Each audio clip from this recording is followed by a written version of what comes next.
can't download data through him at the speed that you're attempting. The shock could kill him. The Time Lord's mind is capable of handling the flow of data. But the pain. Irrelevant. Activate data retrieval. Good luck, Doctor. Thank you, Mr. Elgin. Data stream activated. Files downloading. Memory circuits engaged. Receiving data. Increase data flow. You're going to kill him. Memory loading. Procedure proving successful. Increase to maximum.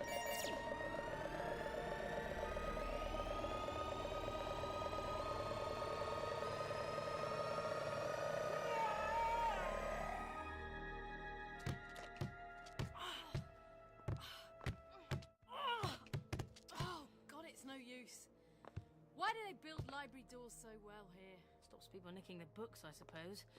I still can't believe that this place is here.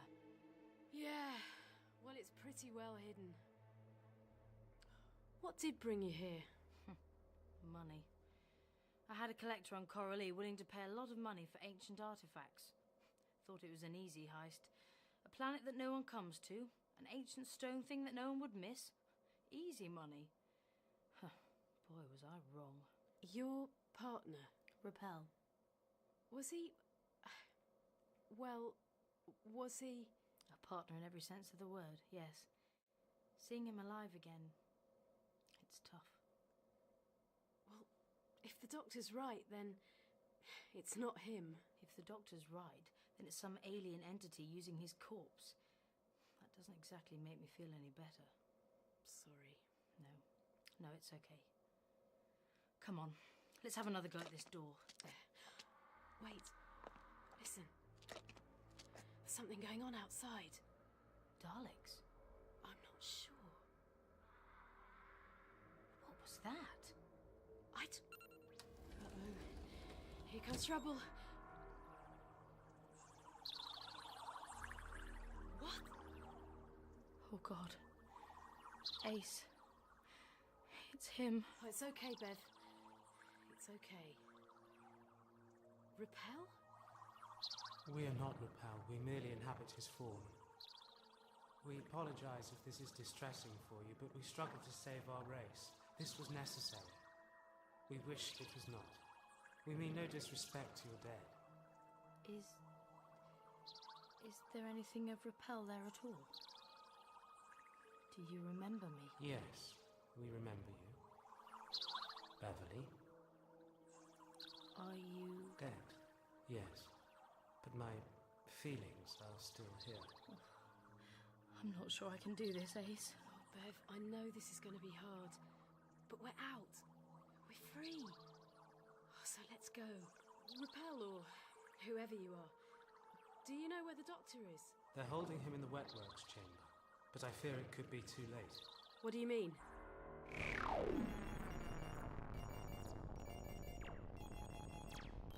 Memory buffers at maximum. All files successfully downloaded. Remove test subject from data retrieval.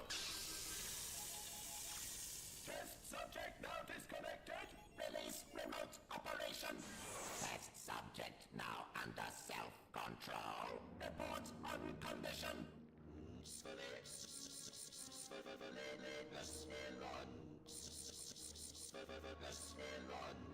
Knowledge successfully assimilated. I have the complete knowledge from the data store. Then our mission is complete. What about the doctor? Report on condition of the doctor. Neural functions at 0. The Time Lord is dead. Oh no. I will return to the mothership. Prepare to destroy this facility. Destroy? No, you can't. Activate special weapons, Dalek. Ace, this is madness. We're walking deeper and deeper into the lion's den. I'm not leaving the doctor. But you heard what he said. The doctor is probably already dead. And until I know that for certain, then I'm not leaving. He wouldn't leave me. Shh! Listen! That sound again. There is something approaching. I think we'd better get out of here. I think it's too late for that. Out of control! Out of control! Alert! Pain! Alert! My God, what's wrong with it? God knows. Perhaps he can't see us. Unauthorized humanoids detected! Then again. You will be exterminated! Exterminate! Exterminate!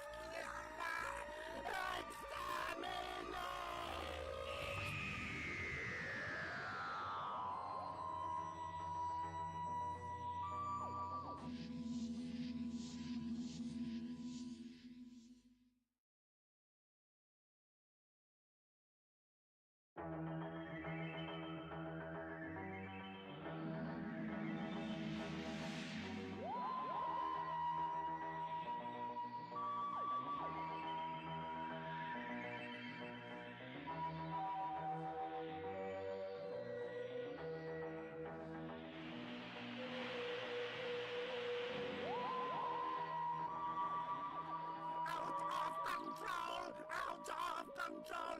Alert! Pain! Alert! My God, what's wrong with it? God knows. Perhaps he can't see us. Unauthorized humanoids detected! Then again. You will be exterminated! Exterminate! Exterminate!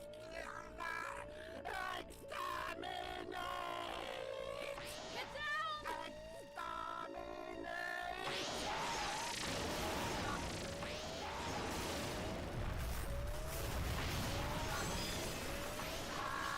All systems unbalanced. Control failing. Weaponry operating outside safety tolerances. Oh, he's gonna bring the roof in! Let's get outside! You must hide in the jungles. I will hold it at bay. Hell no, don't be stupid! Run, Beverly. Repel! Exterminate! Exterminate! No, not again! No. No! Close your eyes, Beth. Close your eyes! Targets destroyed! Retargeting on remaining humanoids! Wait a minute.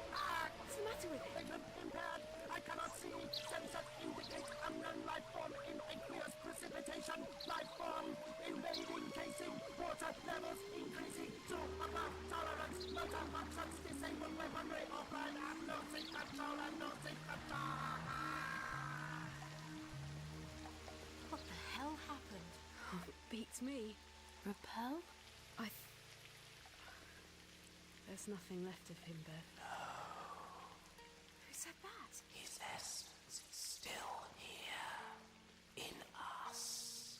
Where? Where are you? In the rain. We live in the rain. And the doctor? He is with us. What?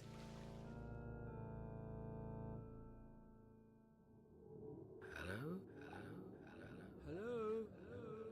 Welcome. I can't see you. As it happens, I can't see me. Where's my body? It is where you left it. You were on the brink of death. I remember pain and then nothing. We saved you. We brought you here. And where is here exactly? You are in the data store. Ah, wet work. We assimilated your consciousness, absorbed you into us. You have become part of the data. And you. We are the Wetwork Store. We are all that is left of the people of Karshaland. Oh, Brink. They've killed him. The doctor. Dead. And it's all my fault. I should never have set up those machines. You monsters! Look what you've done. How can I ever live with myself? Oh, Brink, what are we to do? Mothership reports that rogue Dalek unit has been destroyed by unknown forces. Lead Squad 7 to investigate.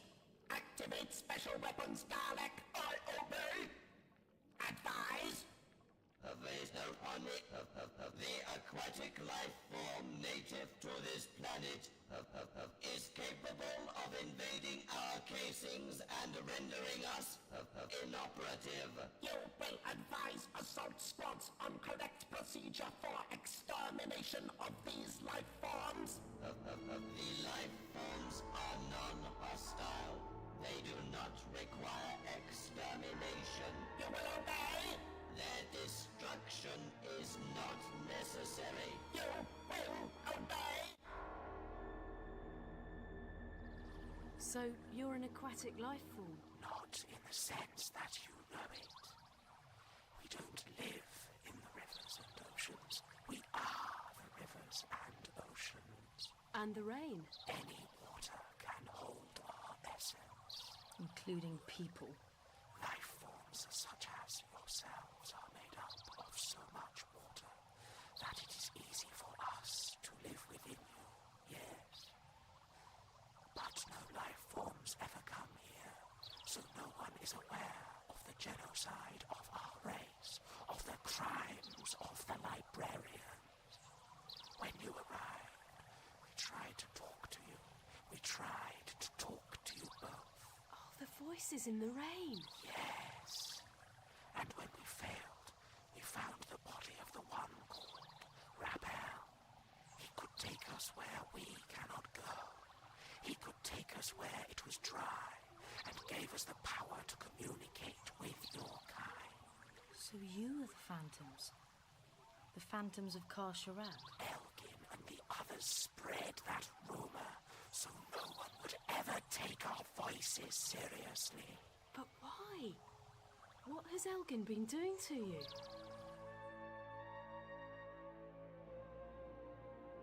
Are you saying that your entire race is in here with us? All but a few that escaped.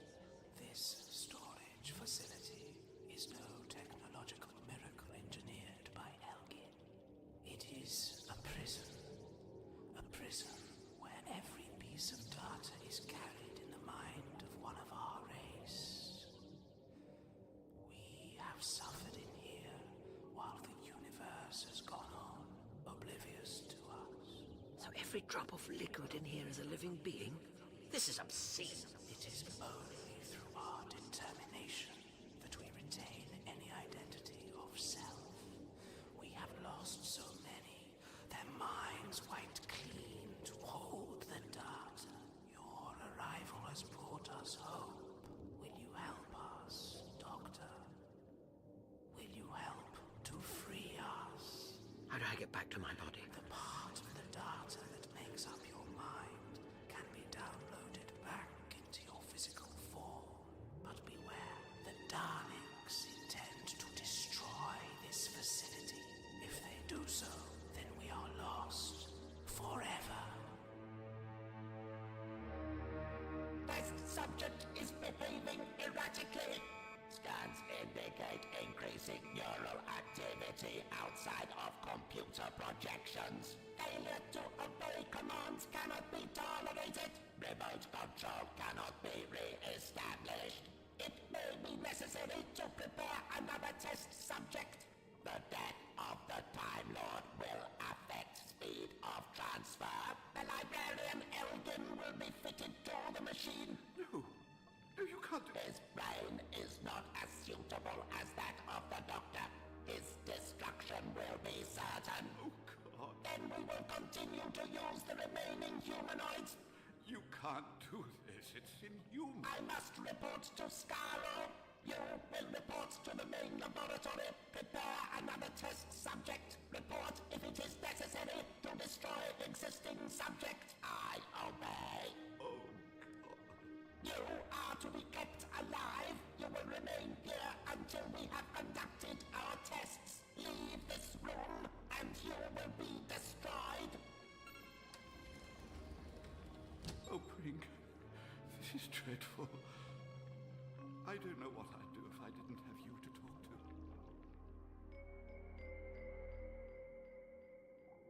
Now, Doctor, the Dalek creatures have gone. Just the librarians remain. Are you prepared? Yes. Yes, I'll ever be. We will download your consciousness into your physical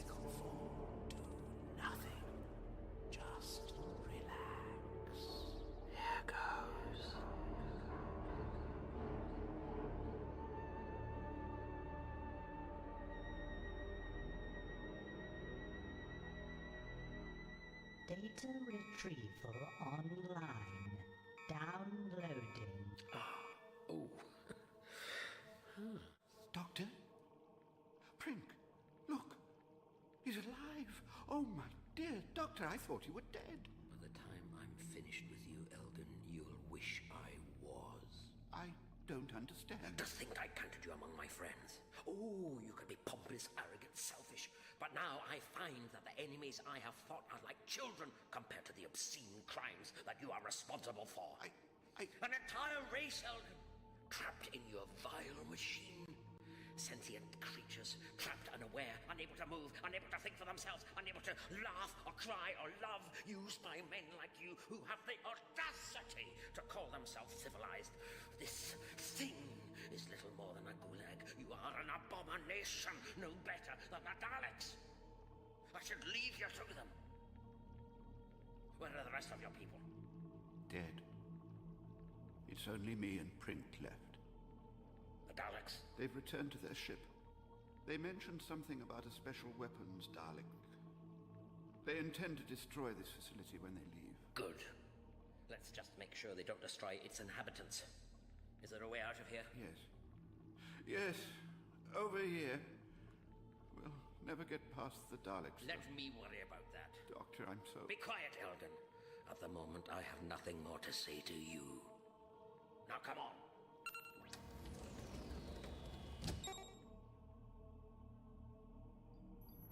Dalek Supreme Unconscionate to Emperor at Scarlet Control. Report. Operation successful.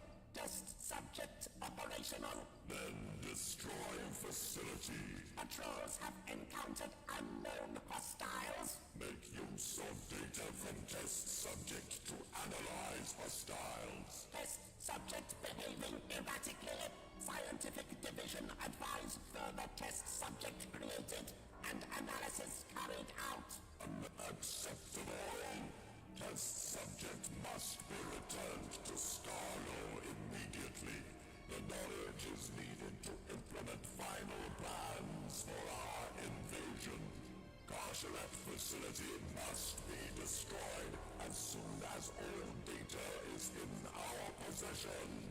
The Doctor will also be returned to Scarlo for interrogation. It was necessary to use the Doctor for successful transfer of data from Wetworks store. He did not survive the process. You have been inefficient. You have failed the Daleks. Destroy facility and return to Scarlo immediately. I obey. Doctor? Quiet, Elgin. Yes, but Doctor, I just wanted to explain. I've had all the explanations I need. What about you, Mr. Prink? Did you know about this? Or is it all Librarian Elgin's doing? Doctor! Daleks! Quick, hide! Upper levels now clear. Human females have escaped from this facility. How about patrols will sweep jungle area? Remains of initial test subject to be taken to Chief Scientist for analysis. You will assist. I didn't think that Ace would remain locked up for long. Looks like she's been busy. What do you mean? Large holes blown in walls tend to be her trademark. And that's our way out. Come on.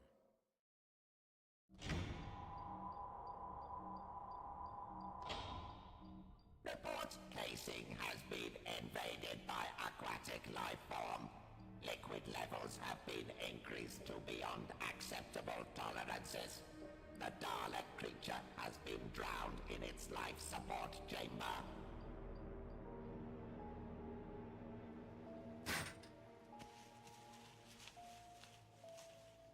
Well, I feel a lot happier now that I've got a blaster again. How's the ship?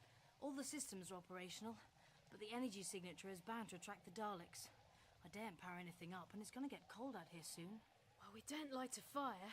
The Daleks are bound to spot that too. Very true, but it might have made my job of finding you easier. Professor, I thought you were dead. So did Prink and I. Didn't we, Prink? Well, technically, bits of me were. But as you can see, I'm back in one piece.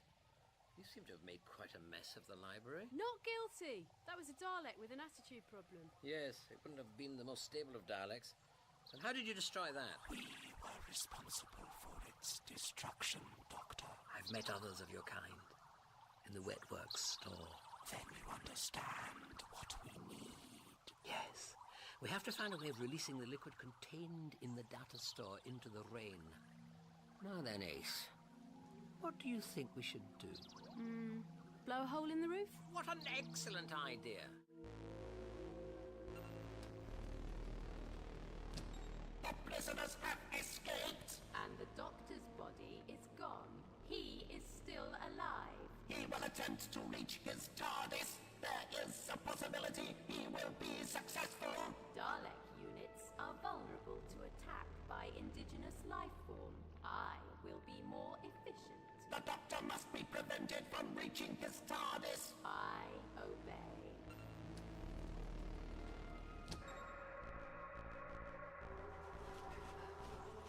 If this place is kept so secret, how did the Daleks find out about it? I don't know. Care to shed any light on the subject, Elgin? I don't know. Some of our collectors could have been forced to talk, I suppose. Or Prink. He is such a blabbermouth, after all. Whereas you say nothing about anything, of course. Why are you coming down so hard on him, Professor? Elgin and the others have been using the Kasharatans as their data store, systematically capturing them and imprisoning them in their tanks. I think that imprison is a little harsh, Doctor. After all, it's not like we knew they were intelligent. Did you bother to try and find out? I mean, did you ever try to communicate? Well, No. The library, you see, it's been my life's work. What have they been doing? The librarians have been capturing the Kasharatans, wiping their minds clean and implanting data from their library. My God. It's one of the most clinically brutal acts I've ever had the misfortune to witness. Oh, Doctor, you have no idea. I have every idea. Now, shut up, Elgin. So blowing up the tanks will release them back into the rain? Not quite that simple. I've got to activate a data transfer at the same time that the tanks shatter, freeing the minds of the Kasharatans. There's the TARDIS. Uh-oh. Daleks. 2 guards. How are we going to get past them? I was rather hoping our aqueous friends would handle that for us. Wait here. We will disable the guards. I don't think I'm ever going to get used to talking to raindrops. Careful what you say. Your hair is full of them. Thank you for reminding me. God knows what I'm going to do if I want a drink. So, this waterfall... It's probably their equivalent of a major city. Professor, look.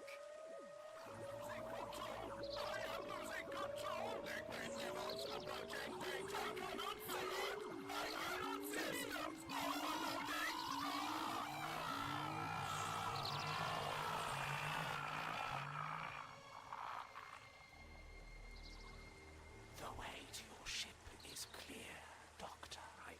Come on, everybody. Right. Everyone inside. Doctor, What is it, Elgin? I can hear something coming. I think that... Elgin! Too late, Doctor. Oh my God, she's going to throw him over the edge.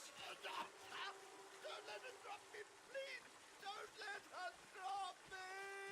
Almost, Doctor, but not quite.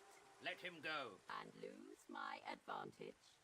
Humanoid life forms do not react well to being dropped from great heights. Obey my instructions, or I drop Librarian Elgin. I said let him go. You heard what the doctor said, Metalhead. Back off! I'll shoot. What? And let us both die? Put the gun down, Beverly. Pathetic. The Daleks duplicate you. Duplicate a form vastly superior in so many ways.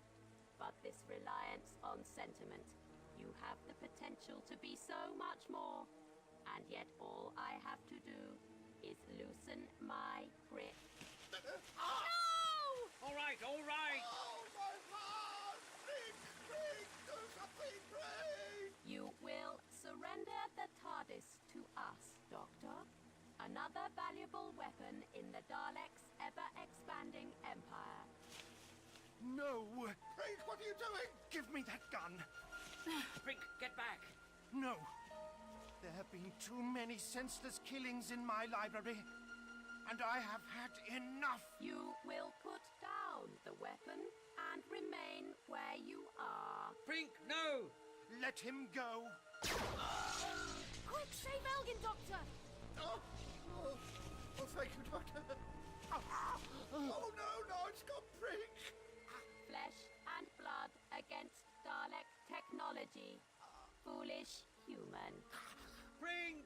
Humans. So fragile.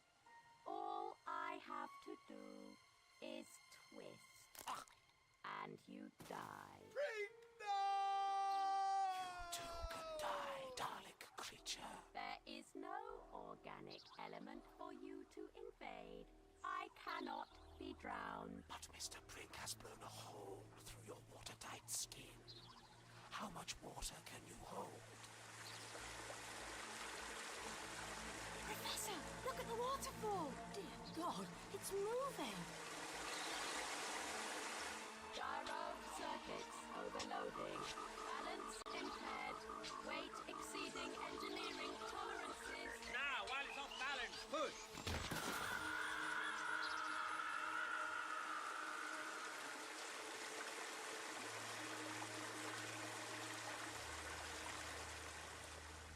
Well, that's something I don't want to have to do too often. You're telling me?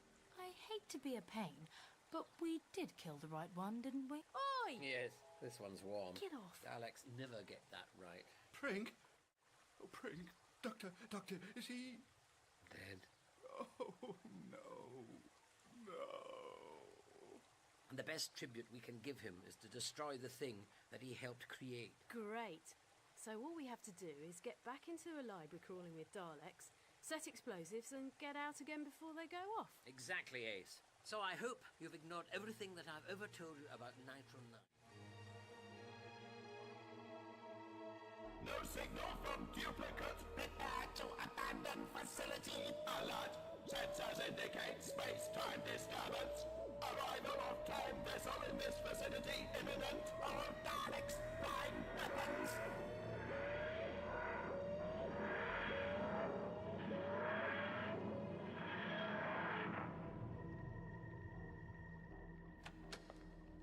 The Doctor and his TARDIS have been captured. Your transponder has stopped transmitting. Why are you using human voice synthesis? I sustained damage. Doctor, you will be returned to Skaro for interrogation by the Emperor. Yes.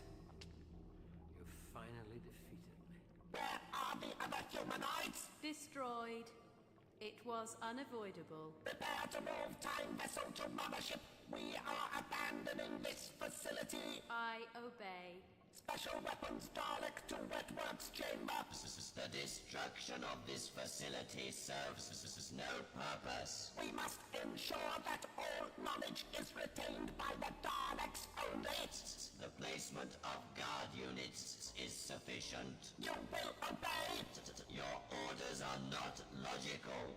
Mine is the superior intellect. I will assume the position of authority. You will obey orders. We will destroy this facility and return to Skaro. No. Well, that's going to keep them busy. I didn't think no was in the Dalek vocabulary. Come on, Ace, come on! She's never going to make it. They're bound to see her. Wait, where is the duplicate? Duplicate at Wetworks storage tanks. She is placing explosives. You are not the duplicate. Too right, mate. Exterminate! Leave her alone. She is not to be harmed. You will obey! Life must be protected. All Dalek units to Wetworks chamber. I am under attack. I am under attack.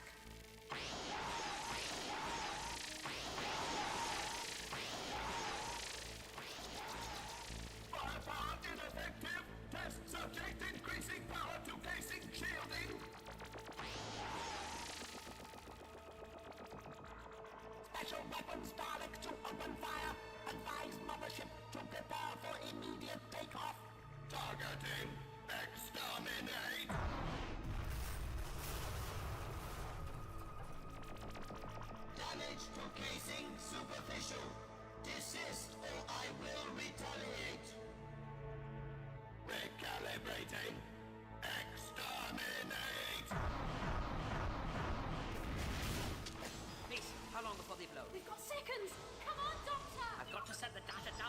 same time as the tank's rupture. Well, hurry it up! I am hurrying.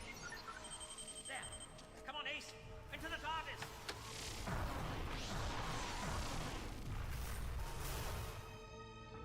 Cut that a bit fine, didn't you? Close the doors, Ace. Okay, Professor. Doctor? Out of the way, Elgin. I've got to dematerialize before the explosives blow.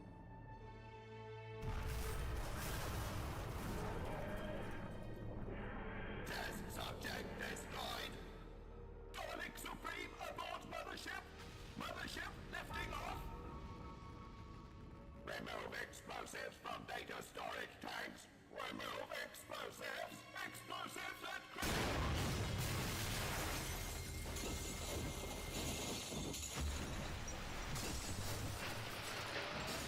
Aqueous light bombs invading casing. Water exceeding tolerances.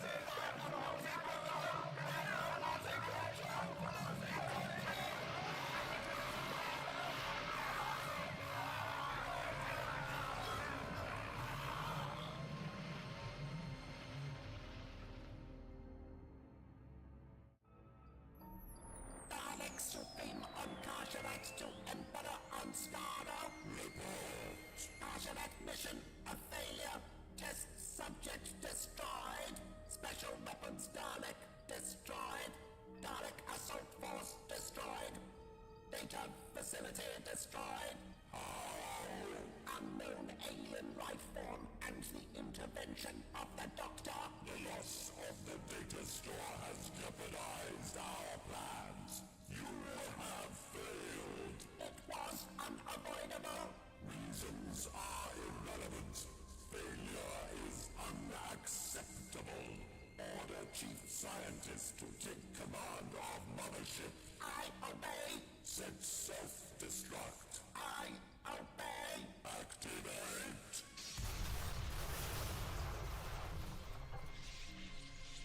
The Daleks will proceed. The loss of the Wetworks facility is a setback, but we will find an alternative plan. We will continue in our battle to become the supreme beings of the universe.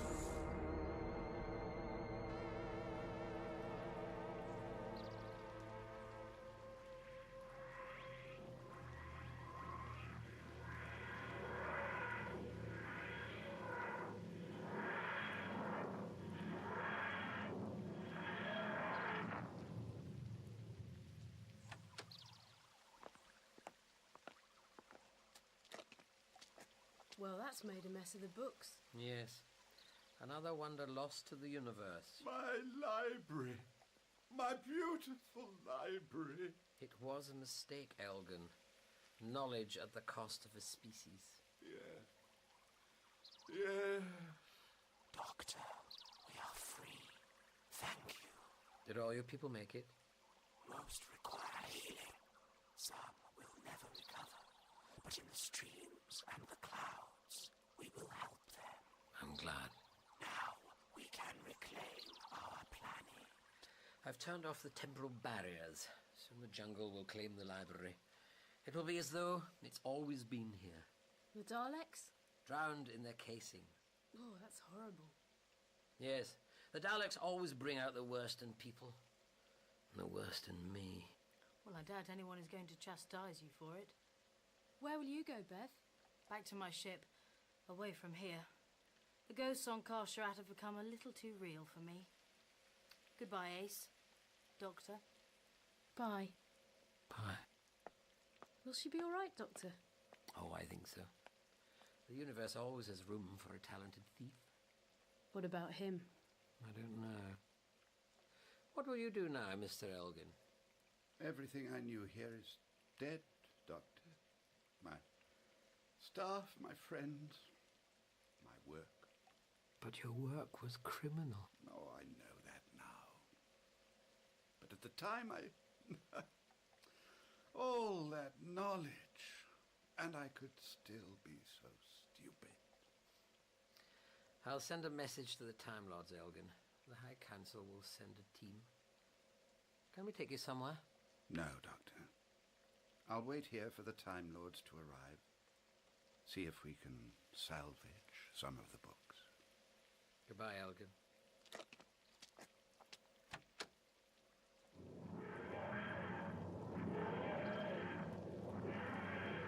Goodbye, Doctor.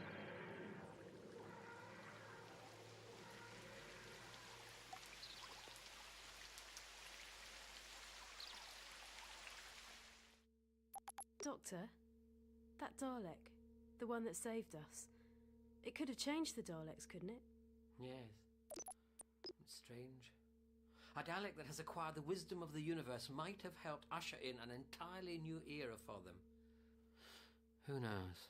Do you think we've stopped them? Oh, I doubt it. They will continue to spread through the universe, killing, destroying. We might have delayed them, I don't know. Oh, I have to look it up. In a book? Yes, Ace. In a good old-fashioned book.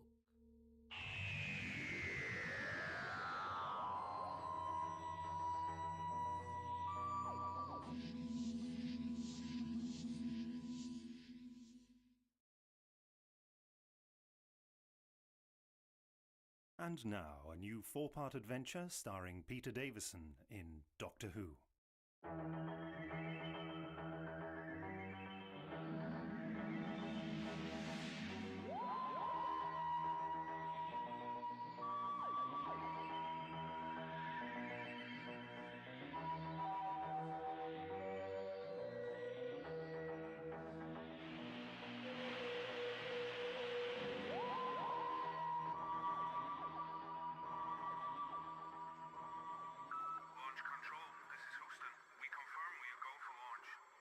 Roger that, Houston.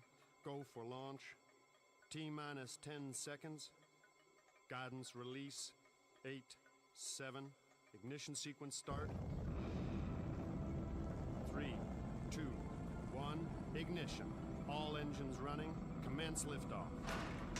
We have liftoff at exactly 11 a.m. EST, June 4th. Houston, you have control. Ares 1 has cleared the tower.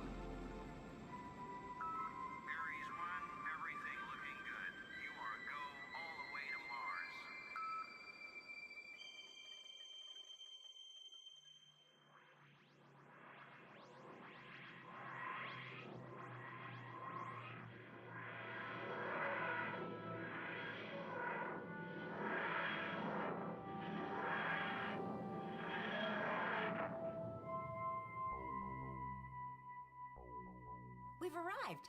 So it would seem, Perry, yes. Great. Do we know where we are? Not entirely. The accelerometer's still on the blink, but close to Earth, quite possibly. How close? Within a few thousand light years. Difficult to be sure. One small step in the journey of the universe. So probably nowhere near. Can we go outside and see? Oh, yes, I think so. In a moment. Let me just... and we should... Not much to see. Just a wall. Nitrogen-rich atmosphere, but enough oxygen to stop you feeling too homesick. So, we won't suffocate anyway. If we venture outside. A nitrogen-rich atmosphere could be ideal for certain plant life. You said that... I know, Perry, and rest assured I keep my promises. A few more checks and you can do all the studying you like. So, is it safe? Oh, yes. Gravity's a bit low, about a third of what you're used to. Small planet, then. It depends on its mass. Yes, I know. And how fast it's spinning and what the core's made of. Yes, well, just don't go jumping about. You're liable to bang your head on the ceiling. After you, Perry. A brave new world, though you might find it a bit... Whoa! A bit smelly. Oh, nitrous oxide. Like chemistry class. You'll soon get used to it. Like chemistry class. Surprising what you can cope with if you have to. Smelly, cold, and green. Might as well be Nebraska. Looks like we're inside a building. There's a structure of some sort. No sign of artificial lighting, though. Some fluorescent chemical on the walls, maybe. They sort of glow. Good thought. Interesting texture, don't you think? Oh, you don't. Sorry, Doctor. The floor is the same sort of material. Nothing will grow through it, that's for sure. I think you're right. Ceiling, too, by the looks of it. It's sort of mottled, translucent. Like tortoiseshell. Shell, yes, could be. No sign of plant life, but it is green. I wonder what's through here. Hey, wait for me!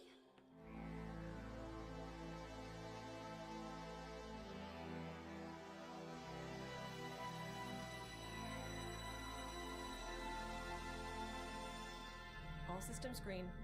We have MEM separation from the command module. Argosy's descent trajectory is locked. Houston, this is Commander Forbes of Ares 1. As you'll know in about 4 minutes, Susan Roberts has initiated Mars excursion module descent at 1907 GMT. Myself, Susan, Tanya, and Paul are now descending in Argosy. Hold on, we hit the atmosphere in 10. Ready, Tanya? What if I say no, Paul? You can always get out and walk. Webster Corporation had better be right about that heat shield modification. External temperature 300 degrees and rising. You can write them a letter of complaint, if not. Very funny. I'll get the old man's niece to do it. What do you say, Tanya? Thanks a bundle, Susan. He'll listen to his son ahead of me. He never listens to me. External temperature 525 degrees, still rising. Well, I guess having you two here is our best guarantee that the shield will hold up. Just one of the benefits of corporate sponsorship. A rather better guarantee would have been if the old man came himself. Why didn't he? Seems to have sent the rest of his family. That's enough. Thanks to Webster's funding and NASA's technology, we're here. That's all that matters. Now, let's get Argosy down to the surface of Mars in one piece, shall we? No door handle. It must be a door, though. Logically and aesthetically, this is where a door should be. Perhaps we're inside a cupboard. Big cupboard. Mind you. This looks like a sort of hand plate. Push here. Well, I did think that waving your palm over it or pressing... Obviously not. I'm a bit disappointed, I don't mind admitting. Well, there must be some way to get it open. Same texture as the walls. But I did promise you a tour of another alien world. Now that is interesting. Well done, Doctor. What did you do? Perhaps you have to keep pressing on it for a while. Come along. Let's see where this tunnel leads. Perhaps it leads to the greenhouse. The what? It's a joke, Doctor. Oh.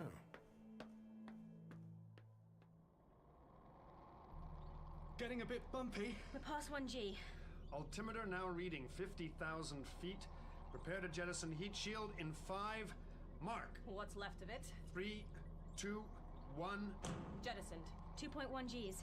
It should ease off soon. Oh, thank God for that. You're a wimp, Paul. Now at 2.9. Initiate powered descent in 5. Mark. 3.2 Gs. 2, 1. Problem?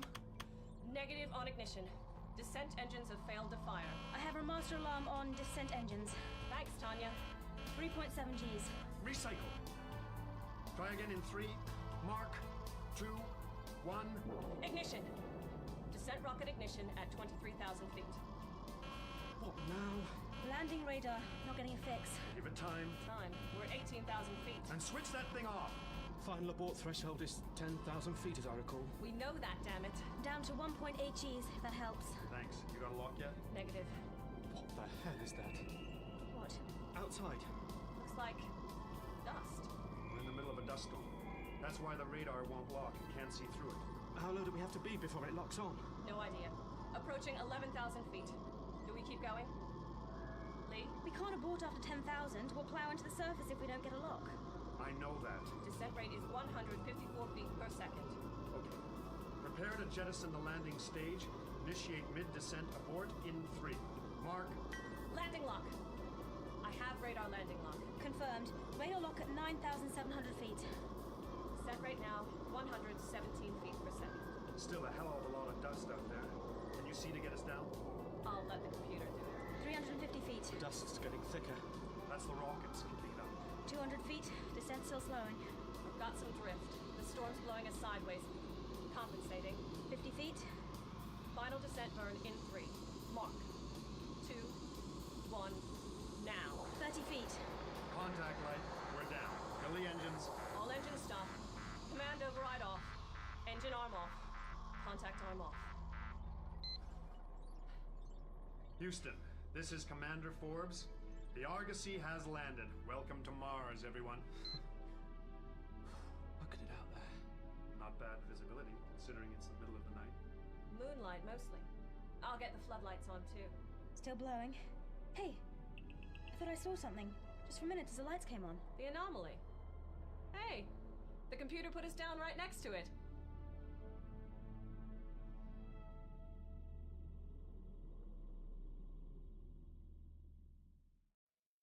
Here's another one, Doctor.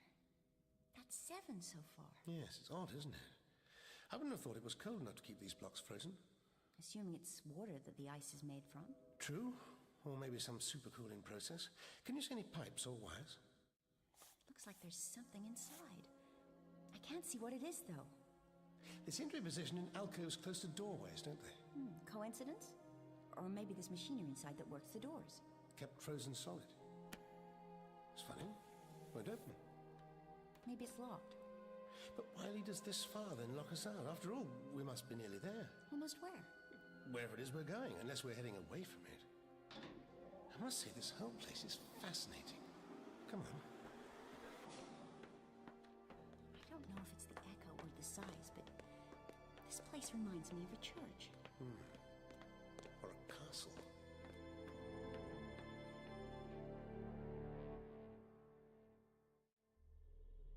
The dust's settling. Can't see the anomaly. It should be over. Must be that bump. And I was expecting a huge castle. Looks more like a hill. Let's face it, it is a hill. Why Webster wanted to dump us in the... Ours not to reason why. NASA was happy enough to take the money and run. Don't you know what your dad's up to? He's an old man. A very rich old man. Allow him his little indulgences. Some indulgence? Tell Uncle Leo it's -80 here. He might have chosen a warmer spot. You still miffed we didn't go to Olympus Mons? Hello, Argosy. This is Houston. We have you landed within half a mile of the target drop point. Congratulations, Lee. Great work. Thank you, Houston. I'll pass that on to the pilot. By the time you hear this, we'll already be out on the surface.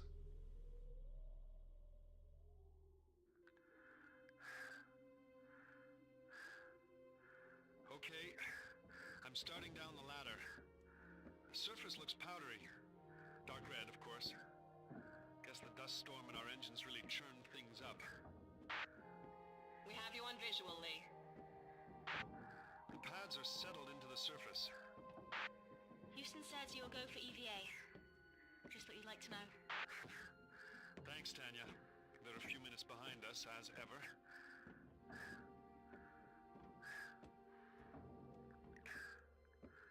I'm at the base of the ladder now. Stepping off. This is the biggest step so far on the ladder of man's achievement. You're in the history books, Lee. Along with those jokers from the Mars probe fiasco. That was a waste of good money. Tactful as ever, Paul. I'm down. Turning west now. Towards the anomaly. I can see it through the dust. Taking a short walk, I'll be out of the camera view. And I can see now that the anomaly is... Oh my god. Commander Forbes, we're losing audio. Lee, what's going on? Talk to us, Commander. Lee! Doctor, are we getting anywhere? I'm beginning to wonder that myself. What's This door. Doctor, I can see my breath. And it's going green. If we stand still for much longer, I'll be frozen to the spot. I think it's an airlock. See the seals over there? And these look like decompression controls to be worked by someone or something with hands. Big hands. Could we be underwater? Possibly. Can we get it open? The air might be fresher outside this hatch or inside. Whatever. Well, let's see, shall we?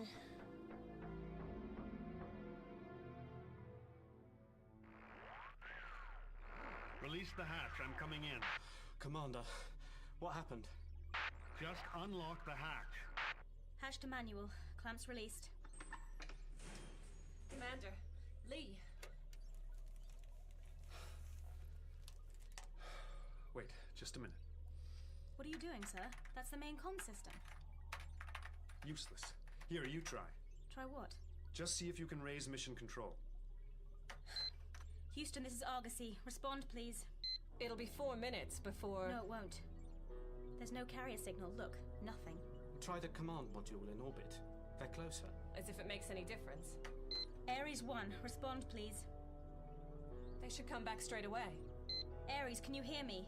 Respond. Nothing. Same as affected my radio on the surface. The dust storm. The anomaly. What? Are you serious? It's a structure. A building. You're kidding. It looks like a giant green shell. Organic? I don't know. What made you think that?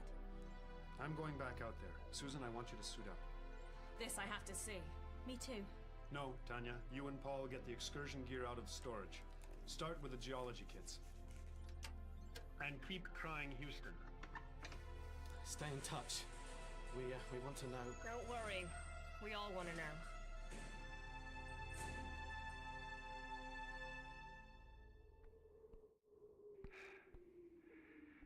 You can see why it looks like a hill. It's huge. Must be, what, half a mile wide? At least. Then there's this. It looks like a doorway. An entrance. That's what I thought.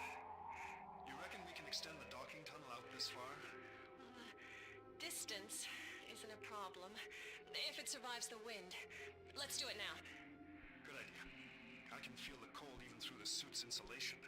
If we hadn't lost contact with Houston, we could get them to run a sim. You're not on comms back to Paul and Tanya in Argosy, are you? No? Why? Susan, have you ever heard of the Brookings Report? Funny how sometimes they open and sometimes they don't. Wonder if they're using biometrics. You mean checking your pulse? Stuff like that? As you say, stuff like that. What I say while touching the plate, perhaps. But how could it possibly be? Or what I think. That did it anyway. No, it didn't. It isn't touching. Doctor, what are they? Some sort of survival suit. Hello, we mean you no harm. Who the hell are you? Houston, respond, please. You're wasting your time. Oh, well, that's the geology kits unpacked anyway. All sorts of useful toys. Now, that could come in handy. They got the docking tube across anyway. So why aren't they back on PTT? They should be able to hear us all right. Commander! Commander, this is Argosy. What's going on out there? What have you found? Give us a moment, Tanya. We have company. Company? Well, we're here, aren't we? Evidently. Look, can we just leave it at that for now, Commander Forbes? We will explain, I promise you. I'll look forward to that, Doctor. Susan, you get back to the MEM and help the others get the gear unpacked. It'll take us a while. Doctor, it's so cold here. Yes, I know, Perry. Just a moment. It's close to -100 out on the surface. We've run a docking tube across. It's not so bad in there. The aircon from the MEM will keep it warmer. The only reason my teeth aren't chattering is because they're frozen together. We have a spare thermal suit you can borrow. Take her back to the Argosy and get her kitted out, Susan. What about you, Doctor? Are you... I'm quite all right, thank you. I don't seem to feel the cold. Good. Then you can show me what you found here. We're on our way back through the tube, Tanya. Do you have the spare thermal suits unpacked? Survival gear's ready, I think. Paul? I'm just about to unlock the main container. What sort of equipment do you have? Who's that? Tanya, don't ask. This main corridor is the one way we haven't tried. I was avoiding it, actually. Oh? Why is that? Well, you see how the corridors seem to converge, as if this is the center of the structure. Well, it seems like the place to head for it. I'm not sure I like to be led. I'm a great believer in free will. I prefer to take the scenic route. Explore the byways and avenues rather than just stroll along Main Street, as it were. Now, this is where it gets interesting. The door. As far as I can tell, you put your hand here and think pure thoughts. I'll let you try that. It seems my first instincts were right. This has to be the central chamber. You were wrong, Doctor. This is where it gets interesting.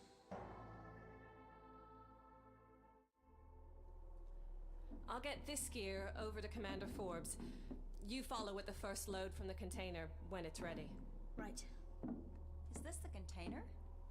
Yes, it's the main storage area. Give me a hand with this, will you? Susan? Tanya here, Commander. What kept you? We're just unloading. Susan's on her way back to you with the survival kits. Doctor, are you alright? What have you found? I don't know. It's like a tomb. You getting this, Tanya? We're in a huge central chamber, round with alcoves. Commander Forbes, There's like a medieval stone tomb in the middle of it. The body is frozen over. It's noticeably colder in here, too. Take a look at this. It's just another huge block of ice. We found several of these all through the building, but in here, there's one in each alcove. There must be a dozen or more of them. What are they for? Ornamentation? I'm not sure. But Perry was right. Look, there's something inside the ice. Yes, you're right. Is it a figure? Possibly. Is it my imagination, or is it getting warmer in here? Doctor, it's cracked right across. Definitely getting warmer. They're melting. Look, all of them. And quite quickly, too. Perhaps I should have packed my Wellingtons. Yes, look, Doctor. There's someone inside each block of ice. Commander, what's happening there? Or something. Doctor? Doctor, are you all right? Perry, can you hear me? I think you should stay over on the MEM for the moment. Why, Doctor? What is it? What's going on over there? Just stay put. Everyone, stay where you are. Oh, no. Good grief. Of course, we're on Mars. I should have realized. Doctor, what are they? Ice warriors.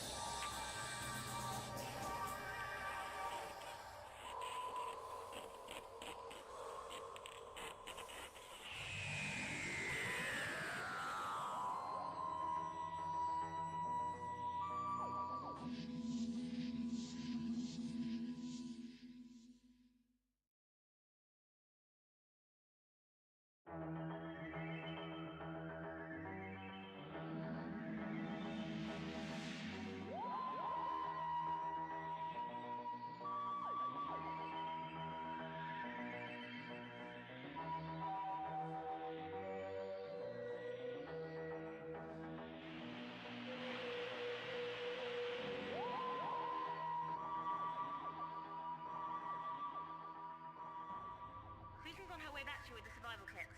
Doctor, are you all right? What have you found? I don't know. It's like a tomb. You getting this, Tanya? We're in a huge central chamber, round with alcoves. Commander Forbes. There's like a medieval stone tomb in the middle of it. The body is frozen over. It's noticeably colder in here, too. Take a look at this. It's just another huge block of ice. We found several of these all through the building, but in here, there's one in each alcove. There must be a dozen or more of them. What are they for? Ornamentation? I'm not sure. But Perry was right. Look, there's something inside the ice. Yes, you're right. Is it a figure? Possibly. Is it my imagination, or is it getting warmer in here? Doctor, it's cracked right across. Definitely getting warmer. They're melting. Look, all of them. And quite quickly, too. Perhaps I should have packed my Wellingtons. Yes, look, Doctor. There's someone inside each block of ice. Commander, what's happening there? Or something. Doctor?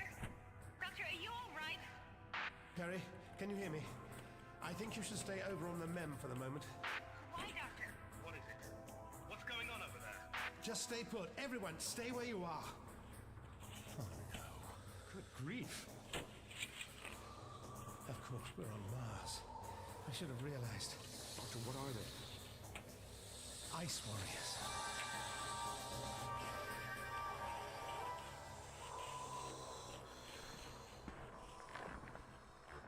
The main chamber is secure, Lord Tsar. Good. See to the outer chambers, Stas. I never thought. This is our planet. Be mindful of who the aliens are. I'd advise you to be careful, Commander Forbes. It doesn't do to upset the Ice Warriors. Ice warriors. An apt description. Do you have a name, or do we also have to resort to the banality of labels and epithets? Indeed. This is Commander Forbes from Earth, and I'm the Doctor. I apologize if it took offense. It was meant merely as a description. Like Commander. Well? Or Doctor? Or Tomb Robber?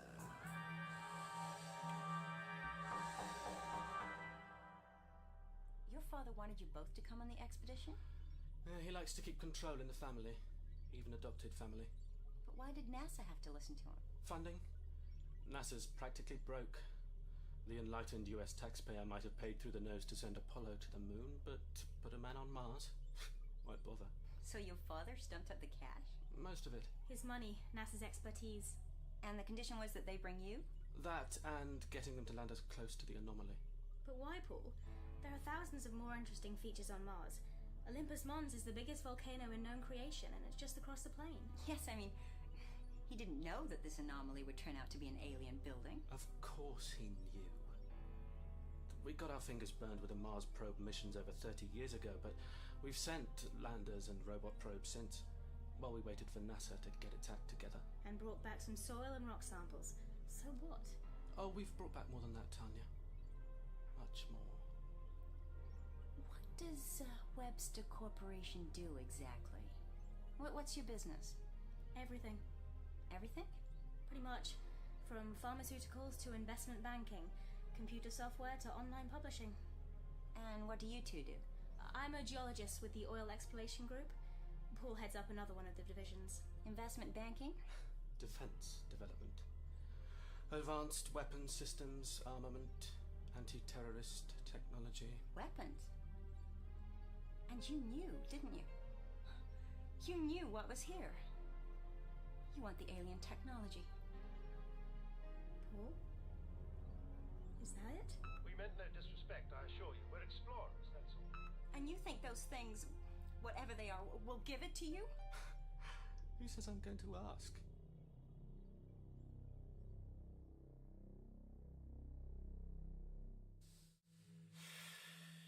If you had intended disrespect, the systems would not have granted you access. So the doors are biometrically controlled. They are designed to open only for those whose intentions are honorable. Fascinating.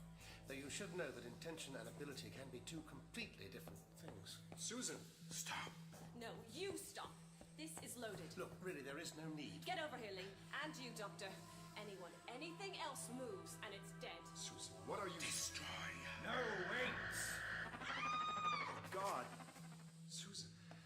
My apologies. I had hoped that a demonstration of our strength would not be necessary. You've killed her. Susan, she couldn't have harmed you. Not with this. Be careful, Doctor. What is that device? It's a spectrographer. It uses visible stars to triangulate position. There was absolutely no need. Our action was forced upon us. It was not excessive. Doctor, she's still breathing. Just. I'm not a medical doctor, I'm afraid. Stast, your action may have been precipitate. Thank you. But warranted, nonetheless. Doctor, I believe you were explaining the difference between ability and intention. I take the point, Lord Zal. Switch it off. Susan, they just... Shot her down. You knew, didn't you? What are you talking about? You said you knew there were aliens here. You knew they'd be dangerous, killers. Don't be ridiculous. How could I know anything of the sort? Paul. All right, so we thought we might discover some artifact. Something we could use. But not actual living aliens. Well, what did you expect to find? Guns lying around? The odd bomb or tank? A fully armed spaceship? No, nothing like that. What then? What did you find before? Just debris. Bits of some sort of organic shell. DNA.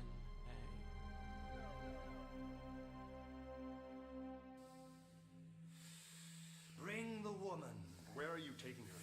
She is dying. But we shall do what we can to relieve her pain. Zal and his warriors are honorable, Commander. They aren't given to lying. I guess I have to take your word for that, Doctor.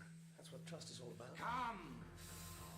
We shall accompany your comrade to the treatment area. Lord Zal, perhaps on the way you'd tell us where we are. This is the tomb of Istal.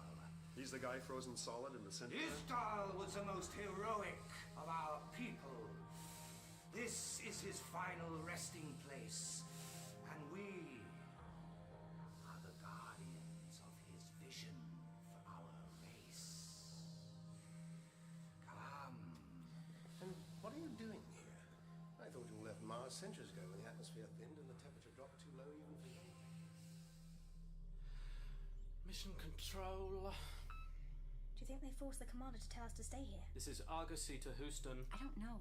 The doctor wouldn't let the commander lie to us. You sure? Come in, please. You're wasting your time. There's nothing. There must be some reason. The aliens, they must be blocking it. How? They They weren't around when we lost contact. So what then? Technical glitch? Just at the wrong moment? That's got to be too handy. What do you mean? She means it's deliberate. Intentional. Tanya, if you wanted to sabotage the communications, what would you do? How would you make sure there was no contact with Earth? I don't know. Think, there must be something.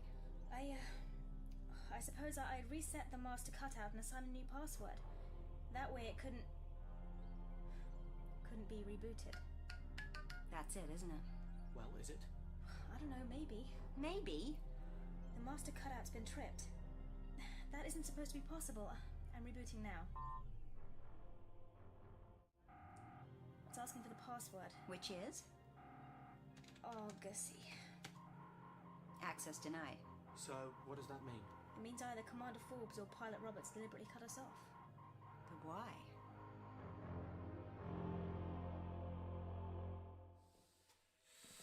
I have sent Stas to your ship to escort your comrades here. You're worried they might escape? My concern is for their safety. There are many traps in this place. Isn't that a bit odd for a tomb? Oh, I don't know. Think of ancient Egypt. Worried about grave robbers, huh? Amongst other things, take the woman to be treated. We can join her later. Doctor, Commander. See here. Fascinating.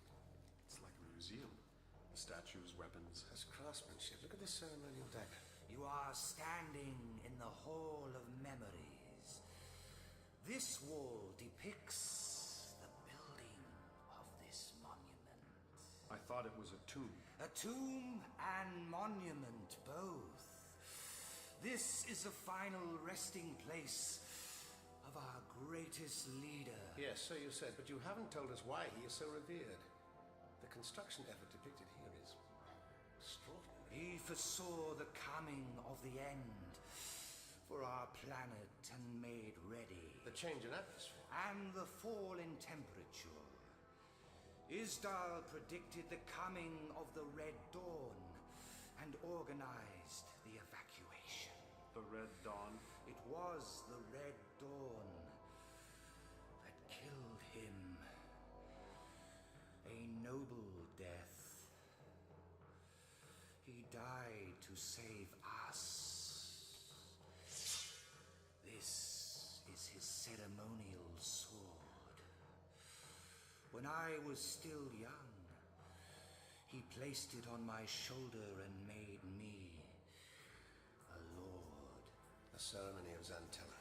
You know something of our history, Doctor. I know that Zantella is the greatest pinnacle of nobility the warrior can achieve. Nobility and honor. My proudest moment was when Isdal made me Lord Commander of his personal guard. And so you stayed here to protect his resting place. You sacrificed your own lives, or so you thought. Nothing so melodramatic, Doctor. This is our world.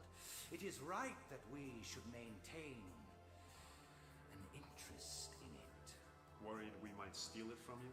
Life was already developing on Earth. Primitive, early life then.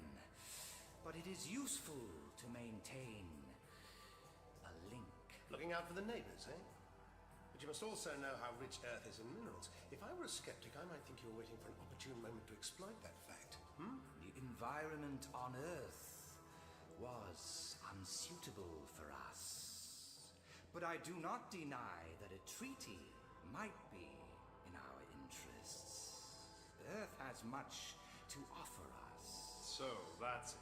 As we have much to offer you. And what exactly do you reckon you have that we might want? At the moment, your lives. What's that? It's one of those things. It's in the docking tube trying to get in. It's asking us to let it in. It's knocking on the door. Then let's open the hatch. Wait a moment. Right, ready? What are you doing with that, Paul? What is it? Oxygen cylinder. Hatch released. Doubt it's much of a weapon. It depends on what you're used to breathing. You will come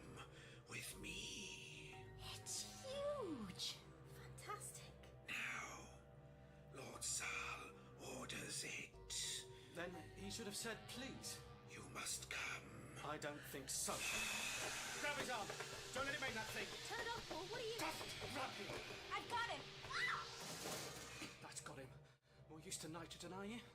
Down you go! I felt that. What was that for? Coup de grace. You okay, Perry? Ooh, I'll live. Oh, what do we do now? To start with, let's get this thing off his arm. I wonder how it works. There's a trigger mechanism under the main assembly. There. How do you know? I can see it, I suppose. I'll try it later. Oh, I've got a bad feeling about this. Paul, she's right. What are you thinking of? Thinking of? Alien material like that? Technology like this? In case you hadn't got the message yet, Tanya, this is what we came for. This is what it's all about.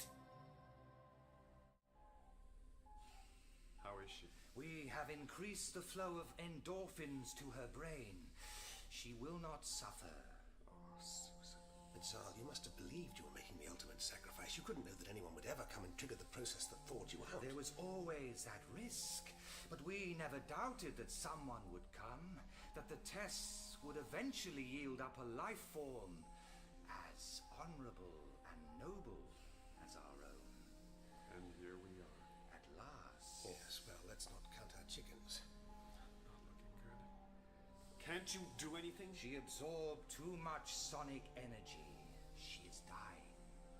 Susan, I should never have brought you here. My condolences, Commander. Look, because one person passes these tests, that's not a guarantee that everyone's intentions are pure. But it does suggest the potential. Despite appearances, there is an affinity between us, Doctor. You think so? She's dying while we just stand here talking about honor and intentions? Doing nothing? There is always the possibility of misunderstanding. You have my apologies for that. We will bury her well. She died as a warrior should. She wasn't a warrior. You are mistaken, Commander. In one way or another, we are all warriors. Perry, one of the warriors, Stast, is coming over to escort you back here. Yes, Doctor, we know. He's already arrived. Good, then come over with him. We may have a problem with that one, Doctor. Stast won't harm you. The Ice Warriors are an honorable race. I have the word of Lord Zal. Doctor, that's not what she meant. Here, give me that. Are you listening out there? We've got your precious warrior right here. And that's where he's staying. What do you mean? What has happened to Stast? He had a slight disagreement with an oxygen cylinder, but don't worry, we'll make sure he comes to no more harm, provided you keep away from us. Now listen to me. The warriors have more power than you can... What are you doing? Call him back. The doctor The doctor can stay with his alien friends. We have what we need. You don't have a clue what we need. What gives you the right to... This does. The warrior's gone. You don't know how to use it. You want to take a bet on that? No. Get some spare cable. I want that thing tied up so tight he can't move. Paul. Now! Lord Zal, I'm sorry. Be silent! One of my warriors is threatened, captured while we were tending your fallen comrade. Is this the honor and nobility you said you prized, Doctor? Lord Zal, Is this the action of a race that deserves to survive? Webster isn't acting on anyone's orders, except maybe his father's. Perry won't go along with that. Nor will Tanya. That is irrelevant. Stast is his prisoner. Of course, you're worried about his safety. So, Doctor, you do not really understand us. I am worried about his honor. I'm not sure things are going terribly well. What will he do? He's conferring with his officers. I imagine they'll rescue Stast if they can. And if they can't? Lord Zal, look, I'm sure we can sort this out without any further misunderstanding. There is no misunderstanding, Doctor. My warriors have their orders. No, wait. Saskan, Zizmar, go. Yes, Lord Zal. Where are they going? If Stast remains a hostage, he puts his comrades at a disadvantage. That's what you meant about his honor, isn't it, Zal? So what will they do? If they cannot rescue Stast, they will make certain he has an honorable death. They'll destroy the Mars module and everyone in it. Tanya. And Perry.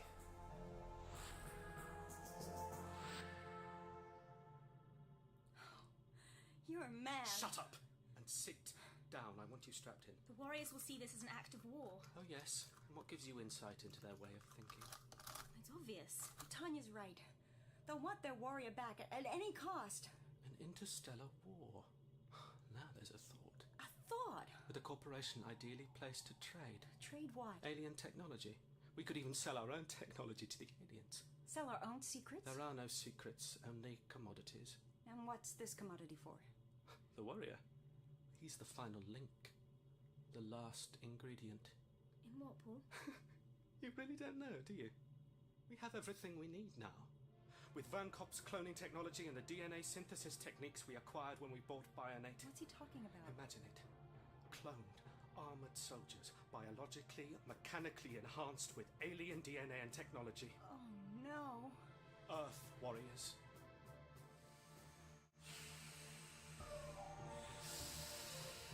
The hatchway is sealed. Then we must use force.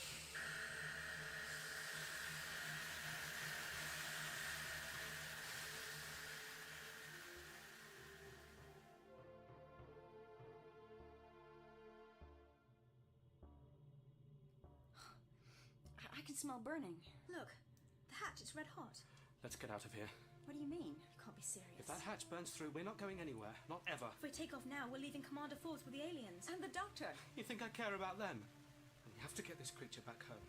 We'll link up with the command module. It's not a problem. Not a problem. Initiate launch sequence. No! Tanya, do it. No, Paul, we can't just leave them here. Then I'll do it myself. No! Don't touch the controls! Ah! We lift off in 5. We can't. The hatch won't take it. They're almost through. 2, 1. No! Ignition!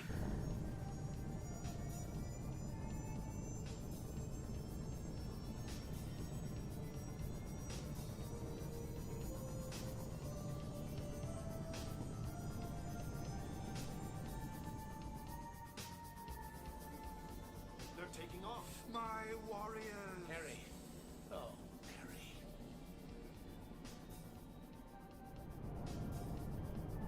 Doctor! Oh, Doctor! We have liftoff. Engines at full capacity. On course for Mars orbital insertion. Yes. They have launched, Lord Sir. They cannot be allowed to take Stast. And how are you going to stop them? Prepare the defense chamber. Arm all systems. Yes, Lord Sir. Defense chamber. Let's not do anything precipitate, hmm? Come on, Commander. I think we better follow them.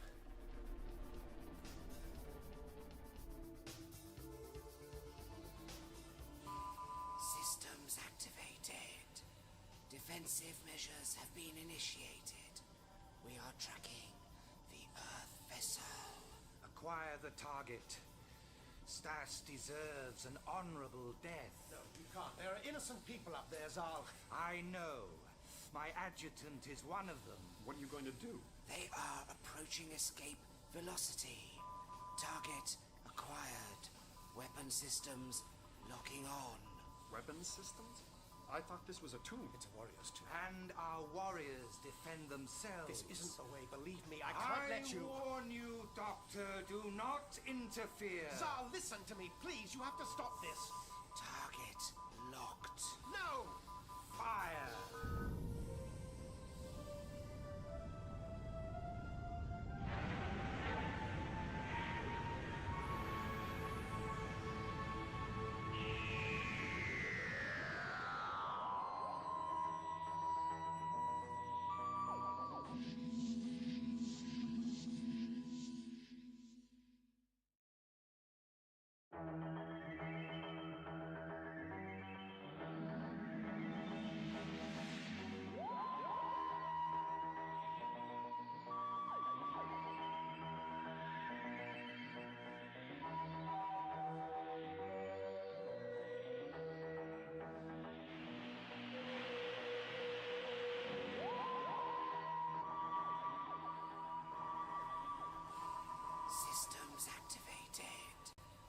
Defensive measures have been initiated. We are tracking the Earth vessel. Acquire the target. Stas deserves an honorable death. No, we can't. There are innocent people up there, Zal. I know. My adjutant is one of them. What are you going to do? They are approaching escape velocity. Target acquired. Weapon systems locking on. Weapons systems? I thought this was a tomb. It's a warrior's tomb. And our warriors defend themselves. This isn't the way, believe me. I can't let you... I warn you, Doctor, do not interfere. Zal, listen to me, please. You have to stop this. Target locked. No! Fire!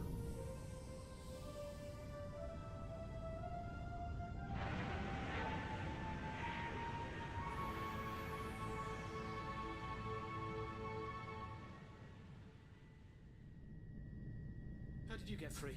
I released her. Great. What the hell are you doing? Untying him. I've had enough of this. When he comes round... Leave him. I mean it. Listen. Now you listen. I've had enough of this. If we free him, then when he comes around, we might just be able to explain what's going on. We don't have to explain anything. We're going back for the Doctor and Commander Forbes. Are you mad? Me? Am I mad? You're the one waving the Ice Warrior's gun around. That's right. Don't you forget it. Now leave him and get back in your seat. Per, I think he's serious. Leave him. Okay. Okay. You're in charge. Damn right I am. Now, I don't want to hear another... Shh. What's that? It sounds like a... collision alarm. They're trying to shoot us down! Can't you shut that noise up? That noise is telling us what's wrong. Perry, read me the text on each flashing button, then press to reset. Okay, where do I start? Who cares? Can you fly this thing? What? Then shut up and leave it to someone who can. Start top left, work across. Main bus B. Hell. O2. The oxygen tanks. Comms guidance control. We're spiraling. I know. Attitude adjustment. Radar lock. Collision alarm. Incoming missile. Hell, I can see it. Hold tight. We're venting something. I can see steam out there. It's the oxygen. Low fuel alert. Navicom. Is that the oxygen leak I can hear? What? That hissing sound. If you can hear it, we're dead. Come on, Argosy, you can do it. Warrior. He's waking up. No, put the gun down. Get off me! Don't be stupid. Idiot! I could have shot him. Now he's breaking loose. No, leave him! Be free. Loosen the cord, you stupid woman. He'll kill us all. Paul, keep away from him. You can't. Hold it right. It's killed him. He will recover. You will land this vessel. I'll be lucky if I can keep it in one piece. Perry, shut those alarms off. You want to know what they say? Everything's stuff, that's what they say. Our sonic torpedoes will disrupt your system. Yeah, we noticed. Can we make orbit? I don't know. Their space vessel is crippled. Shall we fire again? This is murder. Cold-blooded. You forget they are cold-blooded. But he's right, Zal. You can't just fire. Missile armed and ready. Destroy them! No!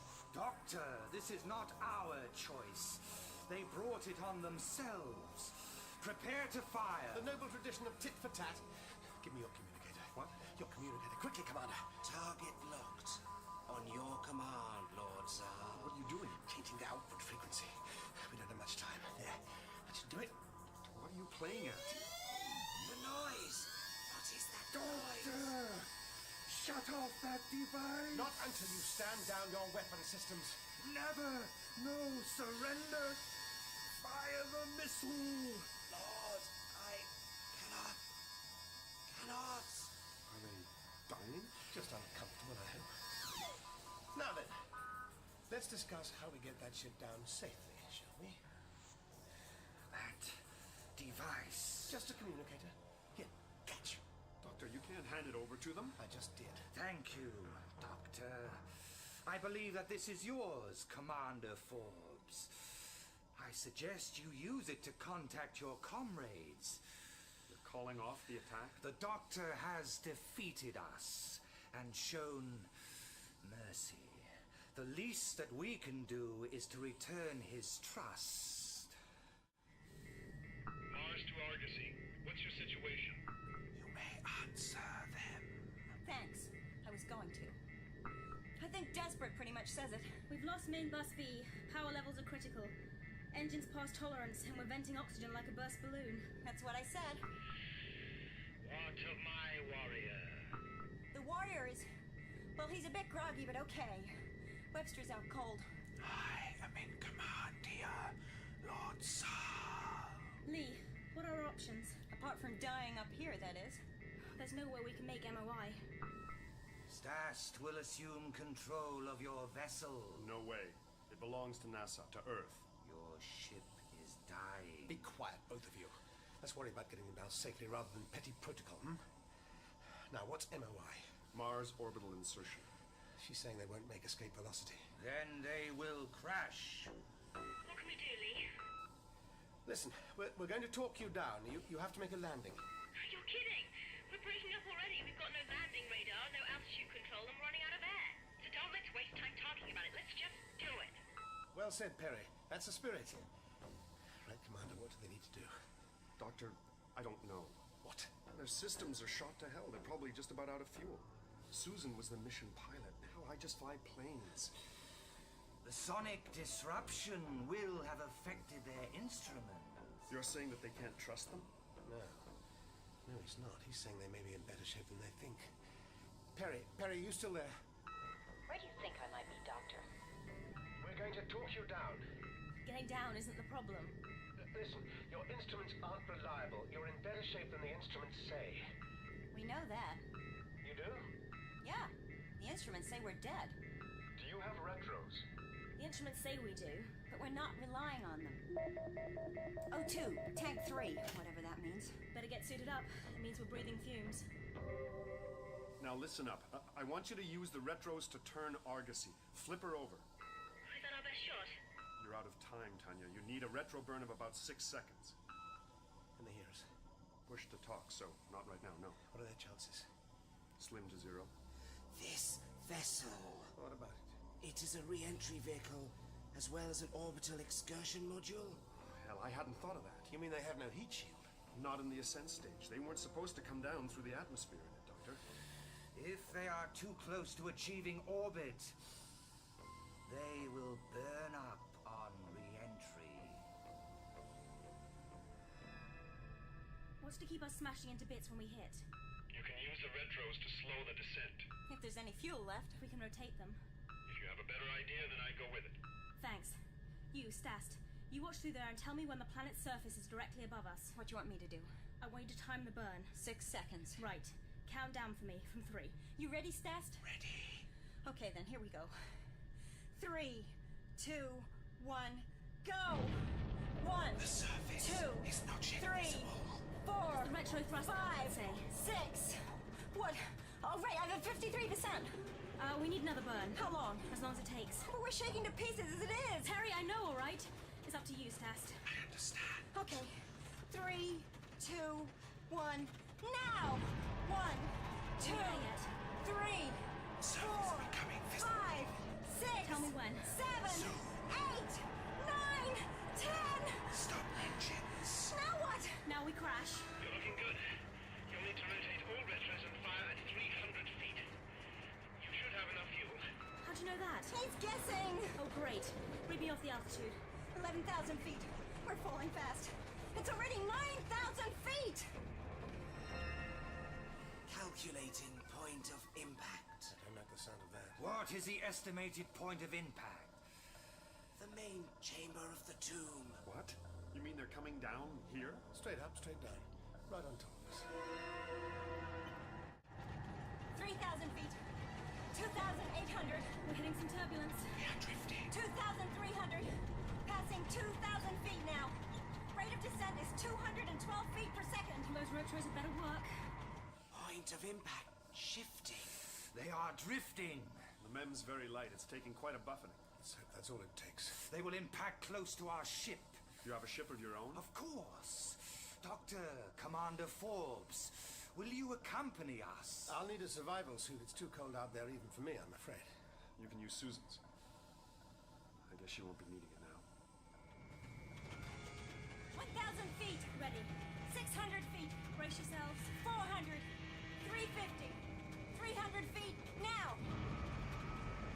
200 feet! 150! We're slowing! Down to 43 feet per second. 36 feet per second. Surface detail. 100 feet now. 21 feet per second. 15 and we're 50 feet up. Come on, Argosy, come on. 30 feet to go. We are close to our ship. Fuel's gone! We're dropping. Brace for impact.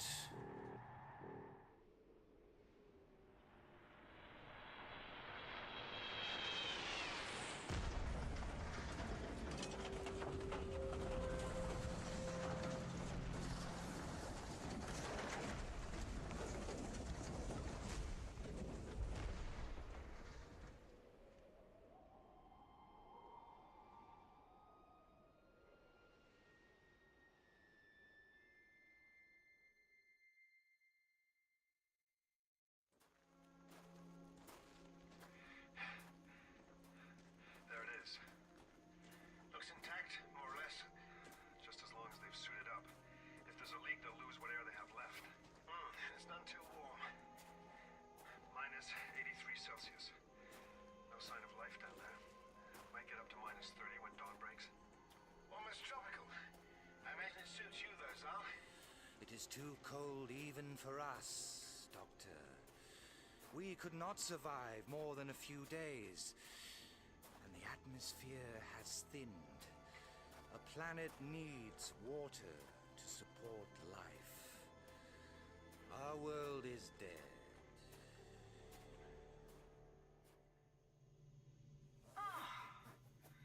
That was quite a bump. If you can walk away from it, it doesn't matter how big the bump is. We haven't walked away yet. Beautiful out there, isn't it? I never thought I'd be so pleased to see red rocks, freezing cold temperatures, and poisonous atmospheres.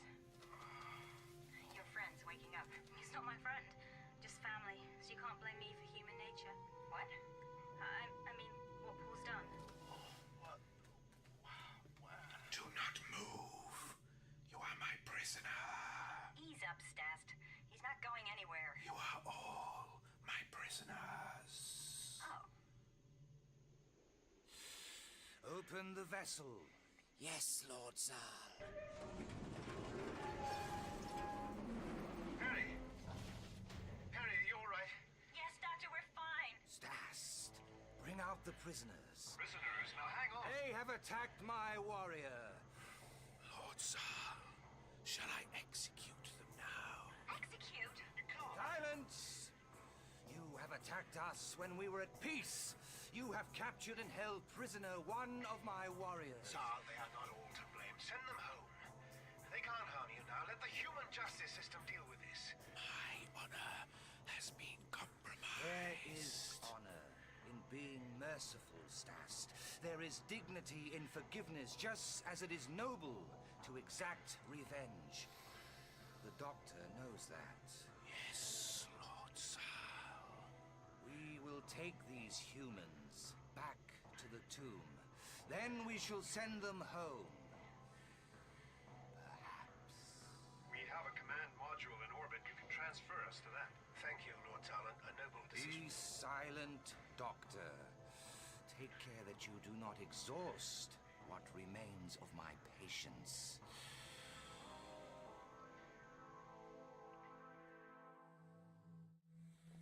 It's magnificent. I am glad that you appreciate our architecture. So this is your great warrior. What's his name? Please try to be quiet, Mr. Webster. I think you're in enough trouble as it is. It seems a reasonable question. He's obviously important to our alien friends. Stop that now! Stast! You will move away from the tomb. All right, all right. Can't say it's a very pleasant sight anyway. What happened to his skin? Charred and torn away? Just leave it, Webster. You still haven't said what his name was? He's Isdal, the greatest of leaders. Somehow I thought you would know. How did you know? I expect you know what this is. Restrain him! No, wait. What is it he's holding, Tanya? It's a charge from the geology kid, who was unpacking them earlier before Stas. A weapon. Destroy Oh, I wouldn't do that. If I die, you can hiss goodbye to your great warrior leader. The charge can be detonated remotely using ultrasound. And he's right. The warrior's guns might well set it off. But it's just a tomb, a body. It is Isdal, and we are sworn to protect him. Living or dead. I take it I have your attention now. You do. Oh, that's good. Now, back off. No, not you, Doctor. You're my insurance. And you, Tanya. What makes you think we care what you do with their monument? Oh, I think you do care, Doctor. I'm sure Tanya does. Now, get over there or I'll detonate the charge. So much for bluffing. Come on, Tanya. Release them or we fire! And destroy your precious chieftain's mortal remains? I think not. Consider what you're doing, Webster. I've set the remote for the charge, and I'm going to leave it here, by his head. There's a trembler mechanism, so I wouldn't try to remove it. What do you want? Your ship. We're going out on the surface, myself, the Doctor, and Tanya. Once there, I'll throw away the detonator, but not until we're safely on the way to your ship. How do I know you will not detonate the charge once you are at our ship? Oh, you don't. But I gather you're big on trust, so you can trust me. The detonator has a limited range, Lord Zal. Get him far enough away from here, and it's safe. Now, how do you propose to get us there? I don't fancy a long walk. My hand might get tired, if you know what I mean. The mobile cannon. What?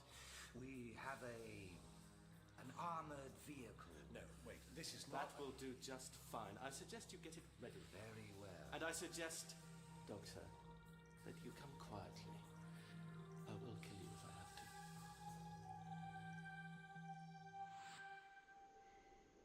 It looks almost like a tank.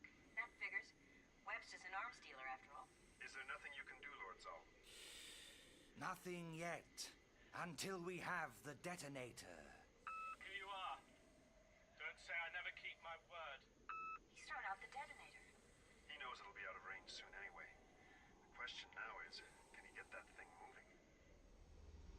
Good. Well, now you've got rid of that, how about letting us go? No way, Doctor. Come on, this is ridiculous. You have no means of escape and nothing to keep us here. I mean it, Doctor. We will use their ship. You won't be able to fly it, any more than you can drive this thing. Oh, you'd be surprised what Tanya here can manage. Me?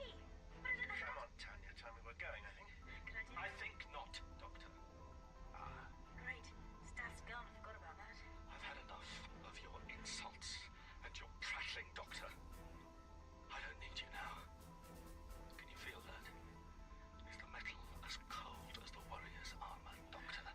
Is it so cold it burns your cheek? Look, why don't we discuss this like sensible, rational... Is it? Pulled out. It's time to say goodbye, Doctor.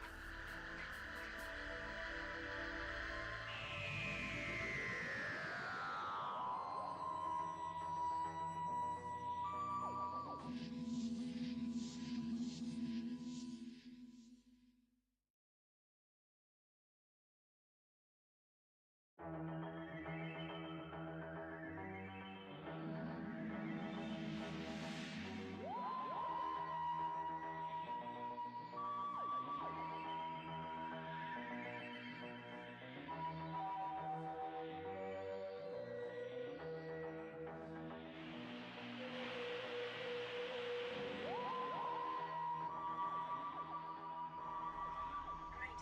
Staff's gone. I forgot about that. I've had enough of your insults and your prattling, Doctor. I don't need you now. Can you feel that? Is the metal as cold as the warrior's armor, Doctor? Is it so cold it burns your cheek? Look, why don't we discuss this like sensible, rational... Is it? Pulled out. It's time to say goodbye, Doctor.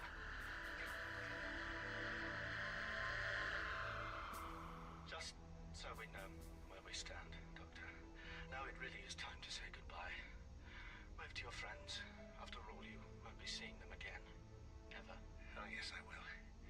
You won't succeed, Webster. People like you never succeed. Get inside. And I mean it, Doctor. One wrong move, one hint of trouble, one more misjudged insult, and I will blow your head clean off. Goodbye, Perry. I'll see you.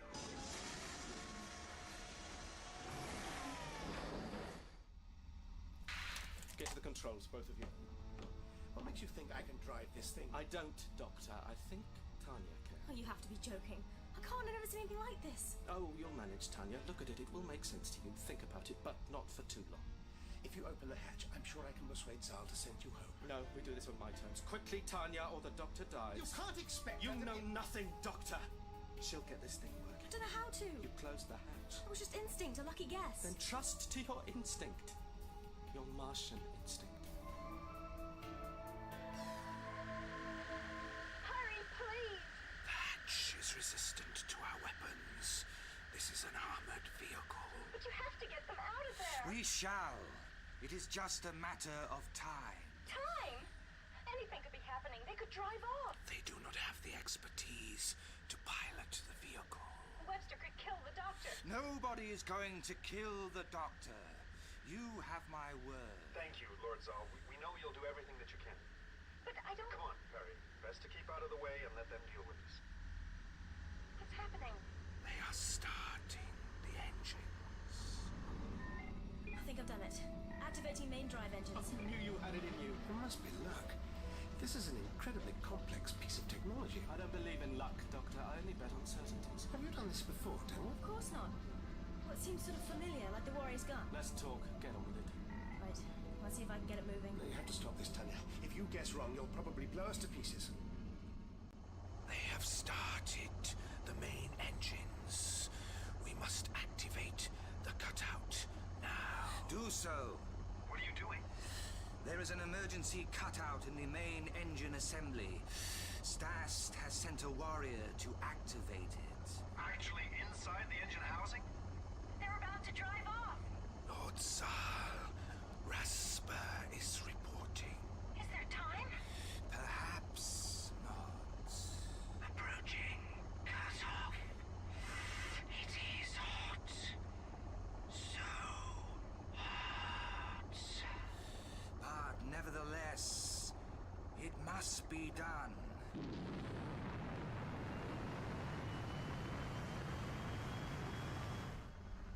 Engines lit and running. My only regret is that we couldn't take one of the warriors with us. I'm so sorry for you. But I have the next best thing. Don't you think, Doctor?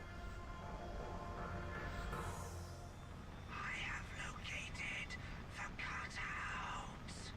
He'll never make it. Activating cutout now.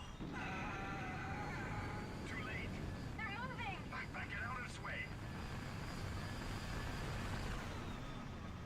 There they go.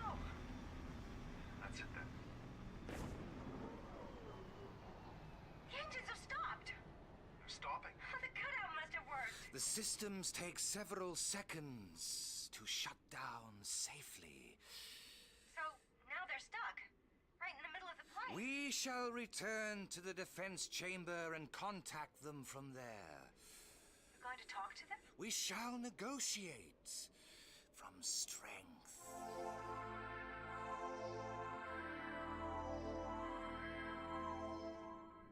Give it up, Webster. Can't you see it's over? What are you going to do, Paul? Negotiate. Negotiate? With what? There's no way you're getting off this planet now. You won't even make it to their ship. What do you have that Zal might want? Let's start with you, Doctor. And Tanya. Tanya? When he knows who and what she is. What are you talking about, Paul? What do you mean? And don't forget, this is an armored tank. We're in a good position. We overlook the anomaly from here. They won't negotiate. They're warriors. Fighting is what they understand, what they live for. And honor, Doctor. We shall see, Doctor.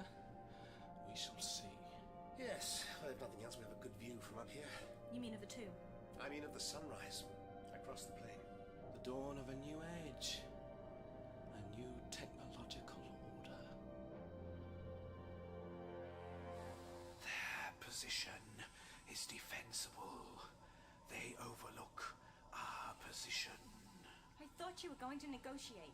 Options? We should deploy a sonic charge. Destroy the vehicle. And the people inside? Would also be destroyed. What about Tanya and the doctor? They threaten this too. They have heavy armaments trained on us. We must destroy them before they attack us. The loss of other lives is regrettable. But you promised the doctor wouldn't be harmed. There is more to honor than winning, Stas. Yes, Lord Zal. There is nobility, integrity, the value of your promises. But honor counts for nothing if we are defeated. That is true also. Deploy the sonic charge, Lord Zal. The human has left us no choice. So much for negotiation. So, what's the plan, Mr. Webster? Sit here until the oxygen runs out? We can use the oxygen in our suits when the air runs out in here, but it won't last long. They'll call us. Are you sure? We have their vehicle. When they want it, they'll call. They might just wait until they can come and get it. Not if they think we might fire at them, at that precious tomb. You were expecting to find evidence of aliens here, weren't you? That's why you came. Why Webster financed the mission. Of course. And that's why Uncle Leo insisted on a landing site beside the anomaly. It's why he insisted on sending you. Me? He sent Tanya because of her geological skills. That's what Forbes said. Forbes hasn't a clue. He does what he's told by NASA. You saying that my geology... Isn't worth a damn. But Uncle Leo... He's not your uncle. I'm not your cousin. So, ask yourself, why would we fight tooth and nail to send a 17-year-old girl to Mars? Oh, no. You'd already recovered alien material. That's how you knew. That's what you mean. Yes, Doctor. 18 years ago, the robot probe brought back some interesting things. That's why we financed the Ares project. Like I said, we only bet on certainties. What sort of material was brought back? Tell me. Bits and pieces, remnants of technology, hints and clues, and one of the warrior's outer shells. Organic material? Exactly. 18 years. So that's it. Martian DNA. No. Cloning may still be in its infancy, if you'll forgive the expression, but it was too good a chance to miss. You combine the Martian DNA with human cells. It's interesting how much knowledge, how much instinct you've inherited, isn't it, Tanya? Doctor, are you there? Say what you have to say to me. Are you all right? I thought I was an orphan. I'm sorry. I have a whole family I didn't know about. What do you want? I want to get back to Earth, which means I need access to your ship. And I keep my hostages. We can send you home, but first you must free your prisoners. I don't think so. You're hardly in a position of strength. I have this vehicle's weapons trained on you. You don't need your prisoners, but you only have limited oxygen. Enough to last me while I blow that tomb off the face of Mars. But I'll tell you what. You can have the Doctor with pleasure. But I shall need a replacement for him. What about Tanya? Oh, I'm keeping her. She's very valuable to me. I'm nothing to you, Paul. Less than nothing. So how about it? A warrior for the Doctor. We'll send us into orbit to link up with the command module, and I'll send a warrior back with your ship. Don't trust him, Zal. He's completely... The Doctor's right. You can shut up as well. So what about it, Zal? Do we have a deal? Don't listen to him. He tried to kidnap Stast. He wants a warrior. I do not trust him, but we have little choice. He has the ship's sonic cannon trained on this tomb. He could destroy us all. We should destroy him before he can fire on us. There is more to honor than the code of the warrior, Stast. You must learn that. Diplomacy and pragmatism are also important. Yes, Lord Zal. And so, when the occasion calls for them, are guile and cunning. I'm waiting, Zal. Very well. One of us for the Doctor. You'll get us to your ship? Yes. And I have your word that you won't attack? I offer you myself, Webster. I shall be the hostage exchanged for the Doctor. You can't! Don't trust him. You have my word that my warriors will do nothing that endangers my life. Excellent. Then I accept. He'll kill you, Zal. No. He needs me alive. If I die, Stast will deploy the sonic charge. Webster lives only as long as I do. I understand, Lord Zal. A pragmatic solution. An honorable bargain. Why did he agree? It's the honorable thing to do. But even when he knows Webster must be lying... You just can't accept that I've won, can you, Doctor? With Earth technology and Martian DNA, we shall create the ultimate warrior. The ultimate abomination. A scientific dark age of unspeakable technology. No, Doctor, the dawn of a new era. Dawn? Perhaps that's it. Tanya, hot does it get here at sunrise? Hot? It doesn't. The atmosphere's too thin to retain any heat. By midday, it may reach -20. Even for an ice warrior, that's cold. What are you two talking about? Nothing. The weather, that's all.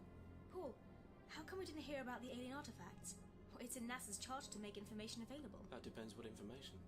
The Brookings report. Exactly, Doctor. You're letting Zal go out there alone? We are locked on to his communications signal. We can track his exact position from here. But even so... He goes alone, as a warrior should. You talk as if... Will Webster let the doctor go? I don't know. I wouldn't bet on it. Lord Zal has left the two. If you still had communications working, you could tell people what's happening. Or in the command module, you mean? What are you saying, Perry? Tanya told me that either you or Robert sabotaged the communications. She's sharper than I thought. You know, I never believed the anomaly, this tomb, was anything more than a hill. When I saw it through the dust storm, when I could tell it was artificial, a building. But why? Why cut off all communication with Earth? Standard procedures. What? Have you ever heard of the Brookings report? So you know about Brookings, Doctor? I don't.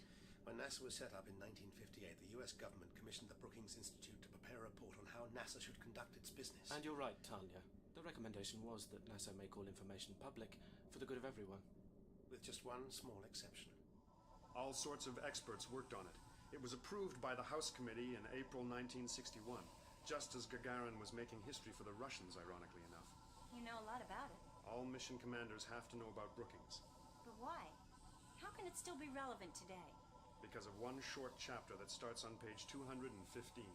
And that says you have to cut off communications if you find an alien building, does it? It's called Implications of a Discovery of Extraterrestrial Life.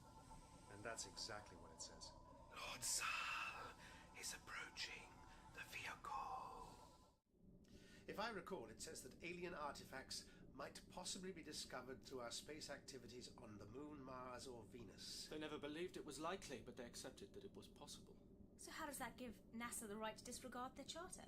Brookings discusses the possible disintegration of human society. It's quite a sophisticated argument, actually, for its time. It gives historical examples of civilizations destroyed by coming into contact with more advanced societies before they were ready for it. We're on the brink of technological breakthroughs, the like of which humanity has never known. And NASA's afraid of the social implications. And which am I, Paul? A technological breakthrough or a social implication? Webster, I am here. Release the doctor. We'll join you in a moment, Zal. Now I have everything. The hybrid and a rich source of new material. Material? That's how you think of us? Seal your suits. We're going for a little walk. You know, I think it's going to be a lovely day. Right, out, both of you, and don't forget, I have a gun pointed right at you, Doctor. You don't have to do this, Sal. He can't break his word. It's in his nature. Sal, think again, please. This isn't necessary. Whatever you're doing, there must be another way. There is no other way, Doctor. Now go. I don't think so. Once we've got safely to the ship, then perhaps I'll let the doctor go. You would break your word? It's in his nature, Sal. Just as you and your warriors must keep your word. The sonic charge is primed and targeted. You can't! You promised! You said you would do nothing to endanger Zal's life. You are right. We cannot fire. If there is a risk, we will harm Lord Zal. Stast. I am about to lead the humans across the plain to our ship. You understand the terms of our agreement? I understand perfectly, Lord Zal. The Doctor should also understand our agreement. You have learned much, Stas. Goodbye, my friend and comrade. It has been an honor.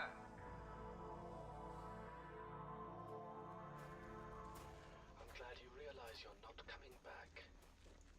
to leave them here, stranded. I think that's Mr. Webster's plan in a nutshell. He has no intention of sending Zal or his ship back any more than he's prepared to let me go. You realize there is no way the Ice Warriors will let you get away with this, Mr. Webster? It is almost dawn. A last request. From the condemned alien? May we pause for a moment? I wish to watch the dawn. Permit me to watch the sunrise on my own planet. One last time. Zal, I really don't think... It is my wish, Doctor. I ask you not to interfere. Oh, very well. We have a little time and nothing to worry about from your friends. I'll allow you a few moments. I'll stand with you, Lord Zal, if I may. You can see the sunlight creeping across the plain. It's beautiful. The way it deepens the color of the rocks and sand. The Red Dawn. It is sunrise. Very well. Prepare to fire. But you promised! Won't you reconsider, Zal? You shouldn't have come out here. You knew he wouldn't let me go. But to mistrust his word makes us no better than him. I had to assume his honor. I had to come. This is all my fault. Yours, Doctor. If I hadn't opened the doors past the tests and the two maps, humanity isn't ready for this. Perhaps. But that is not my problem, Doctor. Not now. There's nothing I can say. Our greatest warrior was Isdal, the leader whose tomb I have guarded for so long. He stood alone on this plain and faced the Red Dawn. He knew that it was only by sacrificing himself that he could engender the support he needed to persuade our leaders to evacuate the planet. You cannot struggle against the weight of precedent, Doctor. Against the lessons of history. I'm sorry. Sunrise. Are you satisfied now, Zal? Very satisfied. What's happening to him? What's going on? Zal? Zal?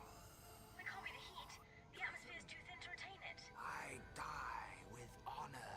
Of course. Thin atmosphere. Well, help him, can't you? Doctor, Stast will stand by his agreement. He will not endanger my life. Of course. I need him alive. Doctor, do something. There's nothing I can do. Without a protective suit, he's dying. But how? If not the heat, The ultraviolet. Red Dawn.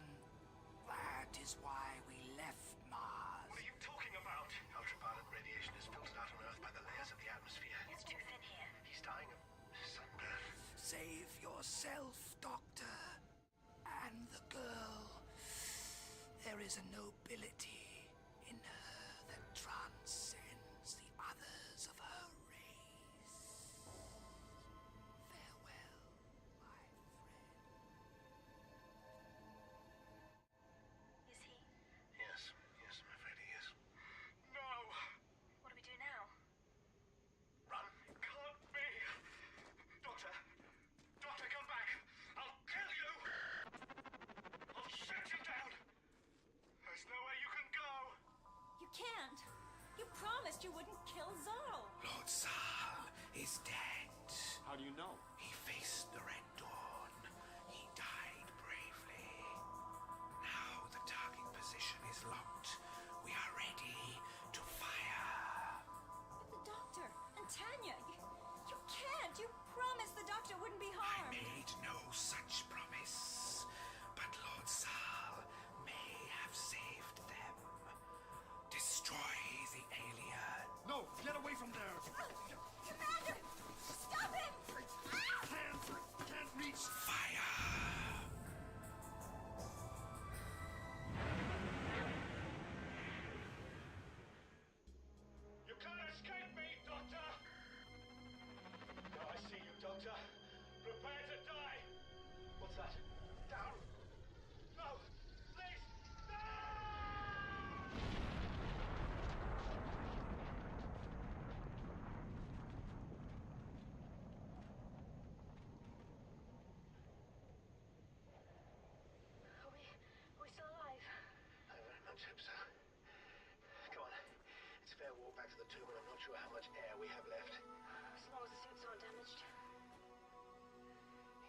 Webster was right about one thing.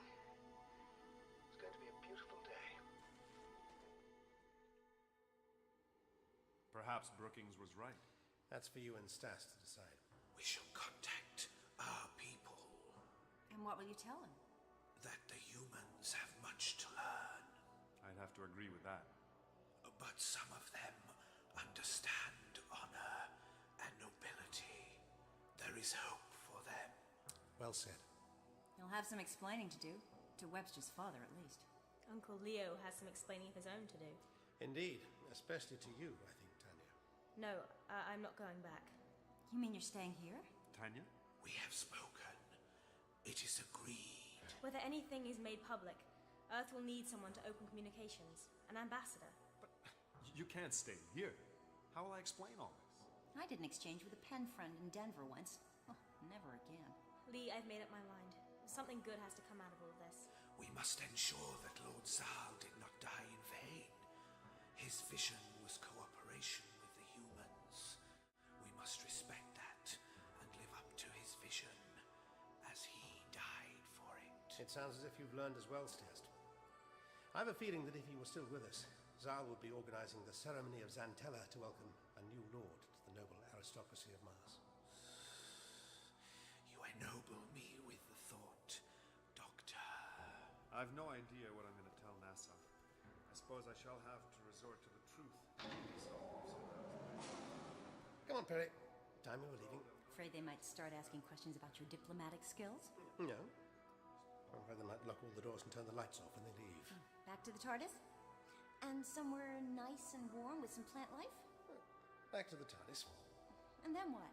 And then we shall see.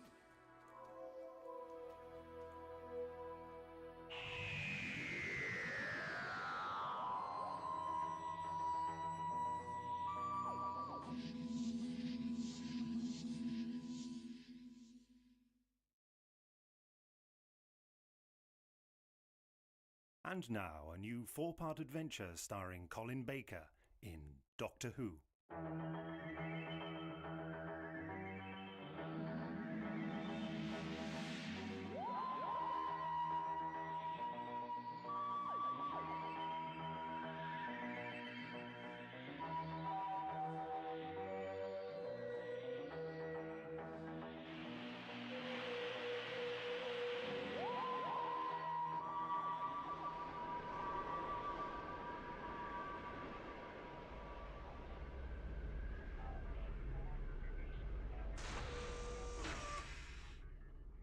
Landing ground to survey unit. Emergency takeoff procedure initiated. Request position. Where are you, Sankrita? Skrifan, I'm collecting samples in the third quadrant of Sector 19. Sector 19? What was that? Primitive indigenous scavengers. The back of the creatures has been circling me for most of the day. Sankrita, it is imperative you return to the ship immediately. Meteorological conditions are deteriorating rapidly. We are under orders to return to the fleet at once. There have been storms before. It is not a matter for discussion, Sankrita. The flagship has initiated automatic recall. The survey vessel is preparing for liftoff now, and I cannot hold the process. Return at once. Initiate immediate telekinetic transfer. Very well, Skrifan. Sankrita, respond. What is happening? I am attacked. Are you wounded? A superficial lesion, nothing more. There is some loss of blood. Then it can be attended to when we have rejoined the fleet.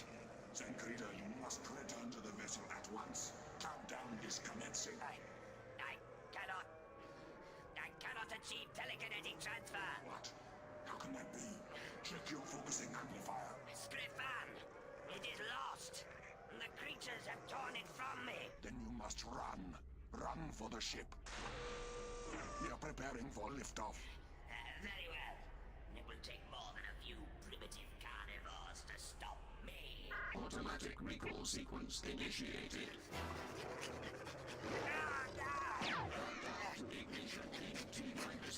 Postpone the countdown. I am nearly there. Sankrita, we are on. I cannot override the recall procedure. Skrifan!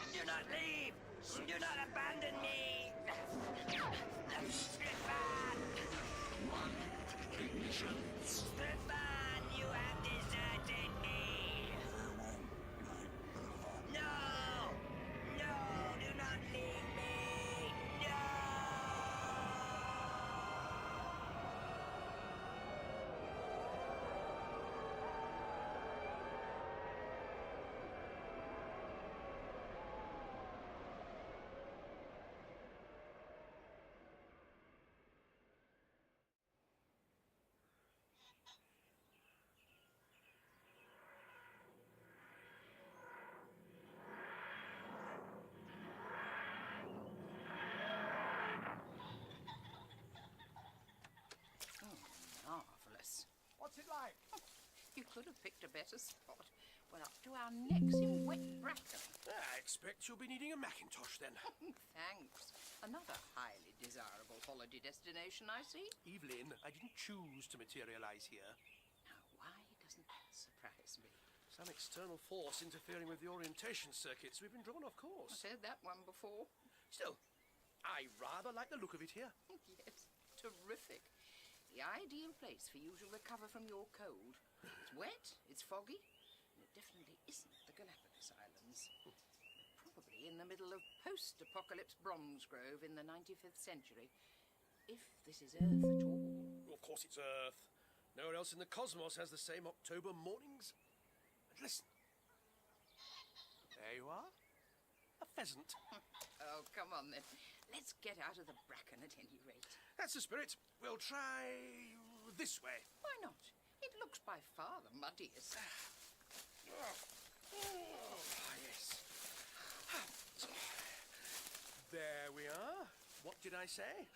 What did you say? Down there in the valley, I can see a church tower. Looks like a village. All right, Doctor. You win. I expect this is a bridle path. Can't be more than a couple of miles. Come on, we'll be there in time for breakfast. Oh! And watch out for that puddle. Oh, honestly, couldn't we just for once arrive somewhere in the middle of summer? What? Something on the path ahead of us. When I give the word, back up the hill to the TARDIS, all right? Right. Buster! Buster! Ben! Here, sir, Buster! Quiet, boy! Good morning. Oh, good morning to you. I say, early birds, eh? Going to see the Fugu? What? Yes, that's right. I hear it's a particularly fascinating example. They do say so. Well, fork left just down there, then it's up the hill in front of you. Buster! And this path goes straight on down to, Pen Griffin? Yes. Straight down the path and it comes out behind the school. Golly gosh, don't tell me you yomped all the way over the hill from Tremaine. Yes, that's right. Nothing like a jolly old yomp before breakfast. My thoughts entirely. Well, good day. Buster, stop that. Ben. Bye. All right, Doctor. I admit it's Earth. No other planet could produce more than one Joyce Grenfell. I can do better than that. We're in England. Cornwall, to be precise. Probably west of the River Fowl. How on earth could you know that? Pengriffin, Tremaine. I get it. By tree, fallen pen, ye shall know Cornishmen. That's right. Ancient Cornish prefixes. Not exactly cast iron evidence. True, but then there's the Fugu. Yes, I was going to ask you about that. Some sort of ancient monument, is it? Yeah, and an unusual one at that. A Fugu is an underground passage built by Iron Age man. They're unique to the far west of Cornwall. Not my period at all. Doctor? How is it, when you've been to so many planets in so many different galaxies, you always seem to know more about this one than I do? I suppose I just read a lot of history books. You rotter. Here we are. Fork in the track. Fugu up there. And breakfast down there. Oh, let's have a quick look, shall we? I haven't seen a decent Cornish Fugu for centuries. Same here. All right, come on then. Just a quick look, and then it's straight down the hill for scrambled eggs on toast. I promise. Is that it? Is what it? Up there, there's a sort of mound on the ridge of the hill. Oh, yes. No, that's not it. That's a Neolithic tumulus. Oh, of course it is. So where's the... what's it called again? Fugu. Fugu. Where's the Fugu? Well, they're not always that easy to spot. They tend to... Ah. Got it. Where? Over here. Come on. Oh, splendid. More bracken. There it is again. Ah, Mr. Ludgate. Still enjoying the new toy? It's responding again, Professor. Definitely some sort of electrical activity up on the moor. The only electrical activity round here takes place in your overheated brain, Mr. Ludgate. One day you'll resign yourself to the plain fact that 99% of archaeological work is carried out not with a computing machine, but with a trowel. Now, I want some coffee. Where's Mrs. Moynihan? She's out walking the dogs. Oh, hell's bells. It's rag mutiny. Everyone's deserting their posts. I don't suppose the Brigadier has put in an appearance this morning? Not yet. Professor? Oh, Yes, what do you want? You always want something when you start with Professor. It's these readings. If you don't mind, I think I'll just nip out with some of the portable gear and see if I can make any sense of things up at the dig. The day we make any sense of things on this survey is the day I get my knighthood. Yes, fine, off you go. I'll stay here and take any messages while you're all out. Thanks, Professor. I'll only be 20 minutes. Well, what do you think? It's rather impressive. Shine your torch up there again. Look at the craftsmanship. See how the walls are corbelled upwards to meet the roof slabs? So this would be Celtic, would it? That's right, around about 1st century BC. Amazing, really, isn't it? People think of the Celts as being not much more than cavemen. Cool, nothing primitive about Celtic society. They were a highly sophisticated civilization. Tin miners, weren't they? Well, tin streamers, to be pedantic. Here in Cornwall, they controlled an international industry with customers stretching right down to the Mediterranean. Not that it was Cornwall at the time, of course. The Greeks called it Belerion. So that tumulus up on the hill, that's presumably a lot older. Oh, yes, yes. That's a chamber tomb from the New Stone Age. Probably already disused 2,500 years before the Fugu was built. If you think about it, there's as great a gap between them as there is between this Fugu and the Sydney Opera House. What's it for? Oh, nobody's quite certain. The original idea was to stage operas there, but nowadays it's just used for photo opportunities by the New South Wales Tourist Board. Not Sydney Opera House, you clot. This. Ah, well, likewise, nobody really knows. There's a theory that they were used for storing grain. Seems an awful lot of trouble to go through just for that. True. But some archaeologists think the Fugus were also used as defensive stockades. Others believe they had some sort of religious significance. The truth is, we'll probably never know. Maybe I'll go back sometime and find out. Fancy a look inside? Why not? At last. Mrs. Moynihan, what kept you? Oh, I beg your pardon. Morning, Brigadier. Good day, Professor Morgan. I was hoping you might put in an appearance this morning. Thing is, we're even more short-staffed than usual today, and I've got quite a backlog to get through. Well, don't you worry on my account, Professor. I won't be getting in your way. Well, no. As a matter of fact, I was wondering whether or not you might be able to lend me a hand with some classification work until Mr. Ludgate gets back. If that's what you'd like, I'd be only too delighted, Professor. Although I should warn you, I'm no kind of expert. That's quite all right. No, I just wanted to sort things into cardboard boxes according to my instructions. In that case, Professor Morgan, I'm your man. Thank you very much, Brigadier. What with our resident whiz-kid intent on dragging us into the computer age and that idiot Leamington Smith swanning off to Princeton to read his paper at the Megalithic Symposium, it's a great relief to find someone who's actually prepared to do what I say. Well, Professor, where do we start? Pottery fragments from Site 33. 6 trays marked A to F. You with me so far? I'll tell you when you're going too quickly for me. Good man. Incidentally, where's Mrs. Moynihan? No, don't tell me. Walking the dogs. How did you guess? No chance of a cup of coffee, then. How far back does this thing go? Some of them extend a good 50 or 60 feet. Hang on, come back with the torch. I can't see where I'm treading. Boys, all right, floor's level. Ow! The ceiling gets a bit lower along here, though. Hey, come back here a moment. I think I found a fossil or something. What sort of fossil? Well, I don't know until you point the torch at it. Oh, it's just a funny-shaped pebble. Let me see that. Do you think it's man-made? Well, I'm not sure. Pebbles don't usually have holes in them, do they? I'd hang on to that if I were you. All right. So, what's at the end of the tunnel? If I knew the answer to that sort of question, I think on the whole, I'd get into a lot less trouble.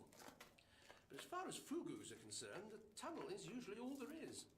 There's often a secondary passage leading off at right angles. Ah, there we are. Hey, what was that? Shine it there again. See, there's a figure carved in the lintel. Fascinating. Some sort of protective deity, perhaps. Either that or an Iron Age mind-your-head sign. One or the other. He's got a tail. So he has. Hey, you! What are you doing in there? Oh, hello. Sounds like we're not welcome. Just having a look around. Well, come out of there. It's not safe. Not safe nonsense. It's been here for centuries. Oh, come on, Doctor. Let's do as he says. Here, take my hand. It's very kind of you. Philip Ludgate. Very kind of you, Philip. Well, that settles it. I told the professor we should have put up some sort of warning sign. I don't know what you think is so dangerous, young man. Hello? You're getting some very high readings, Mr. Ludgate. Well, my point exactly. 7.4? That's most unusual for a granite upland. You're familiar with geoelectrical isography? Oh, I get by. Look, why don't you both come down to the Institute? Have you had breakfast yet? No, we haven't. What institute would that be? It's where I work. Lanyon Moore Archaeological Institute. Nowhere near as grand as it sounds, I'm afraid. You're an archaeologist? Certainly am. Or at least I will be, once I finish my PhD. I'm modern archaeology's antidote to the old trowel scrapers. Indeed. Well, Mr. Ludgate, I should very much like to see your institute and, if possible, meet the old trowel scrapers for myself. Did you say Lanyon Moor? That's right. New to the area. You could say that. Well, all of this is Lanyon Moor, right across to Tremaine, 5 miles that away. It was occupied by early man, right from the time of the first Neolithic settlers. I see. Anyway, the Institute's this way. We're barracked up in an old gamekeeper's lodge about half a mile down the hill. Lead the way, Mr. Ludgate. Come on, Evelyn, keep up. Lanyon Moor. Where have I heard that before? And finally, Romano-British at a stab circa AD 100. So, tradee for that one. Thank you, Brigadier. Glad to be of service, Professor. All right, now I've got some fascinating lumps of rusty metal for you to look at. Good morning, gentlemen. Oh, Mrs. Moynihan, thank heavens. You see before you 2 dying men. A large pot of strong coffee at your earliest convenience, if you please. Golly Moses, if you men can't even put the kettle on by yourselves, how are you going to cope while I'm away? Oh, don't worry. I'm sure Mr. Ludgate is as proficient with a cafetier as he is with a computer. Mrs. Moynihan, I'm sure we all adore the delightful mutts, but you really must keep them out of here. I've got valuable specimen trays all over the place. Get off my leg, you little... Buster! Buster down! Bad boy. There we are, you see. What a lot of fuss about nothing. 1 pot of coffee coming up. Come on, Buster, through here. Away from the nasty man. Yeah. Strangle those little blighters one day, I swear. I heard that. There's somebody here to see you, Professor Morgan. Professor? Ah, Sir Archibald, good morning. You know the Brigadier, don't you? Yes, we've met. Morning, Brigadier. Morning, sir. Have a seat if you can find one amongst the wreckage. Now, to what do we owe this honour? Oh, I just thought I'd drop by and see how things are going. Any news on the Spectre of Lanyon Moor? The what? He means these electrical discharges the boy keeps picking up on his ground survey, Brigadier. No, I'm afraid you've come at the wrong time, Sir Archibald. At this very moment, Mr. Ludgate is out there on the moor gathering evidence for his increasingly deranged theories. He's been gone nearly half an hour, so I expect by now he'll have spotted a swarm of UFOs, discovered the Loch Ness Monster, and solved the mysteries of the pyramids. Do I detect a hint of skepticism? Well, really, for someone who calls himself a scientist, that young man is one of the most credulous characters I've ever come across. I'm not so sure, Professor. I think we can all learn a great deal from the new methods. Who knows? This electrical business might have something to do with, I don't know, precious metals buried under the ground, or magnetism, or something. Not a boffin myself, as you know, but I'm prepared to give the boy a fair hearing. You can give him a hearing now, if you like, sir. He's coming up the back path. Who the devil's that with him? A tall fellow with the most extraordinary coat. He's got rather a handsome lady with him as well. More waifs and strays, no doubt. I hope you don't include me in that category, Professor. Oh, of course not, Sir Archibald. You know you're always welcome here. Thank you. Hello, everyone. I can smell coffee. Allow me to introduce the, Brigadier. Oh, have you two met before? We most certainly have. Lethbridge Stewart, you old rogue, how are you? I'm extremely well, thank you. You know who I am? To judge by the clothes, the unexpected arrival, and the manner of your greeting, I can only conclude that I know exactly who you are. I take it there's a police box somewhere in the vicinity? You're getting better at this, aren't you, Brigadier? Well, I've had some experience, haven't I? It's good to see you, Doctor. What are you doing here? All in good time. Aren't you going to introduce me to your friend? Oh, I'm so sorry. Brigadier Lethbridge Stewart, allow me to Evelyn introduce... Smythe. Delighted to meet you. The pleasure's mine, Miss Smythe. Or is it Mrs. Smythe? It's Dr. Smythe, actually, but you don't have to call me that. Oh, both of you doctors, eh? Oh, Doctor, this is Professor Morgan, head of the Institute. Delighted to meet you, Professor. Likewise, I'm sure. A doctor of what, if I may make so bold? Ooh, this and that. Mostly that, you know. Just at the moment, I'm very interested in fugus. We were exploring yours when we met your colleague here. Since we're making introductions, I'm Flint. I'm so sorry, Sir Archibald. I didn't see you there. That's quite all right, young man.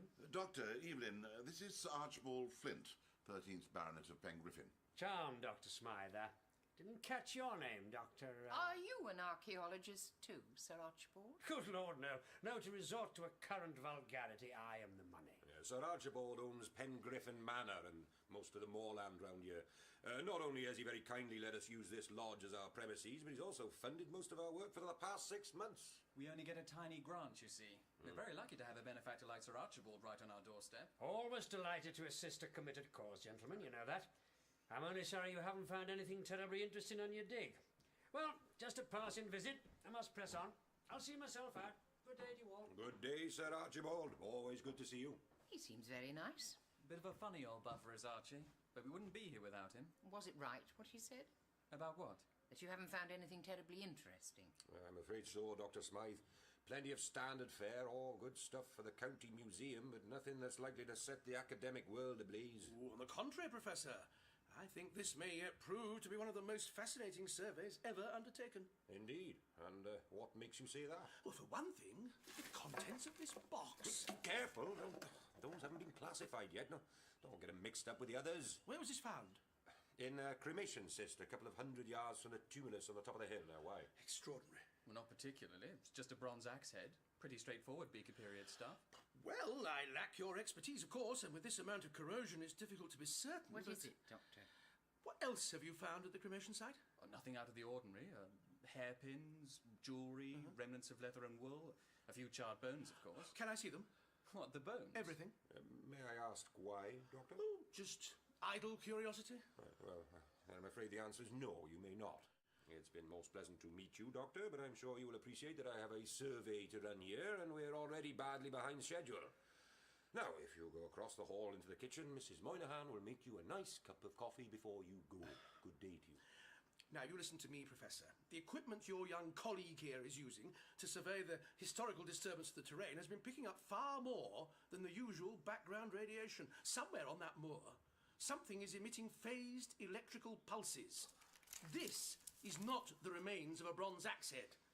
It's a fragment of molectic bonded discilum, corroded by the extreme cold of deep space. And if I'm right, what's happening up on that hill could be the beginning of something far more dangerous than you can possibly comprehend. Now, if you don't mind, I'd very much like to see what else you've dug up. With the greatest respect, Doctor, I am sorry to have to tell you that you are talking utter rubbish. I know the nonsense Mr. Ludgate's been filling your head with, and he's obviously found a kindred spirit. But I have neither the time nor the inclination to indulge so much as another minute of this ridiculous poppycock. Mr. Ludgate, will you kindly see your friends out? Just one moment, Professor. As it happens, the doctor is a respected government employee of many years' standing, and I propose to enlist his help in my current work. Oh, marvellous. May I remind you, Brigadier, that you are here on an entirely unofficial basis. And may I remind you, Professor Morgan, what it would mean to your survey if I were to make my presence here official. Oh, very well, Brigadier. Have it your own way. But if you people get under my nose, I shall be quite prepared to make an official complaint. Sorry about the delay. I've been trying to keep count of all the comings and goings. Coffee for 5, is it? The voice of sanity. Thank you, Mrs. Moynihan. I'm going to have mine on a terrace. Rightio. While the sun's still shining. Bring it out to me there, will you? Oh, and Mr. Ludgate.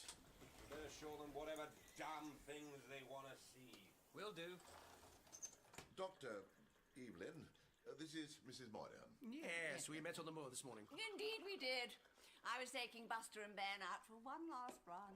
She's off to sunnier climes today, aren't you, Mrs. M? That's right. I'm all packed. The taxi's coming at 11:30. I should be at Heathrow by 6. I've just said goodbye to the doggies. Are they going into kennels? Oh, no. I could never do that. No. A neighbour's coming into my cottage to look after them, yeah. Oh, what a pretty little stone. Do you like it? I picked it up in the Fugu this morning. Unusual shape. Well, I can't diddle about here. I better get a move on. We expect a postcard by Tuesday at the latest. No, I'll do my best, Philip. Where are you going? Greece, dear. A week in Athens to begin with, and then I'm touring the islands. I'm not half so clever as these boys, of course, but I'm so looking forward to seeing the Parthenon, what have you.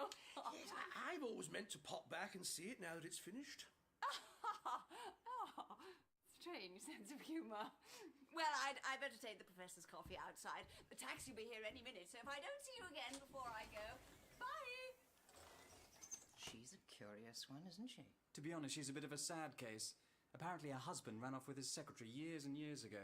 And then I think her daughter married someone she didn't approve of or something, and they lost touch too. I always get the impression she's rather bitter underneath all that enforced jollity. Mr. Ludgate, I wonder if I might see the other samples from that burial chamber? Oh, yes, of course. I'll go and have a rummage. Back in a tick. So, tell me, Brigadier, what on earth are you doing here? Well, officially, I'm on holiday. Doris has relatives in the southwest. Doris? Oh, of course, you haven't met my wife, have you? Your wife? Well, don't sound so surprised, Doctor. We don't all run off with our secretaries, you know. Good gracious. What about unofficially? I beg your pardon, Dr. Smythe? You said you were on holiday officially. Ah, yes. Well, Doris is with the in-laws up in Devon, while unofficially, and I hope you understand this is classified information, I'm down here doing a spot of surveillance. I thought you'd retired. You know what they say about old soldiers, Doctor? Every now and then I'm asked to do a bit of undercover work, and every now and then I say yes. So what's UNIT's interest in this survey? Well, doctors, back in 1940, Lanyon Moor was occupied by the Royal Navy for use as a radar observation post. Mm-hmm. They put up huts on the hill, but they had to abandon the site within a couple of months. Why? What happened? Well, for one thing, the radar equipment was completely useless. Everything was permanently scrambled. Chaps from the War Office came down, experts and so forth, but they couldn't get to the bottom of it. What else? There was some sort of wave of mental illness among the men. Seems people were just losing their marbles, wandering off onto the moors. One poor fellow even went over a cliff and ended up in pieces at the bottom. Well, not surprisingly, the Admiralty didn't want to make too much noise about it, so they quietly shut the place down and moved the station 20 miles up the coast. And now things are happening here again. Well, nothing quite so serious. Touch wood, Dr. Smythe. But a couple of weeks ago, one of Professor Morgan's assistants had some sort of breakdown at the Fugu and ended up in hospital. So that's why Mr. Ludgate was so keen to bundle us out of there. And now UNIT have got you hanging around and keeping an eye on things, eh? Exactly, Doctor. Unofficially. Professor Morgan knows all about it. He and young Ludgate have signed the Official Secrets Act. Everyone else thinks I'm just a friend of Morgan's, a retired warhorse on holiday. And you're living here? Oh, not at the Institute, no. I'm at the Pengriffin Arms, a very good pub just down the road. Right, these trays are all from the same cremation cyst. These two are fabric, this lot's all pottery, this one's bone fragments, and you've seen the metal already. Thank you, Mr. Ludgate. Evelyn, while I'm looking through this lot, there's something I'd like you to do. Have breakfast? If you insist. Then, I wonder if you could help me with some good old-fashioned research. Like what? Find out anything you can about the history of this place, Pengriffin, Tremaine, Lanyon Moor in particular. Local history, folklore, anything at all connected with the area as far back as you can go. Right. Is there a local library, Philip? Nearest one's in Penzance. But you'd be better off paying a visit to the Manor House. Sir Archibald's got a fantastic library, and I'm sure he'll be more than happy to let you have a browse. Yes, indeed. One of his ancestors was a genuine 18th century antiquarian. There are whole rooms piled with books in that house. Sounds ideal. Well, then I'll go straight over. How do I find it? It's a mile or so across the moor. Actually, if you're quick, you could catch a lift in Mrs. Moynihan's taxi. Mrs. M? I'll report back before evening, Doctor. Good girl, Evelyn. We'll meet here at 7. Well, Doctor, if I don't get back to work, Professor Morgan will probably have a seizure. Is there anything else I can get you? Thank you, Mr. Ludgate. The Brigadier and I have quite enough to be going on with here. This is very kind of you, Sir Archibald. Not at all, Dr. Smythe. It's a pleasure to have such a charming visitor. I'm afraid my butler is away visiting his mother this weekend, so I shall have to do my poor best to look after you myself. The library is this way. It's a very impressive house. Elizabethan, isn't it? Spot on, my dear. 1571. The architect was Sir John Arundel. His gabled facade is the earliest of its kind in the country. It's a beautiful hallway. And here's our famous window, you see. 576 individual panes, most of them original. That's quite something. The window cleanly detested, of course. Has the house always been in your family, Sir Archibald? Only since the 17th century. It was a gift from Charles II in recognition of our support during the Civil War. Now, here we are. Some of these bookcases may be a little dusty, I fear. Oh, I can cope with a bit of dust. That's the spirit. Well, if you'll excuse me, Dr. Smythe, I usually have my little rest at around this hour. Times, winged chariot and all that, you know. Do make yourself at home in the kitchens, and feel free to use the telephone, of course. I shall return much refreshed in a couple of hours, when perhaps you'll do me the honour of joining me for afternoon tea. Oh, thank you very much, Sir Archibald. The pleasure's mine. Nice to have a young face around the place again. Good hunting. I hope so. Young face. It's a while since anyone described me as that. Oh, hang about. I should have asked him where the history books are. Sir Archibald, I wonder if you could tell... Oh, how extraordinary. Where's he shot off to so quickly? Oh, well, I'll find them. Now, where are we? History.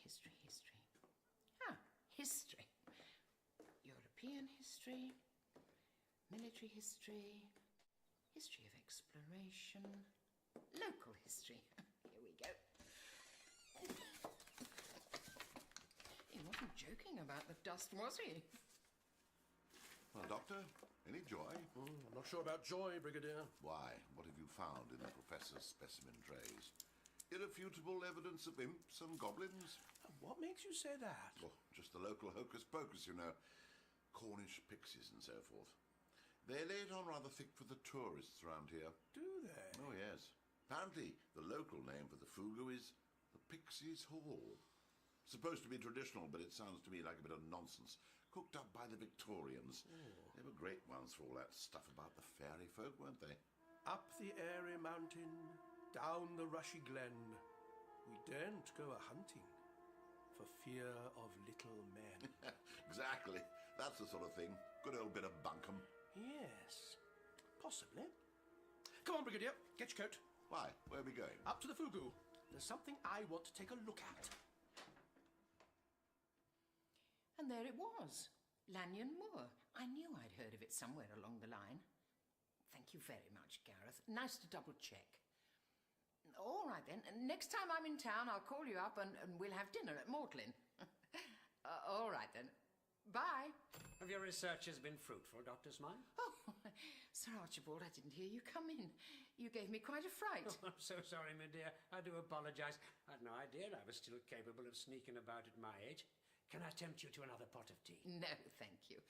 You've been most kind and you've kept me well fed all day, but I really think it's about time I made tracks. Would that I could offer you a lift, my dear, but I'm afraid my butler is also my chauffeur. That's perfectly all right. I rather fancy a breath of fresh air anyway. Yes, I see you found the dust. I only hope it's been worthwhile. I think so, yes. I made quite a few notes anyway. Good. Well, Dr. Smythe, you're welcome to stay as long as you wish. But if you're contemplating a return on foot, I should advise you set off directly. Dusk is approaching and night falls very quickly on the moor. That's the point.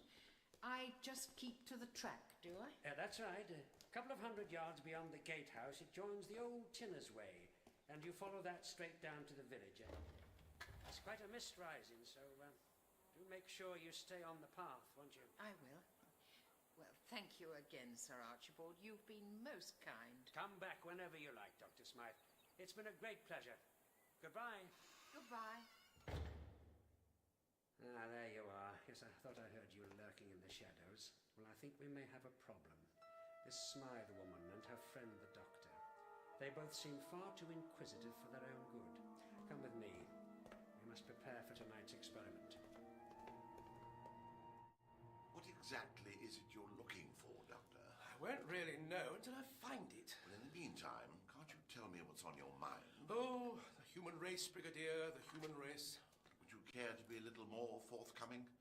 Folklore can tell us a great deal about the workings of the mind, the concerns and pressures incumbent on different civilizations. I suppose it can, yes. But doesn't it strike you as even mildly interesting that this place is said to be haunted by imps and pixies? But surely, Doctor, that's just the sort of thing that's attached to every ancient site in the British Isles.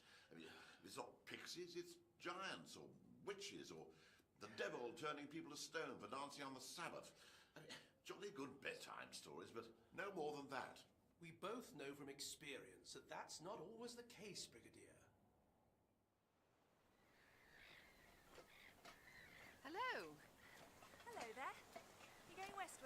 I'm going this way, if that's westward. Pen Griffin. That's where I'm headed too. I'm Nikki. Nice to meet you. Evelyn. You've obviously come equipped. Yes, I'm doing the whole of the Southwest Coastal Path. I say. How far is that? Well, you start up near Minehead and it goes all the way round to Dorset. It's over 600 miles altogether. You must be mad. I love it.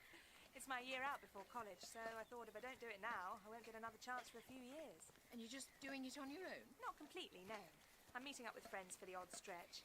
But I'm the only one mad enough to do the whole lot. Are you camping?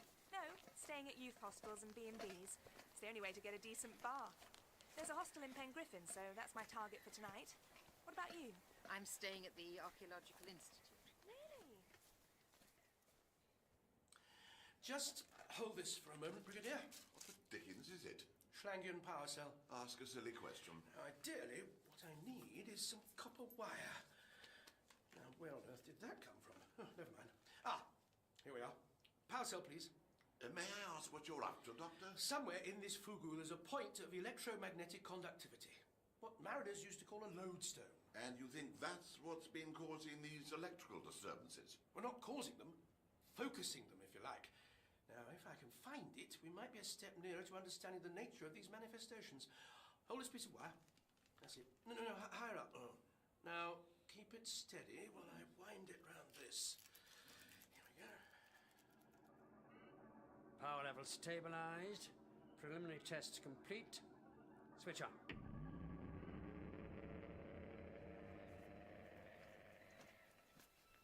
Did you hear something? Where? Just up ahead. Listen. What was that? I don't know, but I don't like the sound of it very much. Oh, come on, let's get going. It's just this fog making us imagine things. Nothing's going to get between me and my Horlicks. No, wait. Don't. It's getting nearer. Oh, it's just a bird or something. Nikki, I think we should go back the way we came. I think you could be right. Just turn round slowly and... Run! Run!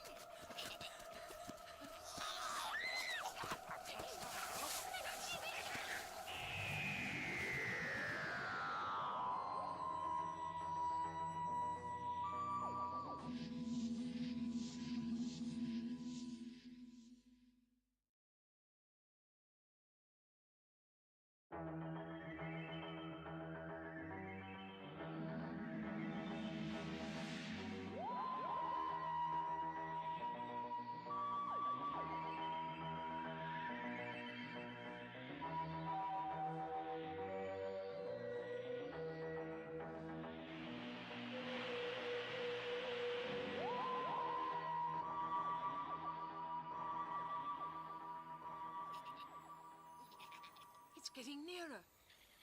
Oh, it's just a bird or something. Nikki, I think we should go back the way we came. I think you could be right. Just turn round slowly and... Run! Run!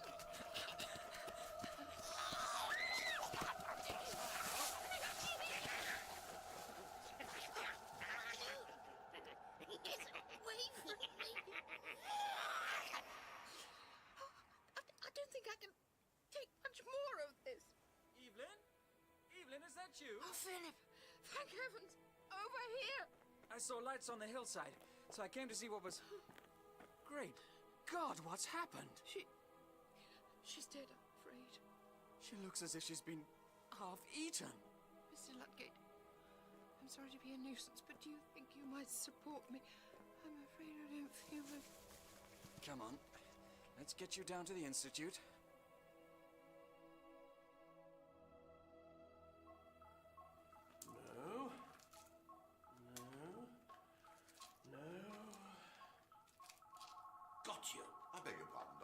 See the dysphasic pulse registering on the power cell? This stone here is the point of conductivity I was looking for. It was just a matter of finding the right one by trial and error. I'm afraid you've lost me, Doctor. How can a common or garden stone in an Iron Age wall turn out to be an electromagnetic conductor, or whatever it is? Take another look at it, Brigadier. That's no common or garden stone. Looks the same as all the others to me. First sight, perhaps, but that's just the weathering now. if we lift away the veil of centuries... And how are you going to manage that? With a teaspoon. Here, hold the torch. There we are. You see? Bit of algae and soot and calcification, but underneath, it's as fresh as a daisy. Bless my soul. It's metal. Not strictly speaking. It's a mineral compound. A rock like any other. But it certainly doesn't belong in this parish. The colours, I've never seen anything like it. Well, that's hardly surprising. It was probably quarried on the planet Sperris. I'll take your word for that, Doctor. So, what's it doing here? That's a very good question. Doctor? Hmm? Doctor? Doctor, it's Evelyn. There's been an accident.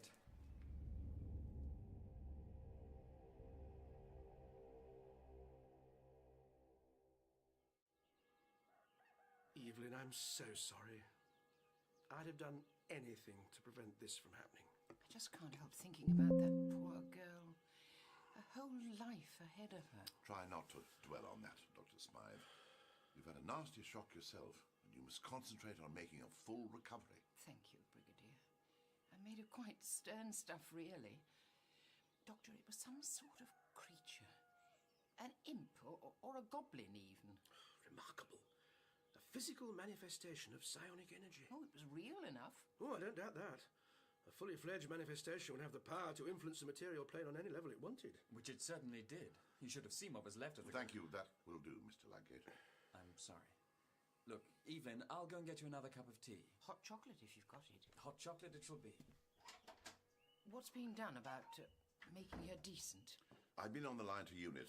An undercover team is supervising things even now. We need to keep this whole business under wraps for the time being, Dr. Smythe. But don't worry.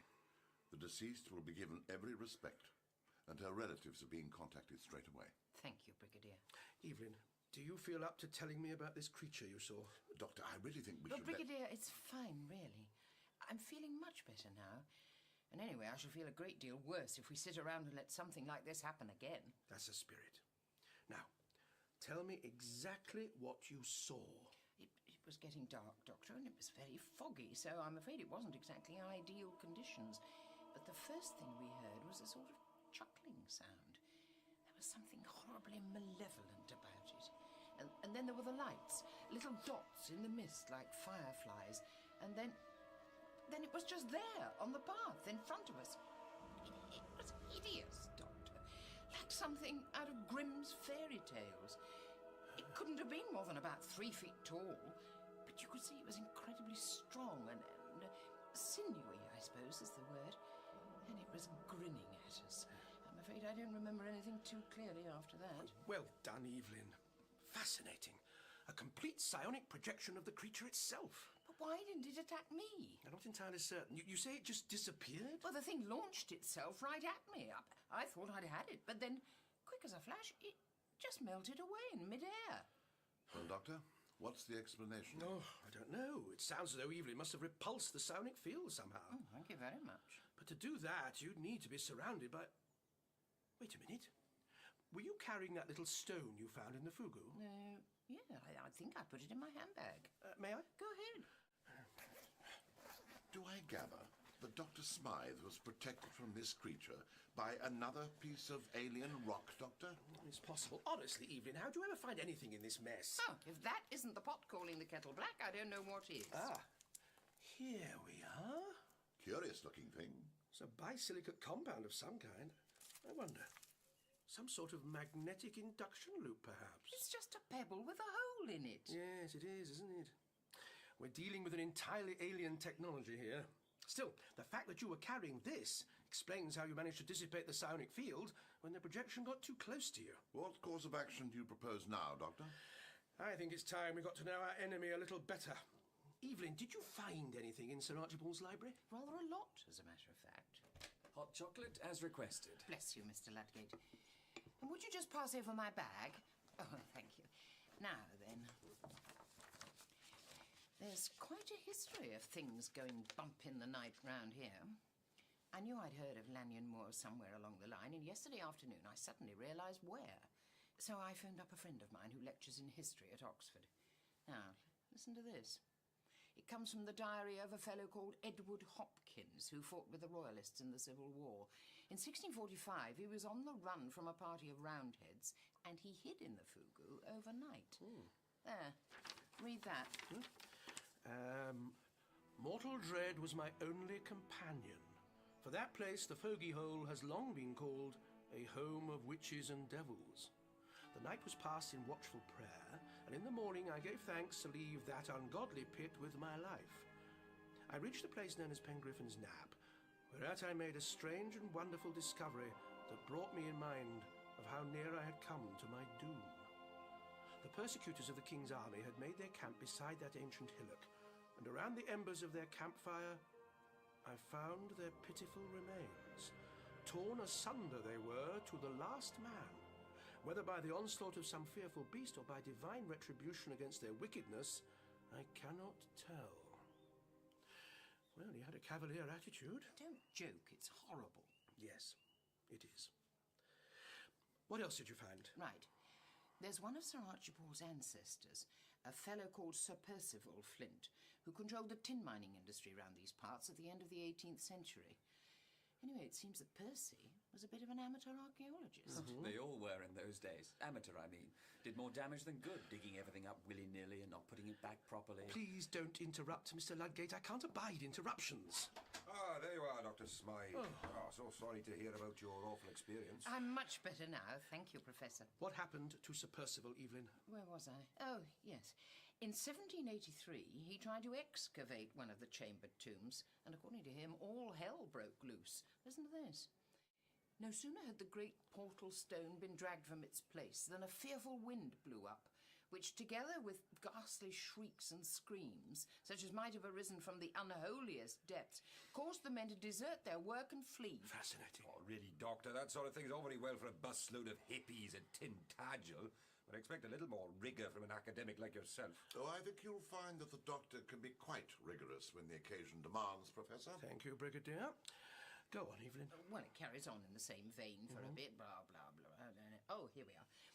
When at length the men were prevailed upon to return the stone to its former position, it was found that whereas 6 horses had been necessary to remove it from the mound, only 2 were required to bring it back. And this, despite the latter operation taking an uphill gradient. Oh, the early antiquarians are full of that sort of nonsense. Fancy and flummery. It's all whipped up to get a bit of publicity. Well, I don't know how you explain the next bit. Tell on. In the 1840s, there was a tenant farmer who decided to flatten the tumulus so he could plough up the hill and plant more crops. He'd hardly started digging when he had a heart attack. Dropped down dead right there on top of the mound. Yes, that one's a well-known story around here.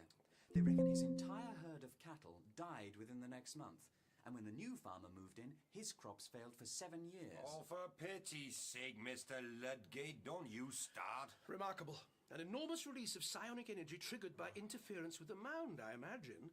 Enough to annihilate life and poison the soil in the immediate area. A formidable defense mechanism. A formidable release of preposterous flim-flam, you mean?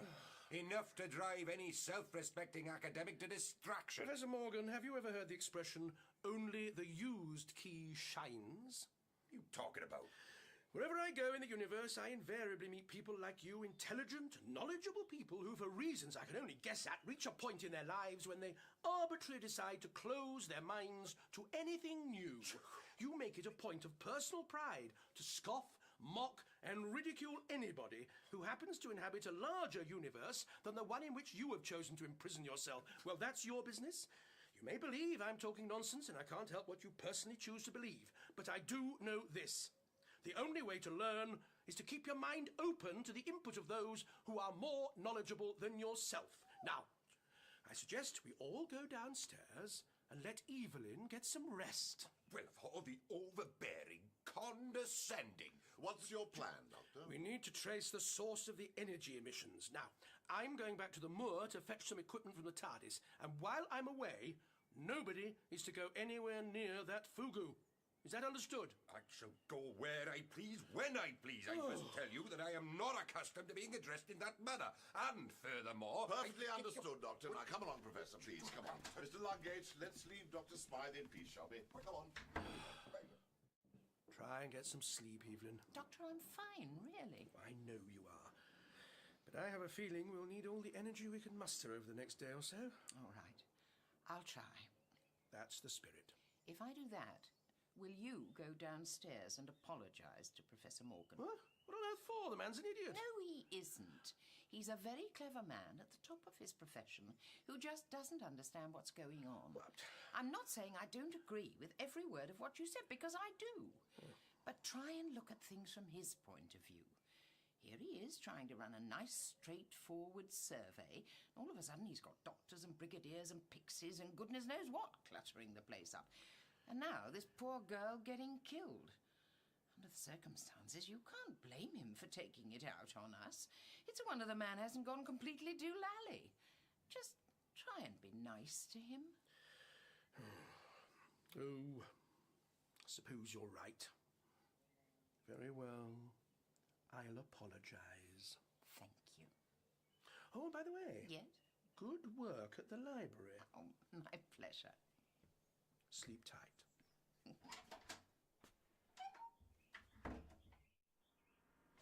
Do I take it that martial law has now been declared? Professor Morgan, there's really no need to overreact.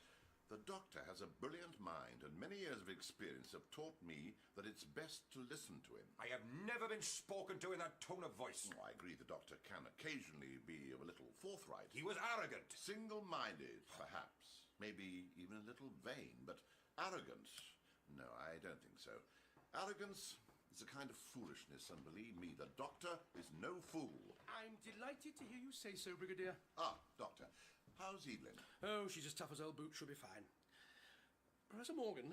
Yes, Doctor? It's a privilege and a pleasure to know that we can rely on your expertise during this crisis. Your presence is quite invaluable, and we're tremendously fortunate to have you here. When I get back here with my equipment, I'd be most grateful for your advice on matters archaeological. Well, we shall see. Good. Good. Well, I should be back within the hour. And remember, no go fugu. Understood, Doctor. What an infuriating man. Oh, he can be. He can be. Oh, what an infuriating man. However, onward and upward. Portable field vector map should do the trick. It'll be fun carrying that down the hill. Come in. I bought you another hot chocolate. Oh, you're a man after my own heart, Mr. Ludgate. Oh, don't keep calling me that. Philip, please. Oh, thank you. One of my students is called Philip. I suppose you're not much older than him, come to think of it, are you? I don't know how old he is, but I'm 25, if that helps. Listen, Philip, I think there's something not quite right up at the manor. How do you mean? I don't know. All his servants were away. Sir Archibald's all alone in that great big house, and yet... What? I don't know. I just got the impression that there was more going on in that house than he wanted me to think. Just a sort of gut feeling I had. Well, he's a funny old boy, that's for sure. He's probably the original Norman Bates. Got his mother in the cellar. No, I'm serious. He left me alone in the library, and when I opened the door a second later, he disappeared.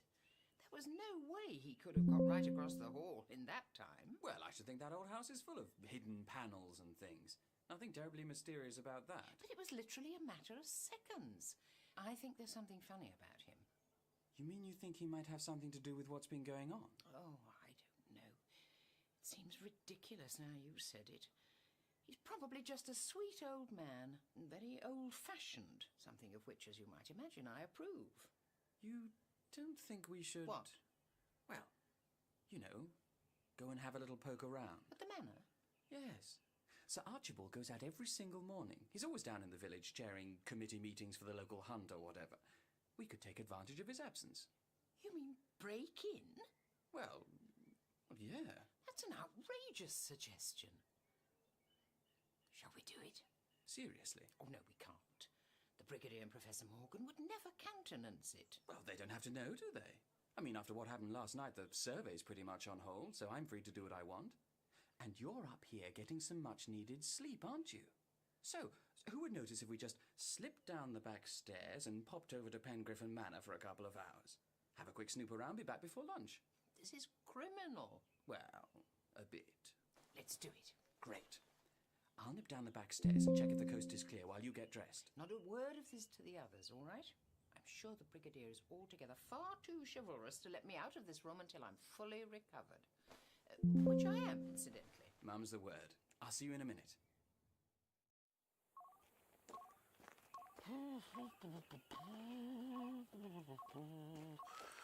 Oh, I've wandered up and down this particular area mountain quite enough times already. And here we are. Wait a minute. The TARDIS. It's gone. In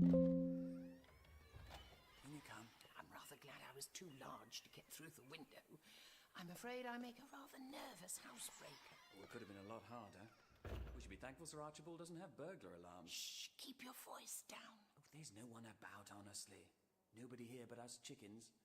So, where do you want to start? I don't even know what we're doing here, really. All right, you start on the rooms down that corridor. I'll go across the hall and start on the other wing. Right. What am I looking for, exactly? Well, anything that might suggest he's got some sort of operation going on here. Incriminating letters, computer files, I don't know. Evidence of jiggery-pokery. Right. Meet you at the main staircase in 20 minutes. Righto. Ah, Doctor, did you get the equipment you needed?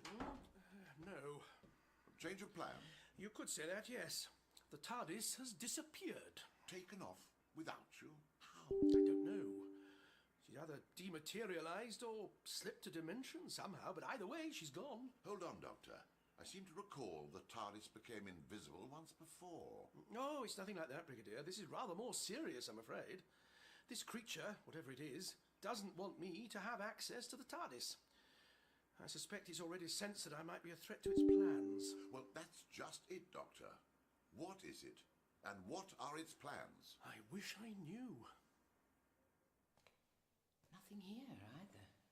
Oh, this is ridiculous. Breaking and entering at my age. You should be ashamed of yourself, woman. I'm getting out of here. Hello? What on earth is this? This is incredible. What is it? It's my laboratory, Dr. Smythe. Do you like it? Sir Archibald, what are you doing in here? Isn't that the very question I ought to be asking you, Dr. Smythe? Yes, that is rather difficult to explain, isn't it? I feel confident that you'll give it a go. Well, you did say I could come back whenever I liked. Call me an old traditionalist, but I had rather naively imagined that you might have come to the front door and rung the bell. Well, I must say, this is all terribly exciting. I've never had burglars before. Are you alone? Or do you have accomplices casing the joint? I'm alone. You're quite sure about that, are you? You can see for yourself there's nobody else here. I came on my own. Well, that's fortunate. But only for me, I'm afraid. You really shouldn't have come here, Dr. Smythe. I'd better be on my way. Oh, no, I don't think so. Not now. I'm afraid you've seen things you really oughtn't to have seen.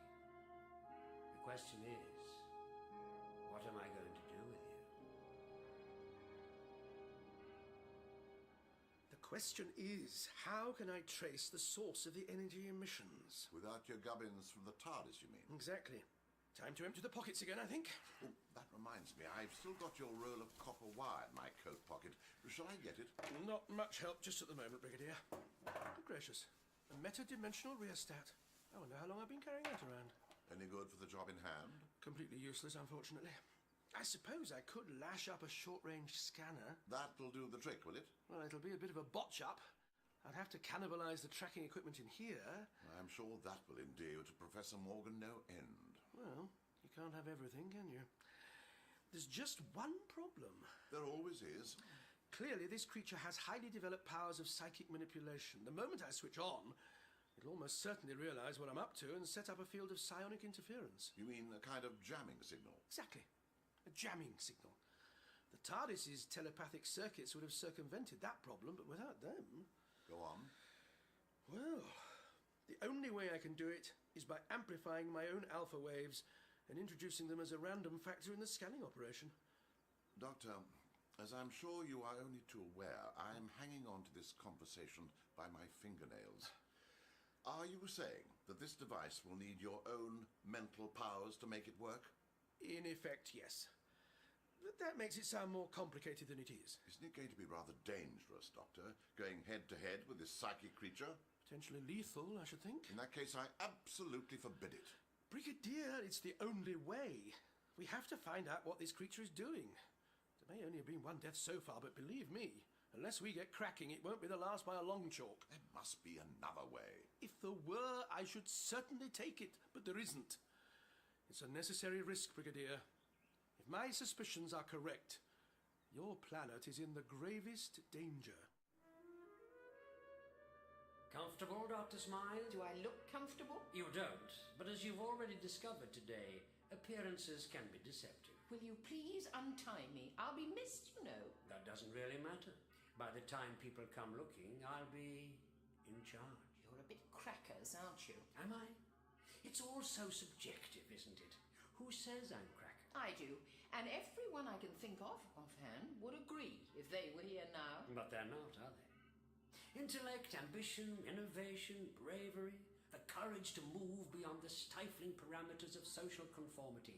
These have always been regarded as signs of madness by the plodding majority. You're starting to sound like Dr. Faustus now. Do you know what happened to him? My dear Dr. Smythe, religion is for people who believe in hell. Magic is for people who have been there. Magic? What are you ranting about now? You really are crackers, aren't you? Have you ever heard of the Hermetic Order of the Golden Dawn? Yes, I think so. Something to do with that narcissistic charlatan who wrote awful poetry. Crowley. Alistair Crowley. Filed his teeth into points and called himself the Beast. He was a bit of a joke, really. He was a prophet, Dr. Smythe. His vision was the dissolution of universal morality. Rubbish. He wasn't a prophet. At the very best, he was a cut-price Nietzsche. Do what thou wilt shall be the whole of the law. Well, exactly. What kind of feeble philosophy is that? My students observe it every Friday night. It's just an excuse for a good party dressed up in a bit of medieval lingo. You babbling inadequate. As you're about to learn, I have made rather more of it than that. I'm sure you have. But as I pointed out earlier, you're crackers. There is a power out there on Lanyon Moor. Deep, dark, primal power such as no man has ever known. All my life I have studied the history of this place, the psychic emanations, the spectre of the moor. That's why you funded the survey. I thought it might be of some use to me. But as it turns out, Professor Morgan's scratching in the sand is of no consequence. With or without his assistance, my life's work is about to reach fruition. It's certainly got something to do with fruit, but probably not in the way you think. Nuts are another major ingredient. Your clumsy attempts at sarcasm cannot disguise your fear, Dr. Smythe. My family has always prided itself in being among this country's most loyal servants. It is fashionable nowadays for those with no sense of duty or history to despise the so-called privileged classes. Our institutions are becoming overrun by the worst kind of parvenu. Well, my service may no longer be required, but my blood cannot be taken from me so easily. Oh, don't let's get above ourselves, old chum. You're only a baronet, you know. That makes you a commoner, like me. You might think I have no sense of history, but I'm sufficiently up on the subject to know that your ancestors probably bought you your place on the lowest rung of the aristocracy. Your envy ill becomes you, Doctor. Anyway, what's all this got to do with Alistair Crowley? How does the dissolution of morality fit in with some two-bit lordling with a screw loose getting ideas above his station? Crowley, of all men, knew that his flock needed leadership. And a prophet, after all, is merely one who prepares the way for a Messiah. Oh, I see. A Messiah. And that would be you, would it? Have a care, Dr. Smythe. I am on the threshold of fulfilling my destiny. Well, that's nice for you. You mock me, but I smell the terror in your mind. What you see around you are the results of decades of privately funded research. The equipment in this laboratory focuses the power of my will. I believe you witnessed a demonstration only last night. Demonstration? You don't mean it was you who caused that creature to appear? I summoned it forth, Dr. Smythe, and it came. I don't believe you. Believe what you like. My experiments are complete. When the spectre rises tonight on Lanyon Moor, it is I who will harness it. Then I shall be able to create and destroy at will. To my will shall be the whole of the law. You really are mad, aren't you? You actually believe all this rubbish. Doubt is devil-born, Dr. Smythe. Look at that window. Now. How did you do that? I hope your students are more attentive than you are. I did it with my mind, Dr. Smythe. Shall we put it back together again? Now. 16th century. Wouldn't want it broken, would we? You did that? It's a pity you didn't believe me in the first place, Dr. Smythe. When forced to provide a demonstration, one does feel rather like a performing seal. What are you going to do with me? If you haven't already seen too much, you must certainly have now, my dear. And it occurs to me that I've never had a human subject before. What do you mean, a human subject? When I was a little boy, before the war, I remember my best friend and I used to enjoy burning ants with a magnifying glass. That doesn't surprise me in the slightest. He died in Korea. But I'm straying away from the point. What is the point? Now who's being a cut-price Nietzsche? The point, Dr. Smythe, is that although I'm still beset by ants, I don't need a magnifying glass anymore. You're totally unhinged. This laboratory is my glass, and with the merest twitch of my mind, I can make things crackle and smolder. Now, since it was your eyes that got you into this pickle, I think it's only fitting that they should be the first part of you to be put out of their misery. I shall exercise the utmost discipline and boil them out very slowly, Dr. Smythe. I want you to feel the benefit. Do excuse me for a moment while I make the necessary adjustments to my apparatus. Doctor.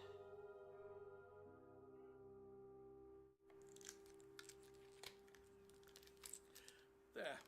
That should do it. Looks like the crystal wireless sets I used to make when I was a boy. Is this thing really going to work, Doctor? Should do. Now, Brigadier, I have to confess I'm not entirely sure exactly what will happen when I switch on. I might look as though I'm in some pain. Come to think of it, I might be in some pain. But at all costs, don't switch off. And don't pull the headset off me. It might take some time to get a proper triangulation. Oh, very well, Doctor. But are you quite sure this is entirely sensible? I think, on reflection, this has to be one of the least sensible things I've ever done. But I have no choice, Brigadier. But surely if it's just a matter of tracing some transmissions, we could do it at a unit tracking station. You're forgetting the psionic jamming signal, Brigadier. Unlikely as it may seem, this little lash-up is our best option. And anyway, time is of the essence. I won't detain you for very much longer, Doctor. You'll never get away with this, you know. People will stop you. I don't think so, Dr. Smythe. You see, they simply won't have the willpower. Why on earth do you want to do it anyway? Why impose your will on the whole world? What for? It is my destiny. My birthright. I can see now why they wanted to get rid of the hereditary peers. You're an educated woman, Dr. Smythe. Do you really want to end your life chattering like an ape? I wasn't planning to end it at all, actually. There. Everything is ready. And we switch on... here. Oh, this will be most interesting. Eyes first, didn't we agree? Very well, Dr. Smythe. Are you sitting comfortably? Then we'll begin.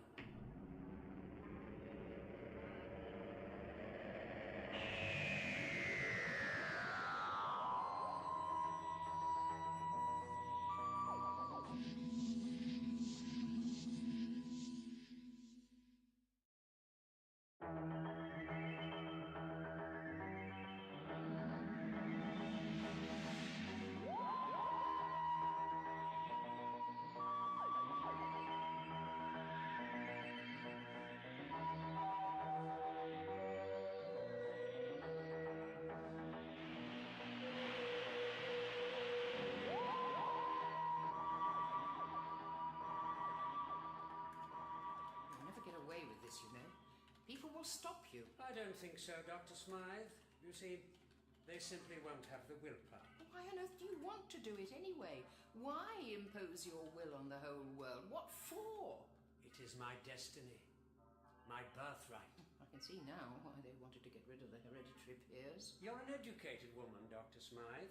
Do you really want to end your life chattering like an ape? I wasn't planning to end it at all, actually. There. Everything is ready. And we switch on... here.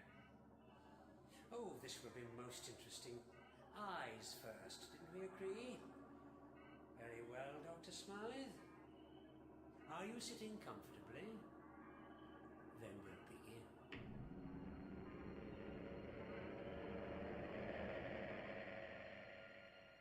Well, no time like the present. Switch on, Brigadier. Right. Hold tight, Doctor.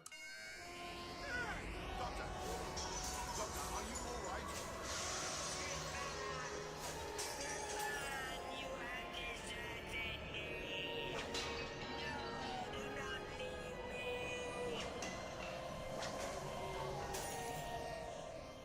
Can you feel anything yet, Dr. Smythe?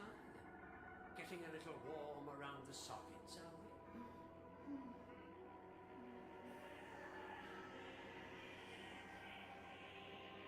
But what's this? Circuit overload? How can it... Oh! My eyes are fine. Shut up! Whatever has happened, my dear, I can assure you that your stay of execution is entirely temporary. Doctor! Doctor, can you hear me? Doctor, I'm going to switch off. Doctor? Doctor? Doctor, wake up. Doctor, can you hear me?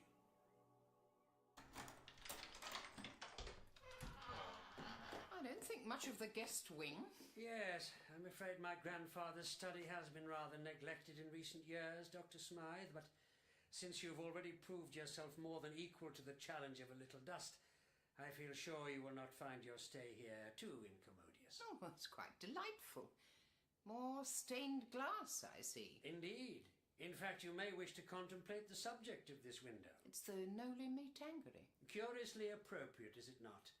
He tells her not to touch him because he has not yet ascended to his throne. But he will do so by and by, Dr. Smythe. As soon as he's repaired his computer banks, eh? I don't remember that bit. Perhaps it would be unwise to strain the analogy. But don't worry, your stay here will not be protracted. I shall invite you back to my laboratory just as soon as repairs are complete. Do all your own maintenance as well, do you? I'm impressed. It would comfort you to think of me as a solitary madman, wouldn't it, Dr. Smythe? Well, I'm sorry to disappoint you, but I'm not alone here. I thought your butler was visiting his mother. Oh, he is. I've had to get some other help in. Well, I'd love to stay chatting, as you can imagine, but I really must leave you for now. We shall resume our experiment later. Steady yourself, Evelyn. You're all right. You're in one piece, and you've been in worse scrapes than this. Right then, I've seen this film. What happens now is that the heroine escapes from her cell. Somehow. Doctor! Doctor, wake up! What the devil has been going on here? Professor Morgan, we're going to have to call an ambulance. The doctor's out for the count. Right, yes, of course. If I can find the telephone and all this... here we are. Good man. I've got him warm, loosened his collar. I'm not sure what else I can do. A cup of tea would be nice. Doctor, thank heavens. Never mind the ambulance, Professor Morgan. Could you lay on some tea instead?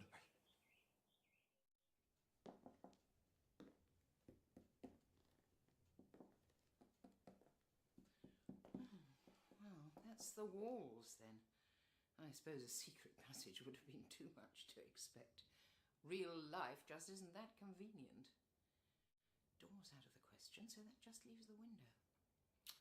I wonder if I wind my cardigan round something, like one of these books, for example.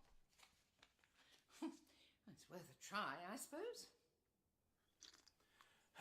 Delicious. Well, I'm glad you're feeling better, Doctor, but what Sir Archibald is going to say about the devastation here, I cannot imagine. Say nothing of the fact that months of careful research has been mashed up like soup in a blender.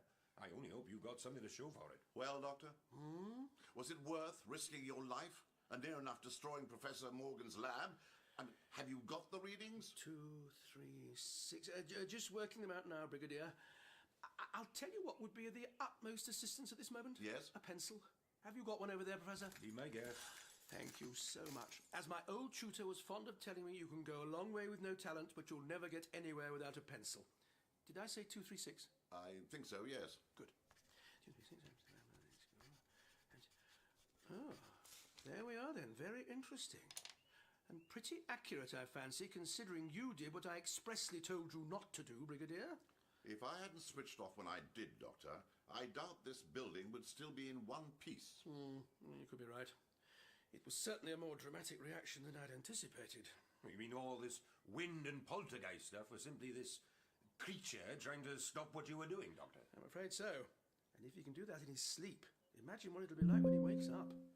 I don't follow you. Well, as I expected, the epicenter of the primary psionic field is that tumulus on the hill.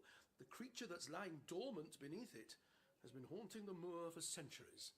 Since Neolithic times, you mean? Oh, long before that. My guess will be that it arrived on Earth anything up to 20,000 years ago. When the Neolithic settlers arrived, they probably plonked their graveyard up there because it seemed to them that the site had connections with the spirit world. And this creature is roused from its sleep whenever the ground is disturbed. Exactly, Brigadier. Hence the trouble with the archaeologists and the Royal Navy and so forth. Well, what about the Fugu? I mean, isn't that supposed to have been built thousands of years later? Where does that fit in?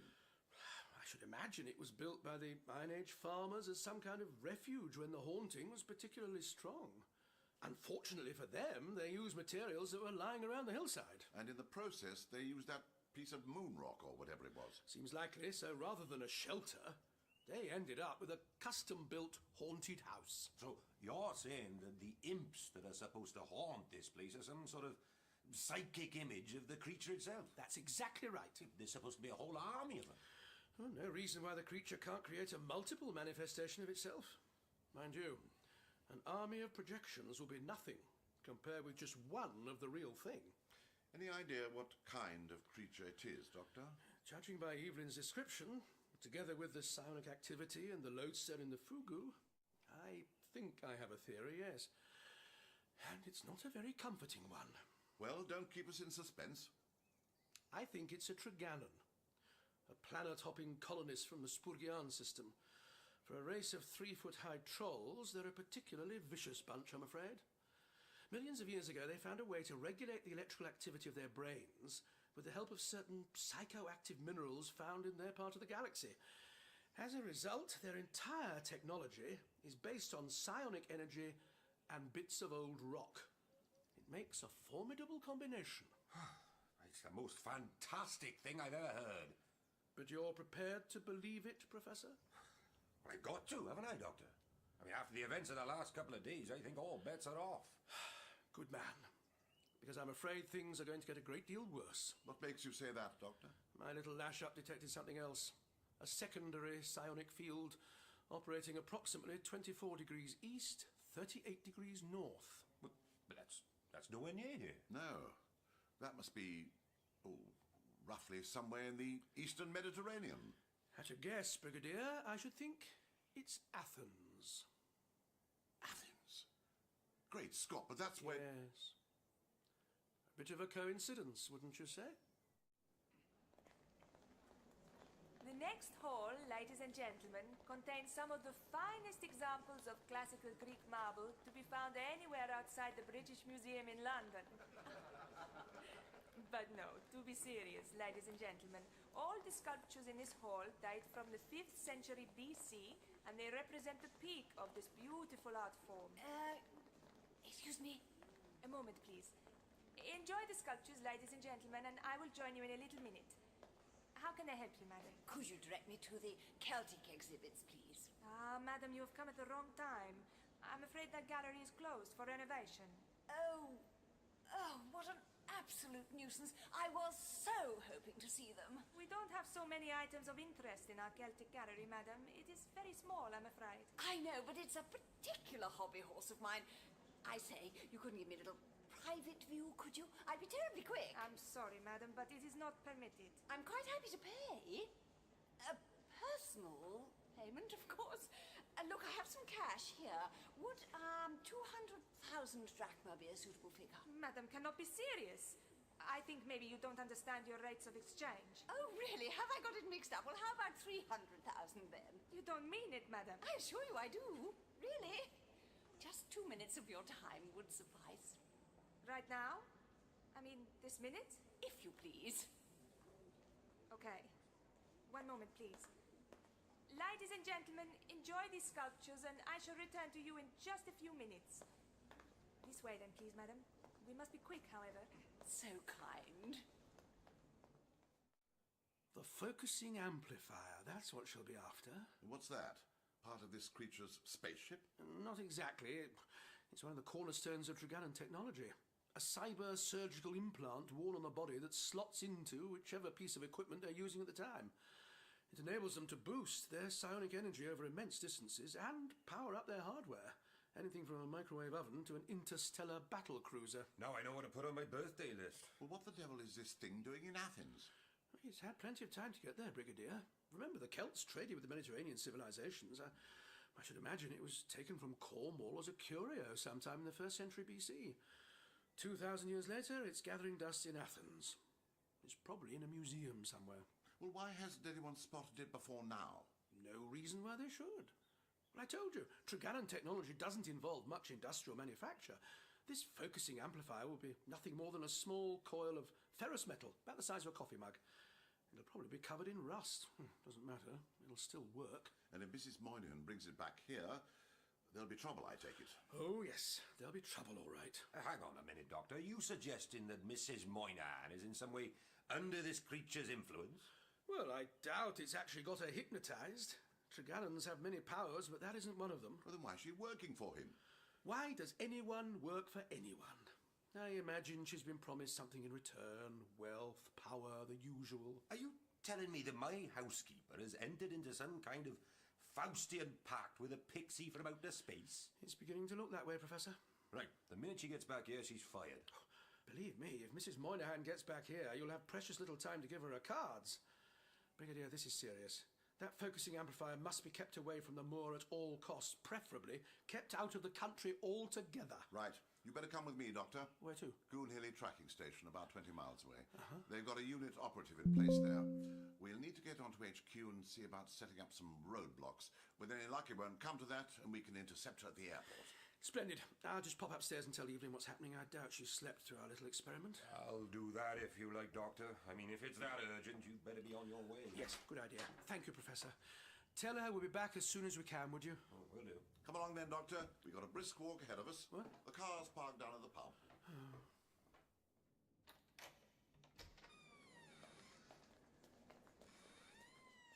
This is where we keep our small Celtic collection, madam. Oh, splendid. Thank you so much. You may go. No, madam. I must stay while you are here. Oh, really? So I can then lock up afterwards. Oh. And we have not very much time. No, indeed, I see. Very well. Then I'd better see if I can find what I'm looking for. It is here. It is in this room. Search. Oh, yes, they are fascinating. Really, they are. Let's see. What do we have here? There. Before you now in the second cabinet. It is the focusing amplifier. Really? That old thing at the back? I beg your pardon, madam? It doesn't look at all how I imagined. What doesn't? Oh, do shut up, you irritating little fool. I beg madam's pardon. You know, it offends me deeply that I even have to speak to people like you. You only brought me here because I offered you money. Look at you. With your high heels and your makeup and your greedy little eyes. You disgust me. Madam, I must ask you to leave now so that I can lock up. No, I'm leaving, all right. But you're not. And since you obviously have a penchant for cheap glass jewellery, perhaps you can make use of this.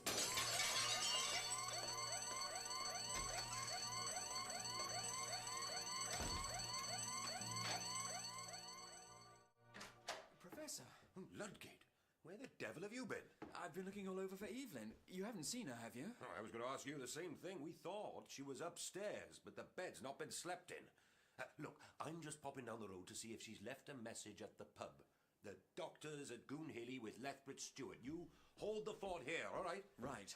And the doctor says not to go near the dig. Well, here goes, with Smythe's patent glass silencer. Forgive me, Sir John Arundel, but it's either me or your window. So far, so good. Now, for the tricky bit. Goonhilly is one of the UN's telecommunication nerve centers, Doctor. Once they get a unit incident team set up in here, we should be able to get some results. How much longer is it going to take? Matter of minutes now. I just had confirmation that the team's flown into Calderos. Now, about time, too. We were hanging around a reception for the best part of 2 hours. Yes, I'm sorry, Doctor, but you must appreciate I've been retired for a few years now. Gone are the days when all I had to do was reach for the red telephone. The desk it's on is 300 miles away, and someone else's feet are under it, so I'm afraid the security clearances take a little longer. Bumbling bureaucracy. I wouldn't be surprised if Mrs. Moynihan's back in the country by now. Brigadier Lethbridge Stewart? Yes, Captain. Ashford, sir. International liaison. Pleased to meet you, Captain Ashford. This is the Doctor. How do you do, sir? It's an honor to work with you both. All right, Captain, we need to crack on with this business straight away. So I understand, sir. We're already setting up a cordon around the immediate area. Roadblocks on all the major routes, and we're posting sentries on the approaches to the burial chamber. Any news from Athens? Yes, sir, and I'm afraid it's not good. This report's just through. Pelagia Stamatis, part-time guide at the Athens Central Museum, was found unconscious with severe head injuries in a locked gallery at 12:25 local time today. The police are treating it as aggravated burglary. Burglary? One of the display cases was smashed to bits. The girl hasn't come round yet, so they're not sure whether anything's missing. Oh, something's missing, Captain, believe me. 12:25 Athens time, so that was 10:25 this morning. How long did it take them to find her? Not very long, sir. The alarms went off as soon as the case was smashed, but there would have been enough time for the culprit to leave the museum. And that was, what, 5 hours ago? More than enough time for Mrs. Moynihan to fly back home and clear customs. How long have you been watching the airport? Flights into Gatwick and Heathrow have been under surveillance for the last half hour, sir. Nothing yet. We're setting up all the other major ones now. Stansted, East Midlands, Birmingham. What about the small, local airports? Plymouth, Exeter, Bristol. Has anyone checked if they take flights from Athens? I'm not sure, sir. Not sure? Damn it, man. Those are the first ones you should have secured. This isn't just a matter of picking up some harmless old granny as she goes through the green gate, you know. She'll be working to a plan. Yes, sir. Well, don't just stand there, Captain. Get on to it. Sir. Well, Brigadier, it looks as if we might be too late after all. Don't worry, Doctor. If we missed her at the airport, the roadblocks will pick her up. I hope you're right, Brigadier.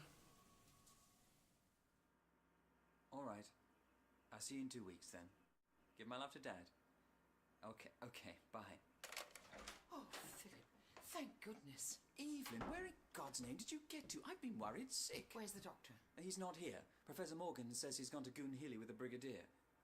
Hey, what's the matter with you? You've got blood on your arm. It's only a scratch. I got it climbing out of the window.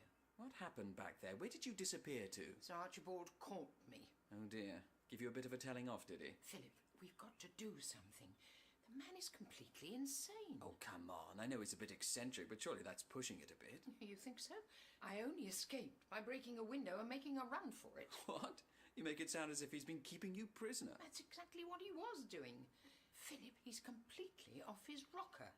He's some sort of latter-day warlock. He's got a secret laboratory up there, and he's planning to take control of this creature's psychic power. I do believe you're serious. I'm serious, all right. Since I last saw you, I've been tied up, locked up, threatened with torture. I'd probably be dead by now if his machinery hadn't gone fut. I can hardly believe it. Well, what should we do? How long did the doctor say he'd be? I don't know. I wasn't here. Well, whatever it is Sir Archibald's intending to do, I've very much got the impression that tonight's the night. I think we should go back to the manor. Are you mad? If what you've just told me is true... It is true. Then we should keep well away from there. But he's got to be stopped. I'm sure that's what the doctor would say if he were here. If we can take him by surprise, I don't know, sabotage his laboratory or something. You really are too headstrong for your own good, aren't you? You're the kind of girl my mother warned me about. Since I'm old enough to be your mother, I'll take that as a compliment. Well, you coming?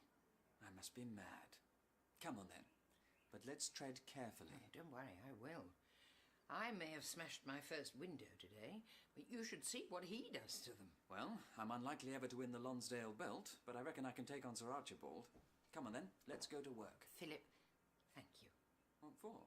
For believing me. And coming back with me. That's all right, Mum. Don't be cheeky. Come on.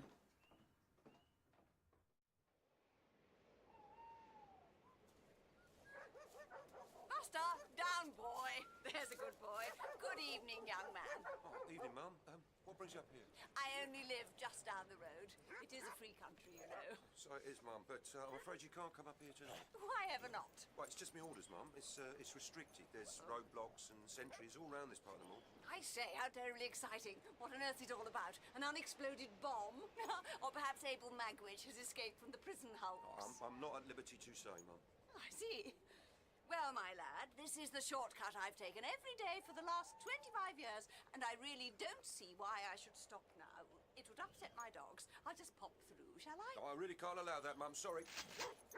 Did you do that to intimidate me?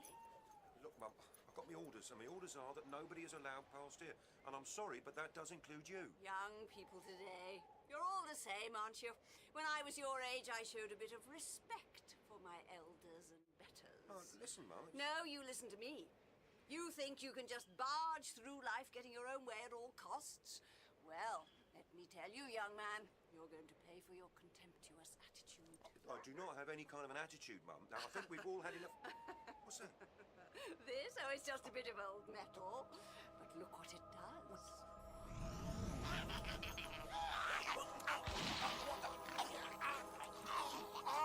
I imagine people will be treating me rather differently in future. Don't worry, Doctor. She'll be under lock and key long before she reaches the county boundary. Oh, it's no good deceiving ourselves, Brigadier. She's here already, I'm sure of it. I suspect we have only a few hours' grace. What do you mean? Well, even if he gets the focusing amplifier, the Triganon won't be able to move very far for the time being. He'll be stuck up there on the moor until reinforcements arrive. Reinforcements? Well, don't you see, Brigadier? Well, these creatures are linked to the Triganon Gestalt by cybersurgery that transducts their psionic power over vast distances. I'm sure you're right, Doctor. Well, once he gets his hands on the focusing amplifier, the first thing he'll do is send a distress call to his ship, isn't it? His ship? But, Doctor, you said he'd been buried here for 20,000 years.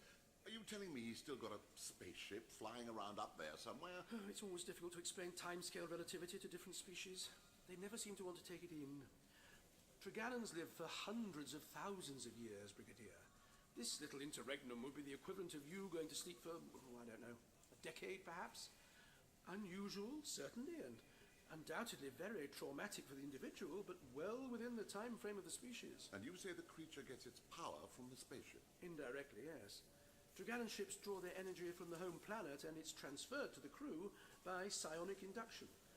It gives them limitless motive energy as long as they don't stray too far from the power source. So if this ship answers the distress call, the creature's power to move around and do things will increase as the ship gets nearer to Earth? Comforting thought, isn't it? By the time the ship's a parsec or two from here, he'll be able to regenerate himself in a physical form. Before that happens, we'd better think of something pretty good. I still don't think it was a terribly good idea to come in through the main door. We'll be all right. There's no one here. Oh, that's what you said last time. Where's this laboratory of yours, then? Straight through here. There's a catch in the panelling. Where is it? Here. Good God, it's amazing, isn't it? He might be mad, but he obviously knows what he's doing. Or at least someone does. What do you mean? He didn't do all this himself. He's got someone helping him. Whoever it is must have an incredible scientific mind. You're right. This is the machine that overloaded. Looks like he's nearly finished repairing it. Look. I wouldn't touch that, Evelyn. Why not? Because I think it would be better if you moved away from it with your hands up. Philip. No. I'm sorry, Evelyn. You're right, Dr. Smythe. He does have an incredible scientific mind. Philip, why? I like getting things done. Progress. Survival of the fittest. I wouldn't expect you to understand. I must confess, Dr. Smythe, that I sorely underestimated you. It simply didn't occur to me that you had it in you to smash a priceless Tudor window and scramble through a 15-foot ornamental rose border. I'm glad I was able to impress you. I have yet to find you at all impressive, Dr. Smythe. Now, if you'll excuse us, Mr. Ludgate and I have some important work to complete. Lock her up in the wine cellar. Right. Come on, Evelyn. Oh, the wine cellar, is it this time? Well, there are no windows down there, Dr. Smythe. I fear there's no wine either, for that matter, but never mind. We won't keep you waiting long. What's your stake in this business, Philip? Mr. Ludgate has been of the greatest assistance to me in many ways, Dr. Smythe. He will be handsomely rewarded. Things all set for tonight, then, are they? Closer to the golden dawn, are we? You will die with inane prattle on your lips, Dr. Smythe. The power on the moor is increasing by the hour. The work is almost complete. At midnight tonight, I shall confront my destiny. Doctor, how many more of these Trigannons will there be on this spaceship? It's difficult to say. If it's only a survey ship, as I suspect, there'll just be one other. A crew of 2 bonds with the ship for life, so our friend here won't have been replaced. Right. Well, it's clear the best thing we can do is take immediate action before this fellow gets any stronger. I'll get on to Captain Ashford. Oh, Brigadier, if you're about to suggest dropping bombs on it, you can forget it. Well, we've already seen how powerful its psychic defense mechanisms are, even in a dormant state. If you start chucking missiles at it, they'll just bounce off. And probably flatten St. Ives in the process. So what do you suggest? For the time being, we're just going to have to sit tight and hope your men can keep Mrs. Moynihan away from the moor. Master, I am here. I have the relic from Athens. You have done well. What shall I do? Place the focusing amplifier on the cairn before you. Here? There. Now, retreat from the tumulus. Yes.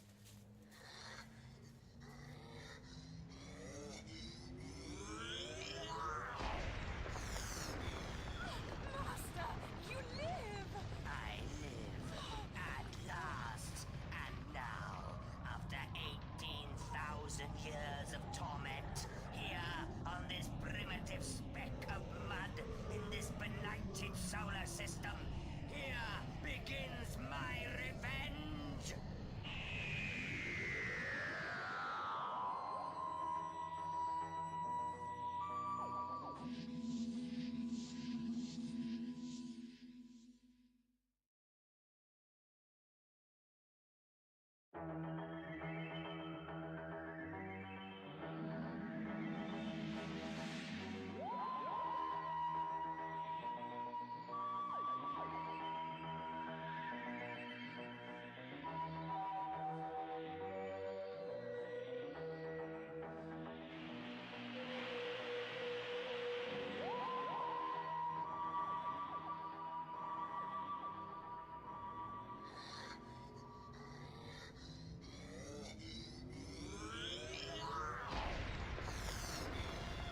Master, you live! I live at last. And now, after 18,000 years of torment, here on this primitive speck of mud in this benighted solar system, here begins my revenge!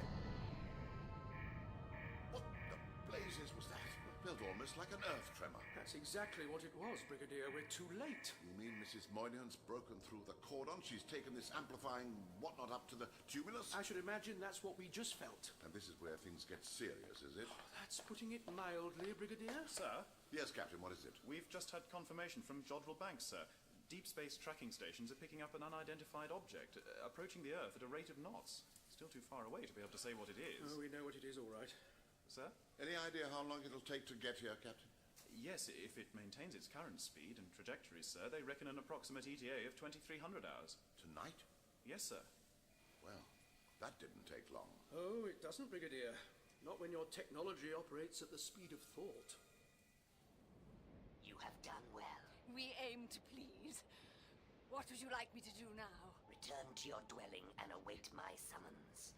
Once the ship has arrived and I have concluded my personal business, you shall join me in my victory over this planet and its people. Your brother has a surprise coming. My brother will pay for abandoning me here. 18,000 years of paralysis on this repellent planet. 18,000 years of pain and hatred. His death will be slow and terrible. Revenge will be sweet. I know exactly how you feel. Wait! A Menantolian induction loop is missing. What? A component of the focusing amplifier. It has been removed. Is it important? If I am to assume manual operation of my ship, it is vital that I recover the induction loop. Well, what does it look like? A small disc of Menantol bisilicate with a socket attaching to the focusing amplifier. Well, that could be anywhere, couldn't it? I really don't see how we can... Hold your horses, though. The doctor's friend, Evelyn, found a strange little stone with a hole in it up at the Fugu. Where is this woman now? I imagine she's at the Institute. We must recover the induction loop at once. So, Doctor, what now? A rapid return to the Institute, I think. We need to collect Evelyn and the others. Wait a minute. Evelyn's stone! I beg your pardon? You remember that pebble that saved Evelyn from the psionic attack? Well, if that's part of his control mechanism, we might still have a bargaining chip on our hands. We've got to get hold of it straight away. Right, Doctor. Back to the Institute, then. Keep me informed about the UFO, Captain. Wilco, sir. Good luck. Come on, Brigadier! Have you recalibrated the master terminal yet? Nearly done. Time is running short. All right, I said we're ready in time, okay? Sir Archibald. What is it now? Is it really necessary to involve Evelyn in all this? I propose to make that woman suffer for her insolence. Don't tell me you're feeling sorry for her. She's no part of this. She's just stumbled into it.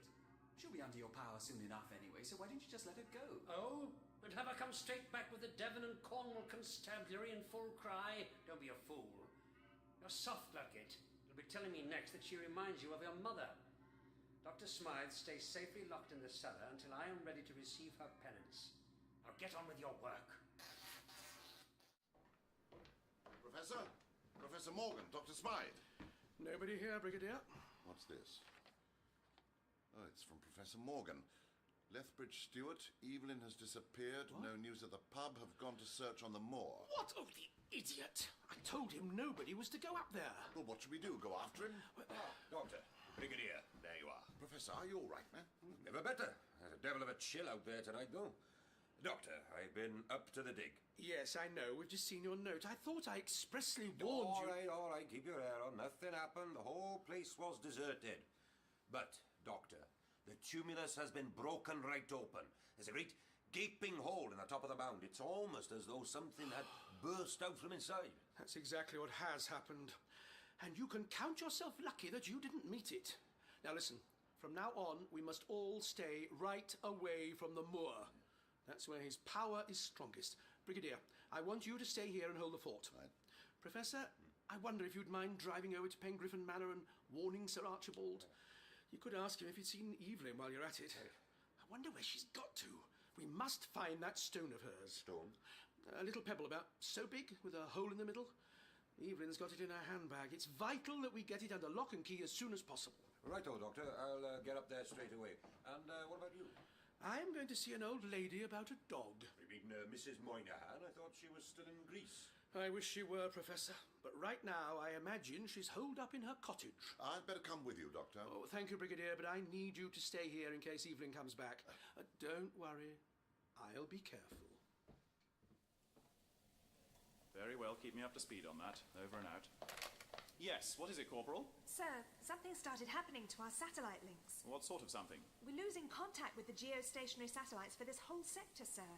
They just seem to be powering down in an expanding circle, with southwest England at the centre. When did this start? A couple of minutes ago, sir.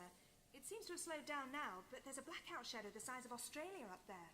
Right, you'd better get me to Ministry of Defence. I tell you, I heard something. You're getting jumpy in your old age, Ludgate. There's nothing here. Come on, let's get back to the laboratory. It was like a voice. It was probably your friend Dr. Smythe talking to herself in the cellar. Ludgate, we don't have time for this nonsense. There. What was that? Nothing. Just the wind. Well, I'm going to look. Ludgate, that's enough. Well, there doesn't seem to be anything out here. I'm just going to go and check this. Come along, Ludgate. We're short of time as it is. Ludgate?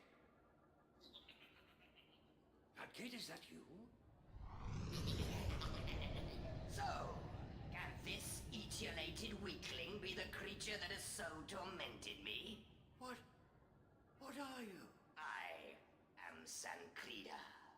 He whose power you have sought to make your own. Greetings, Sankrida. I have looked forward to our meeting with eager anticipation. But nevertheless, I find you unprepared, do I not? You, who have presumed to draw energy from my psionic field. You, who believe it lies within your puny ambit to harness and drive me like some primitive pack animal. You, who have plotted to ensnare my power at the moment of my resurrection and make me your slave. You misunderstand me, Sankrida. I seek a partnership with you. Together, you and I can rule the people of the world. A partnership? Ha! I enter into partnership with a cowering microbe to preside over the affairs of this trivial planet? Your petty ambitions are of no interest to me. Your drain on my psionic field has already caused me pain, anger, and delay. And now it is time for you to settle your account. What have I to account for? I am Sir Archibald Flint, 13th Baronet. I have only to flick a switch, and you will be my creature. Flick a switch? How quaint. I have only to release a psionic pulse. And you will find that your switches are no longer in any condition to perform their primitive mechanical function. Wait, we can do some sort of a deal. I do not speak of deals. I speak only of debts. And yours, to me, is long overdue. No!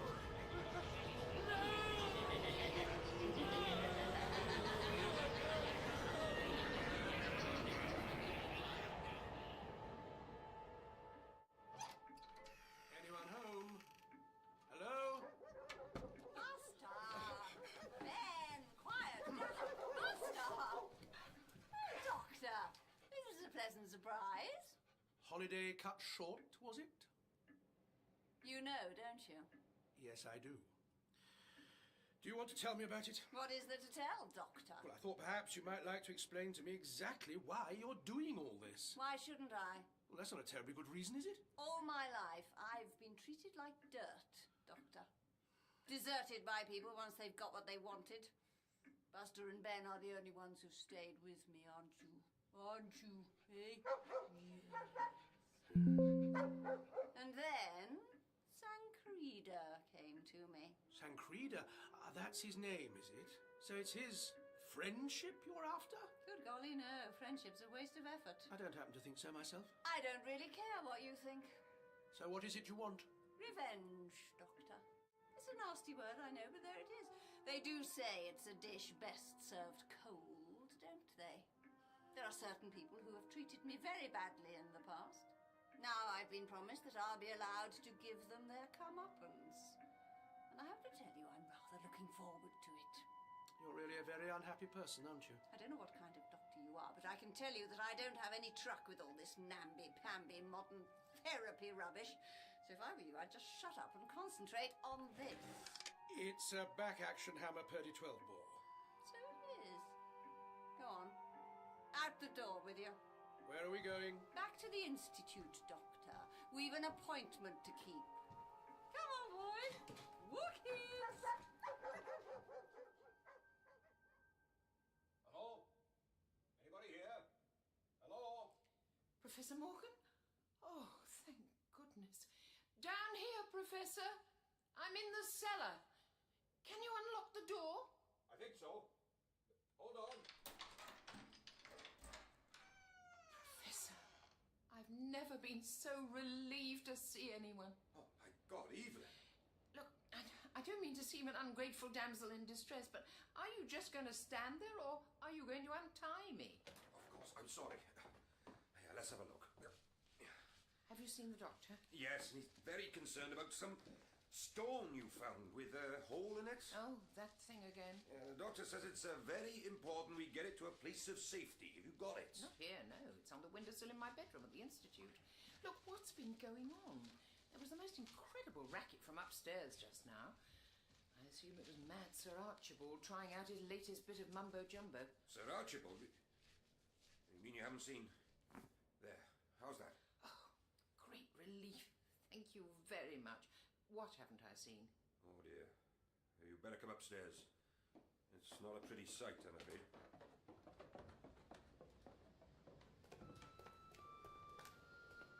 Well, whoever did this had no interest in historic architecture. It's been utterly devastated. Where's Sir Archibald? He's just over there, foot of the stairs. Well, most of him, anyway. Oh. And what about Philip? He's, in the hall. Look, come on, Evelyn. Let's get out of here. The doctor should be back at the Institute by now. Yes. Right. Come on. Very well, Minister. Yes, Goonhilly are keeping me informed. Then we're agreed for the time being there's to be no action whatsoever? Yes, I appreciate your concern, sir, but it's been made quite clear to us that the reprisals will be disastrous. Very well, Minister. I'll report back as soon as I can. Ah, Doctor, there you are at last. Look, the Minister's getting trigger-happy, so I suggest you think of something to... What's going on? Just stay where you are, Brigadier. It is loaded. You realise you are committing a number of very serious offences, Mrs. Moynihan. I'm afraid she's past caring about anything like that, aren't you? You can blabber away all you like, Doctor. We'll just wait here. Nice and comfy. What are we waiting for, exactly? A rendezvous with a friend of mine. Ah, Doctor, Brigadier. Here we all are. Safe and sound. Doctor. Evelyn, thank goodness you're safe. Where on earth have you been? It's a long story, Doctor, but I'm glad to be back. Just move away from him and get over by the wall, Dr. Smythe. Beg your pardon? What are you waving that gun about I'm for? afraid you're a little behind the times, dear. You see, the worm has turned. The tea lady is in charge now. Oh, I doubt that very much. I've made a bargain, Doctor. Sancreda is my ally, my business partner, if you like. I've helped him, and he's helping me. Now he's on the loose, do you really think Sancreda's going to think twice about you? Why shouldn't he? We made a deal. Rather a one-sided one by the sound of it. I rather suspect you've bitten off more than you can chew. I'm afraid the doctor's right, Mrs. Moynihan. Now, you can pipe down, Professor. I've had more than enough of your dismissive attitude to me without having to listen to your opinions now. Oh, but I think you should. As opinions go, mine is a highly informed one. What are you blethering about? I think you'd better move away from the Professor, Mrs. Moynihan. Doctor? What's happening? Professor Morgan. Professor Morgan is up at the dig. He's been there for several hours now. What? He really should have heeded the doctor's warning, I'm afraid. Poor Professor Morgan. He put up quite a fight in the end, you know. But once he had vacated his body, I was able to make good use of the physiological imprint. I was wondering when we'd finally meet. Yes, Doctor. Now you see me as I truly am. Very nice. Doctor, it's the creature that attacked me. Not quite. This is the genuine article, I'm afraid. So, your ship's close enough to have assisted cellular reintegration, eh? You, Doctor? How can you know so much about my people? You, who exist in this irrelevant backwater of galactic space. Oh, you'd be surprised, Sancreda. Cornwall's a popular place for tourists. You rescued me from the cellar, so it was you who... Yes, it was I who crushed those presumptuous insects at the Manor House. How else am I to reward those who seek to enslave me? And you, Dr. Smythe, you were only spared in order that you might lead me to the Menantolian induction loop. The what? The stone you found in the Fugu, dear. Go and fetch it for him. I don't know where it is. A pointless lie. You told me it was in this very building. Now, bring it to me or die. You'd better go and get it, Evelyn. Go on. No tricks. Yes, Doctor. All right, Sancreda, you've got everything you wanted. You've regenerated yourself, your ship is on its way to pick you up. And we'll hand over the induction loop. Now, why don't you just go in peace? Ha! You know nothing of my wishes, Doctor. Nothing. The first of them is that this futile, tiny-minded servitor be made to pay for her intolerable importunity. What are you talking about? Oh, leave her alone, Sancreda. She's just a sad old woman. What possible reason can you have to harm her? Silence! Who are you that I should give you reasons? This insufferable primitive has told me often enough how these two cringing brutes are her only friends. Let us see, then, how they respond to a little empathic suggestion. What are you doing? Master! What's wrong? Ben! Get down! Down, boy! Down! Doctor, what's he doing? Ben! Ben! Whatever!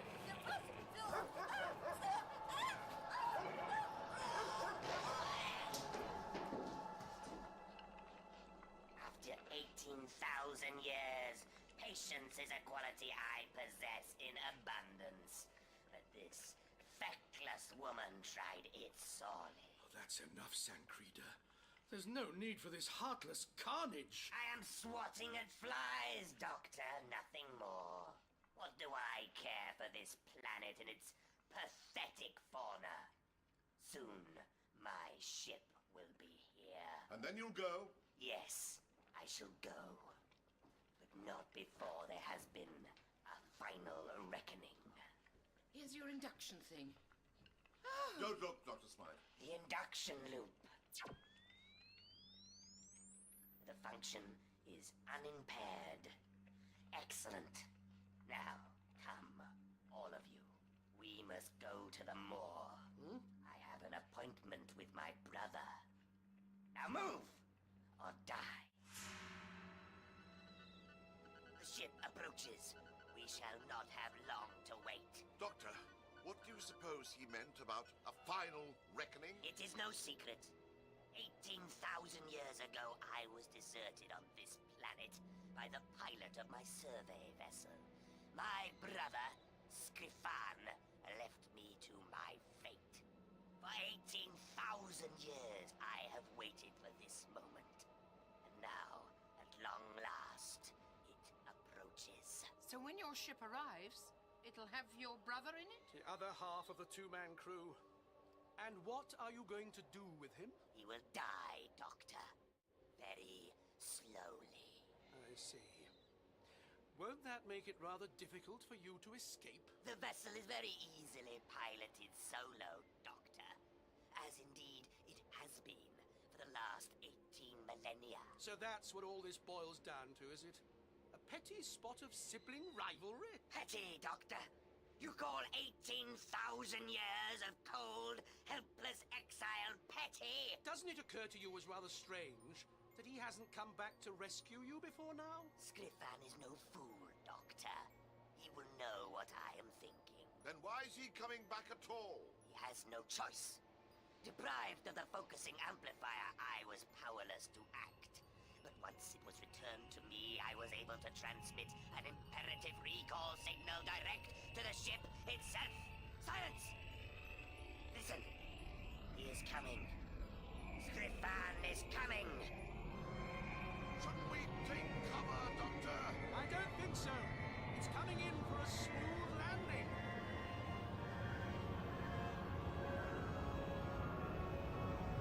Well, my first spaceship. My first in a good few years, Dr. Smythe. Scrifan! Scrifan! It is I, Sancreda. Come out and show yourself. What should we do, Doctor? Follow him on board, of course. I expect the ceilings have been rather low in there, so mind your heads. Doctor, one of these creatures is bad enough. I don't particularly relish the prospect of meeting another. Why don't we just leave them to it? I think you'll find our friend is in for a surprise, Brigadier. Come on. Scrifan! Scrifan! You cannot hide from me. Where are you? He's not here, Sancreda. Can't you see the ship is empty? You landed it by remote control, didn't you? I do not understand. Where is my brother? Exactly where he's been all along, I'm afraid. What little remains of him is neatly arranged in a cardboard tray back at the Archaeological Institute. You mean those fragments of animal bone you were looking at? I knew they weren't terrestrial the moment I saw them. And his brother died here on Earth, all those years ago. Without a doubt. It is not true. How could he have died here? Difficult to tell after all this time, but judging by the charring, I'd say he was shot by a heavy impulse laser. How could that be, unless... Was your ship set to take off on automatic recall, Sancreda? It was. I was collecting geological samples some distance from the vessel, but the atmospheric conditions were worsening. This planet was far colder at that time. I was fighting off primitive carnivores with my blaster. Scriffad! Do not leave! Do not abandon me! Scriffad! Scriffad, you have deserted me! Farewell, my brother.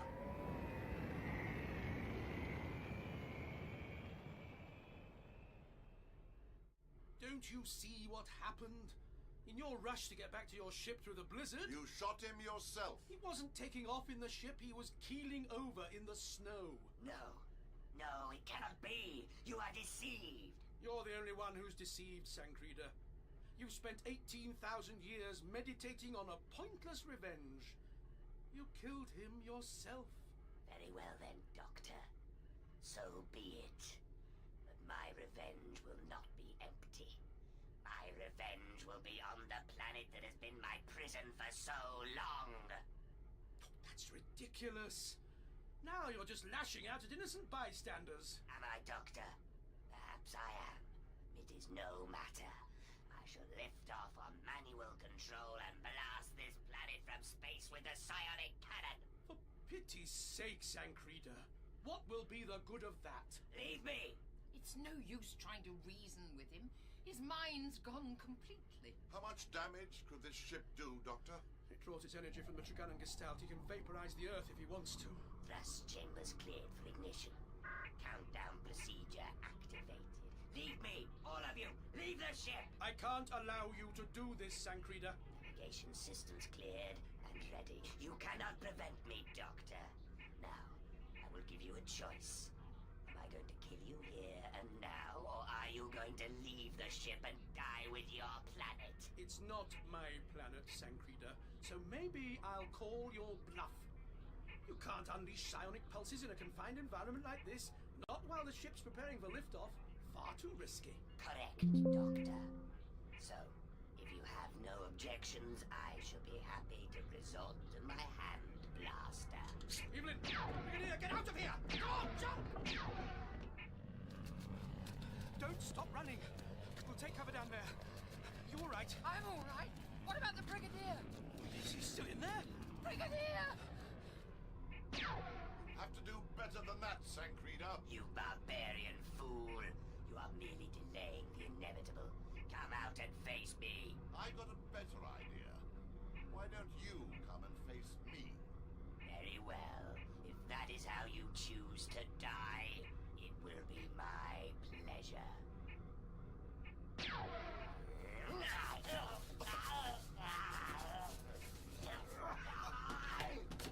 Say this for you, Sancreda.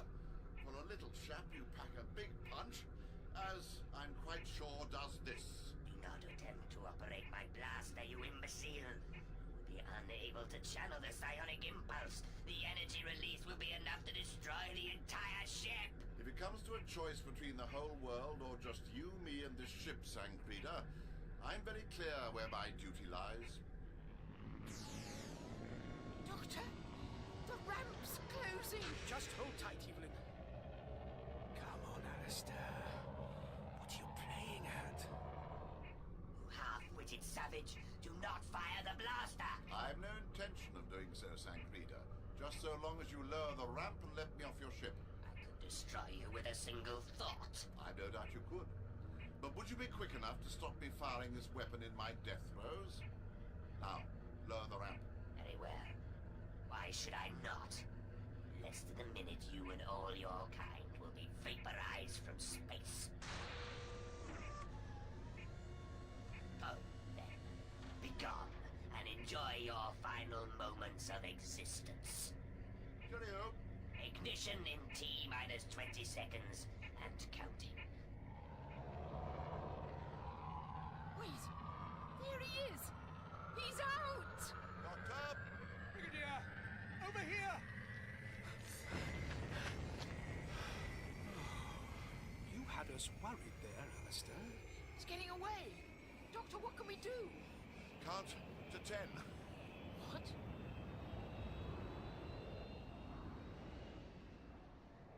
Clear of ionosphere. Target in range. Focal length fixed and locked off. And fire. Goodbye, Doctor. Malfunction. 8, 9, 10. Did you see that? I think so. Well, Brigadier? Well, Doctor, unless I'm very much mistaken, Sancreda's just blown his ship and himself to Kingdom Come. How can you be so sure? Because I've got this.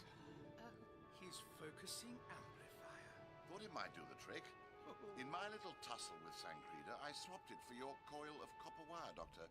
He was so beside himself by then that I'm afraid he didn't notice. So what happened? Without a directional focus, the power of the psionic cannon had nowhere to go. It just discharged itself on the spot.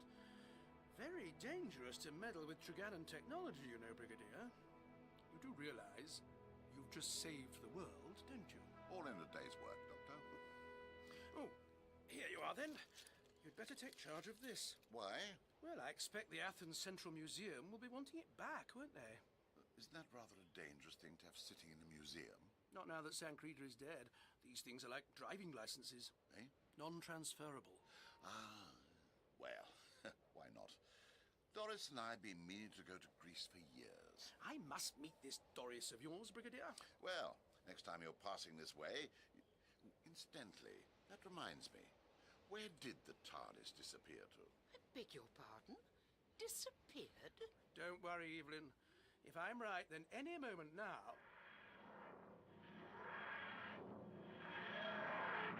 Bless my soul. She was here all along. It was Sancreda's psionic field that drew us to Lanionmoor in the first place.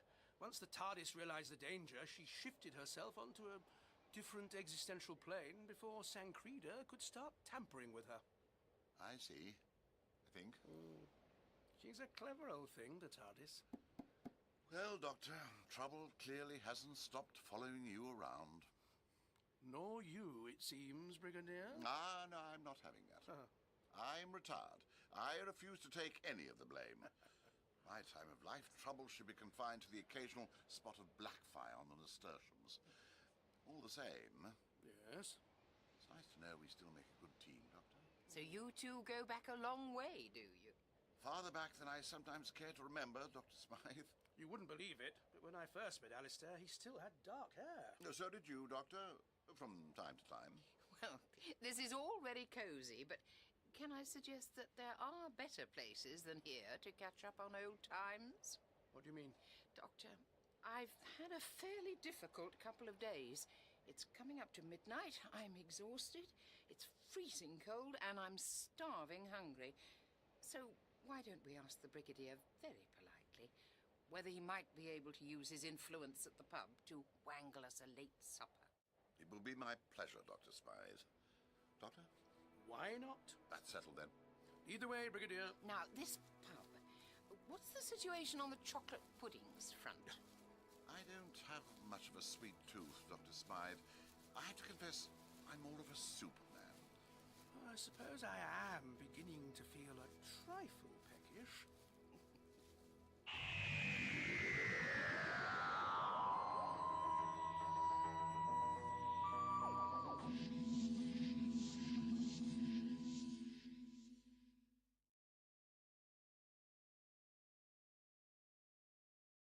And now, a new 4-part adventure starring Peter Davison in Doctor Who.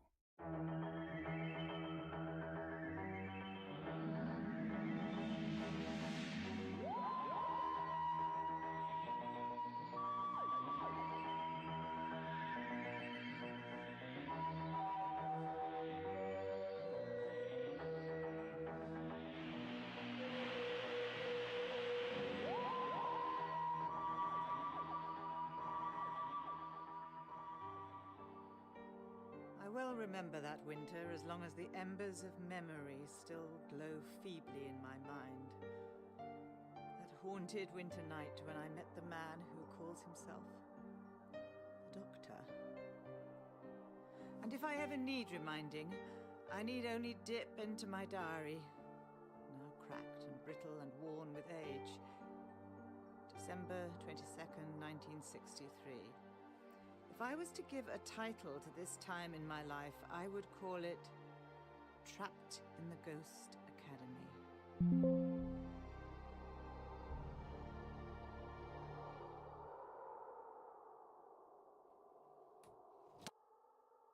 Dear Diary, I am staring out a high window in the academy, looking at the snowy roof in the moonlight. I can see the slope of it, the jutting Gothic shadow of the tall chimney, and the statuary which stand guard at the four corners of the compass. A more excitable person might call them gargoyles. All right, the academy is a little bit on the creepy side. Perhaps it reflects the character of its owner, Miss Tremaine. I'll never forget her opening speech to us new girls. Hygiene is key. The avoidance of germs. We are helped in this by the clinical cleanliness of the fresh, cold alpine air and the cool purity of the good book. We must open our souls to the Word, just as we open our windows to the chill, purifying air of the alpine valleys. Yes, basically, Miss Tremaine is an eccentric Scots spinster with a religious fixation. But she had the inspiration to set up an expensive finishing school for young ladies, tucked away snugly in a chateau high in the breathtaking Swiss Alps, as the brochure puts it. Rather too tucked away as it turned out. My dears, my poor little pigeons. It was Mademoiselle Maupassant, our French mistress, who broke the news to us. My dears, take a deep breath. It's a comprehensive disappointment. We are sorely stranded. This blizzard has us trapped. We are all in the same boat. And that's how it was. Trapped in the Ghost Academy. That's how the place felt. Haunted and empty. With all the girls gone home for the holidays. We were quite cut off. The snow had brought the telephone lines down. The last one to make a call was Peril. Peril and I were the only girls left. 3 days before Christmas, and the place is echoey and empty and ghostly. Mademoiselle Maupassant sits in the music room and fails to cheer us up with her choice of music. The other girls got away just in time. They will be at home with their families for Christmas, a privilege which it seems is to be denied to Peril and I. Before my parents could come to collect me, the approach roads to our breathtaking remote valley became breathtakingly snowed in. So here I am, stranded. And as for Peril, it's despicable. It's vile treachery. As for Peril Bellamy, well, her situation is somewhat different. It's quite simple. I'm not going to stand for it. Peril is a girl who more than lives up to her name. She's 3 years older than me, 19. All right, I haven't been an angel. And certain previous exploits of hers have led her parents to believe that they'll have a more pleasant and peaceful Christmas under certain conditions. Still, there's no cause for this. That is, if their dear daughter wasn't underfoot. If, indeed, she was to remain at school over the holidays. In short, I've been dumped here like an unwanted parcel. And Peril isn't one to put up with this sort of treatment. It brings out her rebellious streak. A rather large streak.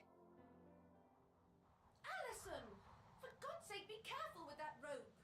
All of which is why I'm standing at this window, freezing, I might add, helping her to use some of the school's very expensive mountain climbing gear to escape. Gently now, gently! I watch Peril, dressed like a commando, descend the icy slope of the broad mansard roof. Her inky shadow is sharp on the frosted whiteness in the moonlight. She slides down the tiles and embraces the nearest gargoyle. Made it! Oh, come on, Allie. I've secured the other rope. I'm going to drop it now. Oh, getting to the ground from here is a piece of... Yes, mad as it seems, I'm going to join Peril Bellamy in her attempt to escape. Although escape isn't the word. What is the word? Ah, yes. Elope.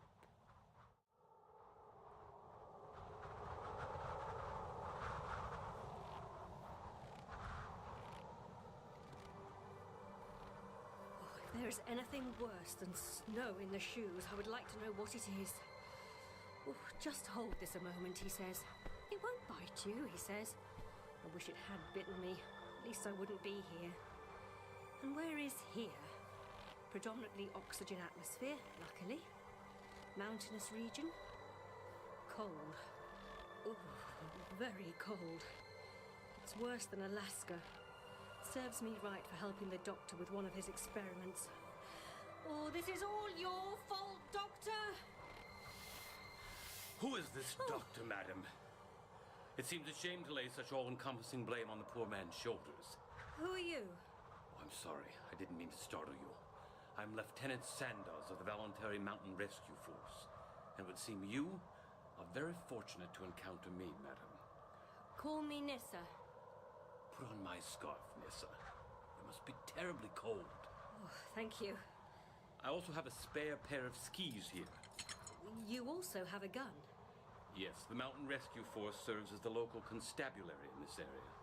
So you are a policeman on skis? Essentially, yes. And in a minute, we'll have you on skis as well. There you go. You almost seem to be expecting me. I was expecting someone. I've been asked to check on the inhabitants of a school. A school? Yes. Are you sure you know how to ski? Of course I do. What? Yes, well, we'll proceed very slowly.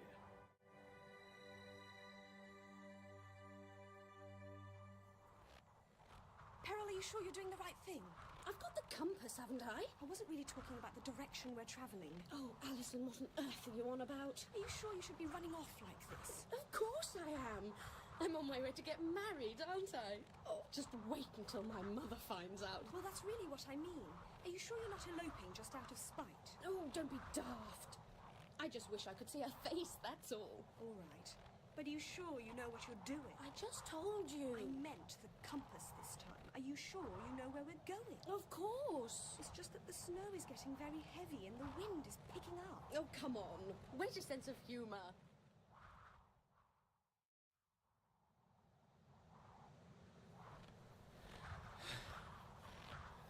There it is, our destination. Oh, what an odd place for a school. It's an odd school, but we are fortunate to reach it in time. There's a bad mountain storm coming, and soon the visibility will drop to nothing. And it's so cold. Here, put this around you. Oh, thank you. You know, you didn't have to stop skiing just because I did. We're almost there now, and you actually did very well on skis. If I wasn't a walking bruise from head to toe, I might be more inclined to believe that. May I ask, how exactly did you come to be here in such inappropriate clothing? Well, it was perfectly appropriate on board the TARDIS. The TARDIS? The doctor tends to keep the living quarters unacceptably warm and humid. Although it wouldn't be unacceptable now, I can tell you. Living quarters? I see this TARDIS as a ship? Yes, for travel between worlds. Between worlds? I see. My home world is called Traken. Why are you looking at me like that? Never mind. We're almost at the school now. I'm sure you'll feel better when you're inside in the warm. Wait. Someone's coming. Hello, Lieutenant. Thank the good Lord you've arrived. The girls have disappeared. I don't understand, Miss Tremaine. Disappeared? Crept away without our knowledge. They borrowed some mountain climbing equipment from the cupboard without permission. Didn't even bother to sign it out in the book. And climbed down from the roof with it. Why would they do such a thing? You don't know these girls. They smuggle hot water bottles into their rooms. The parents send them electric blankets. Flannel pajamas. I'm sorry, I don't follow. Flannel pajamas? It's the warmth. It breeds corrupting ideas, disobedience and rebellion. And troubles never come singly. But there's something else. That's quite enough, madam. A storm is coming with lethal force, and these girls are out in it. I must find them.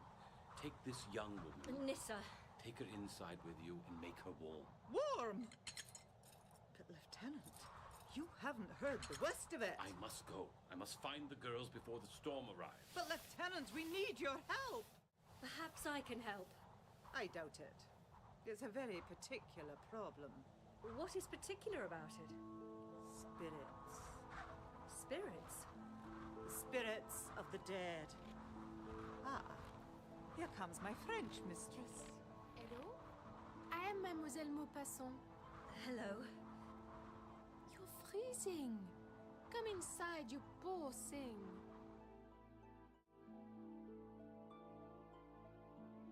Warm yourself by the fire. Oh, that's better, thank you. And here, this coffee should still be drinkable. You're very kind. There's plenty. Miss Tremaine doesn't touch it. Am I right in thinking she is your employer? She is the headmistress, yes. She seems very concerned with the spirits of the dead. Miss Tremaine has her beliefs. It seems to me she should be more worried about the living if 2 of her charges are missing. You wouldn't say that if you'd had our experiences of recent weeks. What do you mean? Pardon me, I'm doing the windows. I must open the window in here. Oh, but actually, our guest has just suffered a freezing experience. Rubbish! It'll do her good. Stale air breeds spiritual staleness. That is probably the root cause of our problems. Now, excuse me, but I must just see that there's a healthy draft throughout the rest of the school. This storm will be a godsend. Blow all the cobwebs away. That's better. You may have to open it again when she returns. May I ask why you've chosen a mad woman as your employer? Oh, no. A little eccentric, perhaps, but not mad. But all that hysteria about the spirits of the dead. I've had some experience of such things, but she seems a little extreme. Miss Tremaine has some grounds for what you describe as her hysteria. You take her seriously. Why? Inexplicable phenomena in the school.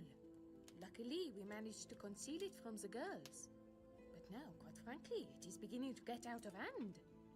Thank God most of them are home for the holidays. What kind of phenomena? Miss Tremaine! Come quickly! It came from out here. There she is. Miss Tremaine! What is it? The windows! Look at them! They seem perfectly normal. They should be open! I opened all of them, and then I turned round a moment later and they'd all shut themselves again! They've simply blown closed. The wind did it. And did it latch them as well? Look! Oh, now forgive me. I must leave you. Miss Tremaine, wait. Where are you going? To the chapel. To pray for our souls. I take it then that this chapel is some kind of primitive place of worship. Don't let Miss Tremaine hear you call it primitive. Now come back into the warm. I think after that we are entitled to open the school cognac. Here. Oh, no, thank you. She could have closed the windows herself, you know. There's a scientific explanation for everything I've learned. She could have. But that look of terror on her face. She strikes me as a highly suggestible individual. One who... What? Do you smell something? What? A faint scent, like dead roses. No. What's happening to the light? Oh, the bulb, it's... Merde! Now where are the candles?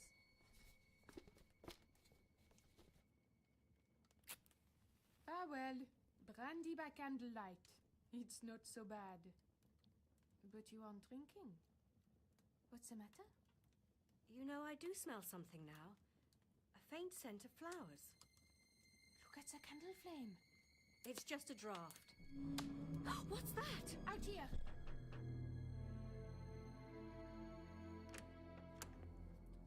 It sounded like a piece of furniture being dragged. Yes, it happened before. Wait. That wardrobe was on the other side of the doorway, wasn't it? Yes. Now do you begin to see? It's too heavy. How could anyone move it so quickly? Have you ever heard the word poltergeist? No.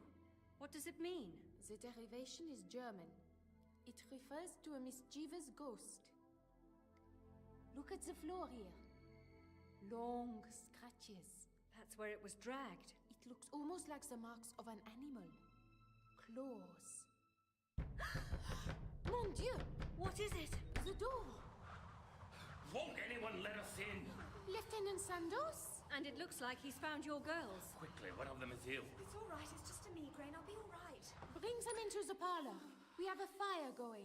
I want a hot bath. That's what I want. Of course, Pearl dear.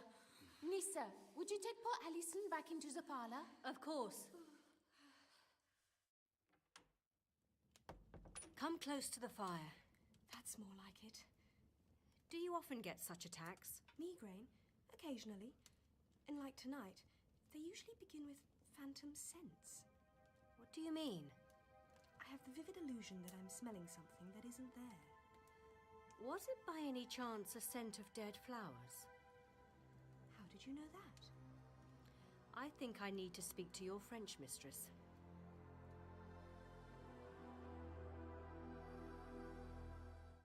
So, you begin to believe me? I'm still skeptical about this so-called poltergeist activity, but... But enough so that you drag me away from my supper. This is the chapel. Preserve our purity. Spare us from the spirits. There is from no the doubt, land of mademoiselle, that your head mistress has been exposed to something the terrifying. Evil within and without. Miss Tremaine. Keep the windows of our soul open. Please, Miss Tremaine, Don't allow forgive our Satan intrusion. To slam them and seal them tight. Don't allow the pestilence to breed within. Her mind seems to have snapped. The poor woman. Excuse me, ladies. Satan is at the door. Miss Tremaine, I But must we shall speak not to you. let him in. Please, Miss Tremaine. You're fighting a lost cause. I must speak The with you. spirits of the dead seek to harm us, but we shall not I yield. must tell you the real reason I came here tonight. It's Through no our purity, good. we shall She drive can't off the hear menacing you. You see, spirits Miss and Tremaine, Tara ran apparitions away of the because she was night. going to elope. Elope? Yes, with me. What? I can't believe what I am hearing. You were going to adopt one of my pupils? Nothing like it. We are in love. We are going to get married. Love? Married? I have a duty to protect my girls. I'm going to have you stripped of whatever dubious authority you once possessed, Lieutenant. Congratulations, Lieutenant. You've achieved what would have taken a team of skilled psychologists weeks. She's very angry. So she should be. By any standards, your behavior is a disgrace. Still, Miss Tremaine's back to normal, apart from a tenacious belief in ghosts. Ghosts? Is this some kind of joke? It's increasingly serious, Lieutenant. I don't believe in ghosts. You may find yourself a convert, and quite soon if I'm not alone in smelling something. Yes, it's starting again. What do you mean? Isn't that incense? Do you use incense in this chapel? Not at all. Then I suggest we find the others quickly before it begins. Before what begins? Too late. Peril, what did you do? I didn't touch it, I swear! Alison, Peril, what is going on? Are you all right? It was the big mirror on the refectory wall. Now it's the big mirror on the refectory floor in a million pieces, look! It came flying off the wall. And missed me by the skin of its teeth. Something pulled it off the wall. Nonsense. The hook supporting it merely gave way. Impossible! It was secured by threaded nails. She means screws. Obviously a poor job, though. Look at it. Look at the pieces of mirror. Oh my goodness! They're moving. Oh, it's like a swarm of wasps! It's just a draft, some kind of a... Ow! They're stinging us. Peter, are you all right? Everybody out of here now. They're coming after us. Look out.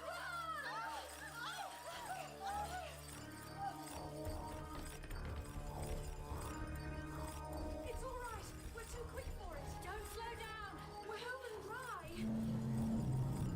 The wardrobe again! Blocking the corridor. This way!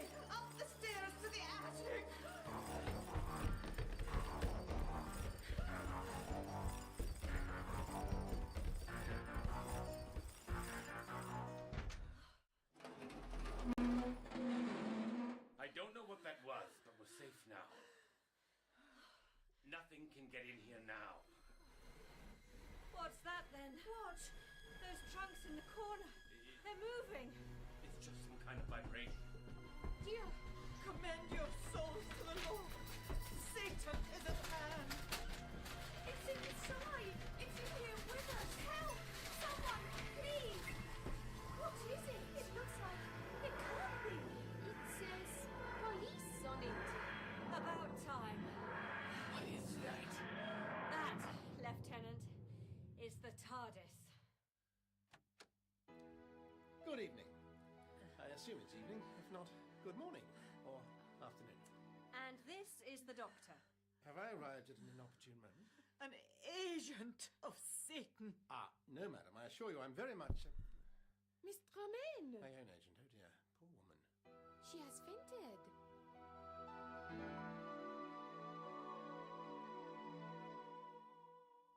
Miss Tremaine. Miss Tremaine. Miss Tremaine. Are you feeling better? Why am I in bed? Where am I? The infirmary? Yes, you fainted. I carried you here with the help of the lieutenant. That filthy swine! He's old enough to be Peril's father. Where is he? Trying his luck on the school's shortwave radio, I believe. And that other man, the one who arrived so strangely. Still in the attic. Alison, come away from the TARDIS. I touched it. It's almost as though the surface of it is alive. Indeed.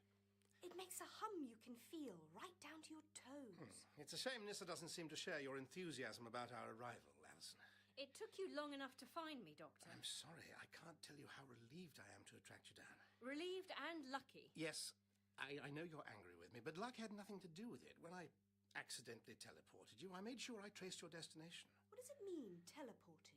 It's a very unpleasant experience. You can't just leave the explanation at that, Nissa. Oh, all right. It's a way of getting from one place to another in a very swift fashion. Very swift and rather stomach-turning. True, it's much better to have the cushioning effect of the TARDIS, but I didn't just teleport you here for the fun of it. I thought it was purely an accident. On the contrary. It was an unexpected side effect of a vital experiment in spillage detection. Spillage detection? What on earth is that? A method of detecting the spillages. Spillages, what are they? Nothing important. Why am I not convinced? Alison, come away from the TARDIS. I'm sorry, Doctor. It's just that I find it so fascinating. Can you really use it to travel anywhere in time or space? Only theoretically. What do you mean, only theoretically? How often have we ended up in the wrong place at the wrong time? Oh, now you're being philosophical. Oh, perhaps it's a side effect of being accidentally teleported. Don't be churlish, Nissa. I realised you might be somewhat uncomfortable, so I came as quickly as I could. Somewhat uncomfortable? I was up to my waist in snow. Lieutenant Sandoz rescued her, just as he rescued Peril and I. And brought you back just in time to witness some very interesting so-called poltergeist activity. But that was caused by the approach of the Doctor's TARDIS, wasn't it? No. I beg your pardon? No, not at all. But you appeared in the attic at the height of the poltergeist activity. True. And it ceased immediately you appeared. Also true, and there may well be some relationship between the TARDIS materialising and this phenomenon you describe, but nothing straightforward. It never is. And the TARDIS is certainly not the cause of it. We must look elsewhere for that. But, Doctor, what you're saying... Oh, yes. It really would seem we have some kind of genuine haunting here.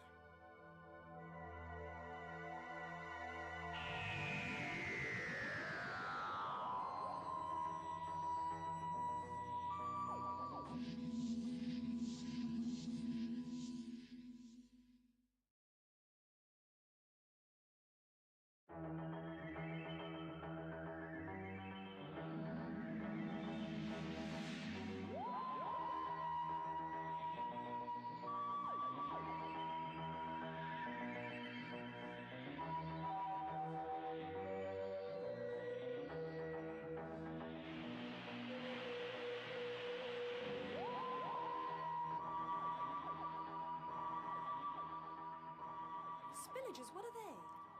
Nothing important. Why am I not convinced? Alison, come away from the TARDIS. I'm sorry, Doctor. It's just that I find it so fascinating. Can you really use it to travel anywhere in time or space? Only theoretically. What do you mean, only theoretically? How often have we ended up in the wrong place at the wrong time? Oh, now you're being philosophical. Oh, perhaps it's a side effect of being accidentally teleported. Don't be churlish, Nissa. I realised you might be somewhat uncomfortable, so I came as quickly as I could. Somewhat uncomfortable. I was up to my waist in snow. Lieutenant Sandoz rescued her, just as he rescued Peril and I. And brought you back just in time to witness some very interesting so-called poltergeist activity. But that was caused by the approach of the Doctor's TARDIS, wasn't it? No. I beg your pardon? No, not at all. But you appeared in the attic at the height of the poltergeist activity. True. And it ceased immediately you appeared. Also true, and there may well be some relationship between the TARDIS materialising and this phenomenon you describe, but nothing straightforward. It never is. And the TARDIS is certainly not the cause of it. We must look elsewhere for that. But, Doctor, what you're saying... Oh, yes. It really would seem we have some kind of genuine haunting here. You're not serious, Doctor. Ghosts? Call them what you will. It's really quite interesting. Oh, no. What? I recognise that gleam in his eye. Gleam? You want to investigate further. Oh, yes. It's a fascinating situation. But I was rather hoping we could just get in the TARDIS and go. Just go? Where's your spirit of adventure? Somewhere out there on the mountain slopes, expiring from hypothermia. So you're going to stay here? Until we've had a chance to observe the situation properly, yes. By situation, you mean our ghost? If you like, yes. And help us get rid of it? An exorcism, not really my line, but perhaps I can be of some small assistance. Smashing. In any case, I have some theories about the origin of the phenomena.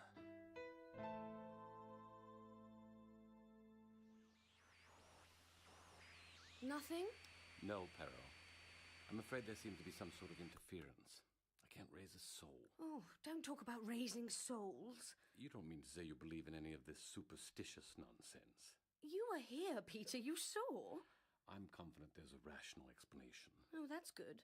While you're at it, see if you can come up with one for this doctor fellow and the contraption he arrived in. I suspect the two explanations are the same. What? You think the doctor's behind the haunting? Yes. He has the look of some kind of charlatan. We'll soon discover that it's all his doing. Well, why?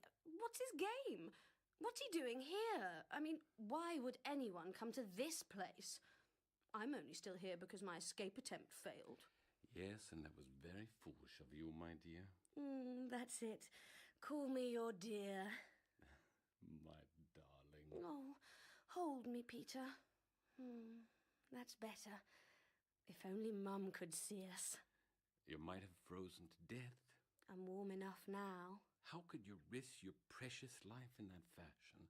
Because I wanted to see you. But I was on my way. I got impatient. I'm impatient now. It's not good to be too impatient. Oh, shut up and kiss me. Doctor. Yes, excuse the intrusion. I came to see if you'd had any luck with the radio. No. Peril and I were just trying to get it to work. That's what we were doing, all right. But unfortunately, we don't seem to be able to pick anything up. I'm not surprised. No? I believe this haunting of yours involves some form of electromagnetic radiation. It could have affected the radio. Allow me to take a look at it.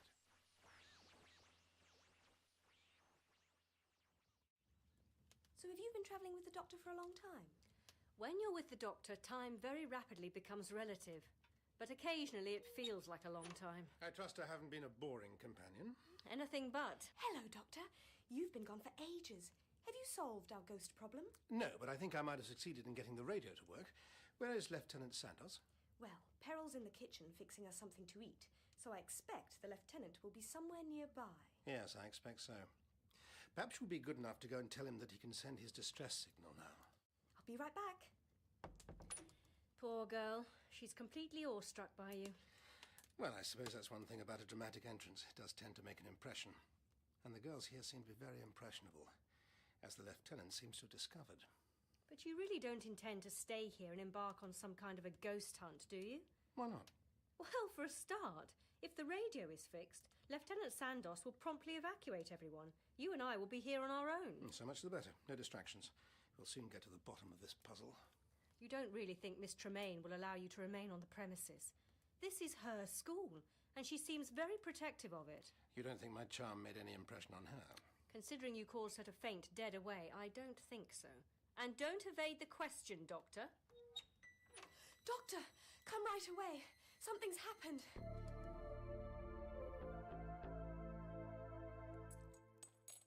I don't believe it! How could this happen? I did what you said, Lieutenant. I brought the doctor. What's so urgent? Oh, no. Yes. Regrettable. Regrettable. Is that all you can say? The radio has been smashed beyond repair. And someone's done it quite deliberately.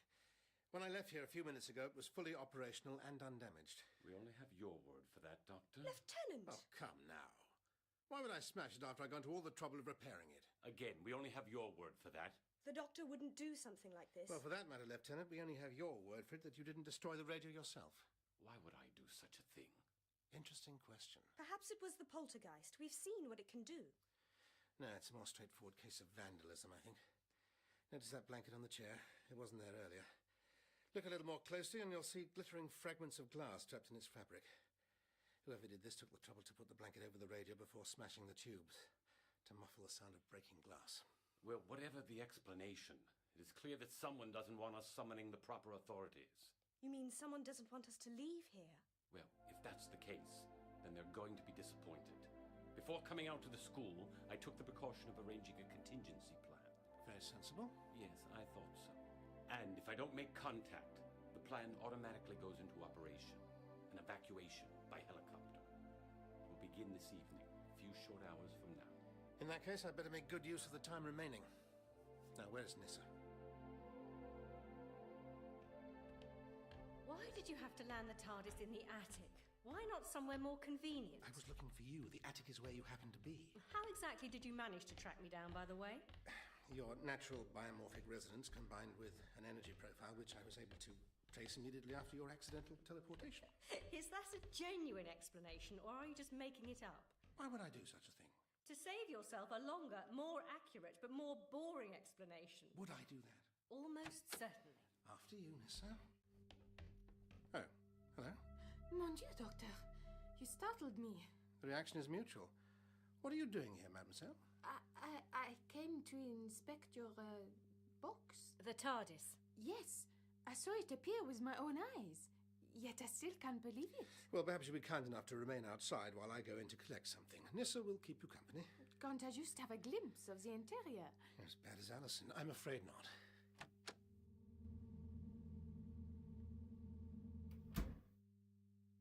How is the headmistress? Miss Tremaine? She recovered from a faint, but was very distraught when she awoke. I finally coaxed her to sleep.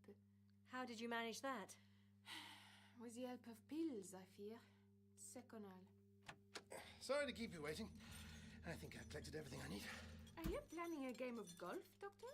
Yes, needs must when the devil drives. Sorry, I didn't mean to make a golfing pun. It was just the only bag that was handy and the right size. But those aren't golf clubs inside. Hardly. What then? Some kind of toolkit, I expect. Correct. Consider, for example, this fine instrument. Now, where's the power switch? Ah, there. Excellent. And now the investigation begins. What shall be our first port of call? What about the chapel? They have a chapel here. How convenient.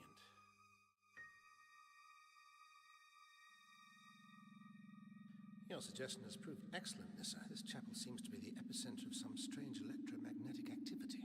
But why here? Yes, well, I admit that it's an unlikely site for finding anything except perhaps some very bored schoolgirls. Perhaps not. You didn't manage to make the acquaintance of Miss Tremaine before she fainted. The headmistress? Yes. She has very strong religious convictions. Ah, I see what you mean. So this place would have a deep psychic significance for at least one member of the school. But how could that have any bearing on the poltergeist activity? You need merely to imagine the presence of Miss Tremaine here in the chapel. She would be responding to the environment and no doubt giving off a very particular form of energy. Energy? Yes. Now, what was it William Blake said about energy, or was it Walt Whitman? I don't know. I'm from Traken. Are they Time Lords? Possibly. Anyway, here's what I say about energy. It interacts. What are you doing? It almost sounds like you're playing a tune. Well, that's not surprising, considering these devices are all designed for vibrational interaction. In other words, they are, in a sense, tuned. Now, how on earth do I turn this on? I'm sure I found the switch earlier. It was... Here. Oh, yes, thank you. Right. Here we go. Notice how it varies in tone and volume. In other words, the waves are increasing in size or frequency. But also note the change in timbre. That indicates a change in the very shape of the waveform. Waveform of what? Energy, a particular type of energy. Its source is what we're seeking. Signal's getting stronger, do you hear? Yes, it's in this direction, by the long wooden bench. It's called a pew. Oh, really? No, seriously, it's called a pew. People sit on it and worship. And this is where the signal peaks. Definitely here. But there's nothing here. Agreed. Unless it's invisible. No, there is nothing here now. You mean you're detecting some kind of residual energy? Yes, the faint signature of something that was once here. Perhaps from a person who once sat here. I doubt it. No human being could leave such an intense and yet diffuse trace. Hello, Alison. No human being? There's no need to sound so worried, Alison. You must admit it is a rather worrying concept, Doctor. Not from my standpoint. You see, the Doctor is... Not now, Alison. What's that thing? It's just a device I'm using for a scientific investigation. What sort of investigation? Well, never mind about that now. Shall we see if Peril Bellamy has managed to prepare lunch for us? She's certainly been in the kitchen a long time. Yes, assuming she's used some of that time for food preparation will be all right. I see you share my concerns. She certainly seems to like Lieutenant Sandoz. I wish I could say the same. You're just angry because he accused you of smashing the radio. Doctor, look at this. What is it?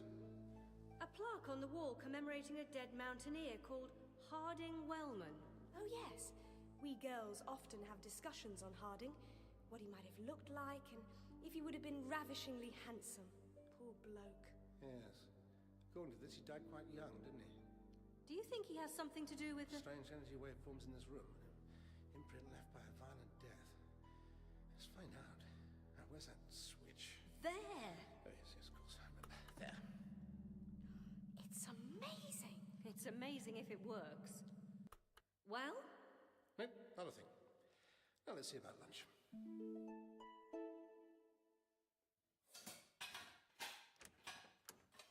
If this energetic sound is anything to go by, there must be a banquet awaiting us. Oh, hello, you lot. Well, some ham sandwiches anyway. What? All this mess and you haven't even got a hot meal ready for us? It's not as easy as it looks, this cooking lark. And I suspect Peril has been distracted. I see the lieutenant's ski gear drying out there in front of the fire. Yes, he's just come back from a reconnaissance of the playing field.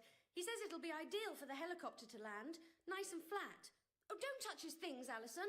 I'm surprised more people don't come to grief with those great huge spiked ski poles. I almost stuck one through my own foot once. They won't be asking you to join the mountain patrol then. Excuse me, ladies. Just ease it under there. No one can trip over it. Good. Now, where were we? Ham sandwiches. Very good. Yes, sir? No, thank you, Doctor. So, when exactly is this helicopter due? Half an hour before sunset. And then it's all over, I suppose. Are you ready to abandon the investigation, Doctor? On the contrary, I've already begun to formulate a theory. I don't suppose you'd care to share it with us? Not just yet.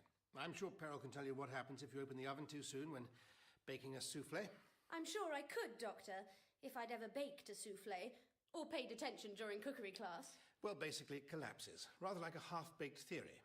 I'd be quite happy to share mine when it's fully baked. Would you like some tea, Doctor? No, thank you. Doctor, do you smell something? Oh, that would be me burning the muffins. No, I suspect Nissa is alluding to something else. A faint floral perfume. Can't you smell it? The olfactory prelude to our poltergeist. Exactly. But nothing's happening. Alison, I've changed my mind about that tea. I wonder if you'd be kind enough to make a pot for me. Of course, Doctor. I'll put the kettle on. Please, use this, my own special blend. Certainly, Doctor. Perhaps I can try some. It's an acquired taste. Since when do you carry around your own special blend of tea? It's not tea. Rather, it's the next test of my theory. That will be Mademoiselle Maupassant. I don't think so, you know. She was with Peter looking in on Miss Tremaine upstairs. Well, if it isn't her, who can it be? That perfume is getting stronger now. Can't any of you smell it? Yes. I think a visit to the music room is in order. Don't you, Nissa?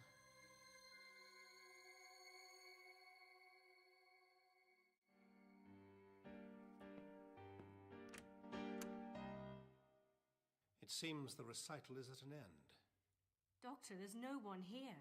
Let me see. Only one door, the one we came in, only two windows, both shut. And below them, virgin snow untrampled by any shy pianist. I suppose it could have gone up towards the roof somehow. You don't believe that? You're right. You mean... Yes, definitely the beginning of a poltergeist manifestation. Excellent. What's that? The kettle. Perfect. Let's make some tea. Doctor, look out! Extraordinary. Did you see that? Yes. I think we should get back to Peril and Alison, Doctor. Shifted the piano across the room as if it was a toy. That requires really quite a powerful force. Let's get out of here. In just a moment. Please. Quick inspection. Make sure there were no hidden wires to drag it, no concealed magnets. Nothing I can detect.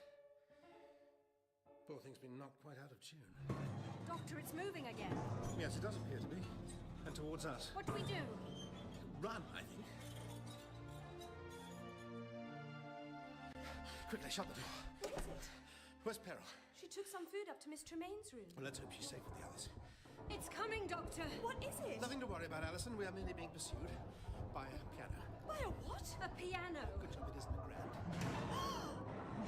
Is the tea ready? The what? The tea? Yes, please. Pour a cup now. It should have had ample time to brew.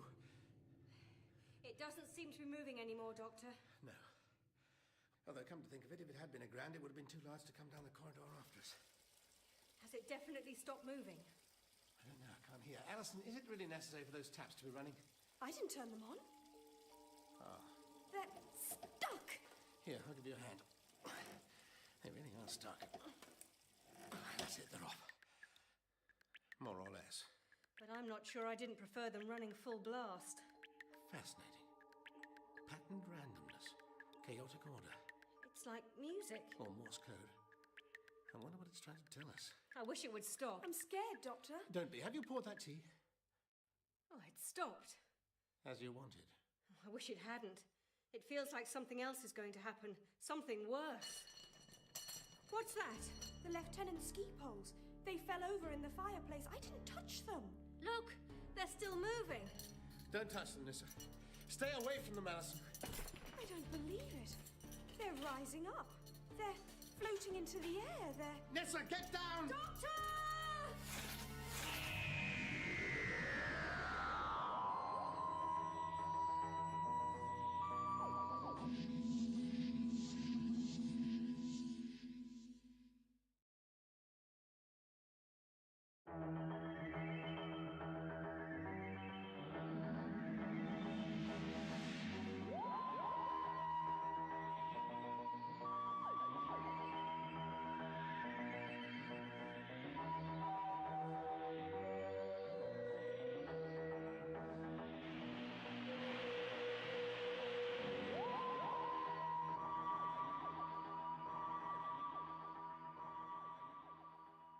Stopped. As you wanted. I wish it hadn't. It feels like something else is going to happen. Something worse. What's that? The lieutenant's ski poles. They fell over in the fireplace. I didn't touch them. Look, they're still moving. Don't touch them, Nissa. Stay away from them, Alison. I don't believe it. They're rising up. They're floating into the air. They're... Nissa, get down! Doctor! I said... Thank you, Doctor.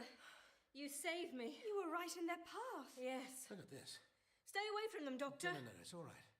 They seem to be quite inert now. Extraordinary. The spikes are buried in the wall with incredible force. They were almost buried in me. She would have been killed. Ah, that old familiar melody. It won't leave us alone. What are we going to do? I think we'll start by pouring that tea. How can you worry about that when all this is happening? Here we go. Sit down and drink this. What? Go on, it's really very nice. My favourite brew. Tastes? Yes? It tastes very... Yes. Just as I thought. What did you do, Doctor? There was a mild sedative in that herbal tea. In other words, you drugged her. Nissa, it was a mild sedative related to valerian. Did you notice how the poltergeist activity stopped immediately when she lost consciousness? It did, didn't it? I have a fascinating hypothesis about that. Shall we test it? Alison, can you hear me? Now listen. Doctor, what are you doing? Oh, nothing much. Now, where did I put my bag? Bag? I stored it here somewhere for safety. Ah, yes. Here it is, under the table. Excellent, I think. This is the tool for the job. Don't ask me how to switch it on. Oh, I don't have to. This one switches itself on. There. What is it? Another sort of scanner. For scanning what exactly? In this case, Alison. What are you scanning her for? I'm trying to detect a particular kind of psi energy. Psi energy, now I understand. You think she might have telekinetic powers? Very astute, yes. And that in fact she is the source of the so-called poltergeist activity? Yes, that's right. There is no ghost moving things around, it's her. Indeed. Remember how she remarked on the lethal sharpness of the ski poles shortly before they were deployed against us as weapons? Against me? She tried to kill me. No, absolutely not. We're talking about the chaotic energy of the id spilling out. She has no control over it. Don't take it personally. I don't see how else I can take it, Doctor. Still, it explains the poltergeist. Yes. It was a very elegant theory. Was? Yes. What's the matter? Elegant but utterly erroneous, according to my readings. This girl has no telekinetic abilities whatsoever. Then why did the poltergeist immediately cease when she fell asleep? Ah, no, that's a very good question. One of many to which we don't have the answer. Yet. Hello? I heard something. I came to investigate. What's wrong with Alison? She's asleep. It doesn't look like sleep to me. What have you done with her? Don't trouble yourself, Lieutenant. She's fine. For your sake, I hope so. Thank God the helicopter is coming to evacuate us from this madhouse. I keep telling you there's no need for the helicopter. I could convey you all to safety in the TARDIS. Take you anywhere you want to go. I think we'll wait for the helicopter. Thank you. Now, what about Alison? As soon as she lost consciousness, the poltergeist ceased. None of this means anything to me. It's not you I'm talking to. So if she isn't telekinetic, what's the solution, Doctor? That is what I'm about to ascertain with the help of a few further tests. I think not, Doctor. Leave her alone. These girls are in my care. Yes, and we've seen how safe they are in your hands. Wake up, Alison. Is it time for lessons? Oh, hello, Lieutenant. Hello, Doctor. I've been asleep in the kitchen. Yes, and now you must come with me. I ask you not to interfere, Lieutenant. We need more time with her. I think not, Doctor. I'm taking this young lady to wait with the others. The helicopter will be here shortly. But we don't know what's going on here. We must try and understand this phenomenon. Why? That's our only chance of controlling it. And why would we want to control it? To make it safe, you fool! Come along, Alison. But, Lieutenant, Oh, marvellous. Though I walk through the valley of the shadow of death, I shall fear no evil. Miss Tremaine! I shall fear no evil. The helicopter is arriving shortly. It is time to go outside. Amen. Yes, I'm coming. There they are, waiting on that level space. Underneath the snow must lie the school playing field. Yes, I see them. Oh, well, splendid evening for a helicopter landing. Oh, it's terribly cold, though. Yes, wind seems to be picking up. Not as cold, however, as when I was accidentally dumped here. I thought we'd agreed not to discuss that anymore. You agreed? I still don't understand what you were trying to do. That experiment was... Spillage detection. Yes, who are the spillagers? I'm hoping you'll never have to find out. That's all. What? Does anything strike you as strange about the wind? Strange? What do you mean? Look at how it's disturbing the snow. Yes, I see now. It seems to be highly localized. It's only blowing around us. Perhaps some micro-weather system? It's not the weather. What do you mean? Did you smell that? Like a field of lavender. I assume that's not normal in the middle of winter here. No. Doctor, it's overpowering. Poltergeist is back with a vengeance. The helicopter's landing. It's trying to... Doctor, look, the wind! It's becoming a cyclone! Moving towards them! Quick! Run! We have to warn them! What is it doing? Lieutenant, don't let them land! They're in danger! Oh, no. We're too late. Doctor! That mountain, the helicopter! It's going to crash! Yes.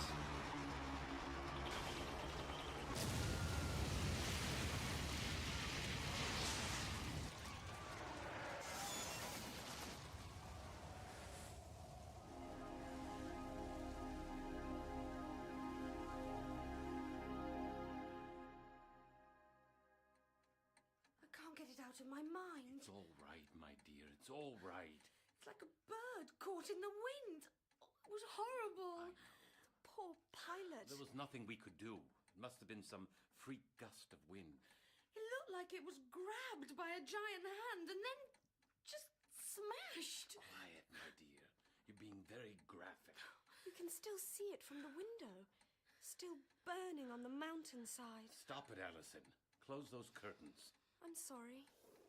Where is your new friend, the doctor? He said he was going to the chapel. To pray? To do something.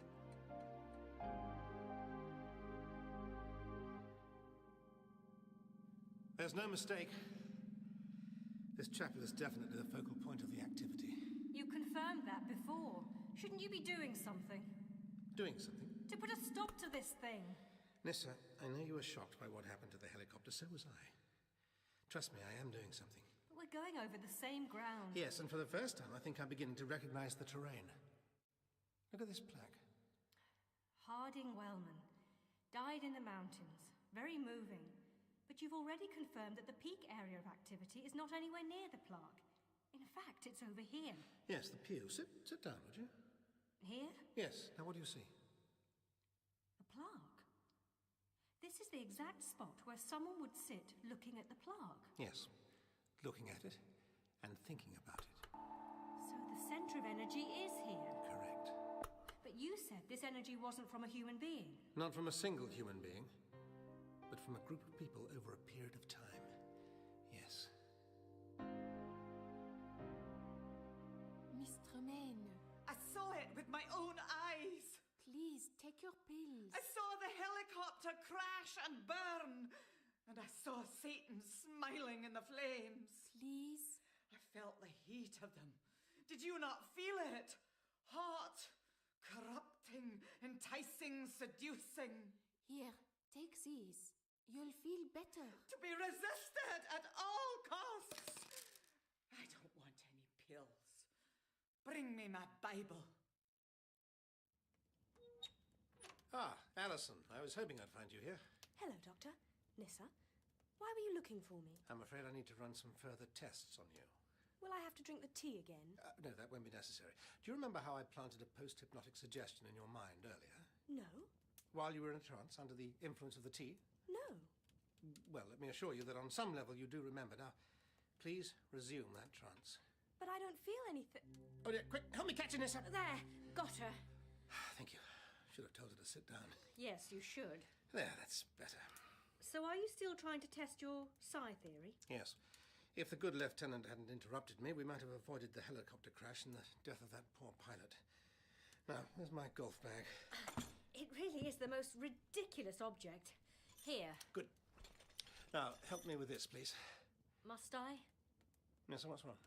It bears an uncanny resemblance to the device that accidentally teleported me here.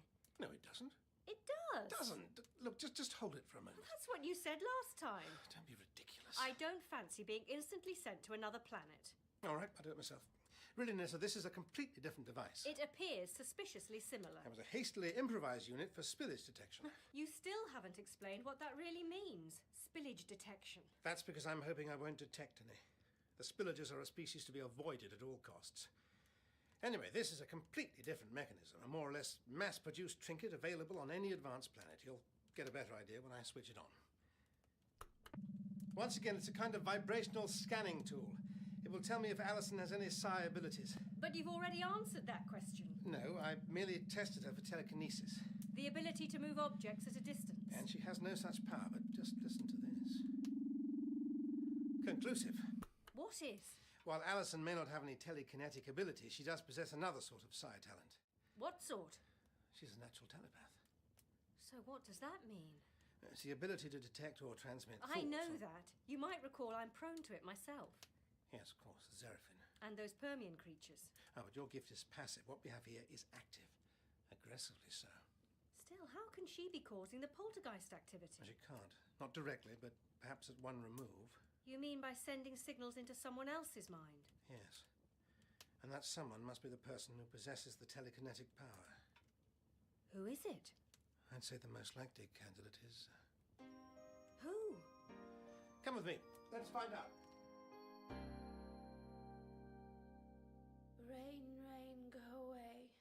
more Mother's washing day. But it's not raining, Doctor. I think we can hardly expect literal sense in a trance state. She's waking now, though. Oh, is it a bad dream? I'm back in the kitchen again. No, Peril. You'll remember in a moment. I gave you some tea to make you sleep. If you ask me, you're rather over-fond of that tea, Doctor. And what on earth is that thing there? Just a useful device that told us something vital. And what was that? I think perhaps you already know, Peril. What's that remark supposed to signify? We're wondering if you've ever had any unusual experiences. Are you joking? I could fill a book, but modesty forbids. Think carefully. Perhaps during infancy or early adolescence. I'm not much of a one for sentimental reminiscence, Doctor. Peril, we know. Good for you. What do you know? About your powers. Sorry, you lost me at the last corner. It's no good. We do know. I'm sure I have no idea what you're talking about. I imagine it runs in your family, doesn't it? Perhaps a recessive gene transmitted through the female? They tried to teach us about genes in biology. Some mad monk and his potted plants. Mental. I wouldn't know. I fell asleep. Can I go now? Of course. But turning your back on the problem won't solve anything. Want a bet? I'm afraid this is something you can't ignore. You just won't leave me alone, will you? No. Let the doctor help, Peril. How can he? How can anyone? We understand what you're going through. Oh, I doubt that. You might be surprised. Was it your mother or your grandmother you inherited the gift from? I don't know what you're talking about. Peril, please. My gran. I imagine it's bedeviled your family for generations. Everything from inexplicably burning barns and hayricks to curdling the cream in the neighbour's dairy. The sort of activity which in earlier times would have attracted the unwelcome attention of the Witchfinder General. I imagine Peril is an old family name, and a well-deserved one. That's an alarmingly accurate account of my family history you've given there, Doctor. Although you left out a considerable amount of debt-dodging, drunkenness and general bad behaviour. All of which culminated in a considerable family fortune, if your presence at this outrageously expensive finishing school is anything to go by. I suppose we've had our share of good luck too. Fascinating. Ever since I was small, I could move things just by thinking about them. If my rattle fell out of the cradle, it would come back to me like I had it on an elastic. My gran said it was a gift. I was one of the adept. So it is a genetic trait. I've meant to look into it more deeply, but somehow I've never had the time. Ironically. So now you know my secret. Bully for you. What are you going to do? Punish me? Punish you? Of course. Why? Because it's all my fault. But I didn't mean to. Of course not. I didn't mean to do that to the helicopter. Or that poor man. You didn't? Don't try and patronise me. I did. No, not consciously. Your abilities were being triggered without your knowledge. How? The question more properly is who? And the answer is your friend. My friend? Yes. Alison. But why Alison? I don't understand. Neither do we. Not entirely. Not yet. Why Alison? Because the Lord works in mysterious ways. Miss Tremaine, I'm glad to see you're well enough to be listening at doors. Don't speak to me, defiler of innocence. Ah, Lieutenant Sandoz. Doctor, I didn't expect to see you here. Don't trouble yourself, we were just leaving. Come along, Nissa. Yes, Doctor. Goodbye, Lieutenant. What were you talking to the doctor about? Nothing. Why? Because other ears were listening.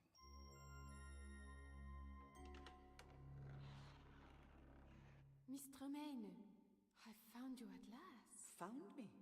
I was never lost. Of course not. But I was concerned about you. However, others are indeed lost. I've been reading my Bible. So I see. Yes, one can always depend on the good book for guidance. I was confused, but now things are clear. I shall leave you to read then. Very clear. Thou shalt not suffer a witch to live. It's very good of you to do lunch for everyone, Alison. I was afraid that they'd ask me again. After yesterday's meal, I don't think there's much danger of that. You mean my cooking's no good? A little too much salt, perhaps. Now, don't pull your punches. It was dreadful, and you know it. But that's my motto. Do a job badly enough, and no one will ask you to do it again. It certainly worked. Now, have you seen the knife? Knife? No. The big chopping knife. It was here a minute ago. Listen, Ali, there was something I've been wanting to ask you. Something that the doctor said. Never mind what the doctor said. Miss Tremaine. That would be where your knife has gone, then. Can I have it, please, Miss Tremaine? I need it for making lunch. And I need it to serve a much higher purpose. I think they're in here, Doctor. Excellent. Girls, we need to... I'm glad you've come, Doctor. It's Miss Tremaine. I'm also glad you've come, Doctor. It saves me seeking you out. What's she doing with that knife? That's what we were wondering. This blade is merely an instrument, just as I am merely an instrument of the Lord's wrath. The time has come for purification. Purification, I see. I have taken an adder unto my bosom. Mr. Tremaine, I'm not even sure that's an accurate quotation. Now, put down the knife. So speaks the stranger. Careful, Doctor. And his harlot. What's a harlot? Not Madison. Whore of Babylon. No, I'm afraid I still don't understand the reference. I think Miss Tremaine has gone... Nuts? Yes. Mock me, you little Jezebel. You are the worst of them. Unbridled lasciviousness. I suspect your precious parents sent you an electric blanket, concealed in a package from home. What an interesting hypothesis. Please tell us more. That's right. Come close and show me the cord that ties you to Satan. I shall cut that cord. The purifying blade will go straight through it, and straight through your black heart. Really? Which one? Is Peril in? Yes, and so are the other sinners. It is time for purification to begin. Miss Tremaine. Starting with the doctor. Don't touch him. Let go of that knife. I can handle this, Lieutenant. Miss Tremaine, I am a police officer, and therefore I have a gun. And I am trained on how to use it. Don't threaten me, seducer. You will be next for purification. Is she dead? If she isn't now, she never will be. Are you all right, Doctor? Yes, I'm all right. Which is more than I can say for this trigger-happy idiot. She was going to kill you. No, she wasn't. I would have stopped her. I had to shoot her, if only to protect Peril and Allison. Surely you can see that, Doctor. I can see many things, Lieutenant, but never the need for bloodshed. I need some air. Excuse me. Doctor, wait! Come back!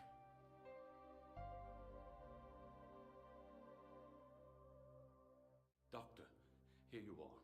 We should talk. Have you ever looked at these athletic trophies, Lieutenant? Seen what they represent? The triumph of the human body. Look, Doctor, what I did was necessary. Not everything can be solved by guns, Lieutenant. Doctor, can you smell something? Yes, now that you mention it. A nostalgic, lingering scent like honeysuckle on a summer's evening. It's our old friend. The so-called poltergeist? Yes, which appears to be rattling the so-called athletic trophies in the so-called cupboard behind you. It's just some kind of earth tremor. Help me steady it. Don't be ridiculous. I agree. Now come along. I suggest we get back to the others before this becomes violent. Doctor, those trophies! Yes, too late. Look out, Lieutenant! My God! May I suggest a tactical retreat?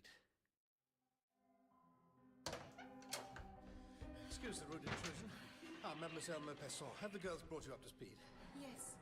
We were just... The tablecloth doesn't seem an appropriate shroud, but... You have done your best, mademoiselle. It started again, Doctor. Yes, I had noticed. I'm sorry, Doctor. We're both sorry. Let me see.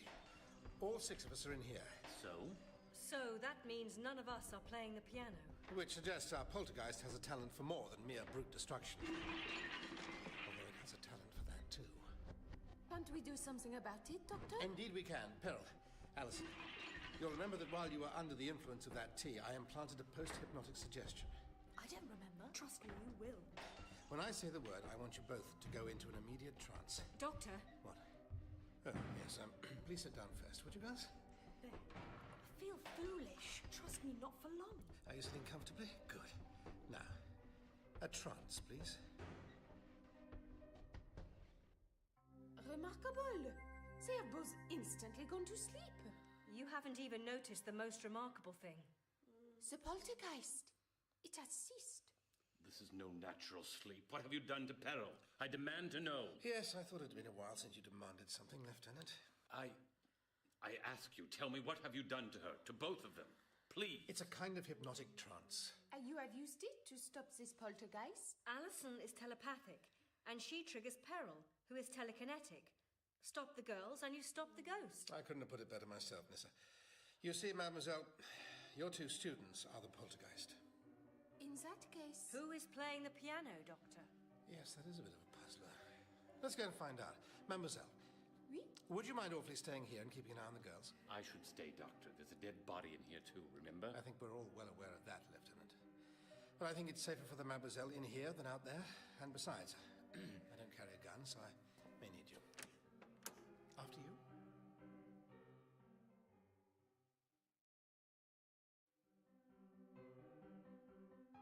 It seems to be coming from in here. The music room, aptly enough. We should open the door and go in. Yes, we should. But you seem none too keen, so allow me. Fascinating. There must be some kind of mechanism inside the piano. You don't give up, do you, Lieutenant? But there's a limit to skepticism, you know. You'll end up cutting your throat with Occam's razor. We should look inside the piano, smash it open if necessary. It's stopped, Doctor. Yes. In a funny way, I don't think it likes our presence. A shy ghost, Doctor? I'd say that might be an accurate assessment. Well, Doctor, the telephone lines are down, the radio is dead, and we are still snowed in. And now you tell me we are beset by a genuine ghost? Not a bad summary of the situation. And what do you suggest we do? I think now would be a good time for a séance.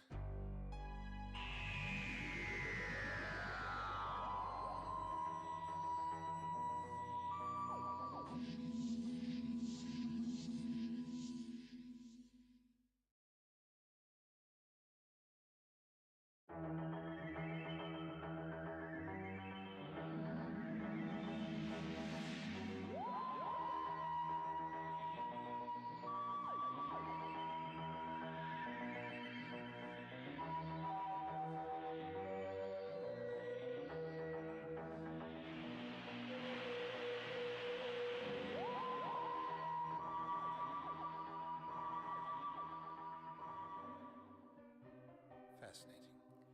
There must be some kind of mechanism inside the piano. You don't give up, do you, Lieutenant? But there's a limit to skepticism, you know. You'll end up cutting your throat with Occam's razor. We should look inside the piano, smash it open if necessary.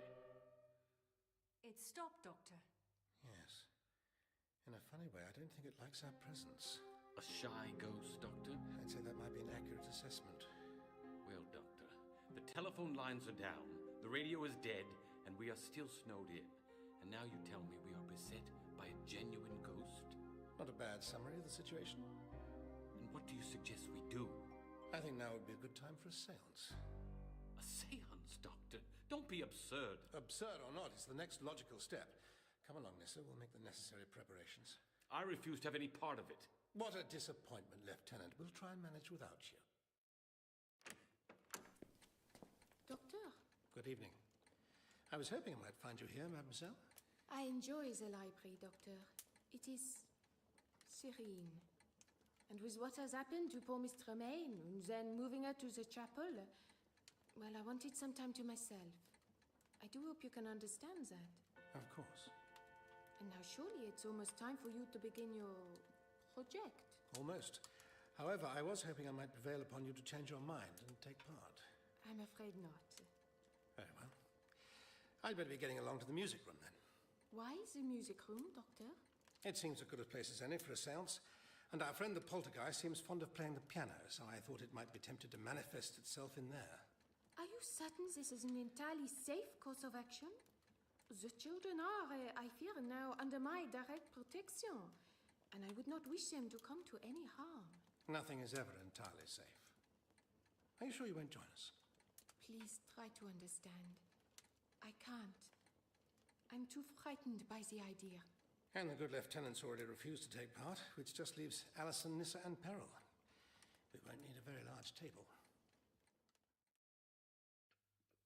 I'm gonna get the giggles. Be quiet, Peril. Please, girls, try and take this seriously. Well, I know how they feel, Doctor. Sitting here in the dark, holding hands, it's ridiculous. I only ask that you all keep an open mind and wait patiently. For what, exactly? A manifestation. There! No Now listen to me. There is more at stake here than you know. This is not a game. Sorry, Doctor. Concentrate, or our visitor will never come. Don't be so hard on the girl. I'm already here. Who said that? Is someone there? Yes, me. Well, what do you know? Be quiet. Who are you? We can't see you, you understand, only hear you. Harding. Harding Wellman. The plaque in the chapel. Harding Wellman. At your service. You were killed in an avalanche. Yes, that makes sense. All I remember is an obliterating rush of white. But I wish you wouldn't use that word, though. Avalanche? Killed. Sorry. Indelicate of me. Doctor, I still find this hard to believe. Why? What's so difficult? Harding is a being of pure energy who possesses the memories and intellect of an English climber killed... lost in an avalanche in these mountains some 50 years ago. I can't believe you're saying he's a ghost. He isn't. He's a floating cloud of energy which has the power to focus itself and move physical objects, often with dramatic results. In other words, a ghost. I wish you wouldn't talk about a chap like that. It's downright hurtful. What else can you remember, Mr. Wellman? Oh, let me see. Not a lot, really. Some people. Very sad. I remember wondering what had upset them, though. Dressed in black. Oh, I suppose that was a funeral. Oh, my funeral. Well, lots of people came, so that must have been nice. Oh, and the bouquets. Marvellous bouquets. Flowers? Yes, I can still smell them now. Yes. Marvellous. All my favourites. Doctor, I can smell them too. Smells like the rose bushes at home, fresh just after the rain. Don't you think, Allie? Roses. Alison, what's wrong? It's all right. It's just a touch of migraine. I'm sorry, but isn't this fascinating? Mr. Wellman here recalls the flowers, and we can all smell them as well. Oh, dear. What's wrong? I feel a bit odd. Everyone, out of here. To the kitchen, immediately. Why? That's why. The table is moving. Quickly, out!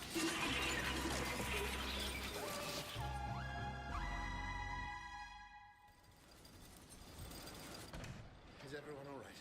Alison's still a bit green around the gills. I'm all right. My migraine's going off now. And so is the poltergeist by the sound of it. Thank God that's over. You came with us? Of course. The doctor said for everyone to take shelter in the kitchen. And just as well, that terrible racket. I don't understand. It's you causing the phenomenon. Nonsense. I was as much a victim of it as you were. A haunted ghost? How intriguing. Tell me, Mr. Wellman. Harding, Doctor, please. Of course, Harding.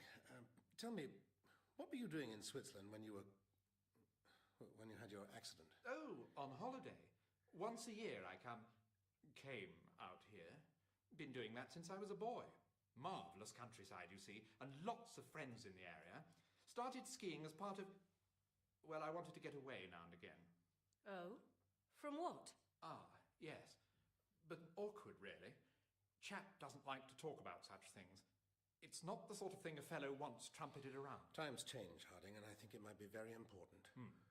Right. Well, I suffered from fits, epilepsy and... Of course. And when the poltergeist force is unleashed, you know nothing about it. Precisely. Didn't even know it was me till you said so. Still not sure about it. If I understand this correctly, Doctor, Harding experiences a kind of seizure. Well, And you think that is the key to what is happening? Yes, the mechanism works something like this. He causes a smell to manifest. The smell triggers a migraine in Alison. Causing her telepathy in turn to trigger peril and unleash her powers. Which affects Harding Wellman, interacting with a neural trace of his epilepsy, throwing out dangerous surges of power. Which is what destroyed the helicopter. And much else besides. Come outside and have a walk with me, Nissa. It's a beautiful evening. Beautiful? Are you joking? It's freezing. Then we'll go somewhere else. Come along, Nissa. Do excuse us. Uh-oh. They're going to have a serious chat. So, tell us, Mr. Wellman, what's it like being a ghost in an all-girls school? Well, chap doesn't, talk about these things and... Oh, come on! Thank you. The TARDIS is warmer and far more comfortable than outside. Now, are you going to tell me what all this mystery is about? It's about who is behind this and why, and I fear I might know the answer. Are you going to explain to me, or do I have to try and guess? I'll endeavour to explain. You see, What we have here is a unique configuration. Harding and Allison and Peril Bellamy are linked in a kind of psychic daisy chain. Each one triggers the next. In effect, they form a kind of... Gestalt entity. Precisely. 3 beings united into a whole more powerful than the sum of its parts. This is more complex than I imagined, and much more dangerous. Why? Because I don't believe these 3 came together by accident. This has been carefully planned, and I think I know who's behind it. And why. Then tell me. I'm afraid I'll have to show you instead. What we need to do is... Oh, hello, Allison. Hello, Doctor. Nissa? You seem very fond of the TARDIS, Allison. Have you been waiting out here for long? I heard you'd come up to the attic. I thought if I waited for you to come out of the police box, you might let me have a glimpse inside. You know I can't do that. I was afraid you were going to leave us. Not yet, evidently. No, I just had to fetch this. Do you know what this is? No. But it looks like an umbrella made of neon spaghetti that's been crossed with a phosphorant jellyfish. Well, it may look like that, but what in fact it is a spillage detector. Or to be more precise, a spillager detector. And what is a spillager? That's the question I've been asking. They're a form of life. Alien life? You might call them that. A more accurate description would be that they exist in a different dimension from us. And you think these beings are behind the poltergeist activity? Yes. And something considerably larger and more worrying. What? First, we better confirm my suspicions. Shall we get started, Nissa? Can I come along? No, I'm afraid not. We're going to the chapel. But that's where Miss Tremaine's body is. Yes. We're going to conduct an autopsy. Doctor, I don't understand. You say that the spillage detector wasn't malfunctioning, yet it accidentally teleported me here. Not accidentally, as it turns out. You see, when I built this device... Keep it away from me. When I built it, I was confident it would work, but I wasn't sure how. So you're saying that when it transported me It here... was detecting spillage in a very basic way. Basic is right. But effective. It sent you here partially because of your own psychic tendencies, but primarily because I was bound to follow, and here we are. Yes, with the body of that poor woman. If only I could have stopped the lieutenant shooting her. What are you trying to learn from this autopsy? If the spillages are behind this, they will have sent one of their race on ahead, an advance guard for their invasion force. Invasion force? Yes, I'm afraid that's what it comes down to. But at least we've stumbled onto their plan in time to do something about it. Now, let's uncover the body. Now, the spillage detector. Curious. You don't look pleased. It seems the headmistress is human and nothing more. But isn't that good news? On the contrary. It suggests that the agent of the spillages is still alive and active among us. You mean... Wait here, please, Nissa.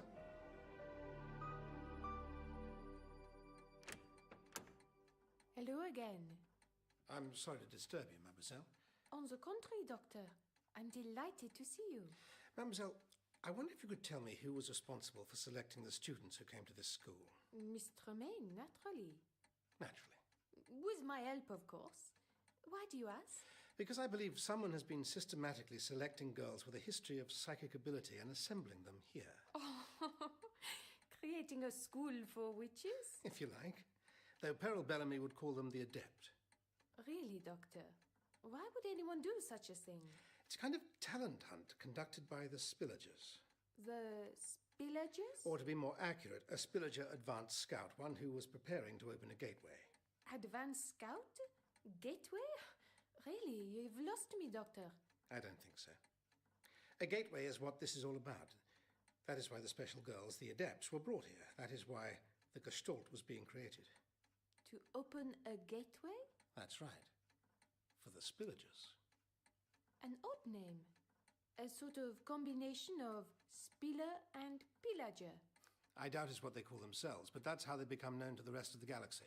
And it's been well chosen. They spill out of one dimension into another, invading it like a virus that infests a cell, destroys it, and then moves on to the next. How terrible. Yes. And if they manage to break through into this dimension, humanity will be reduced to a stain on the abattoir floor. What a disturbing image, Doctor. Now, here's another disturbing image for you. Just as I suspected. Doctor? Oh my God!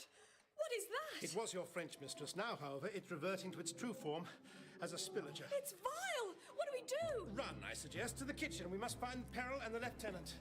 Doctor, come back. Don't you want a closer inspection? And Alison, your homework is late. I shall have to mark you down.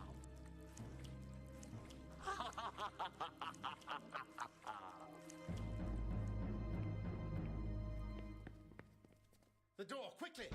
Doctor, Ali, what's wrong? Ah, Peril, you're here. Excellent. It's this thing. It's chasing us. Oh, Alison, your translation is late. You're a bad girl. Please, Doctor, do something. Precisely what I intend, if only we can somehow summon Harding. I'm here, Doctor. Excellent. Forgive me, sometimes it's hard to tell. And I can detect Peril Bellamy in there with you. And her grammar is terrible. It's Mademoiselle Maupassant. It was. Doctor, please. Yes, now, Harding. At your service, Doctor. We need a manifestation, a powerful one, and we need it immediately. Just let me concentrate for a moment. Repeat after me, Peril.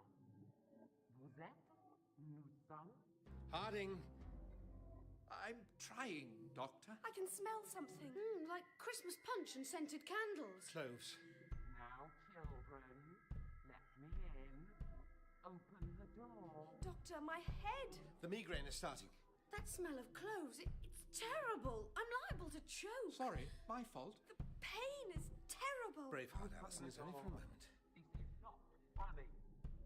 Repeat after me. Ce n'est pas drôle. Doctor, I feel I think it's a... Seizure, yes. But I don't feel anything. But don't worry, your role is passive. Doctor, the table! It's moving! Excellent. A floating table, just what I've always wanted. Now, all three of you, listen to me. Direct the energy at our unwanted visitor. Doctor, the table!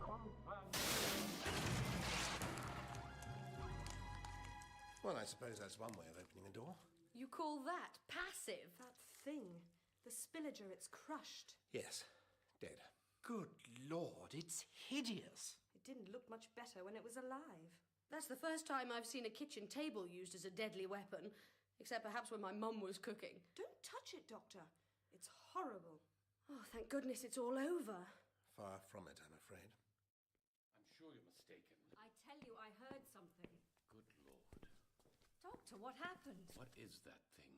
A spillager? Indeed. It's real? Perhaps now you'll begin to believe me, Lieutenant. I don't see I have any choice.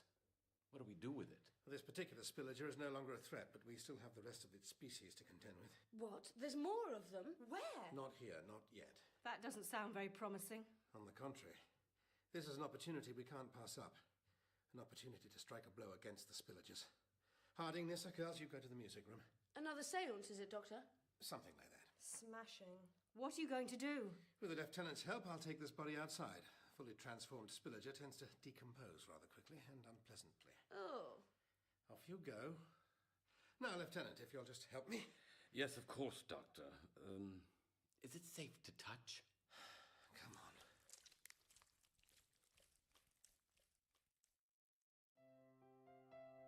Now, ladies, I think I've successfully retuned this delightful instrument. I'm terribly impressed with your playing, Harding. Oh, it's nothing really. Especially considering you have no fingers. Peril! You'll hurt his feelings. Sorry. Well, we're all ready for the séance. I wonder what's keeping the doctor. And Peter. I think I'll go and look for them. No, Peril, wait! Too late. I'm afraid once Peril gets the bit between her teeth. The what? Between her what? Let me explain. It's all to do with horses.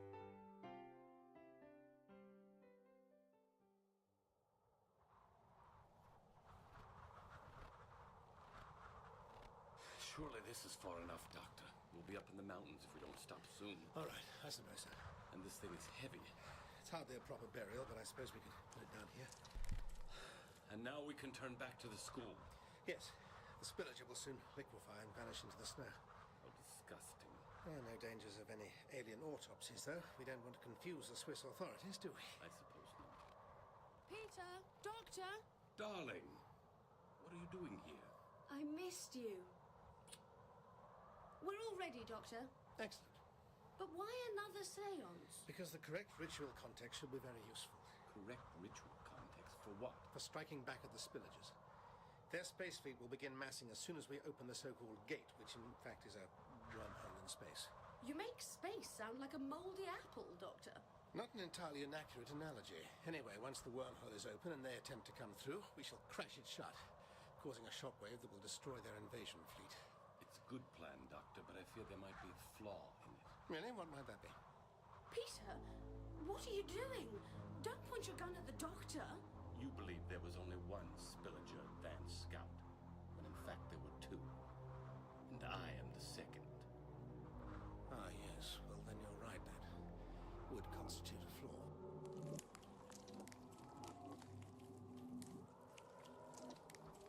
Peter, what are you... Oh, my God. How do you like me now, darling? Would you like a little kiss? What are you? What have you done with Peter? It would seem there never was a Lieutenant Peter Sandoz. On the contrary, there was. But I replaced him some time ago. Just as you did with Mademoiselle Maupassant. You are quick, Doctor. Shall we see if you're as quick as a bullet? A bullet? Isn't shooting me a bit impersonal? I thought you'd prefer to use your hands, or rather, your ventral slaying claws. I rejoice in this human method of killing so convenient and civilized. Ah, yes, I forgot. The Spillagers have a reputation as connoisseurs of slaughter. I don't believe it. Believe it. Isn't there a trace of Peter left in you? There was never much. Just enough to fool a stupid girl. Dirty swine. Your insults mean as little to me as your love. Doctor, why don't you stop him? Admirable sentiment. I'm open to suggestions. Well, why don't we just conjure the poltergeist effect, like we did with the other one? Because neither Allison nor Harding are here, and we need the close proximity of at least the ghost. You know I detest that term, Doctor. He's here. Yes, I decided to leave with Peril. Unsurprisingly, no one noticed. It's really quite fortuitous. Shall we commence, Peril? Why not? That's why not. No. Stupid girl. Peril! He shot her! So it would seem. Yes. And it would also seem that brutality breeds stupidity. Without Peril in the Gestalt, you failed. Your mission is aborted. You needed her to open the gateway. It's already open, Doctor. No, that can't be so. You made the mistake of thinking it would be a swift, dramatic process. Instead, it was slow and subtle. You've been using energy drained off during each poltergeist manifestation. So you can see it now that it's too late. It was finished almost before you arrived. Oh no, not again. What is happening? It would seem your gunshot has started an avalanche. No! This can't be! Farewell!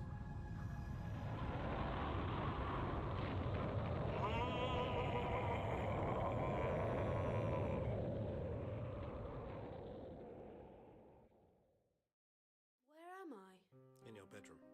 Safe and sound. I'm alive. Yes, luckily. The last thing I remember is a rumbling noise. Yes, the avalanche. I managed to get a hold of you and avoid the deepest part of the slide. What happened to... To Peter? Yes. Oh, no. To that thing. It was buried in the snow. It probably suffocated. He never loved me, Doctor. No, I'm afraid not.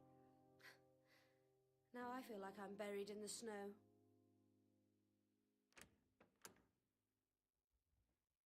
How is Peril, Doctor? Sleeping now. She'll be fine. What was that you put on the wound? A matritation living poultice. It's a life form which feeds on projectile wounds. I've heard of them. It will reabsorb the bullet and repair any tissue damage. Except for a broken heart. Still, she can join the seance and help destroy the Spillagers. Unfortunately not. She'll need to rest for several days, and we must act more quickly than that. Then how can we proceed, Doctor? You'll simply have to replace her. Me? You've already demonstrated rudimentary psi ability. We'll just have to hope that's enough. gateway is open to the fleet, Empress. Good. A fresh dimension beckons. It will fall like a ripe fruit into our ventral slaying claws. Shall we enter the new dimension, Empress? Forward, Commodore! Yes, Empress. Onward! Yes, Your Eminence.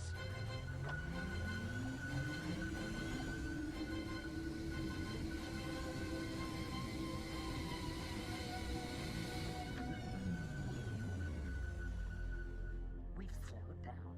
Yes, Empress. Why? I am endeavoring to find out. We've stopped! Yes, Empress. The engines are faulty. Repair them! No, Empress. According to my instruments, it is the wormhole. What do you mean? The wormhole is closing, Your Mightiness. Closing? Are you certain? Certain, Empress. The entire fleet is inside. Irretrievably, Your Worship. I smell the claws of the Doctor in this. He's... Oh, never mind. What shall we do, Mightiness? Die, you fool! That's what we shall do!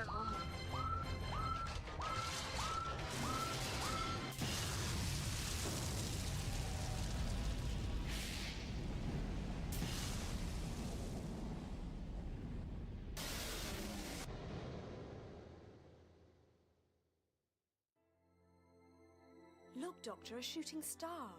No, Alison, it's a flare of burning hydrogen. All that remains of the Spillager's invasion fleet. Oh, I've already made a wish. What did you wish for? I mustn't tell you or it won't come true.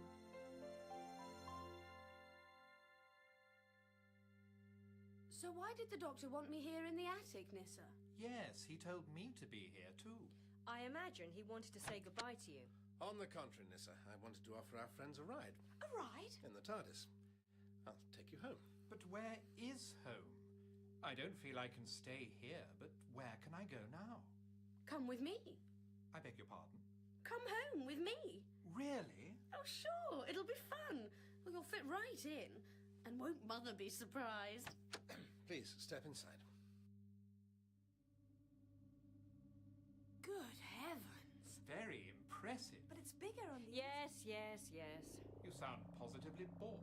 One can get used to almost anything. So, home for Christmas then, young ladies. And there won't be any snow-filled passes to stop this vehicle getting you there. Is something wrong, Doctor? Just a minor malfunction.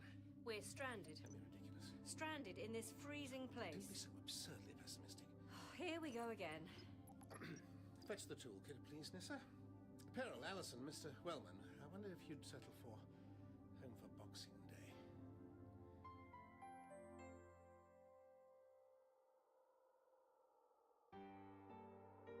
And so I close my diary. Still the memories come to me unbidden, of night and snow, of a ghost and fear, of an unwanted gift that saved us all when it was winter for the Adept. And I remember a wish I made that came true when I rode in the TARDIS, the man they call the Doctor.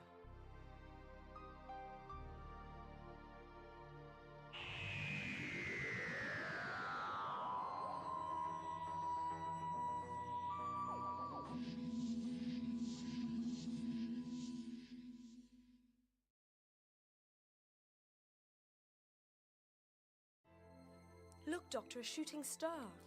No, Alison, it's a flare of burning hydrogen. All that remains of the Spillager's invasion fleet. But you can make a wish if you like. What should I wish for? A better world. A better way of being. Where no man will lift his hand in an act of hostility towards another man.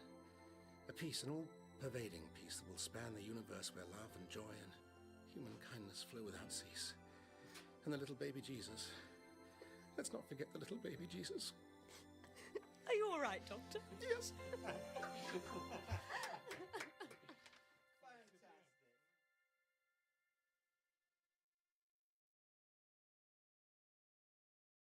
And now, a new 4-part adventure starring Colin Baker in Doctor Who.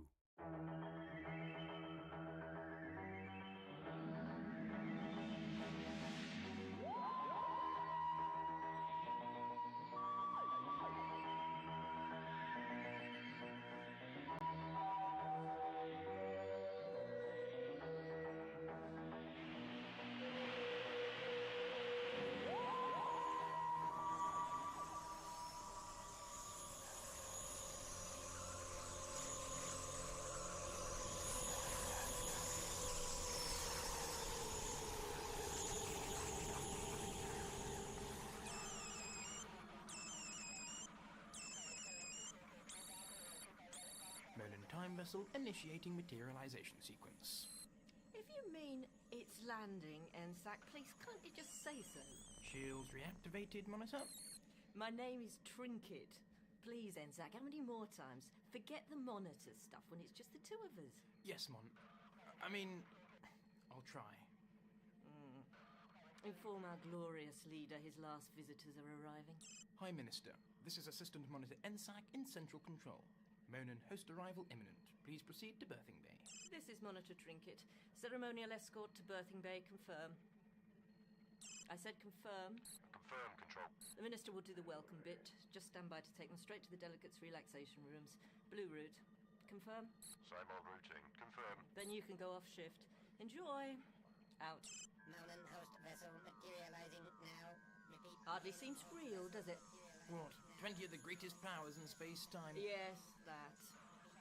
If we mess up here, it's not just our careers on the line. It could be... The end of civilization as we know it. Or as we knew it. Or as we will know it. That's the wonderful thing about time travel capability, isn't it? You never know when retribution might pop along. Monitor, they can't still think Architrix had anything to do with... Tell me that isn't... It is. Gravity wells again. Registering massive discharge. Damn it! 8.4. 8.7, largest surge yet. Isolate cause. Interference across all frequencies. Scan breakdown. Engineering, this is Central Control. Report to Gravity Wells immediately. Immediately!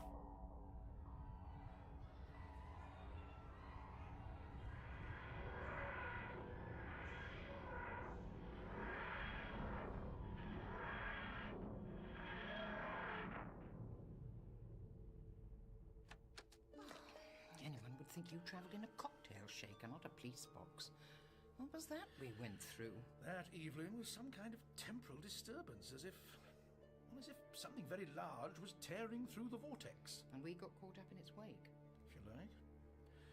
Wonder where we are now. I can tell you that. Boring old corridor. Insightful, certainly, but perhaps a more thorough investigation is in order.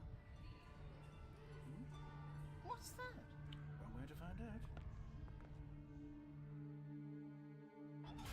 Please, delegates, I beseech you to remain calm. We were forced to entrust our safety to the people of Architrix. There is no cause for alarm, delegate. This is merely a minor matter. In any case, nothing can penetrate our defensive shields. Are you absolutely certain of that? We seem to have slipped through them happy as Larry. Intruders! It's rude to point, you know. Guards! Commander Warner, please. Oh, no! What's he doing here? Who is it? Allow me a moment to explain, Commander, please. Coordinator Vansell. He's a Time Lord. Like you? Not like me. He's a member of the Celestial Intervention Agency, self-serving and avaricious. He seems to be saving our necks right now. So he can slip a noose about them himself. I wonder. Power flow stabilizing. Levels reducing. Did the engineers... They had nothing to do with it, Monitor. Engineering, report. I'm not sure there's much we can do here. The readouts are well within normal tolerance now. Check the power feeds anyway. I want a full report. Out.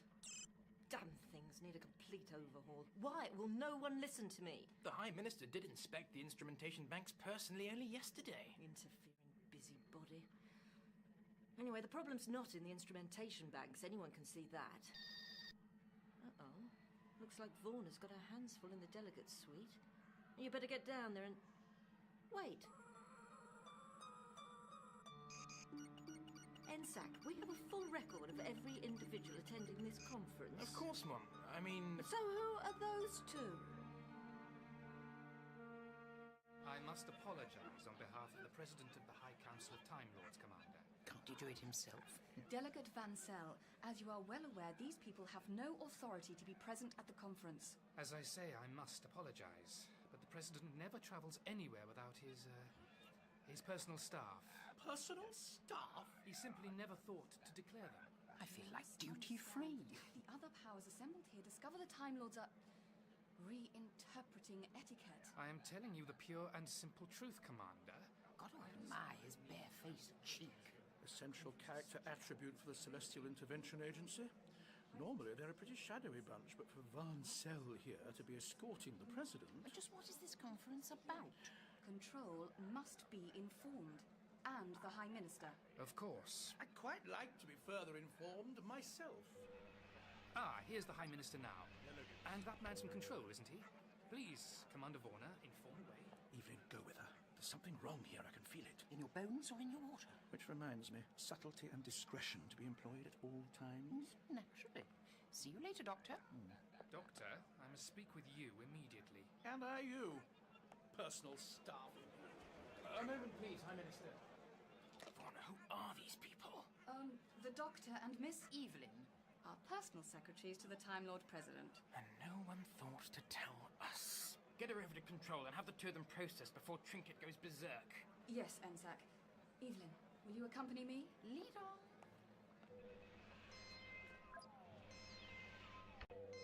Delegates, I present the High Minister of Architrix.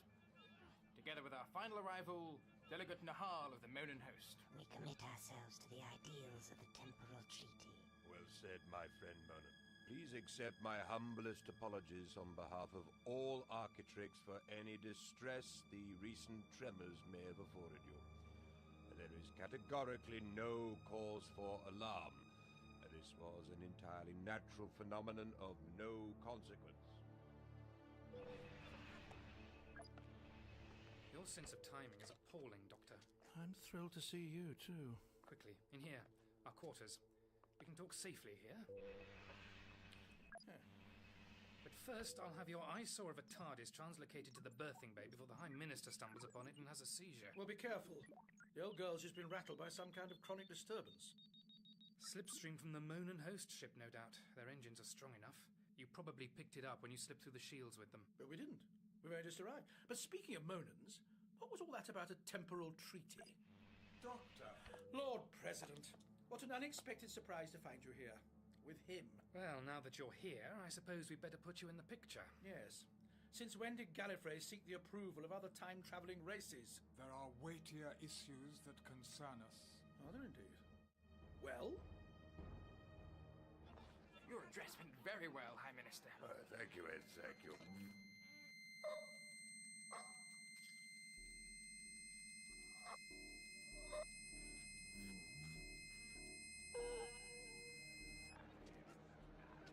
Prime Minister, are you all right?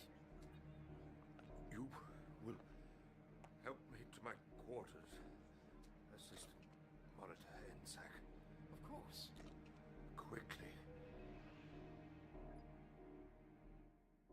You've heard of Etra Prime, Doctor? The oldest planetoid in the universe, Lord President? True little rock, of course. It wound up in the vicinity of the Architrix system, didn't it? For most of recorded time, it has been of little interest to anyone except occasional planetary geologists, until a seam of minerals unique in the known universe was discovered deep in the substrata. How fascinating. It became fascinating, Doctor, when it was found that the minerals responded in ways contrary to the laws of physics. Architrix opened Etra Prime to a host of interested parties in exchange for furthering their own scientific knowledge. The people of Architrix had limited time travel capabilities. We gave them some assistance. I see. Well, was it worth it? 50 powers had representatives on Etra Prime. There were some 500 life forms engaged in top-secret research, unlocking the energies in these new materials. When... Forgive me. Take these, Lord President. Oh, my pills, thank you. I should not be here now, Doctor. I serve an interim role until the fate of... Presidents have come and gone since I retired from office, but my advice is still sought from time to time. It really can be a nuisance, you know. I quite understand, Lord President. But, the point? Barely into her first term of office, the then president was on Etra Prime for an official visit when, The planetoid vanished. Vanished? It was taken out of time and space, along with all personnel. There have been sporadic sightings of it rumored since, but... Did you follow them up? To no avail. A year after Etra Prime vanished, 300 corpses were discovered here on Architrix, riddled with time distortion. You can imagine the outcry. There was almost war, but Architrix denied all knowledge. I take it your new president was among those dead? No, Doctor. Romana Dvora Trilunda remains missing. Romana?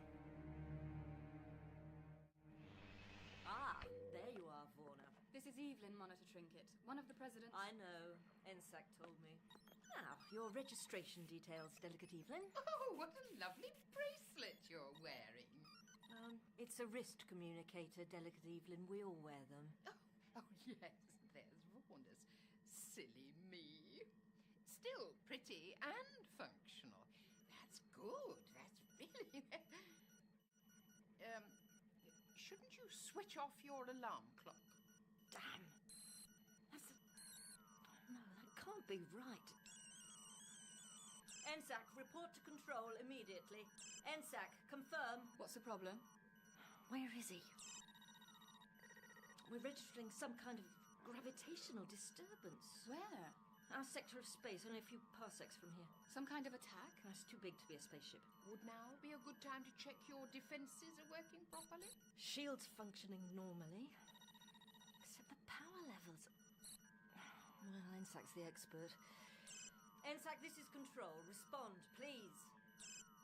I think our phantom planet's back again. Repeat, I think Etra Prime's come back to haunt us. Ensac, please respond. Ensac, please respond. Prime Minister, please, if you're feeling better now, I must report to Monitor Trinket. No, Ensac. You must listen to me. Listen to me, Ensac. What's that noise? Don't resist it, Ensac. No. You will obey a higher power from now on. Just as I do. But when did Etra Prime vanish, Lord President? 20 years ago now. Oh, Romana. Talk about the frying pan and the fire from E-space into... anyway. Still no satisfactory explanation for the planetoid's disappearance has been found. And why not, Vansel? With all the dirties of Time Lord tricks at your disposal, I'd have thought by Etra now... Prime has been taken out of time altogether. Something far beyond Architrix's capabilities. The rulers of Architrix have offered up their world to inspection and instigated this conference. It is hoped that agreement can be reached on the limitation of time manipulation among these emergent planetary powers. Oh, I thought as much. You're here to protect your own mystique and to make sure no one's getting too big for their boots. But what about finding Etra Prime, eh? What about finding Romana? This conference gives us the perfect opportunity to learn who here possesses the capability to remove the world from time altogether. And thus, a step closer to finding the guilty party. Oh, splendid. It's taken you 20 years to get that far, has it? And as you say yourself, your plan does rather depend on the guilty party being here at all. At the very least, Doctor, we may find a clue. And in the meantime, any insight into alternative time technologies will do you very nicely. Vansel may have his own agenda, but mine is to discover the truth. Who can have done this, Doctor? Who would risk the wrath of so many galactic powers? Who indeed? Wait. Of course. That chronic disturbance I mentioned. Vansel, what if it was Etra Prime making one of its fleeting reappearances? The thought had occurred to me. Then we must find out for sure. Come on, man, quickly! We better join your friend in Central Control.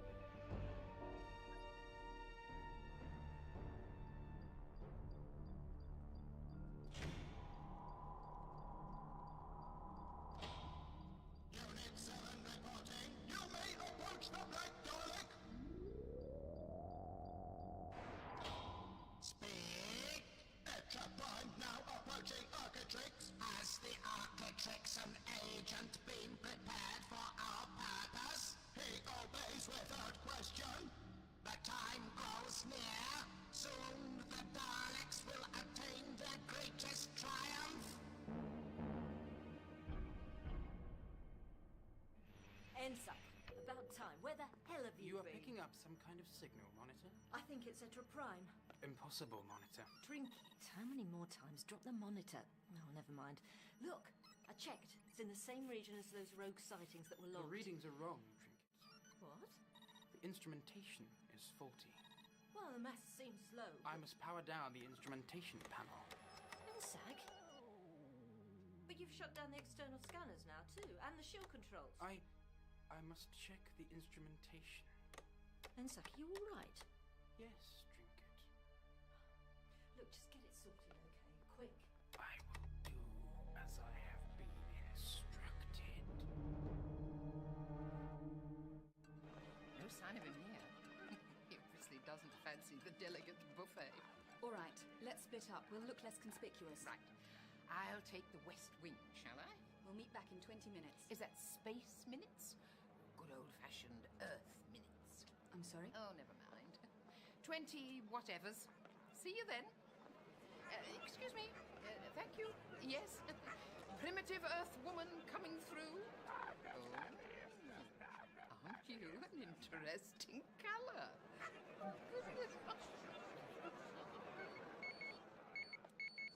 Vorna, Insect's turned up. Get yourself back here. but I've just sent... Now, Vorna. I need you here. There's something not right. Look, just move it, Vorna, okay? You're sure that's absolutely necessary, Anzac? It is necessary.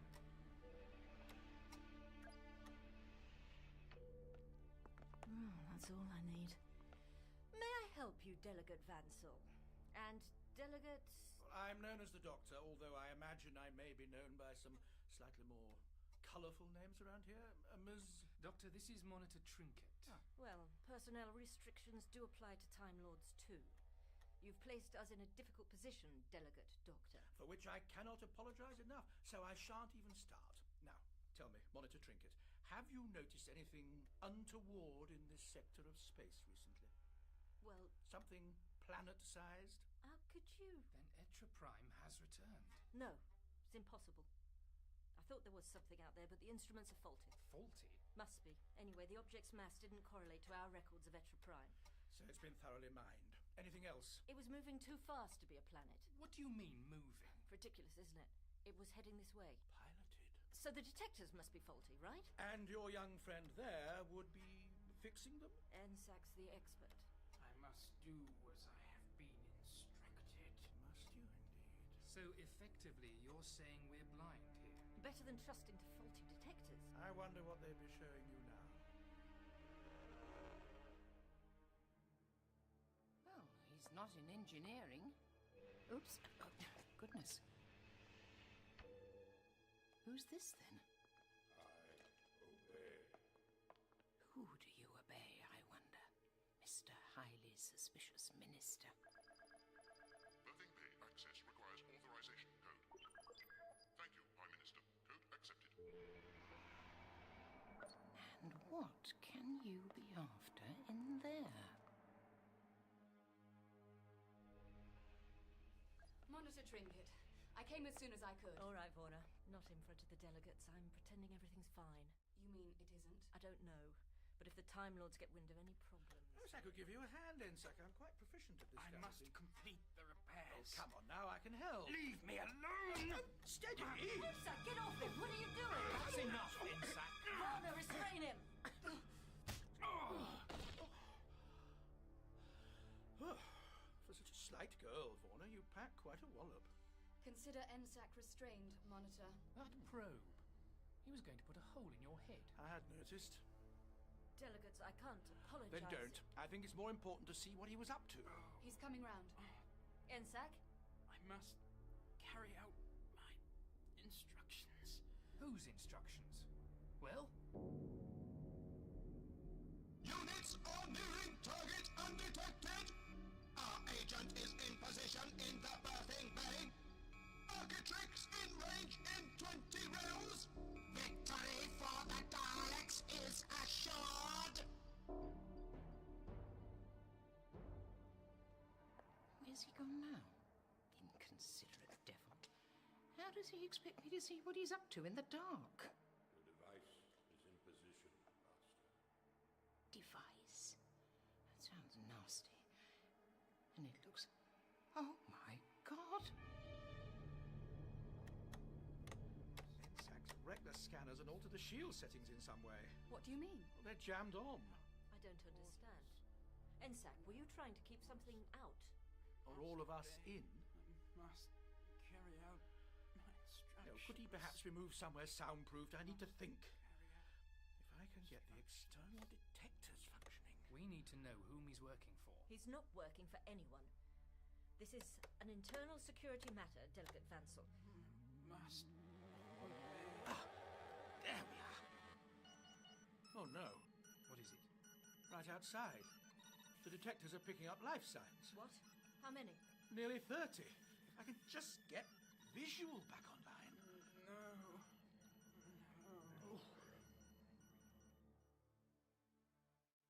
Well, I can't just hide back here. Excuse me, Minister. What are you doing here? What is that thing? I obey, Master. It's a bomb, isn't it? You let off that thing, you'll bring the walls down on us. Detonation imminent. Get away from there! Come on!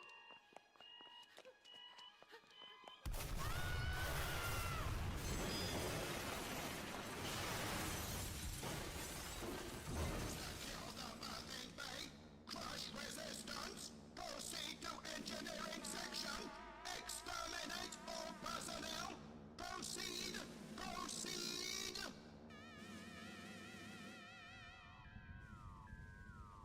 What was that? Look. Look at the screens. What are those things? Daleks. The most ruthless forms of life in the universe. Will I never be rid of them? Daleks. Ensak? He's dead. The Daleks had no further use for him. Then the Daleks must possess Etra Prime, and they're steering it towards us. Please, anyone! Evelyn? That's the general address system. She must be in... I'm in the birthing bay. The High Minister is dead. The High Minister? Oh, this is crazy. He set off some kind of bomb, and now metal creatures are pouring in from outside. I'm trapped here by debris. Please, someone be hearing this. We've got to get her out of there. This is so screwed up. Varna, get going. Guards! Don't worry, Doctor. I'll make sure she's safe. I'm going with you, Warner. You can't go, Doctor. I'd advise you, Vansel, to let go of me immediately. If Etra Prime is on its way here, we must know what we're up against. That's not my area of expertise. I can't just leave Evelyn. I'll send our own Chancellery guards down there. We'll get her out. As long as I get us out of this mess. You're wasting time, Doctor. Guards, all guards, full alert. Get down to the birthing bay now. Full combat status.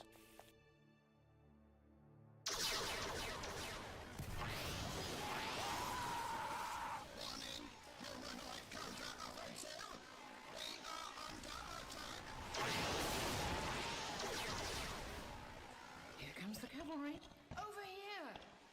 Come on. Shift, can't you?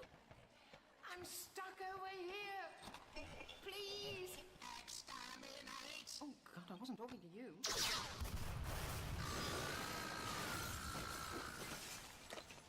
Thank you, Commander Warner.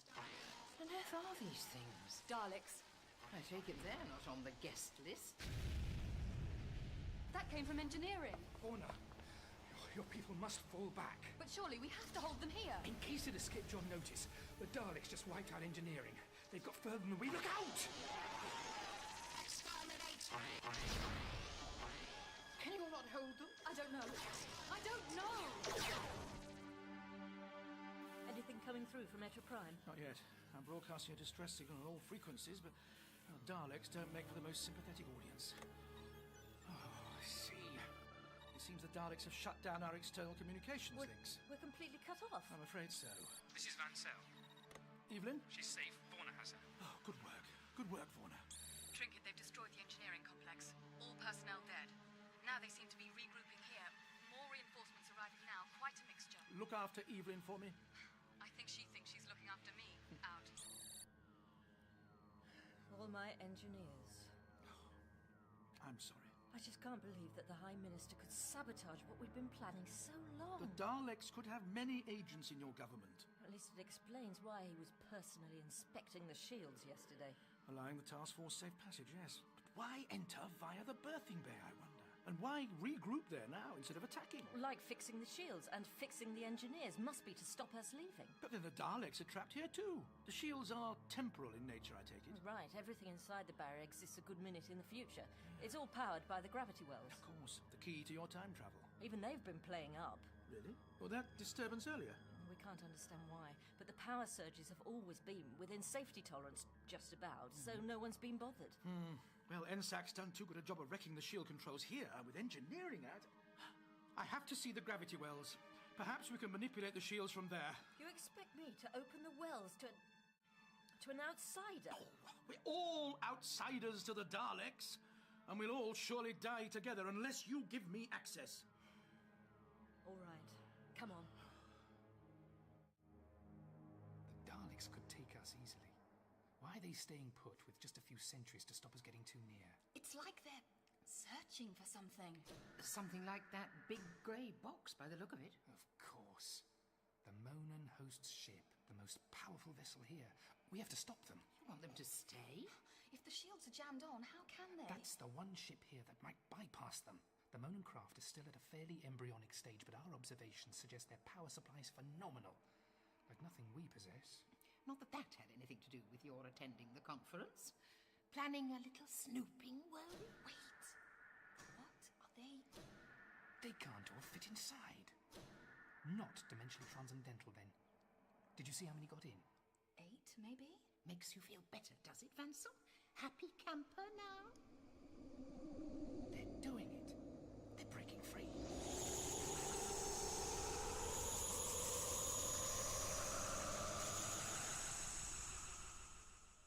That technology in the Daleks' hands. It should have been Gallifrey's. If it's any consolation, there's still about 20 Daleks who missed the bus. Here they come.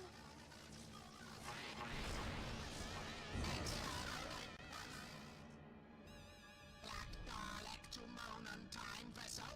Report status. Power systems breached. Initial tests suggest power source 91% probable to penetrate shields.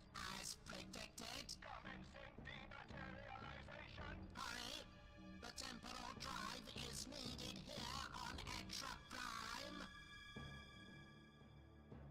Here, you'll need this survival suit. Expecting inclement weather? It's pitch black in the gravity wells. Dangerous. They're vast, full of energies we barely understand. And something else. While you were fetching the suits, I diverted some of these scanner links to monitor the interior of the wells. I didn't know they could do that. They can't. I had to ask your computer very nicely. We need some idea of the basic layouts if we're to tamper a little. What did you find? That there's a high level of impurity registering. Does that matter? We can still manipulate the gravity fields without finding out what it is, can't we? Don't like mysteries. One lot of bodies was dumped on the surface of Architrix. You think... I don't want to. But with the Daleks here and Etraprime moving closer by the second, this may be my last chance to learn what's happened to Romana. Romana? My friend. Monan vessel to Black Dalek on Etraprime. Report. Shield still holding. Increase drive to maximum power. Maximum power.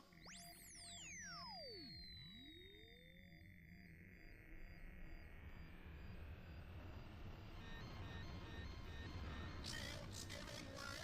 You will breach the barriers. Nothing can resist the Daleks.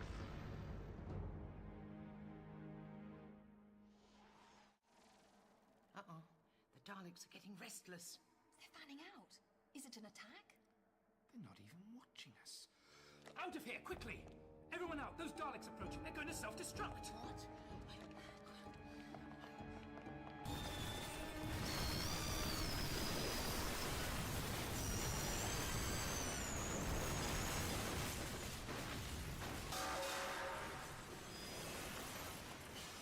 Tell me, are you Time Lords right about everything? Oh, what a mess. We'll never shift that lot. The Daleks have made sure we're staying here. I must tell the President. And the other delegates. Come on. I'm going to try and find the doctor.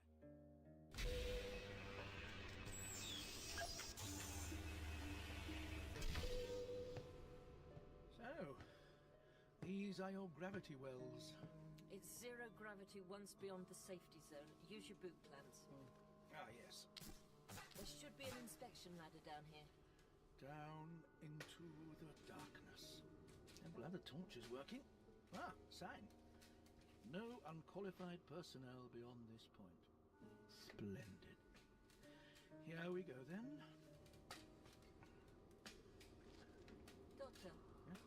I think I heard something. Imagination, I hope. No, listen. Oh! Oh, what was that? Drink it! No, it's not my back! What is? Well, you've got the torch. Please try to bear it, my sins. Let me see. Oh. Back up the ladder. Trinkets, quickly. What are they? Dalek mutants. The creatures inside the travel machines. Operating independently in the zero gravity. Why? How? So they can attack more effectively. The air's thick with them. We have to get out of here. Trinket, move! Up the ladder, quickly! I can't. They're all over me. Oh. Doctor!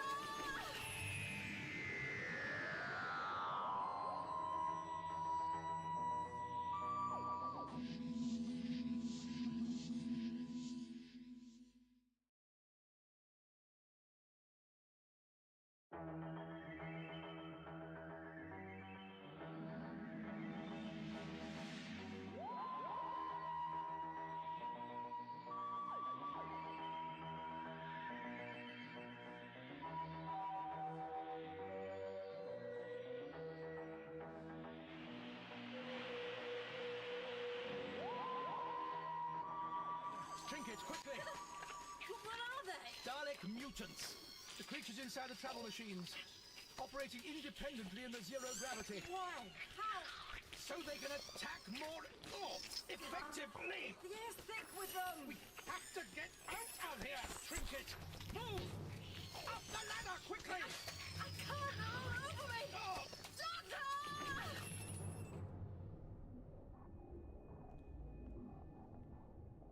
Footsteps. Not today, then. Not today.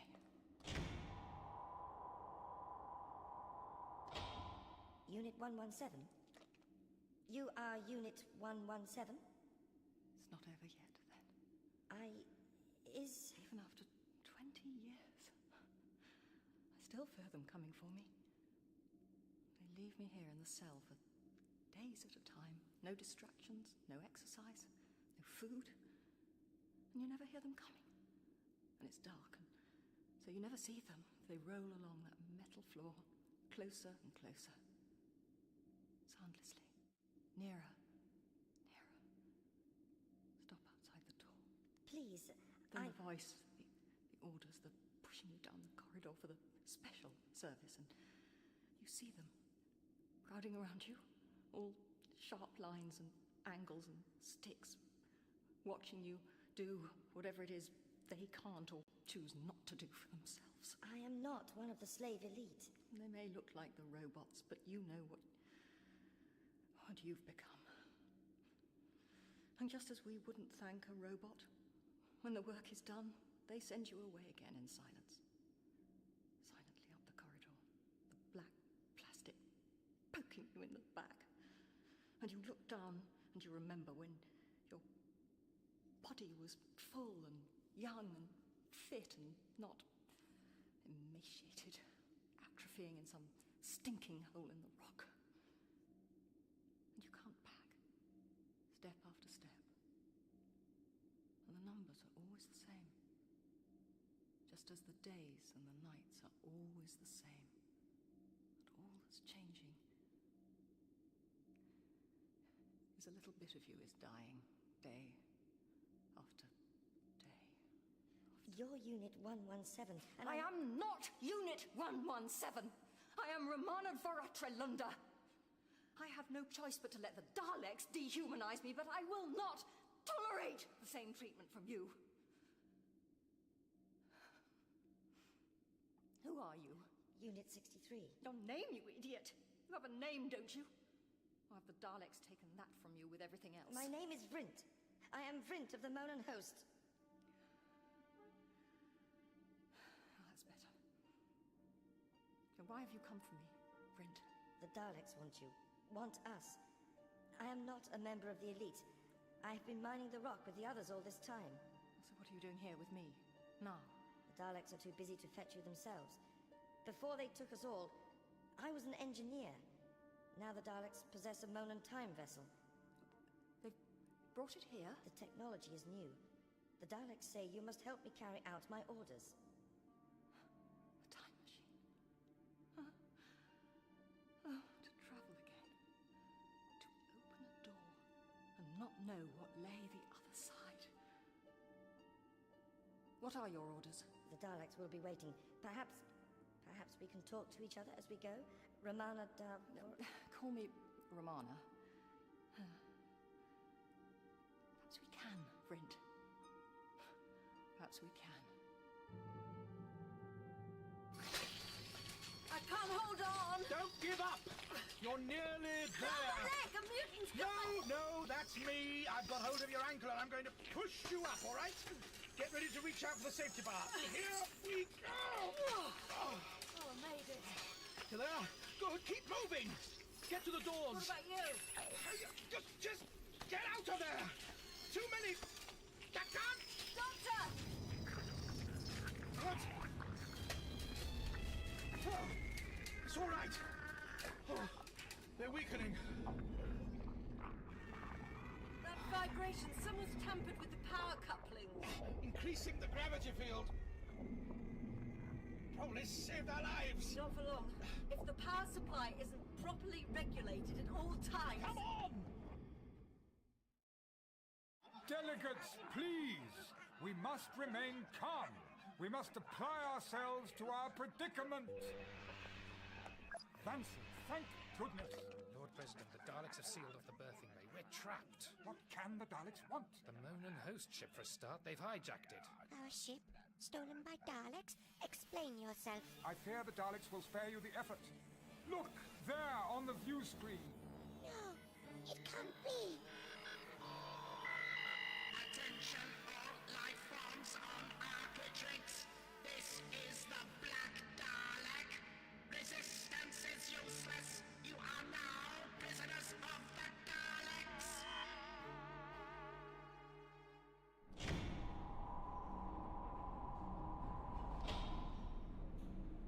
That's the Monan time machine.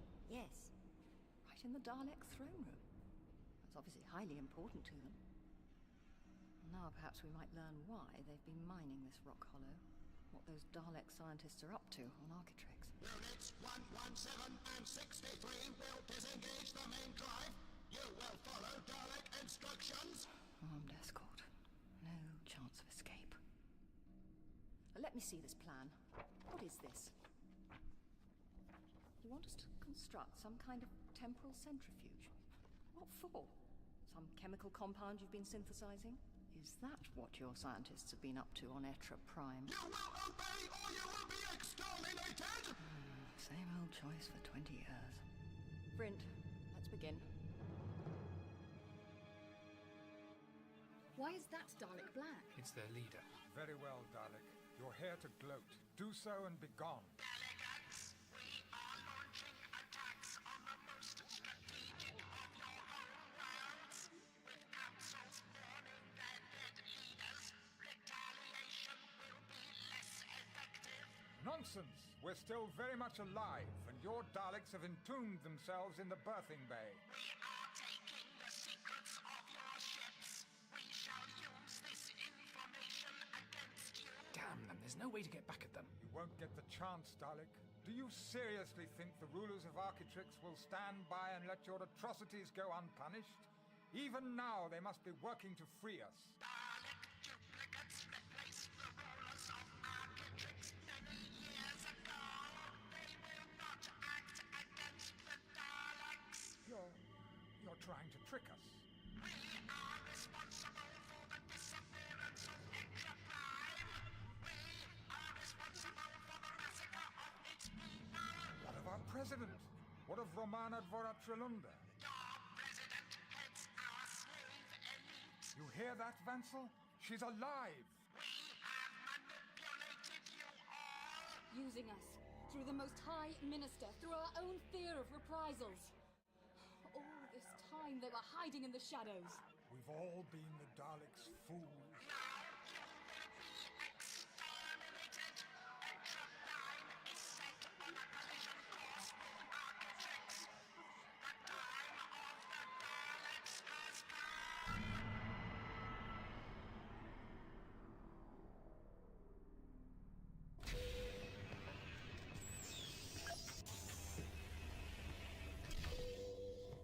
Evelyn, so it was you tampering. Oh, Doctor, thank heavens. Hey, what's There's slime all over you. Oh, we had a run-in with some Dalek mutants, the very essence of putrescence. I suppose that in zero gravity their casings would only be a hindrance. Now, do you remember which controls you pressed? Think, Evelyn, it's important. Well, I pressed every damn thing I could find, to be honest. I was trying to get you out. Oh, help, what have I done? You've saved our lives. Now, let me have a look at these displays. How did you even find us, Evelyn? I found the doctor's note in central control. And when I'd spent half an hour translating it... Imbalance ratio 91 and rising. Much higher, and it'll blow the wells wide open and kill all of us.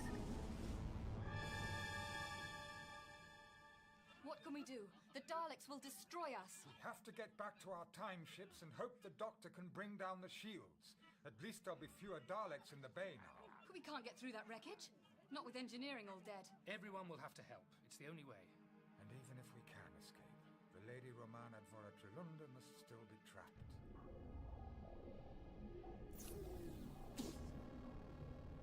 These engines are impressive. How sad we must destroy them for the Daleks. Attention! Attention! This is the Black Dalek. Transmat operators to positions. Prepare inertia chamber. Initiate stage 1 evacuation of Extra Prime. They're ready to move out. But what will they be transmatting up from Architrix? The Dalek creatures working there? Whatever they've been synthesizing on Architrix. If they're using an inertia chamber, it must be so volatile they daren't risk handling it. And that's why the Daleks need this centrifuge to produce an end result faster. Before we evacuate? Before they evacuate. Come on. Help me with this. Perhaps we'll learn more when we present it to the Black Dalek.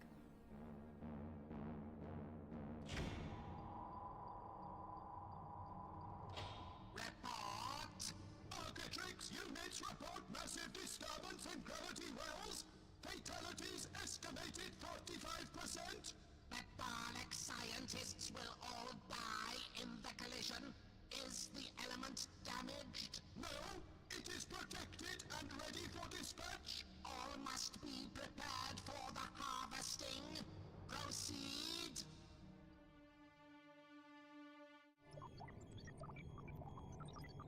Right. I think Evelyn has created some kind of feedback loop.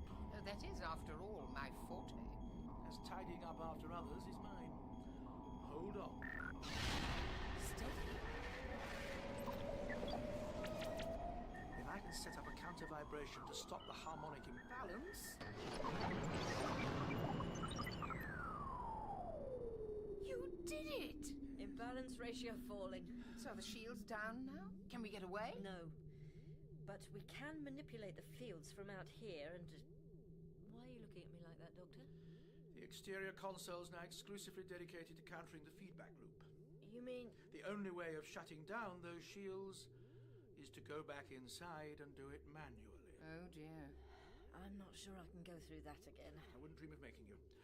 I'll go alone. But... No arguments, please. There isn't time. But, if you have another suit I could wear... Come on, back to main control.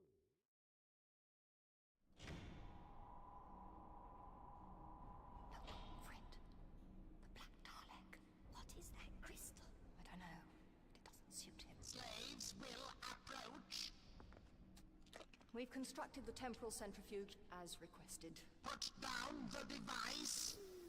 Inertia chamber prepared. Once the element is harvested and the crystal retrieved... Another crystal? You will remain to pilot the planetoid into Architrix. I obey! Into Architrix? You're destroying Etra Prime and Architrix so that no clues remain as to this element of yours. Be silent! These crystals. Be silent! You will prepare the temporal centrifuge or... All right! I understand. Architrix approaching transmat range. 50, 49. Prepare to harvest the element. I'll fetch the suit. Think I'll check my scanner repairs up. Oh, my. Extra Prime. It's huge. Not a very pretty planetoid, is it? The Daleks aim to crash it right into us. Van Cell, what are you doing here? To see if you've shut down the shields. I'm working on it. What's been happening? The Daleks have been gloating at our expense, but at least it's galvanized the delegates into action. I've organized them into teams, helping the guards clear the debris for a coordinated assault on the berthing bay. Even the Vagoans are joining in. Oh, dear. I might go down to the berthing bay myself. Well, I'd rather you stayed here, where it's... Where it's safe. Doctor, you're risking your neck to get those shields down. Perhaps I can help make a way through to the berthing bay, to the TARDIS. Then I'll feel safe. Be careful, Evelyn. Van Cell, let's pool our experiences. Telepathically? Mm-hmm. Very well. Contact. Contact?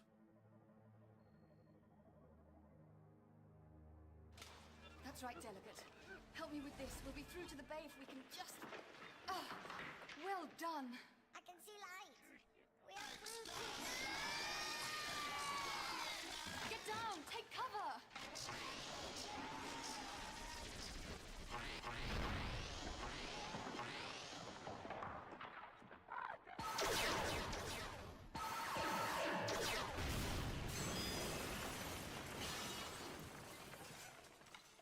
Dead. The Daleks? I take it we haven't got them on the run then. Poor Evelyn. We were never prepared for anything like this.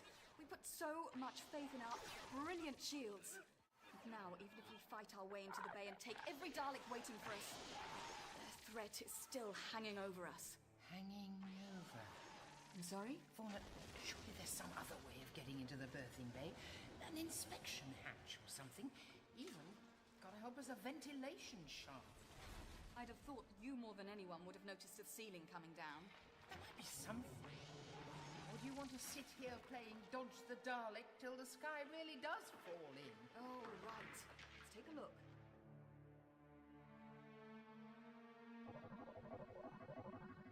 Trust Time Lords to be the most clinical gossips around. So, Romana's still alive? For now. Right then. Put on this lovely new suit and back into the gravity wells. To the bottom this time. The mutants will kill you. I'm hoping they'll still be shaken up by that vibration. And this time, I'll leave the torch switched off.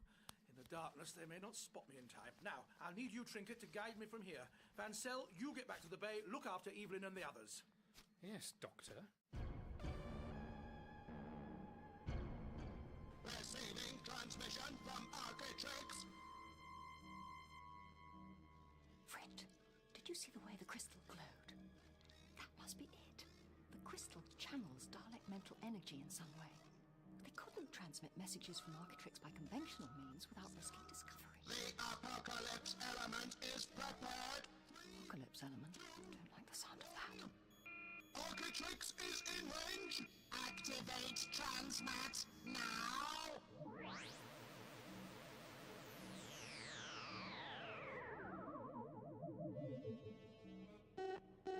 Transfer of element stable. Prepare to operate the temporal centrifuge. All right. Be ready, friend. We'll only get one chance at this. I wasn't designed for a space so small. Oh, you were right though, Evelyn. Oh, this must be one of the fueling channels. If we can get down into the bay, perhaps start a distraction to draw the Daleks from the entrance. We could give the others a fighting chance, however small.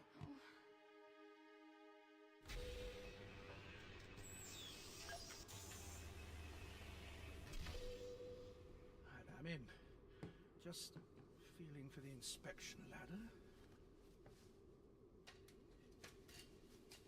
Keep going down, Doctor. You should find there's a service walkway stretching out around the rim. Right. That'll lead to the gravitron focus. Now, how are you going to put it out of action in the dark? My laser probe has an illuminated tip. Show off. Better not talk. I can sense them. Here in the darkness. Don't want to draw attention to myself. Understood. Be careful, Doctor. Out.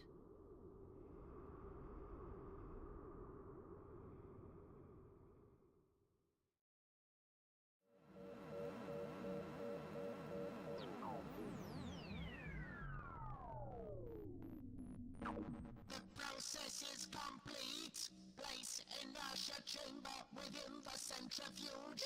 Wait a moment. I have to check that the radiation from the transmat console won't affect the element upon release. There is no risk of irradiation. Move away from the transmat. I have to be sure. Exterminator. Drop the chamber, Vrint. Exterminate? No! Do not fire at the inertia chamber! Circle around! That crystal really doesn't suit you, Dalek. What? Got it! Retrieve the crystal! Right here, quickly! I've reversed the settings on the transmat. Cross your fingers. Here we go. All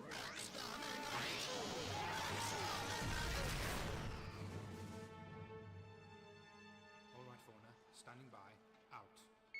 There is a way through from above? Fauna and Evelyn believe so. We must organize our remaining forces into strategic positions. This may be the final battle. All right, Trinket, I found the walkway. Moving along it now. Not again! Doctor? They're after me, launching themselves in my direction. I must reach the controls. Filthy thing. Trinket, I found the access panel. Hold on, there's a light below me. Transmat?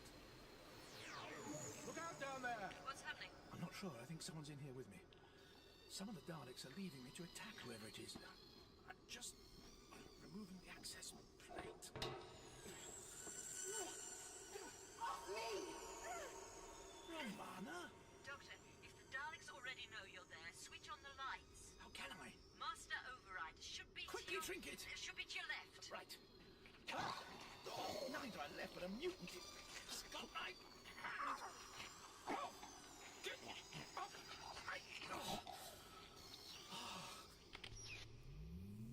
Oh! The lights are on. Blinding. Oh, the mutants don't like it. They're leaving you alone. I think so. Come on, eyes. It's too bright.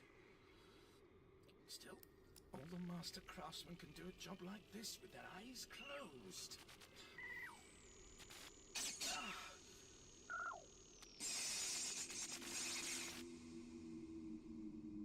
You've done it! The wells are draining. Normal gravity's back. The Daleks have come down to Earth, or rather lead plating, with a bump. Not pretty. The shields are losing cohesion. They're failing. All right, Trinket, lend your strength to the war effort. I'll follow on. And I do believe I'll be bringing guests.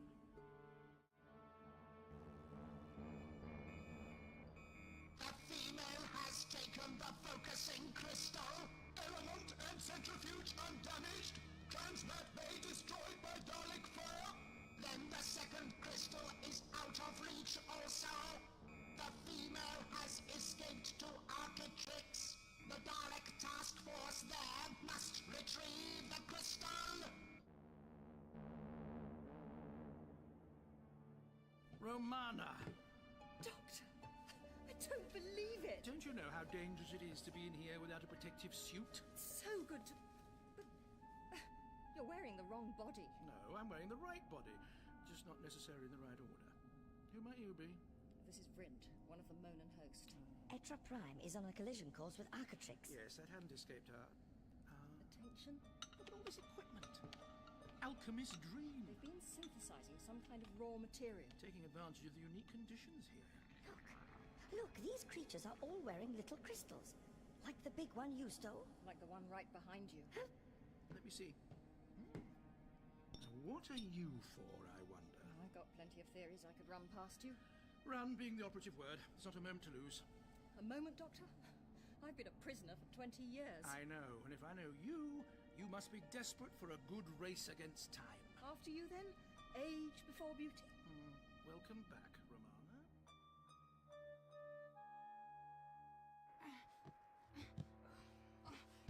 Evelyn, just ahead there. See that? It's what's left of one of the fuel channels. Must have broken open in the blast. Oh, it's slick with... Oh, what kind of petrol do you use here? We can slip down it, right the Daleks. Vansel, get ready. We're going in. Keep up, you two! I wish the others had escaped. Others? They would have died anyway, friend. There was nothing we could do. Not even mourn them for a moment? Like you said, Doctor, there's not a moment to lose. Romana. Now, these Dalek crystals, I think they modulate Dalek thought patterns, maybe even enhance them. For communication? A kind of telepathic decoder, perhaps? But I can't help thinking there's more to it than that. Our proud legion. Doctor. Hello, Trinket. You spread the good news, I trust? Look there, friend. A friend for you. Comrade. My comrade.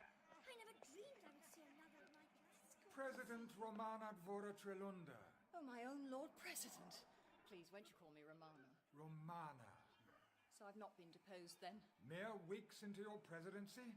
I fought for you, my dear.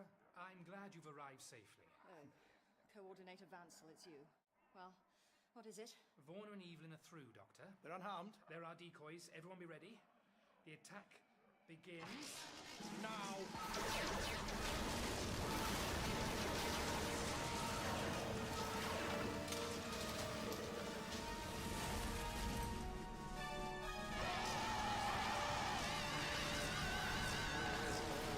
Aim the eyepiece. It's a weak point.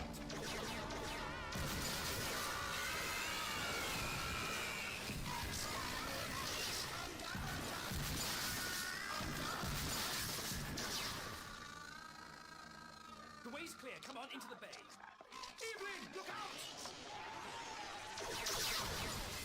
Goodness, that was close. We did it, Evelyn. All delegates, head for your own time vessels. Romana, with me, my dear. Capture Gallifrey and female. Retrieve crystal. Retrieve. Romana, they're after you. Perhaps we can lead them away. Romana, come back. No time, Lord President. Into our TARDIS, come on. Goodbye, Doctor. Oh, don't mention it. Trinket, Evelyn, Warner will lead the Daleks away. You make sure the delegates get back to their ships. Halt. Surrender the crystal. Evelyn, take this. The TARDIS. But the Daleks are blocking... Not for long. Wait for us there. Come on, Romana. Just like the old days. Nothing changes.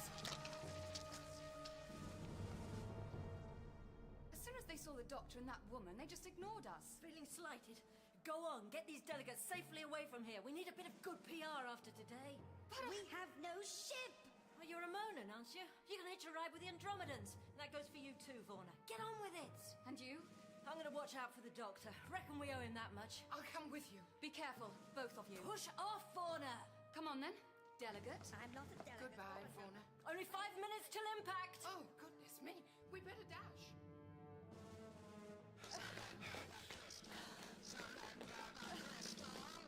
It must mean more to them than just a means of communication. You're out of shape. And we're out of options. You notice the crystals on their casings? Helping focus the mental commands? Yes, very possibly. Quick, down here. Surrender the crystal! All right. You can have it. But let my friend here go first. She must be exterminated! Let her go, or I'll smash your crystal against this wall. Go on, Romana, to the end of the corridor. Doctor, another one. Do not move! Your friend just said I could. Afraid so. Don't kick him out of the Union or anything, will you? I did threaten to destroy your precious crystal. What you might call a Mexican standoff. Never exterminated any Mexicans. Surrender the crystal! I warn you, Dalek. Down, Doctor! Trinket. Impeccably timed. Everybody, run! Halt! Halt! Exterminate!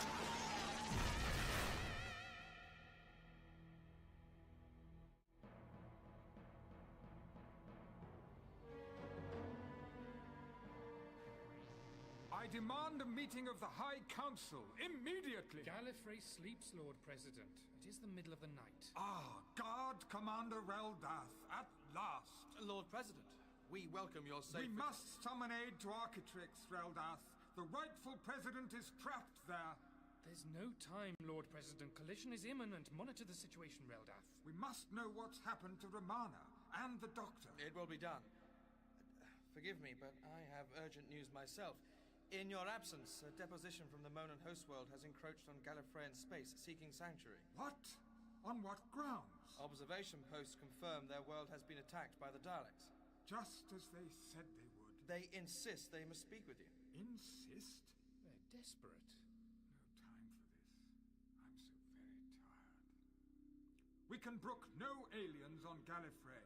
We cannot be seen to interfere.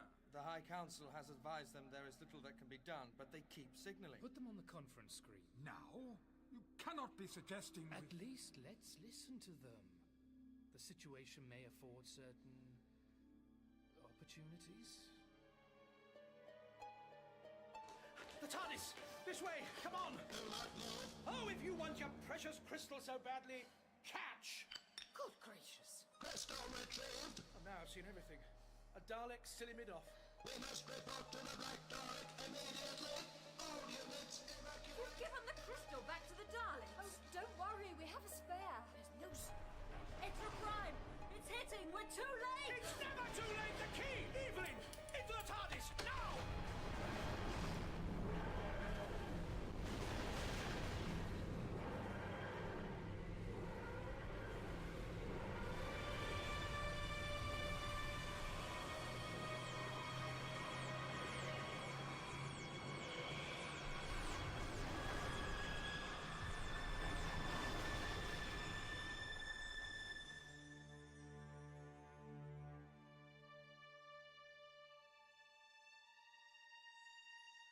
You are our only hope, Time Lords.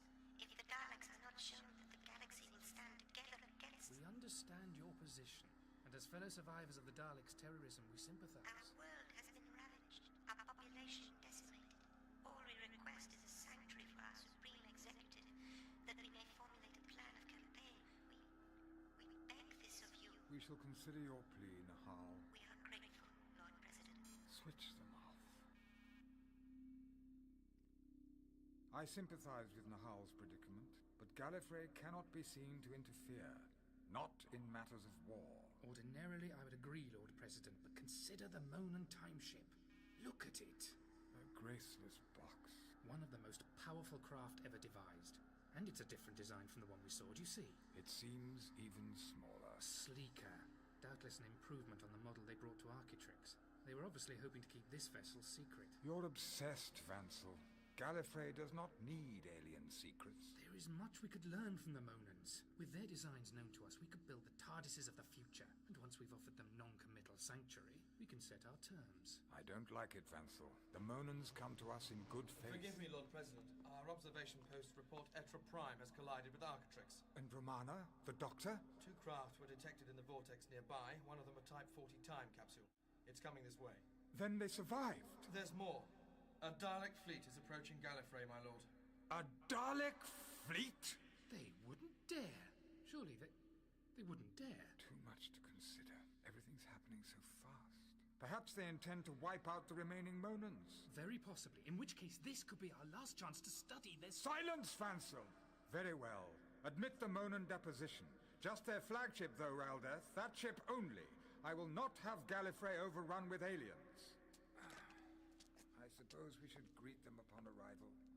Thank Rassilon that Romana is returning to us. She will know what to do for the best.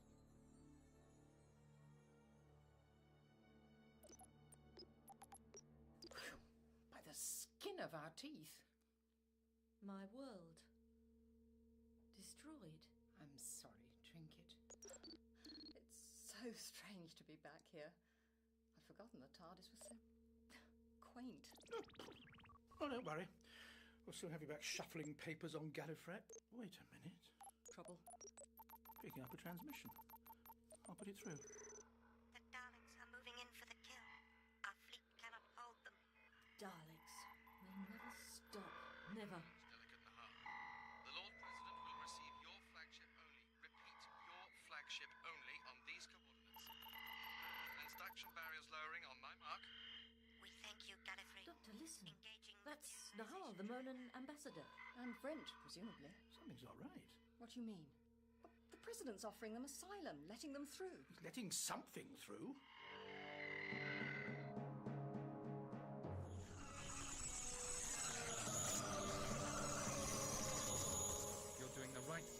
President.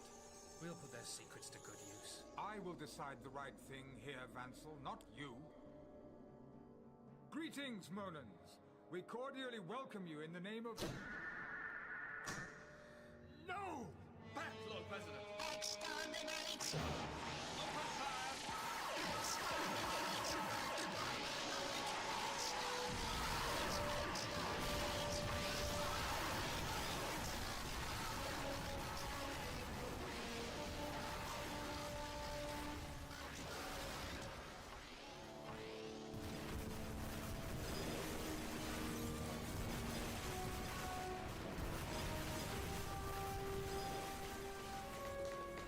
There must be 20 or more Daleks on board that ship. How? The Monan ship is not dimensionally transcendental. Agreed, but Dalek ships are. Camouflage? They gave us bait. We swallowed it. Emergency! Emergency! How can this be? How can this be? The Daleks are invading Gallifrey. Exterminate!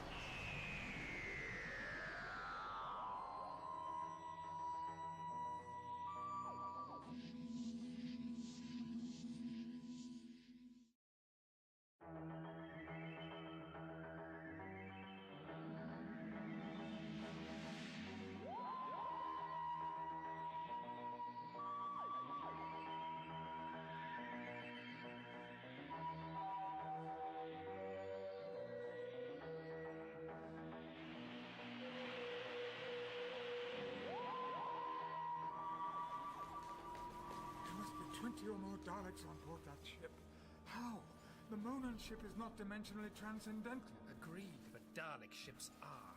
Camouflage? They gave us bait. We swallowed it. Emergency! Emergency! How can this be? How can this be? The Daleks are invading Gallifrey. Exterminate!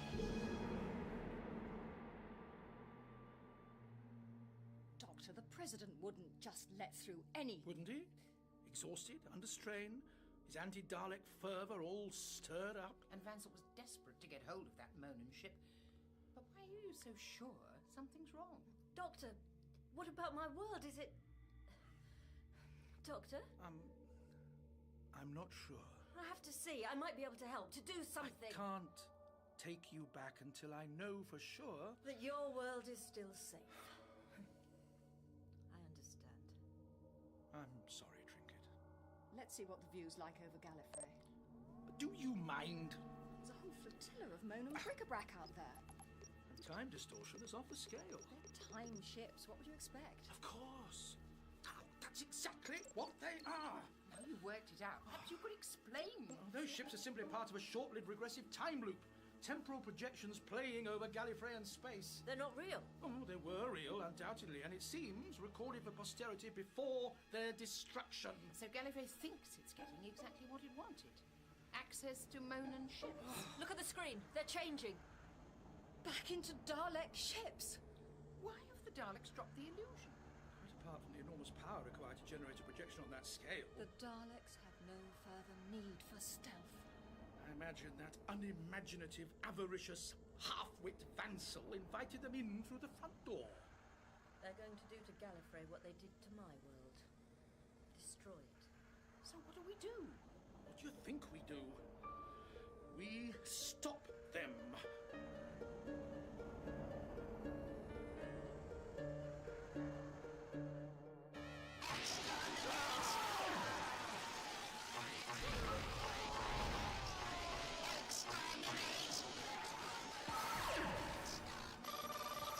Guard units 3, 4 and 6 report immediately to level 2. Full combat situation. We are under attack. Repeat, we are under attack. Report immediately. Fall back! I'm locking them in!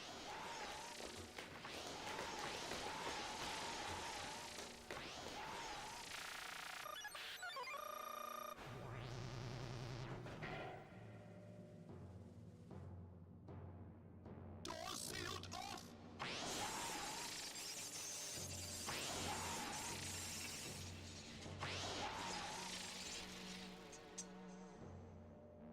Resistant to Dalek firepower, I will run computer scan.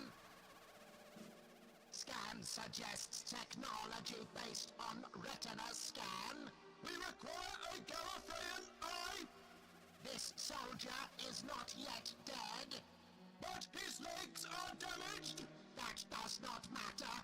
Prepare to remove his eyes. I obey.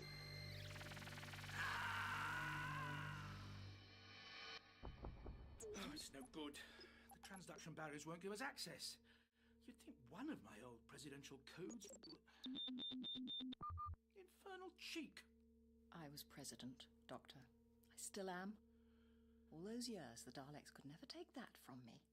Here, let me... What you doing? Patching in my presidential override. A telepathic imprimatur. And that will get us in while keeping the Daleks out?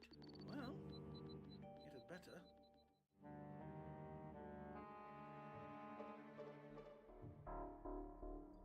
Dalek bridgehead secured on Gallifrey. Soon we will overcome their security systems. Our forces must spread out through the capital. Locate and shut down the transduction barriers. Gallifrey must fall to the Daleks. Alert! Alien time vessel materializing. Dalek access codes recognized. The machine is carrying the survivors of the Architect's spearhead.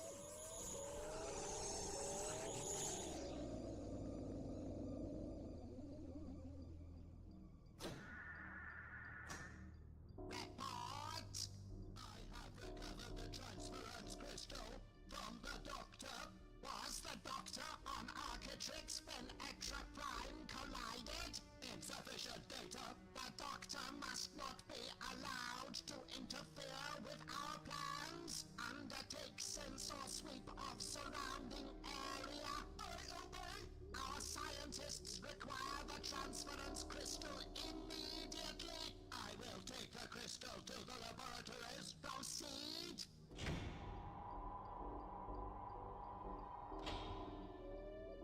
Alert! Alien time vessel detected in vicinity of Dalek fleet. Visual image.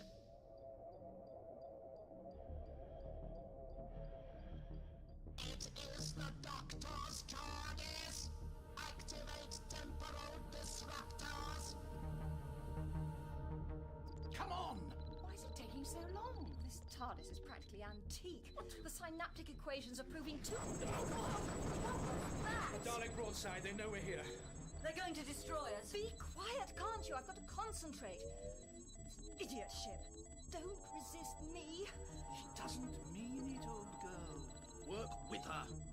Come on now. Ah! How much can the TARDIS stand? I don't know. How much can she stand?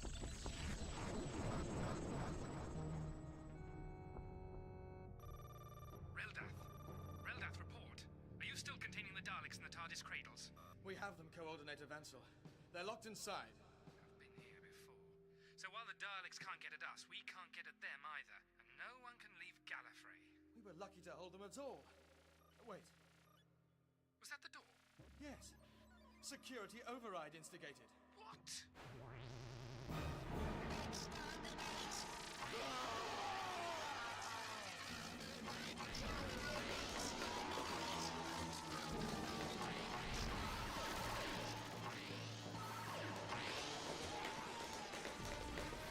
They're through! They've taken someone's eye. Must have put it up to the scanner. Forget the explanations, Reldath. Fight, man! You must hold them. Driving us back, Coordinator. Outer holding area.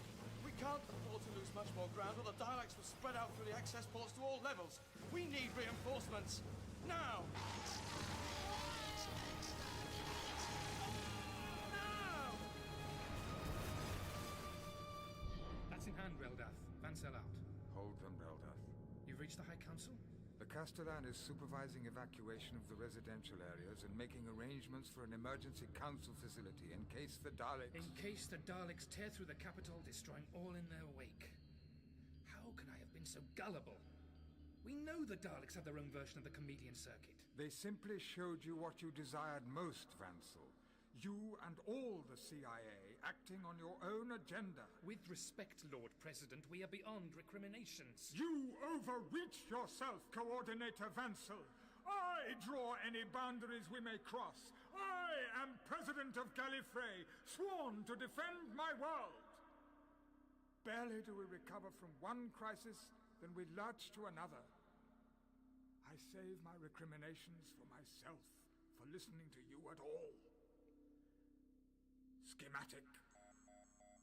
There's your real enemy. The Dalek fleet, just waiting for the moment we let our defenses down. Our shields are stronger than those of Architrix. The Daleks clearly intend to switch off the transduction barrier from within. We must repel these aggressors. But how can we triumph? The Daleks are master tacticians, Vansel. And what must they think of us? Mere fools, greedy children who would surrender splendid isolation for quick advantage. What's done's done. Now we must deal with the situation. The Daleks have left us alone for millennia, but as you say, they're tacticians. The same plan worked on Architrix as it has here. First they isolate us, then they intimidate us. But for what? Our reports show they've already ravaged the Monan host world and must already be assimilating all Monan advances in time travel capability. Advances that you craved for Gallifrey. Exactly. Advantages which we don't possess. So, what exactly is it that the Daleks need from us?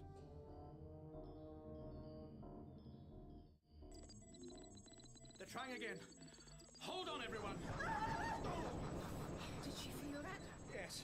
Romana's attuned to the TARDIS's telepathic system. She's implementing the protocols. Does she really have to stand on ceremony at a time like this? Come on, Romana. They're launching another salvo! The TARDIS can't take much more. We have to get out of here! We can't. The controls are locked. The old girl's trying to concentrate. What's that? Ah! The Daleks? No. Romana's done it. She's pulling us through the transduction barriers. Don't get too excited. If you're right, Doctor, she's leading us straight into the middle of a load more Daleks.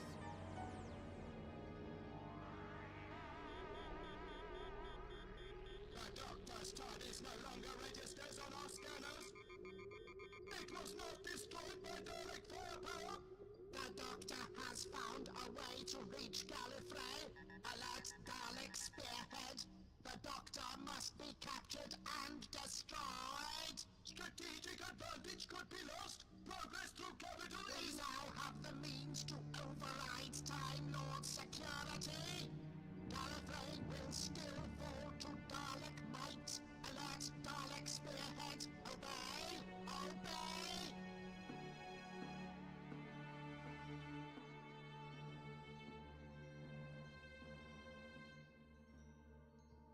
Romana? Are you all right? I think so. You did it. I don't think you should be congratulating yourselves just yet. We'll be surrounded by Daleks the moment we land. Look after Romana, Evelyn. Trinket, listen to me. I know you've been through a lot. I know you had no choice but to come here when you really want to be back amongst your own people. If Architrix had never sought alliances with But they aliens... did. That's immutable fact and can't be changed. Just as we can't bring back Architrix, and just as Romana can't bring back 20 years of her life as the Dalek slave. Doctor, my world has been torn apart. Wiped out, for all I know. I know. And you told me a short while ago you wanted to help in that chaos, to do something. Trinket, we can't go back and undo what the Daleks have done. But somehow, perhaps, the four of us can do something to stop them destroying another world. If Gallifrey falls, then imagine what the Daleks will set their sights on next. You don't have to come with us, Trinket. And that goes for all of you. You should be safe here in the TARDIS.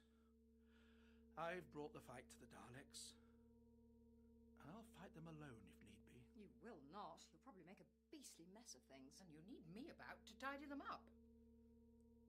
We'd better get on with it. Thank you. All of you.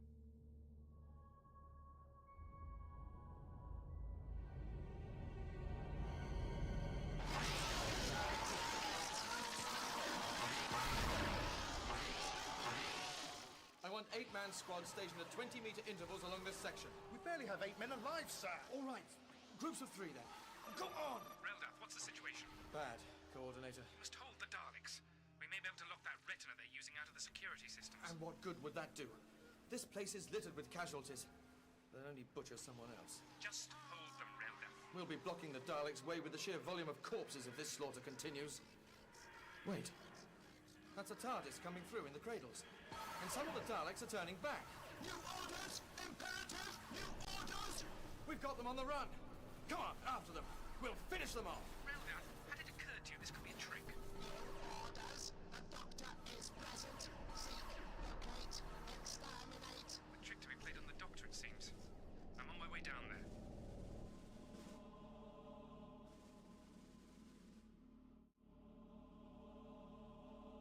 Where are your weapons, Doctor? Huh? Weapons? The only arms the Doctor uses are up his sleeve. For all our sakes, I hope he's got a couple of surprises up there, too. Oh, my God! A massacre. I suppose they were prepared. These are the TARDIS cradles, and these were ceremonial guards, expecting the arrival of a Monan dignitary. Never stood a chance. Look out! Daleks! Wouldn't dream of it! You are the Doctor! How terribly observant of you. No wonder you only need one eye. Start moving apart. Get ready to run different directions. Don't stand a chance. There must be 20 of them. You will be Exterminated. Yes, I dare say I will. Back away, all of you. Daleks, wait! I'm too old and frankly too important to be taking orders from you, Doctor. That's what I always tell him. But is this really the time for a mutiny? Daleks, I may have been Slave Unit 117 on Etra Prime, but here I am President of the High Council of Time Lords. These people are my subjects, and useful to me, for now at least. I won't have you kill them. Is she for real? You are an enemy of the Daleks! That was when I had a world to escape to. Now, well, if you'll listen to reason, I could be your ally. You'll achieve your aims far faster with me on your side. I will confer with the Black Dalek! You do that. Doctor, is there something in your eye? I'm winking at Romana. To see if she winks back? It's a bluff. It has to be. She's playing a dangerous game. Just like old times. I hope you're not so misty-eyed that you can't see the little crystals on these Daleks' casings. Yes, I had noticed. Thank you, Evelyn. Just as on Architrix. Must be a more efficient way for the Daleks to communicate. Look at the way they glow. No, look over there. The cavalry! Vansel! Not yet. Stay back, you fools. You could all be killed. Well, Dalek. You must prove your loyalty to the Dalek race! Happily. How about I give you the codes to get your fleet through the transduction barriers? You will give us the information at once! All right. But I have to concentrate. Doctor, you're certain Romana's only bluffing? I mean, she was locked up a very long time. She might have that, what was it? Stockbridge syndrome? Stockholm syndrome. Where hostages find themselves sympathizing with their captors. At once! There's hardly much that's sympathetic about a Dalek. I only hope Vansel doesn't feel the same as you and tries something rash. What can she be up to? Goodness, what a time to be fiddling with her loose change. Crystal, yes, of course, it's in her pocket. You will give us the information immediately! Certainly. Here it is. But be very careful with it. Knowledge like this can blow your twisted, filthy little minds. Crystal, what's she doing? Using the Dalek crystal to transfer a few thoughts of her own. Loud ones. The old clever cross. Fire at will. Fire! Wait till we're clear, you idiots. This is your true president. I can't keep this up. Evelyn, Trinket, go and join the guards over by the exit. Quickly! Right. Alert! Human presence in Dalek neural network! Focus! We must drive out the intruder!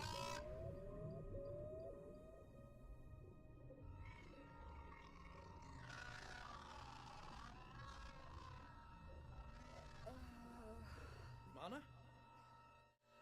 Doctor? My mind.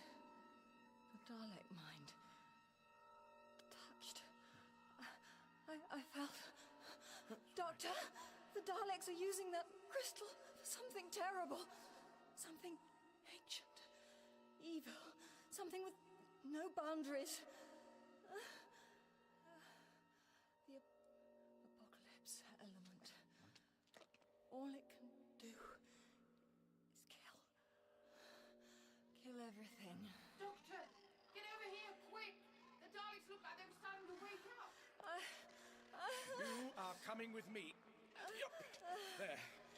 20 years of Dalek slave workers made you remarkably undernourished and light, you know. Now, if you Daleks would mind staying still long enough for me to get through your ranks...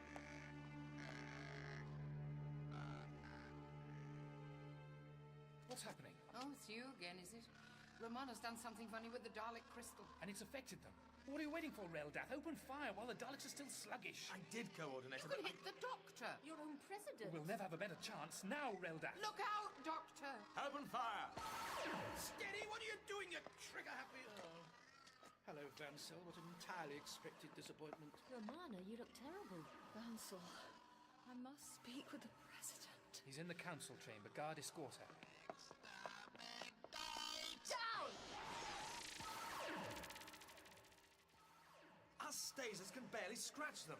We have to secure this area. The Daleks will soon recover. Now we must block all possible routes into the capital. Brilliant, Doctor. We'd never have thought of that, except unfortunately we now know the dead retinas open doors here as well as live ones. You never thought to check? What kind of security system is that? Complacency. Middle name of most Time Lords. Well, what about sending more guards? We're not barbarians. We don't have armies on permanent standby. We were caught unawares. As ever. If you spent less time in skullduggery and more in making Doctor, adequate... I know you and Vansel may not see eye to eye on much, but for heaven's sake, surely we just have to pull together and... Evelyn, you are a genius. Yes, that could work. That could do it. What could? Young man, Reldath is it? Do what you can here. Coordinator, do it. I'll stay and help. Didn't know you could use a gun. I've only had the basic training in the security compounds, but then compared to this bunch, I'd say that makes me overqualified.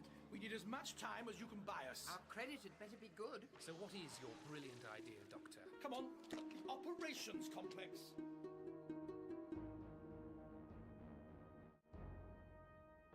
We have driven the female from our neural network.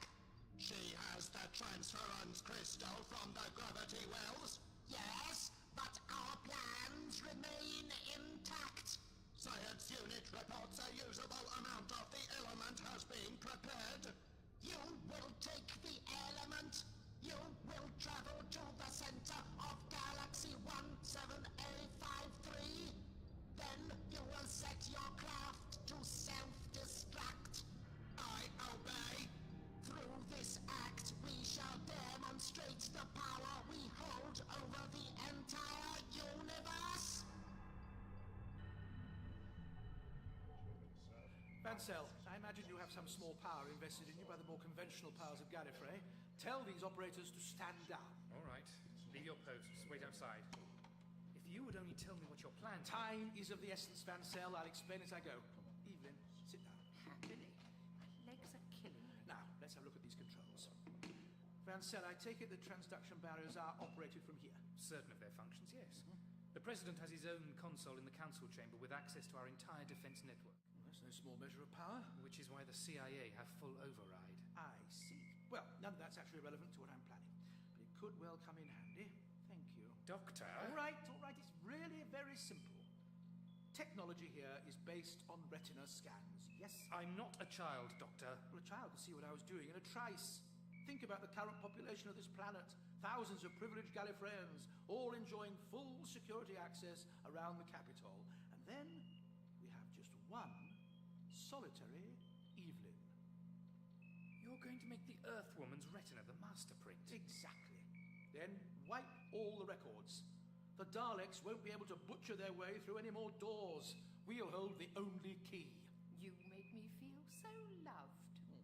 But, Doctor, the entire planet will be out of bounds to its own population. I'm aware it's extreme, Vansel, but if you have any brighter ideas, I'd like to hear them. Right then. Ready, Evelyn?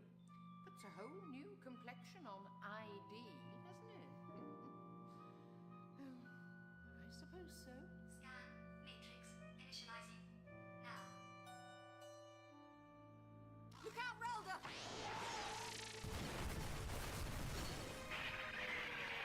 The lights! They must have hit the power lines. We're in the dark. Switching to infrared. Target sighted. Exterminate. Exterminate.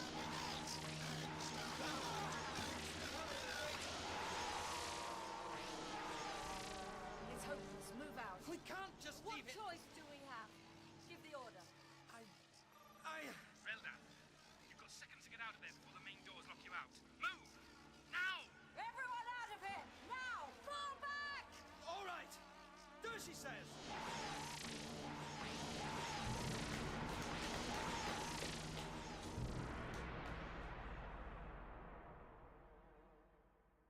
You are feeling recovered, Romana? A little stronger, thank you. Do the images you saw in the Dalek crystal mean any more to you now?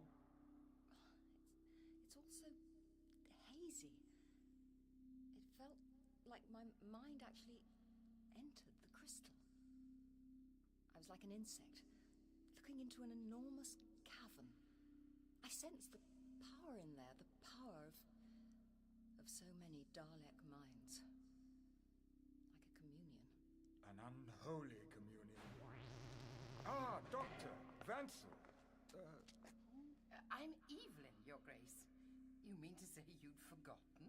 This is the High Council Chamber of Congress. These may be extraordinary times, but humans have no place. Charming. Your xenophobia is misdirected, Lord President. Evelyn is about the most precious commodity Gallifrey now possesses. To slow down the Daleks, the Doctor's using this woman's retina scan as a master key to all our systems.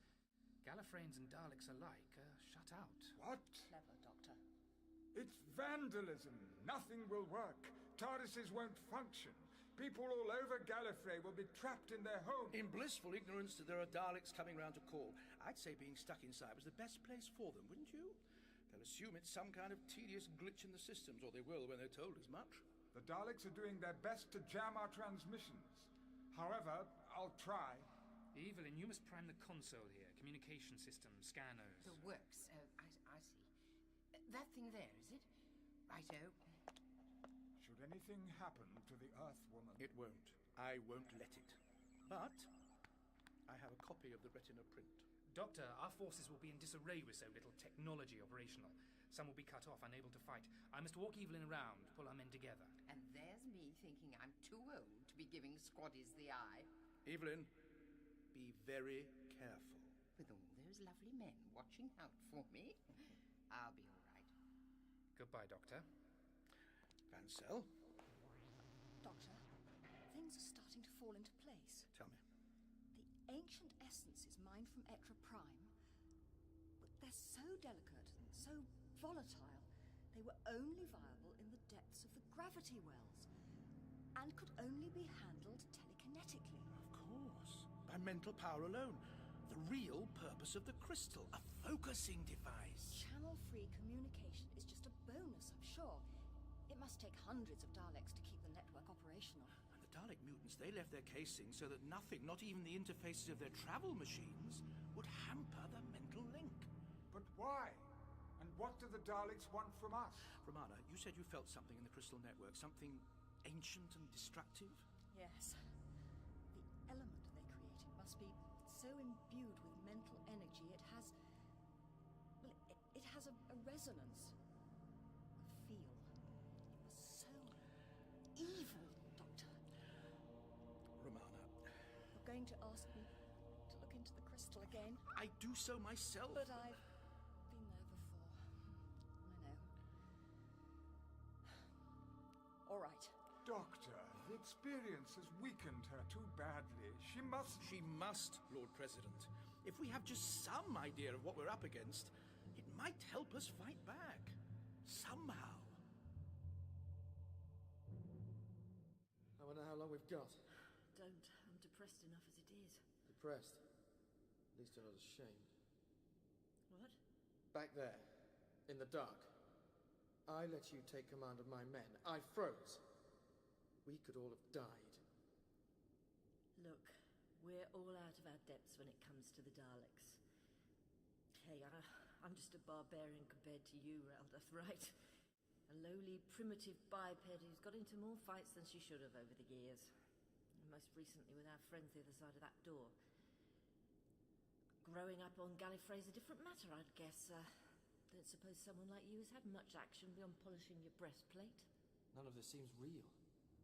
That the Daleks could destroy my world. Oh, you'd better believe it, Raldoth. It's real.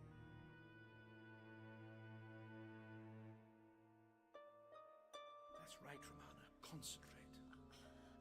I'm inside. Good, Romana. Very good. Traveling. A feeling of anticipation. No. I'm space. Her mind's embroiled in the resonance of the crystal. Careful, Romana. I'm gravity. Serifia. The center of Serifia. Romana, is the element in the Serifia galaxy? Is that what you're saying? Dalek destroying itself so I can be free. Will be free. Devour everything. I'll bring up Serifia on the console display.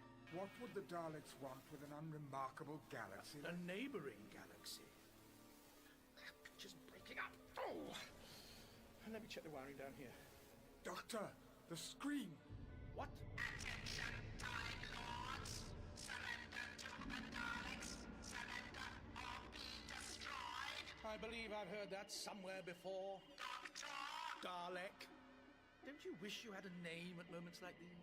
It is the Black Dalek, Doctor. Oh, I can see that. We speak only to the President! Well, I'm here with the President, with two Presidents, in fact. We know you have breached our network!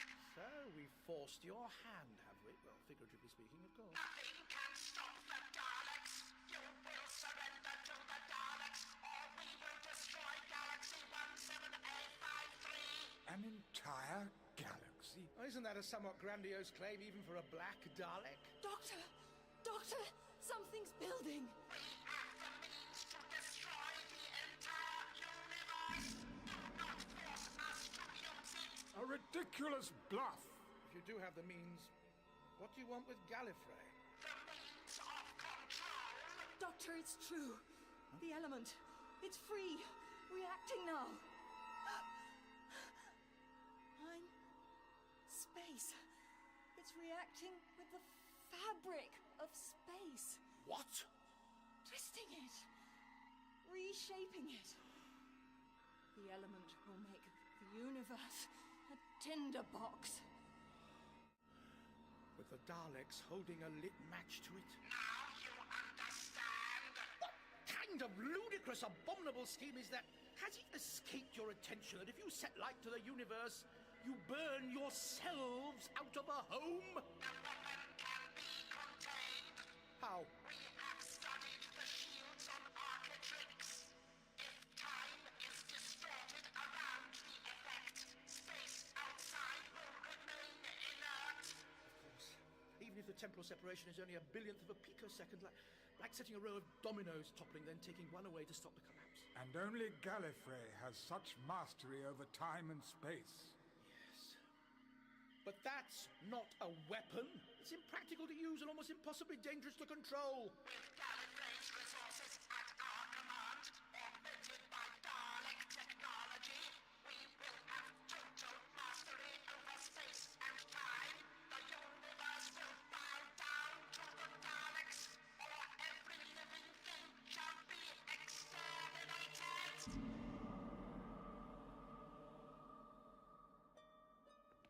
Heads up, Trinket. Raldoth. It's the cut price cavalry. Evelyn, Vansel. Thank God. Evelyn's our key to every door in Gallifrey, Raldoth. You're to guard her at all times. I understand, Co-Ordinator. Status report? Well, the door seems to be holding. We've heard nothing for some time. For how long? Well... Ooh, that heat. Back, quick.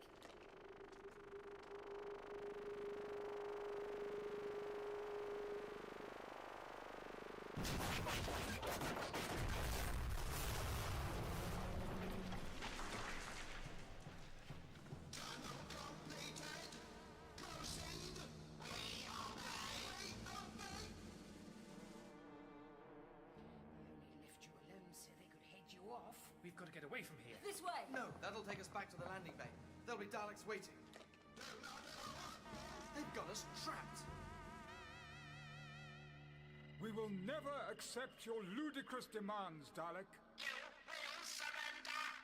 If we do, we betray the entire universe to the Daleks. You will surrender! Never! Then you must be shown the power of the Daleks. No! Doctor! What is it? They're crystal! The Black Dalek's going to ignite the element! No, you can't! The Daleks' destiny is to conquer or destroy. Romana, it's a mental charge the Dalek's using. Can you stop it? Divert it? Weaken it? I'm trying! The female's mind is too weak. Let me help! No! It's too late! It's too late! Ah! Romana! She's unconscious. Some kind of psychic shock. Dalek, what have you done? Observe the screen. The center of Serifia. Fire, the destruction, it's begun. Unless the Time Lords act to contain the reaction, Galaxy 17A53 will be totally destroyed. And from there, it will spread. Death. Death on such a scale. And if we act to stop it, we shall have to lower the transduction barriers first. We shall be at the Daleks' mercy. Soon, the effect will be beyond containment. Doctor, what are we to do? What can we do? Either the entire universe falls to the Daleks or it's reduced to a flaming canker. Either way, it's the end of everything.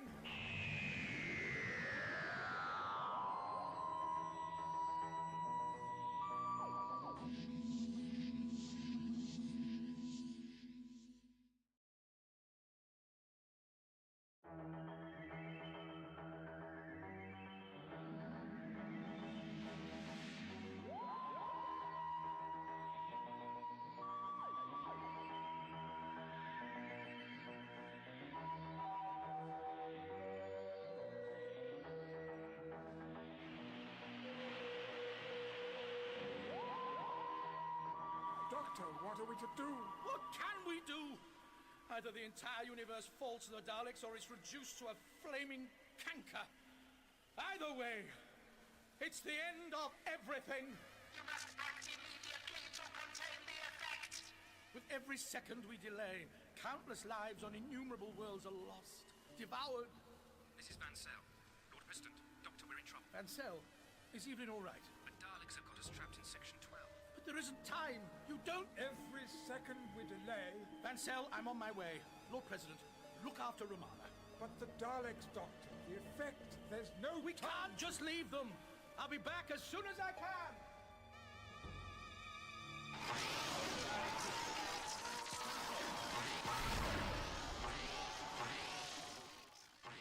We'll never hold them. Never mind holding them. We've got to find a way through them. We're sitting ducks out here.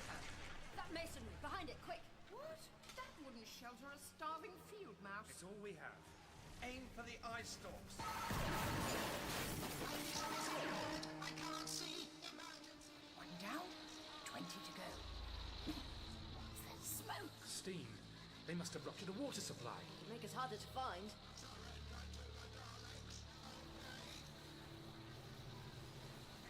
Was that the door? Sure, can't see a thing. It's too much smoke. That Dalek you shot in the eye! It's coming for us. Well, don't just hide there. Help me steer this thing back that way against the Daleks. Doctor! You heard him. Come on, that's our shield. We'll use it to get to the doors. Units malfunctioning. Exterminate. Pretty dangerous shield. Come on, Dalek, move! There's no time for this. That's it. Push it faster. Evelyn, Trinket, the doors are open. Get through them before the Daleks realize. Quick! Behind me, Evelyn! Hiding behind a rake. For heaven's sake, get out of the way, girl, and follow me. Quick! No, now, Vancell! One more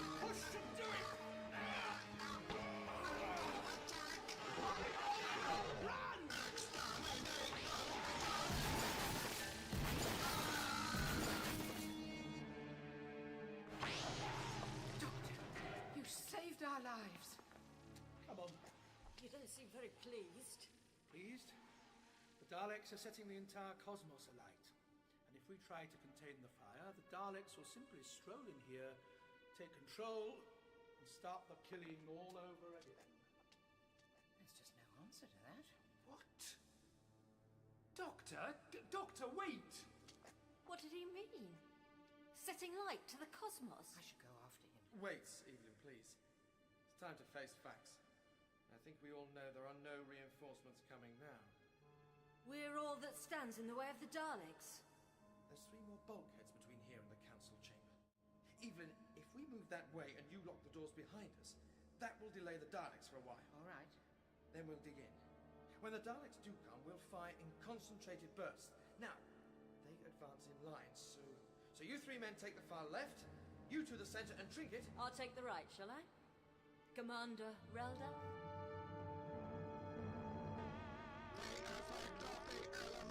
Is growing exponentially from the galaxy center. Rate of destruction is Gallifrey relative 18 light years per second.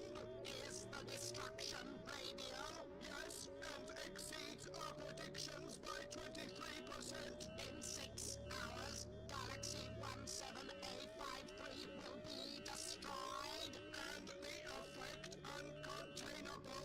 Alert our forces. They must take the council chamber at any cost. All right. That's the last of them locked and bolted. You sure you won't stay with us? I'm sorry, Trinket. I won't have anyone dying over me. I'm going to try and help the doctor. Take care, Evelyn. You too, dear.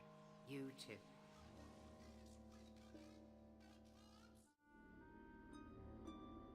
Now you know all that we do, Vansel. Why are the Daleks doing this? They're twisted, hostile, but they fight to prolong their survival. To concoct a scheme like this... I know. It makes no sense. Oh, Lord President, check on Romana. Can I get a map of the capital from this thing? Yes, here. Oh. Careful, my dear. Come on, Romana. I need you. I'm fine now. Sorry, Doctor. I simply couldn't contain the detonation charge. Oh, don't blame yourself. You did everything you could. Doctor, what are you doing? Checking the route through to the Eye of Harmony. The only possible means of controlling the effect. We can get started on the process with the barriers still up. That's true. We need only lower them when the time comes. We'll need a formidable array of modulatory controls if we're to adapt its power for use in this way. You'll need the Great Sash, Doctor, and the Rod of Rassilon. He'll need the everything of Rassilon, Lord President, right down to his purple polka dot pajamas. Now, Vansel, let me tell you the things I'll need. Telepathically, I think. There's quite a list. Contact? Contact. All right. I'll see what I can do. Now, where's Evelyn? You'll need her to get about while I use the mock-up ID. Oh, there you are, Doctor. And there you are, Vansel. Guard her with your life. Come on, Evelyn. We need to get to the operations centre. Oh, dear. Am I the incredible walking key again? The running key. Go! Quickly! Nice seeing you, too. Evelyn, come on. Lord President, stay here and keep an eye on the effect. We'll need you to keep us updated. I understand, Doctor. Romana? Time to go. To the Eye of Harmony. I'd offer to help, but I've no idea what a hip, silly incubator thing looks like. An epsilon reticular gauge. Oh, one of them, yes. What do you think's going to happen? Well, either the destructive effect is uncontrollable and we all die, or else we contain the effect, but in lowering the transduction barriers, the Daleks get in. And we still die. Cheerful thought. No sense in fooling ourselves. If we could only get to a TARDIS, we could escape back in time. But the Daleks hold that place where you keep all your TARDISes. Just as they did on Architrix. We can't evacuate a single soul. They're working to a tried and tested plan. There's something I'm missing. I know it. Well, here we are. The vault of the Eye of Harmony. Let's get unpacked. Atmosphere here. You can feel the power, can't you? The secret power of a siphoned singularity. The sacred heart of the Time Lords. And we're reducing it to the equivalent of an electric socket. Well, that's that's all it is when you strip away the mystical mumbo-jumbo. A phenomenal power source. Go on, get the sash rigged up. I'll construct the generator loops. If we can only harness the energies of the eye. And use them to power the gravitron, enabling it to lock on to an area far larger than it was designed to hold. And if luck is very much on our side... Then there is a slim chance we might contain the effect. What are we really doing? If we prove this lash-up will work, only to let the Daleks just glide in and take it, we're just prolonging the universe's agony. We're saving lives. So they can be lived out under threat of death from the Daleks? So they have the choice. Let's get on with it.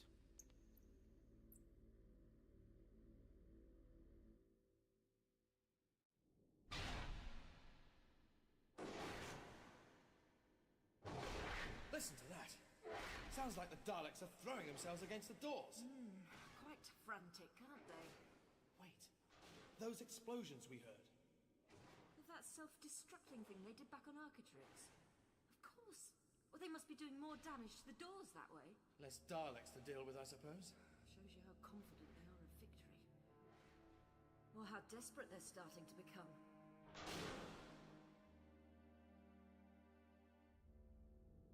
Calling the Castellan. Emergency Council, respond, please. Please? Time Lords, we are blocking your communications. You will hear us. What is it you want, Dalek?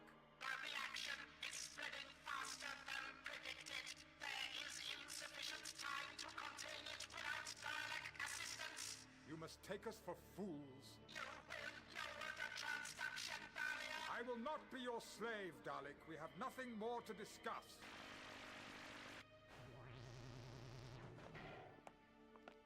Vansel, Evelyn, you were successful? I've patched through the gravitron controls to the eye chamber. And if that power will not suffice? The doctor thinks we can rig up some boosting equipment. A lot of the parts are stored in Sector 5. It will take you some time to reach there. We thought we'd take this lot to the doctor first. Hurry! Even the Daleks have underestimated the force they've unleashed. They told you that? They said the only way to contain it was to let them help us. And if they're telling the truth... They'd say anything to make you let them in. You are right, of course. Of course I'm right. Now come along. Open sesame. You are right. You have to be. The couplings are holding. Good. Let's hope they'll hold the charge from this little lash-up. You better feed the figures through to the President. Tell him what power levels we can achieve, then his computers can work out how much time we have left before... Well, before this ends, one way or the other. Perhaps, while they're at it, they can work out how many lives we can still save. How many worlds we might keep hanging in cold, dark space before the firestorm hits. And they're all gone forever. Doctor, I understand how you're feeling, but we have to remain objective. Stay detached. Just be true to our heritage. Remain emotionless observers. If we let emotion cloud our judgment and we make a mistake... All right, yes. I'll give the President our estimates. Lord President, I have some figures for you. Evelyn Vansel at last. What kept you? I had to cannibalize 3 different machines for some of those parts. Give them here. Fast work. No choice. Now, this should do for a first run. Romana, help me. Powering up. Vansel, this panel here approximates the gravitron console in the operations complex? Right. Good. Here we go, then. We've run no proper tests. There's no time to do this by the book. What book? Half the science we've used is nonsense. No change there, then. Increasing power. Lord President, are you registering the power build? I am. Range achieved. Enlarge the energy field. Here's the tricky bit. Field radial diameter expanding to 90,000 light years. That's big, isn't it? It's too much, far too much. The eye won't cope. There's no other way. You must hurry. The effect has almost exceeded that boundary. Romana! Feeding through auxiliary power. She's taking it. Must you anthropomorphize every piece of machinery you come across? Converting the power. Yes! Yes! She's holding. Oh, well done, Doctor. No! Output destabilizing. Steady. Come on now. Don't lose it. It's no good. The flux holding out. No, we can still... Doctor, we'll blow ourselves to smithereens if you don't power down. Powering down. Boundaries exceeded. The effect remains uncontained. I'll get started on repairs. Worthless machine. Well, kicking the thing's not going to do it. I need the boosters. Why have you not gone for them? We're going for them now. Doctor, I've never seen you so upset. You can't take it in, can you? Oh, the blessing of a human mind. Well, if you're going to be all high and mighty... It's a matter of perspective, Evelyn. Let's take your own galaxy, the Milky Way, an area of space so vast that if it were reduced to the size of the United States of America, the Earth would be less than the smallest mote of dust, barely visible through an electron microscope. Doctor. Serifia is 4 times as large as the Milky Way, and in just a few hours, 600 billion stars will be as snuffed-out candles to a new sun, a ball of fire 400,000 light-years across. And from there, it will spread on and on and on through the 100 billion other galaxies in the universe. The death toll will be as incalculable as it will be absolute, and by the end, there'll be nothing left. Nothing! You've made your point, All right, Doctor. I understand. I'm sorry. I'm sorry. All right? No, Evelyn. No, I'm sorry. We can still stop the Daleks, can't we? Of course we can. And we will. I'd better help Romana with the repairs. Come on, Vanson. Let's get the man what he needs. Good luck, Doctor. Good luck, Vansel.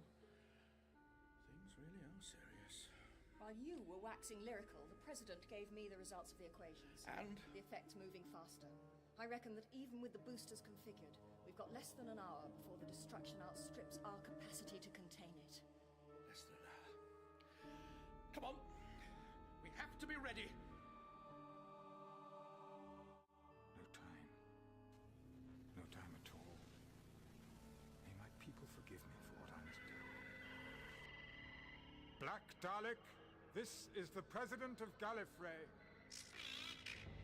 As you say, the effect is spiraling out of control. I don't believe you wish to perish, but I need proof of your good intent.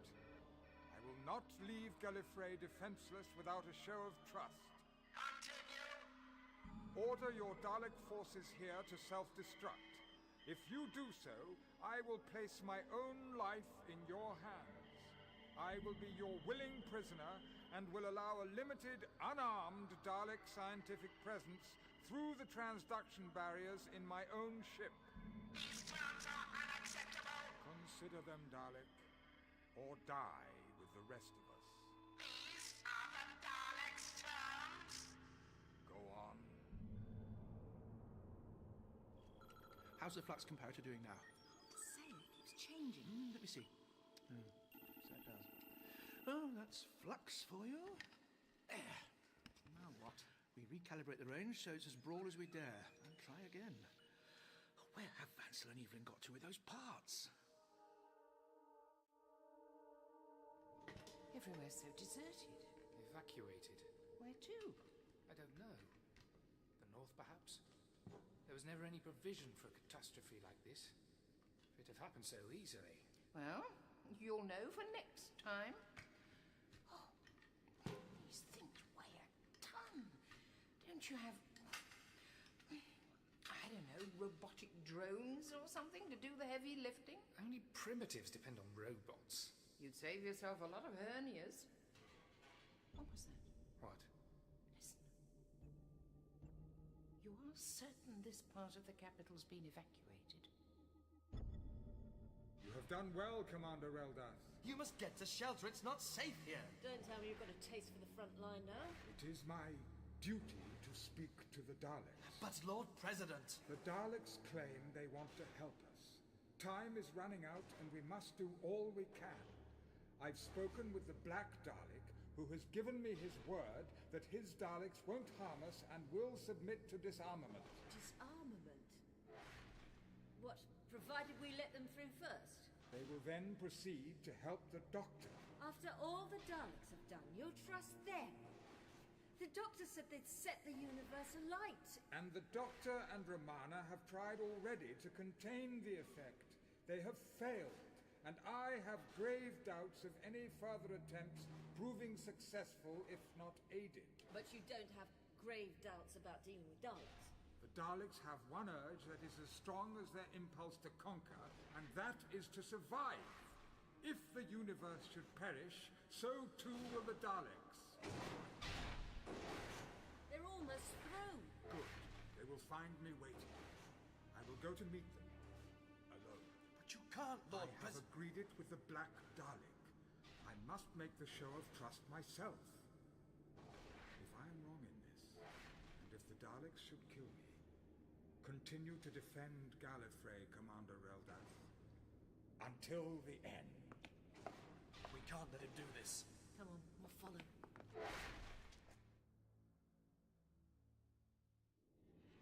There it is again. That noise.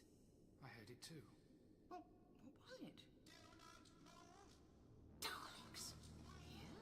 When the Doctor opened the doors to save us, one of them must have got through and doubled round behind. Run! Come on, round the corner!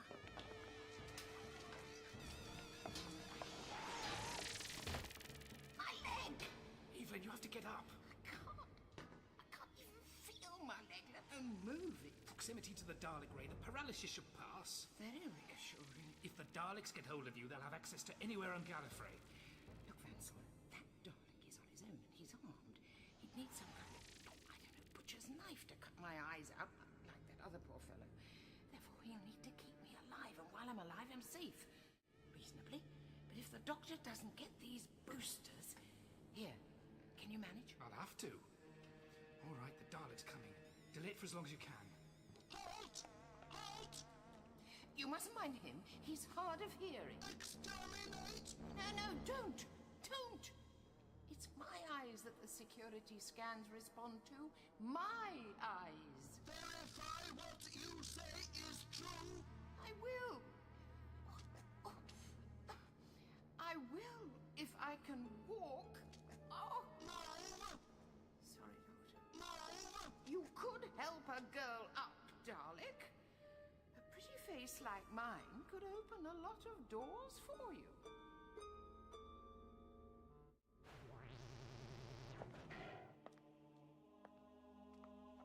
You are the President of the Time Lords? That is correct. You see, Daleks? I am keeping my side of the bargain I have made with your leader. The Black Dalek has assured me that you will disarm. Allow me to disassemble your weapons. We submit! Thank you. All right, Dalek. Here we go. Are you watching carefully?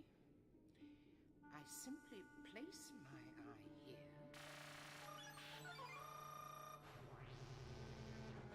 And hey presto!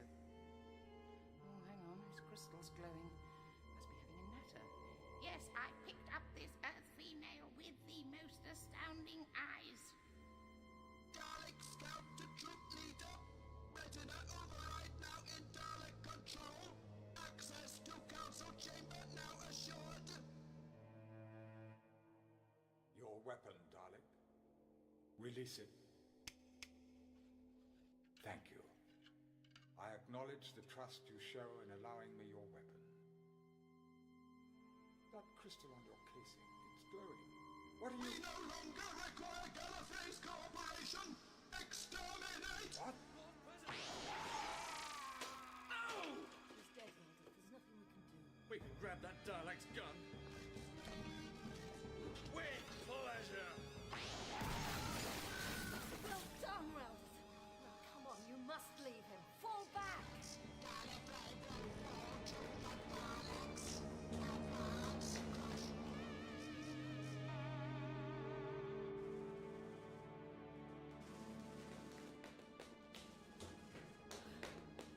No way of locking the doors now. What can we do now? Where can we go? The Doctor's our last chance. We must try to get to the Eye of Harmony. Come on. That council chamber has been taken. Transduction barrier shut down. Squad proceeding to the Eye of Harmony. All units prepare to mobilize. Gallifrey belongs to the Daleks.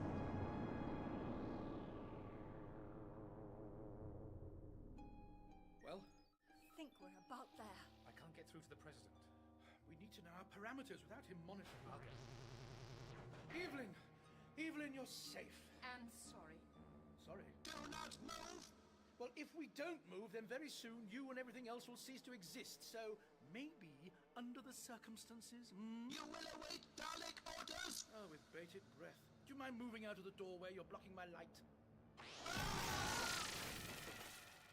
How very cooperative. What in the world was... Oh, it's you, Trinket. And Relda. I'm so pleased you're all right. We followed you all the way here. So that's the eye. It's so huge. Incredible. Imagine it with a bit of mascara. Power up, Romana. I'm scared of the President in the Council chamber. I wouldn't bother. The Daleks are right behind us, and the President's dead. What? The Daleks betrayed him. Dead? No. One more life lost. Doctor, without the President to shut off the transduction barriers when the power reaches critical... I know. But let's reach that point first, shall we? If the Daleks have taken control... It's only a matter of time before they come for us. Energy building. Feeding in the boosters now. That's a frightening amount of power. Time to give it a focus. Open the Eye of Harmony. The eye scan's not... Doctor, it's not working. What? Oh, of course. Evelyn, it's your doing. Stand over by that pillar, and when the light shines up, look into it. Yeah, give me a moment. To think... a human opening the Eye of Harmony. Oh, it's bright. The eye's opening. The energy. Power still building. I can feel it. Even with the sash diffusing its energies, I can feel it. Warming. Stirring. Sure we can control this. We have to control it. We have to jolt 300,000 light years of space, just that tiniest fraction of a second, into the future. This place is going to come crashing round our ears. All of you into the corner. Take whatever shelter you can. The Daleks will be here any moment. Your sense of timing, young lady, leaves a lot to be desired. Them? Dalek ship. They're materializing here.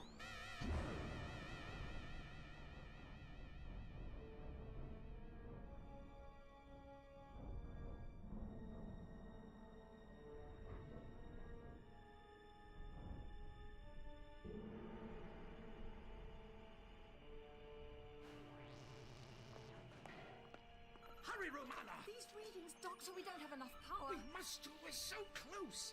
We can't fail now. Look at these figures. It's no good. We can't bridge the energy shortfall. We'll give it everything. That is everything. Look out, you two. Daleks. Must be a full invasion force. They'll kill us. It's all over. That one there, is that their leader? Yes. The Black Dalek himself. Get back against the wall. The other Daleks, they're here too. Oh, dear. Do you think they'll kill us all? Proceed. Join main party. Observe. We obey. Looks like they've got better things to do. We'll find out soon enough. Doctor! Well, here you are. You have not contained the effect. And you've signed the death warrant for the entire universe. Move away from the controls. Or you do what? The threat of death isn't a very strong one right now. Your apocalypse element will engulf us all before long. Ow! Get off me, Dalek! Oh, all right, you can have the controls. Enlarging radius of containment field. Futile, but this isn't enough power. It's as simple as that. You have the transference crystal. That's right. Take it from her. No, keep away from me. Romana, here, give it to me. How's that? Advance on the Doctor. Look at them all. Gathered round him like that, the bullies. What are they doing? They're going to push him into the eye. No! What are you doing? The power of the Eye of Harmony can can be boosted with Dalek mental energy. Cup full of water in an ocean. It will suffice. Daleks, begin!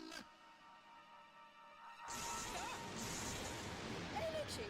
It's indescribable! The heat from all those Dalek crystals. Doctor, the power levels are rising. What? Still climbing, Doctor. Critical level almost achieved. The Eye of Harmony. Throw the transference crystal into the eye. Now! Everybody down!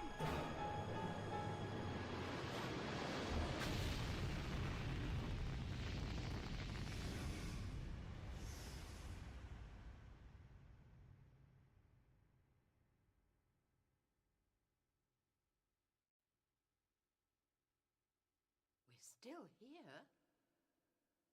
The Daleks. Are they all dead? What's happened? I'm going to the council chamber. We have to know for sure. Whatever happened, the Daleks did it. They must have had 1,000 Dalek minds focused in that crystal by the end. Each one pouring in every scintilla of their life essence to boost the power. Look at them. Drained dry. They overestimated Gallifreyan technology and underestimated the power of the element they'd created. No, Doctor. We prepared the crystal for such an eventuality. It's alive. Only just.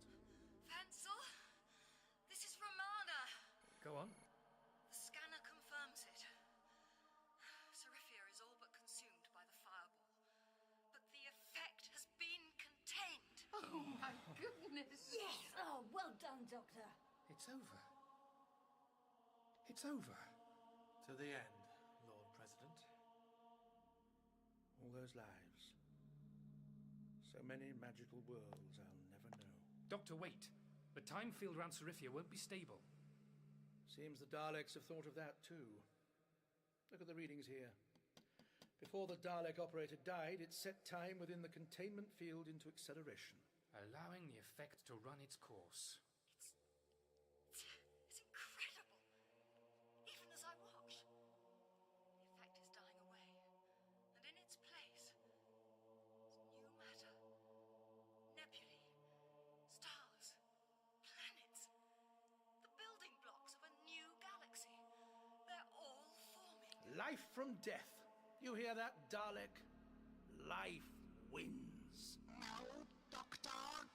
We knew the weapon to be too dangerous and unstable to be used to destroy a galaxy. But we have created a galaxy, one the Daleks are poised to invade. What? No! A galaxy the Daleks will occupy without resistance.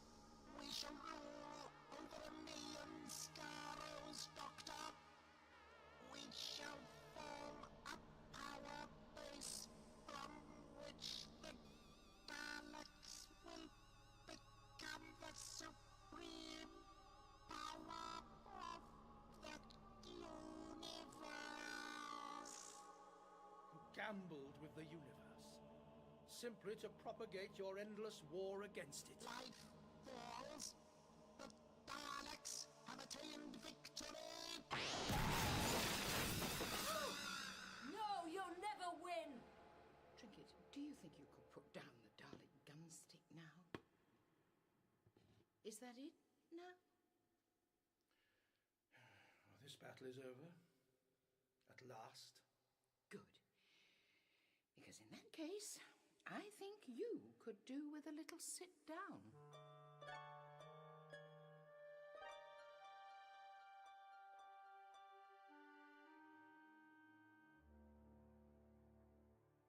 Gallifreyans, the state of emergency is ended. The High Council are meeting shortly. Further instructions will follow. We repeat, the state of emergency is ended. I'm relieved to hear it. And relieved to see the TARDIS again, too. Indeed. But don't look too closely. If any trace of your eye scan is still lingering in the security matrices, Who knows what effect you could have on the old girl? Come on. Time we were slipping away. Time for a good long rest. Look out. The boss has seen you skiving. Doctor, you're not leaving, surely. There's so much to be done. And I'm sure you'll do it splendidly, Madam President. Even with Vancel here still doing his best to mess things up. You mess up half the planet, Doctor, and leave just as the clearing up begins. Well, I've got my own cleaning up to do. Raildath has checked out Architrex for me. The devastation was extreme, but there are survivors. Just as there are on the Monan host world. That's wonderful. And much to Vrint's delight, I'm sure. Do you need a lift? Raildath is taking me. Romana, you will help these worlds recover, won't you? I will, Doctor. Just as I'll ensure Serifia doesn't fall to the Daleks. Gallifrey will not tolerate a Dalek Empire on its doorstep. We'll never be defenseless again. Well, here's to survivors. The universe over. Life does win. Whatever the Daleks may say.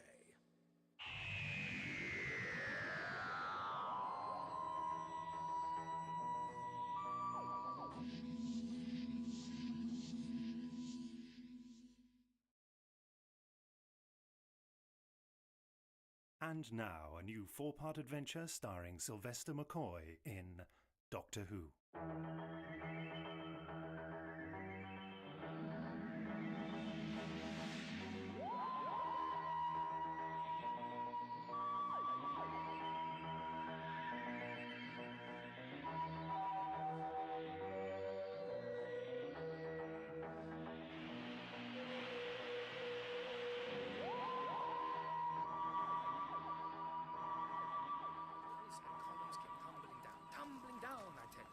Some buildings lost whole stories. Our people are working to prop up what's left of Pompeii, but the damage. I can see it must be frustrating for you, Professor. Frustrating? It's disastrous. An archaeological disaster. Pompeii is our window on the Roman world, you know, Captain. Our window. Thanks to the eruption of Vesuvius, the city was preserved like no other, just waiting for us to learn its secrets. It has survived looters, tourists, vandals. And now for nature itself to do this. I'm sure you're doing everything you can, Professor. But this, I assume, is what we're here for. Yes, this is the artifact. We haven't completed our excavations of this region, you see. The artifact was uncovered by the earthquake. Could somebody put it here? Some sort of prank? Oh, goodness, no. As you can see, it is still partially buried under volcanic ash. No, the only way it could have arrived in its present position is if it was placed there before Mount Vesuvius erupted. Which was when, exactly? AD 79. Almost 2,000 years ago. Which, as you can see, is impossible. Quite impossible. Indeed. Okay, Professor, I'm taking custody of this artifact. I'll have men down here within the hour. You intend to dig it out? I have to ask you not to speak to anyone about this. You will be required to sign a declaration to that effect. A representative of your government will be in touch shortly. I don't understand. Is the artifact dangerous? I'm sorry, Professor Scalini, but this is unit business now. If I were you, I'd forget I ever saw anything. Thank you, Professor. But what is so special about an English police telephone box?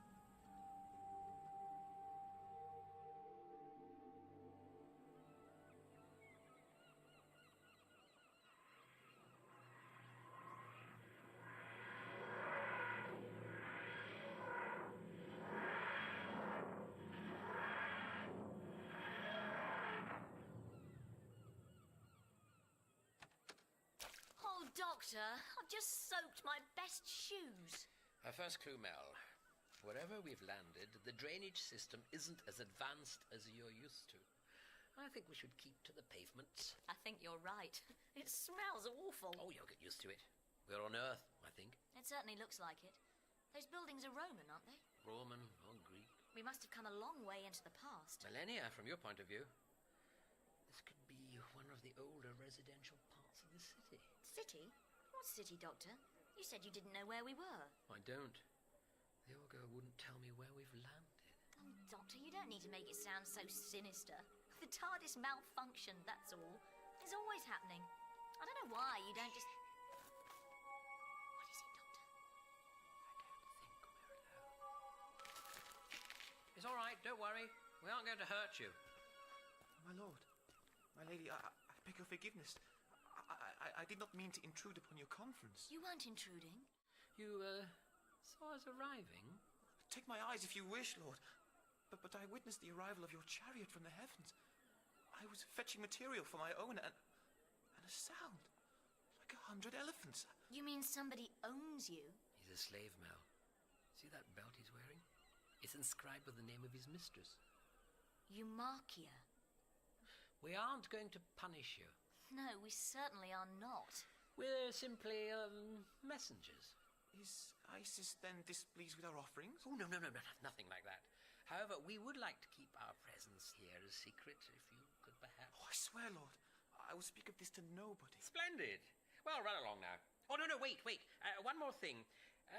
We've been travelling for some time, and, it's silly, you know, but, we seem to have lost track of the date. Why, it is the day of the Vulcanalia, my lord. The 10th before the calends of September. I see. Thank you. What did he mean, Doctor? He said it's the 23rd of August. You should have asked him the year. I'm afraid I already know. What are you talking about, Doctor?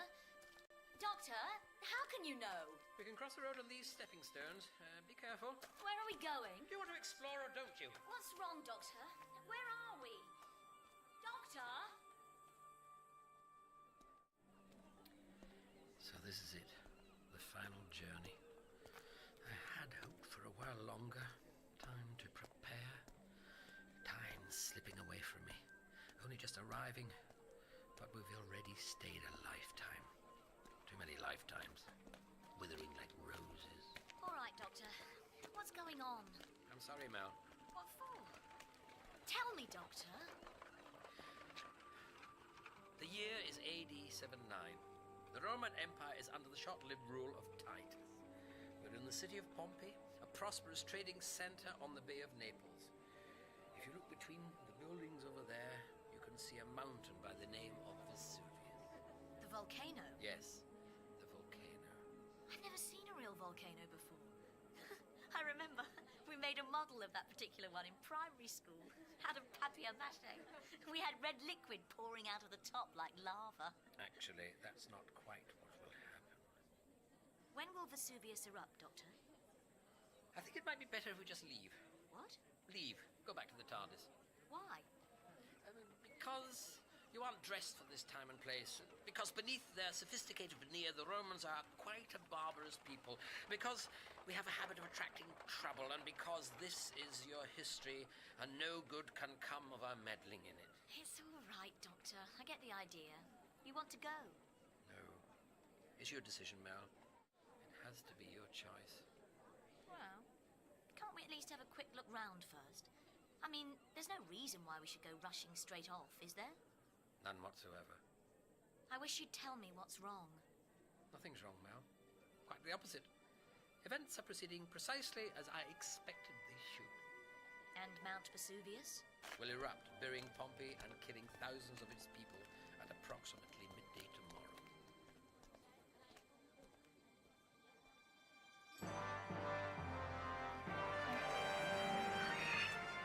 The Via del Abbondanza, the street of plenty.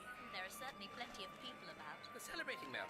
If I remember my history, or rather yours, correctly, we've arrived during the festival of the Divine Augustus. I see they've invented graffiti by now. It's everywhere. Now, let me see. I did a bit of Latin at school. That one says, Polycarpus ran from his opponent. In shameful fashion. Referring to a gladiator, I assume. You can learn a great deal about a culture from its writings. On walls, though. There's a time and a place for everything, Mel. So long as we don't have to see any of these gladiators. Well, the amphitheatre will be closed for the festival, thankfully. We could take in a poetry recital, if you'd like. Yes, that could be quite interesting. Doctor, do you see that man behind us? Quite young, dark hair. Do you think he's following us? It's just that he keeps looking over here and... Doctor, where are you? Spare some asses, dear. Some coins for a homeless old man? Oh, I see. I'm sorry, I don't have any money. What? You dare claim poverty? You with your clean face and your neat hair and your clothing of strange fabrics? I don't. You think yourself better than me? You know more than a base dissembler. I'd help you if I could, but I've only just arrived here. I'm a messenger from ISIS. I'm here to... Honor the divine Augustus with a quiet drink. Doctor... So, if you'd excuse us... Where were you? You have not even the decency to cover your head. You're a shameless woman, shameless! I don't think it's a good idea to encourage that particular rumour. I don't like lying, obviously, but I didn't know what else to say. We can't tell the people of the 1st century AD about the TARDIS, can we? You should leave the talking to me in future. Oh, Doctor, I only repeated what you told that slave. Or rather, what you let him believe. He saw the TARDIS materializing. I mean, I had no choice. Believe me, Mel, making claims of that nature can be very unwise indeed. You're drawing enough attention to us already. I'm drawing attention. Your clothing is anachronistic. Women should keep their heads covered. That jacket is out of season. Whereas question mark pullovers are the height of discretion, I suppose. I think we should find somewhere a bit more private. Well, what have you learned? That you must like the aspect of this stranger a good deal. That you, perfidious Celsinus of the municipal council, would pay for the favour of such as I. You try my patience, old man. What did she tell you? A more precious secret, perhaps, than can be bought with the few coins you have promised. I offer fair recompense for a simple deed, old man. Would you have me talk to the Adars and have you run out of this city? I merely find it strange that you know not the answer to your question already. Why say you that? The woman comes from Isis de Curione. She is a messenger of the goddess. Now, how can it be that you, of all in Pompeii, were not aware of that fact? Come, handsome stranger. Be still with your chambermaid. Valeria offers the lowest prices for hot food and the finest garum in all Rome. Oh, yes, thank you. I think we will. Thank you, but I'm not his... You keep an interesting establishment here, Valeria Hedone at your service. You're a stranger to Pompeii, but a man of good standing, I can see. It'll be Falernian wine for you, I'd wager. I asked but 4 asses for the drink of the emperors. Very reasonable. But not just yet. I'm afraid I appear to have left my coins at home. Doctor? Then perhaps you should fetch them, stranger, before you waste any more of my time. What was that you said about drawing attention? Why are you humans so obsessed with money? I don't think it's a good idea to eat here anyway. Those fish aren't even cooked. They're rotting. They're not for eating, Mel. So what are they for? Throwing back into the river. I think it's a bit late for that. It's a ritual. Remember what that slave told us? Today is the Vulcanalia. The fish are an offering to Vulcan, the Roman god of fire and furnaces. I always did wonder how that particular custom originated. You mean it's Vulcan's feast day as well as the festival of the divine Augustus? I knew the Romans had a lot of holidays, but 2 at once. They treat their gods very seriously. As a serious excuse to get drunk, from what I can see. Aha! I think I've just seen the answer to our problem. Are you sure, Doctor? They don't look very friendly. Gladiators, I expect. But don't worry, Mel. They're only wielding dice, not swords. Excuse me, gentlemen. I wonder if you might be able to accommodate one more player. You have coins to stake? No. But I thought you might have use for this silver... Yeah? Oh, no, that won't do at all, will it? We play for coins or naught. Now leave. You disturb us. I think he means it, Doctor. Yes, but there must be something I can interest you in. I am Maranus, stranger. The greatest Mermillo ever to do battle in Pompeii's amphitheatre. What could you offer to me? Maranus, delighted to meet you. I've heard your name spoken, of course. The most courageous swordsman in the whole of the Empire, they tell me. Much braver than Polycarpus. We're right. Why, in the latest games, I vanquished my opponents with ease. Even Crescens, the people's darling, could not withstand my sword. Indeed? Well, it would be a great honor to dice with the renowned Maranus. I'm the doctor, by the way. I did not give you leave to sit. My maidservant. What madness afflicts you now?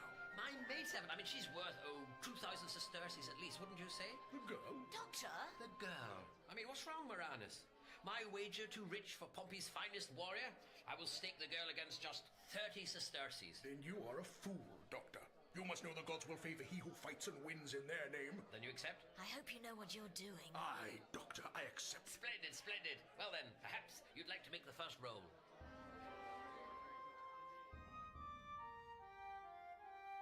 Speak, slave. I require an answer. I would know how it is that you should take so long about a simple errand. Forgive me, Mistress Eumarchia.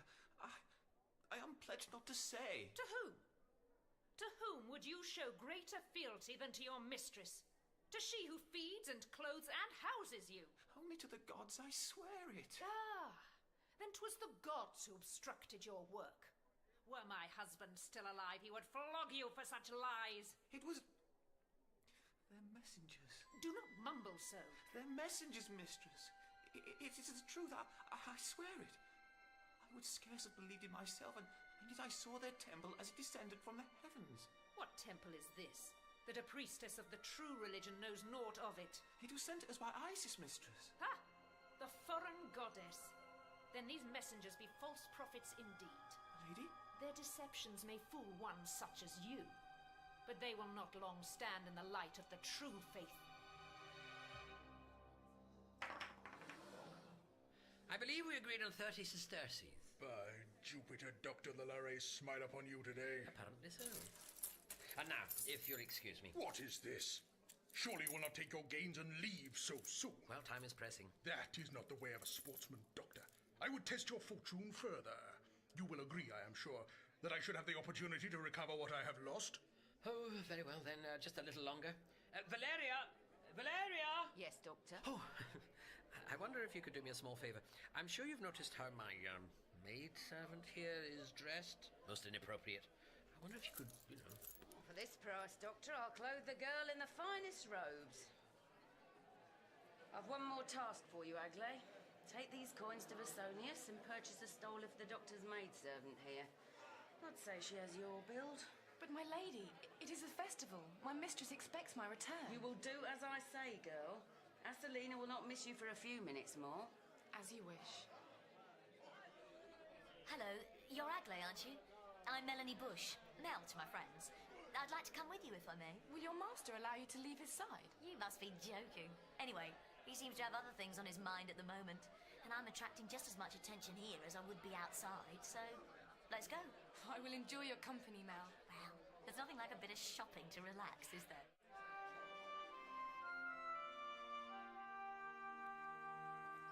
And you say this doctor has changed since you met him?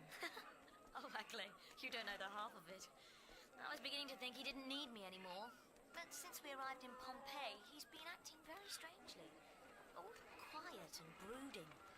It's not like him at all. I wish he'd tell me what's wrong. You are a very compassionate woman, Mel. Oh, I just try to help when I can. So, this is where you live, is it? Yes, this is the Lupanar. It's nice and central. Right on the street of plenty. We do good trade. Come inside, Mel. You may change in my room. With luck, my lady Asalina will have no need of me for a time yet. Thanks, Agley. What did you call this toga thing again? A stola? Hey, just a minute. What is it, Mel? Those things up there, on the sign. They can't be what I think they are. Can they? As you say, Mel, it is a sign. It bespeaks the nature of the Lupanar. But they look like... Well, I don't really like to say. They, Oh. Does that mean you're, Oh. Do you not also serve your master in this manner? I most certainly do not. And you shouldn't. Oh, no. Don't look now, Agley. But there's that man again. The one who was watching me before. I think he's coming over here.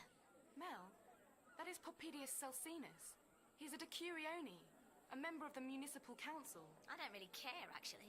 Let's just get inside. But Mel, you should be honoured that he seeks you out. I can do without that particular honour, thank you.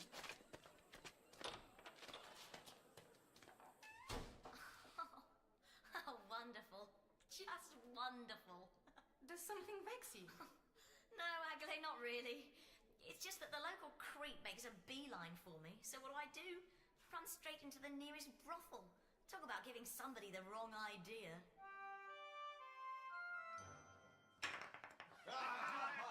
Once more, Doctor, you throw the caniculi. The fates have truly deserted you. As you said, Moranus, the gods favour those who honour them in battle. And now, I must really bid you good day. Hold! of my coins, Moranis? 30 sesterces did you take from me. A mere 10 have you staked in return. Ah, yes, well, I had to buy clothes for my companion, you see. You will find something to wager. If you have naught else, then the clothes from your back may fetch an ass or two. Perhaps they would, but... Better yet, I should like another chance at winning your servant. I'm afraid that was a one-time only offer, Moranis. And as you said, my luck really isn't holding out. Your skill with the dice is a little too great for my liking. Do you accuse Moranis of cheating? I will run you through where you stand. It's all in the wrist action, of course. I mean, no point in having a loaded die if you don't know how to roll it properly. But don't worry, I shan't hold a grudge. I just wish to find my companion. You seem well versed in the ways of the cheat, Doctor. Could it be that it is you who have won your coins unfairly? Stop this, gentleman. It will stop when I have satisfaction, not before. I will not have this brawling in my inn. Do you hear? Worry not, Valeria. This imp will trouble us no more. Not once I have crushed the life from his body. Am I wearing this the right way round? It's not very comfortable. You should not wear your old garments beneath the stola, Mel. I don't want to lose them. At least you will draw less attention now. If fortune favours you, then Celsinus will not spy you again. What's happening out here? I do not... Oh! Oh, look, Mel! Look over there! Vesuvius. Is it not magnificent? Smoke rises from the very mountain. It could only have come from the furnaces of Vulcan himself. The god of fire and furnaces. Oh, no. He acknowledges Pompey's offering to him. Perhaps we are not so out of favour with the gods as we have feared. No. No, it can't be. Not yet. Agley? Something's happening. Agley?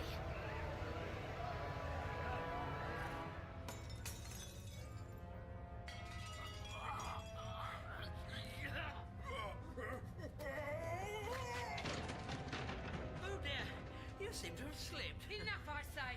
Is it not trial enough that the earth betrays us without that you continue this behaviour? Confound you, cheat. The gods themselves keep me from snapping your neck, but they will not save you twice. You, get out of here now. Delighted to. Go on, run. No, Moranis. I care not about your reputation. If you wish to settle your differences, then you will find a place other than mine in which to do it, or you will settle them with me. Oh, I shall do just that. Once this infernal tremor has ended. Be not afraid, Mel. Hold on to me. This earth tremor is not such a bad one. I think it will soon end. You mean this happens a lot? It is the gods' way of showing us their displeasure.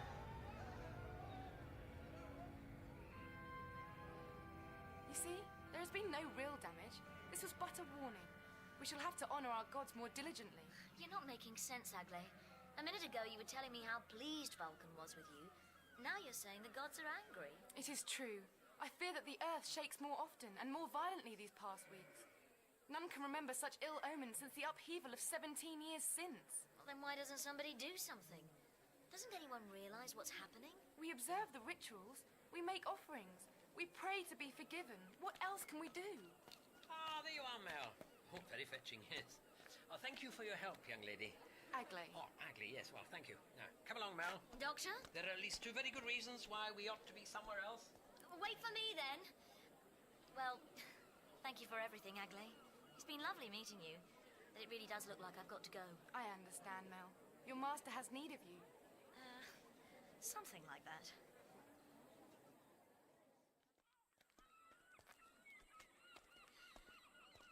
It's the volcano, isn't it, Doctor? Causing the tremors. It's horrible. This city, these people, Agley, Valeria, they're all going to die, aren't they? Many of them, yes. Can't we do something? Against nature? No. Against time? Certainly not. This happened a long time ago, Mel. We can't change it. It doesn't seem fair. Time never is. Are you ready to leave now? Yes. Yes, I think I am.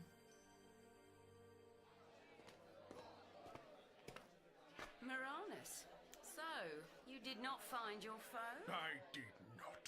This is your fault, Valeria. You should not have kept me from him. You have caused enough damage here, you and the gods between you.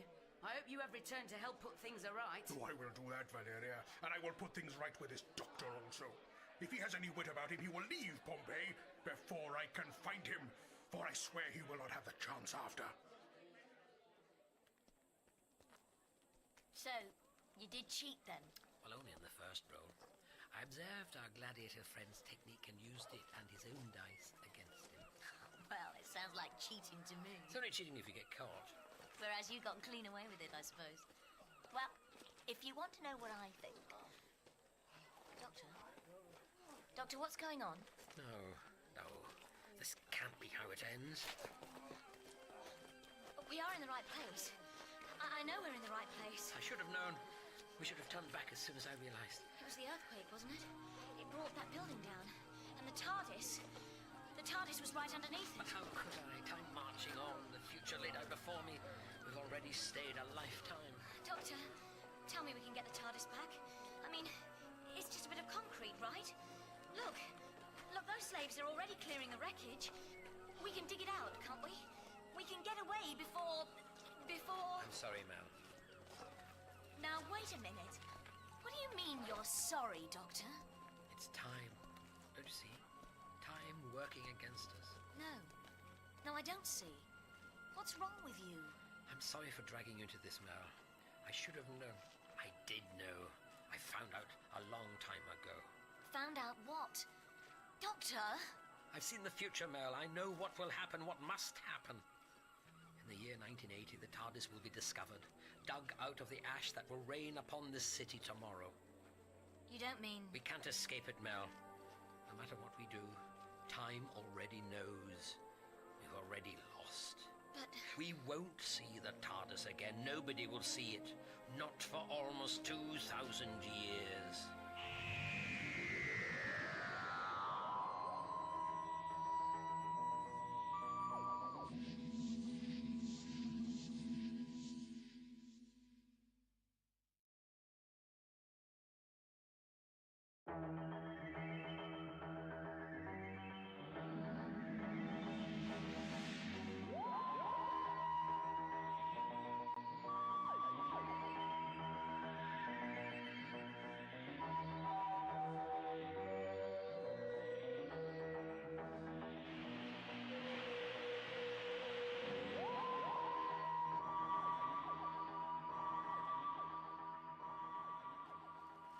Sorry for dragging you to this, Mel. I should have known. I did know. I found out a long time ago. Found out what? Doctor? I've seen the future, Mel. I know what will happen, what must happen. In the year 1980, the TARDIS will be discovered, dug out of the ash that will rain upon this city tomorrow. You don't mean... We can't escape it, Mel. No matter what we do, time already knows. We've already lost. But... We won't see the TARDIS again. Nobody will see it. Not for almost 2,000 years. I don't understand. What are you talking about, Doctor? 2,000 years? How can you know that, Doctor? Doctor, where are you going?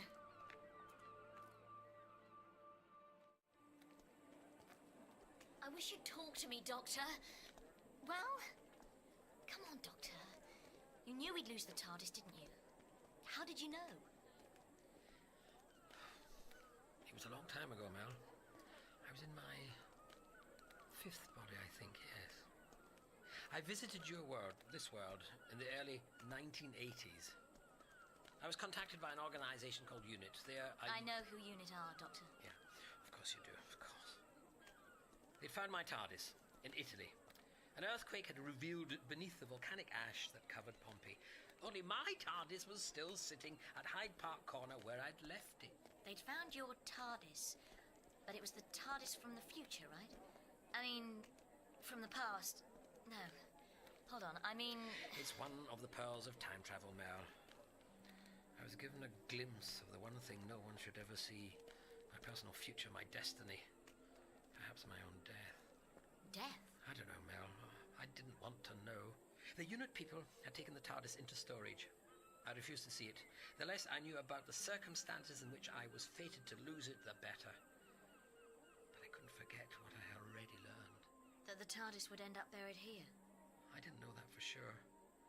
I mean, there were other possibilities. Such as? Well, the unit hadn't found the TARDIS at all, but rather some sort of replica.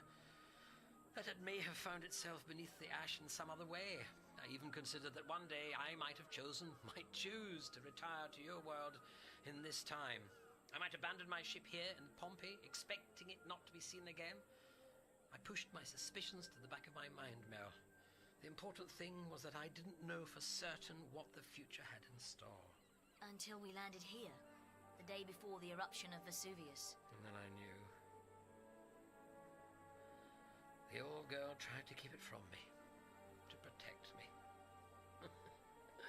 She hates farewells as much as I do. That's what I still don't understand. If you knew, or even suspected, that we might lose the TARDIS here, then why didn't you do something? Doctor? I think we should find somewhere to have a proper talk.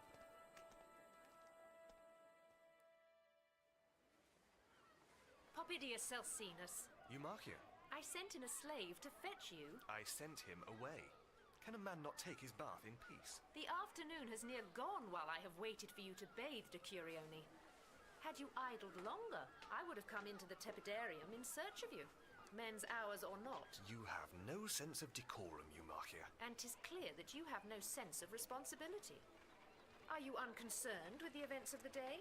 Have you not heard of the arrivals in our city? I saw a fair young stranger. What of it? And does this woman claim to have come from your goddess? What does it concern you?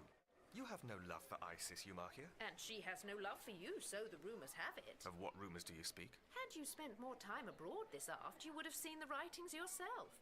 The citizens ask how it is that Isis should send her messengers to Pompeii, and yet they do not visit her temple, nor seek out he who takes credit for it. Isis well knows how I rebuilt her temple after it was felled by the earthquake. Ha! Your father paid for it to be built in your name when you were but a child of 9. He bought you a future and your seat on the Curia. I have earned the goddess's favour. Then should you not know why she spurns you?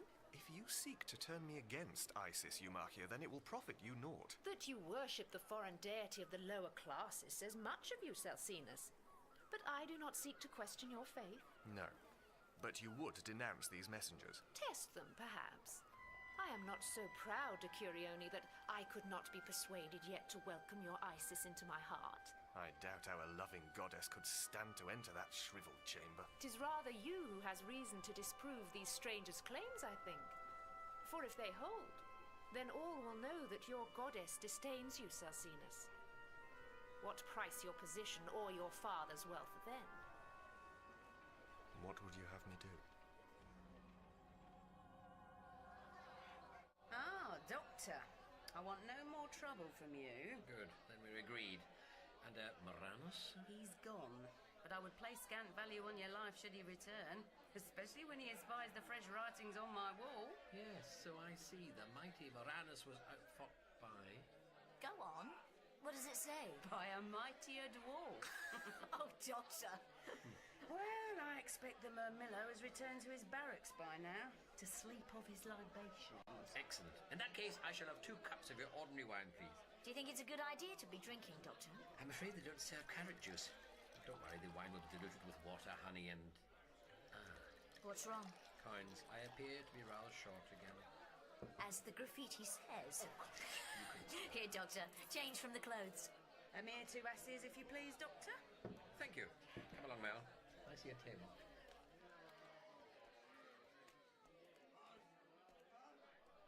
All right then, Doctor. I'm waiting. It's difficult, Mel. Well, I'll try to understand.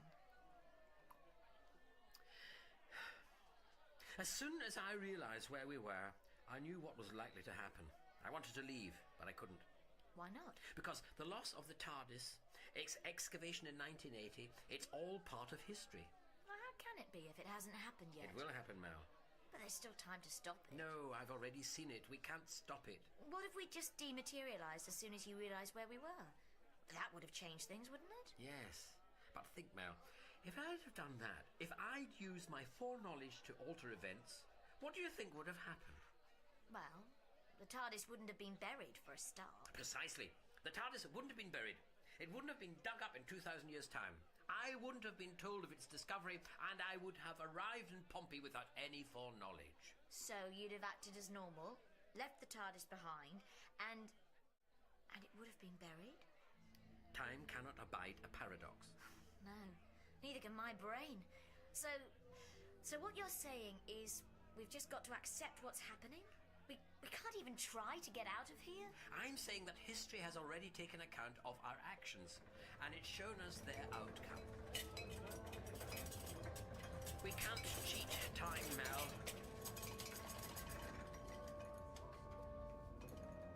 No.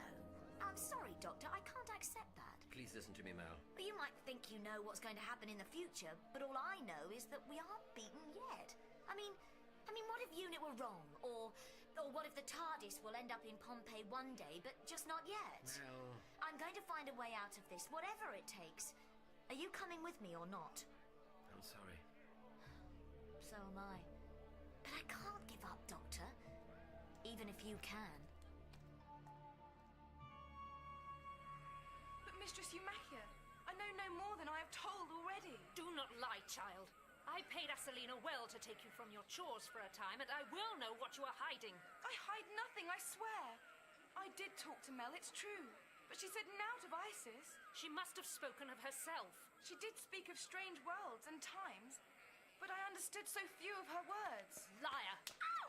Hey, leave her alone. Mel! And who might you be, girl, that you presume to speak so to a priestess of the Capitolian Triad? I'm her friend, that's who. Come on, Agley. We're getting out of here. But Mel! I said come on! No, Mel. I cannot. I must not. You're not a piece of furniture, Agley. She doesn't own you. You must show proper respect, Mel. Oh, mistress, please forgive my friend for her rudeness. She knows not our ways. I can speak for myself, thank you very much. Go back to Asalina, child. Don't do it, Agley. I must, Mel. My mistress has been kind to me. By making you sell yourself? I gave you an order, girl. I must not see you again, Mel. You will bring the gods' just punishment down on us both. Agley? Your friend has denied you, girl. And you? Do you still make claim to have been sent by the foreign goddess? I don't think that's actually any of your business. Know this, stranger. That I shall do all in my power to expose your deceit. And you should know that you don't scare me like you did that poor girl. Go, Celsinus. I fear this is almost too easy. You are too kind of heart, Doctor. Am I, Valeria? Your maidservant is quick to disobey you. That's certainly true. Yet you choose not to punish her. You would do well to sell her to a stricter master for the girl's own good. Oh, she's still young. She'll fetch a handsome price at market. Mel is far more precious than money. If she gets hurt... Then 'twill be her own doing. She has too strong a spirit. She is too quick to do what she ought not to do. No, she wants to do what she can't do. That's the problem. If it troubles you, then you should seek the counsel of Isis. A sacrifice is to be made to her this very hour. Sacrifice? Our farmers would know why ill fortune besets them, why the earth shakes and why their crops fail on the mountainside. On the slopes of Vesuvius, I presume. They pray that Isis will offer them hope for the future. And in return, they offer her death. You disapprove? It's not for me to judge your culture. I cannot interfere. Today the priests give but an animal to Isis, but I would gladly surrender my life to her should she desire it. Would you do less for your god? The trouble is, Valeria, it's not just my life. Mel! Agley, what are you doing here? What about your... Trade is so slow today. Asalina sent me to find custom. I came in search of you instead. Well, good for you. Oh, Mel. I regret my harsh words earlier, but I feared for us both. That's all right, Agley. For all that I am discomfited by your strange manner, you are my friend, and I will not desert you. Well, thank you, Agley. It's beginning to look like I might be around for a while, too. You helped to rebuild this house? I lost something under the rubble, that's all. I did try to clear some of it away, but it's no use. I'm sure your possession will be recovered in time. In a couple of 1,000 years, maybe. Pardon me? I haven't got time, Agley. I just haven't. Then we must seek assistance. I know of one who could ease your burden. Really? Mel, I do. One who has offered help to many a troubled soul. Come, friend Mel, come. Great Isis, we implore with you to hear your faithful followers. These men, who have toiled long and hard in the fields without our city, would know why the Oh, earth Agley, this person you said could help me. You were talking about your god, weren't you? Have I done wrong, Mel, in bringing you to the Temple of Isis? Well, no offense. I just don't think standing in a courtyard and listening to some priest talking about farmers is going to help. But Eumarchia told me you serve our goddess. Eumarchia was wrong, I'm afraid. Even so, Mel, you should take your troubles to her. She may yet choose to favour you. I don't think so. look with kindness upon our humble plea. What's happening now? You see, Mel, the priests make an offering to Isis. They bring our sacrifice to her, out onto the steps of the temple, to the altars. That's horrible. The goddess requires an offering, Mel. Well, that's no excuse to slaughter an innocent animal. Oh, please, do not speak out. I should, you know. I should go up there and give that man a piece of my mind. But that wouldn't change anything, would it? And it might just be the action that keeps me here forever. Mel? I'm sorry, I can't watch this. You leave so soon, my lady? You again. Poppidius Celsinus, devoted servant to Isis. I have heard much of your visit to our city.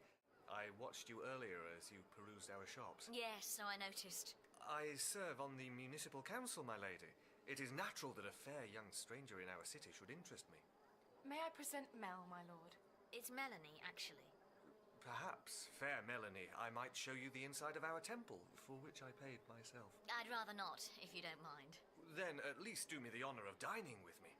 Your traveling companion is also welcome. We have much to discuss, I fancy. I don't know about that. Mel, you cannot decline such an honor. An honor? Of course. You're a councillor, right? I am one of Pompey's decuriones. So if I wanted some work doing, say, some rubble shifting, then you could speed things up for me. It would please me to render what assistance I may. Will you then accept my invitation? What do you think, Agley? Are you hungry? Oh, I see. Not good enough to eat with the upper classes, is she? Well, in that case... It matters not, Mel. Really. I must return to my work at the Lupanar. As Selena will wonder what has become of me. So, Melanie? All right then, Celsinus. You win. I'll have dinner with you. You are most gracious, lady. And do you know why? Because under normal circumstances, it's the last thing in the world I'd dream of doing. And that's a good thing right now, I think. And your companion? I left... Walk.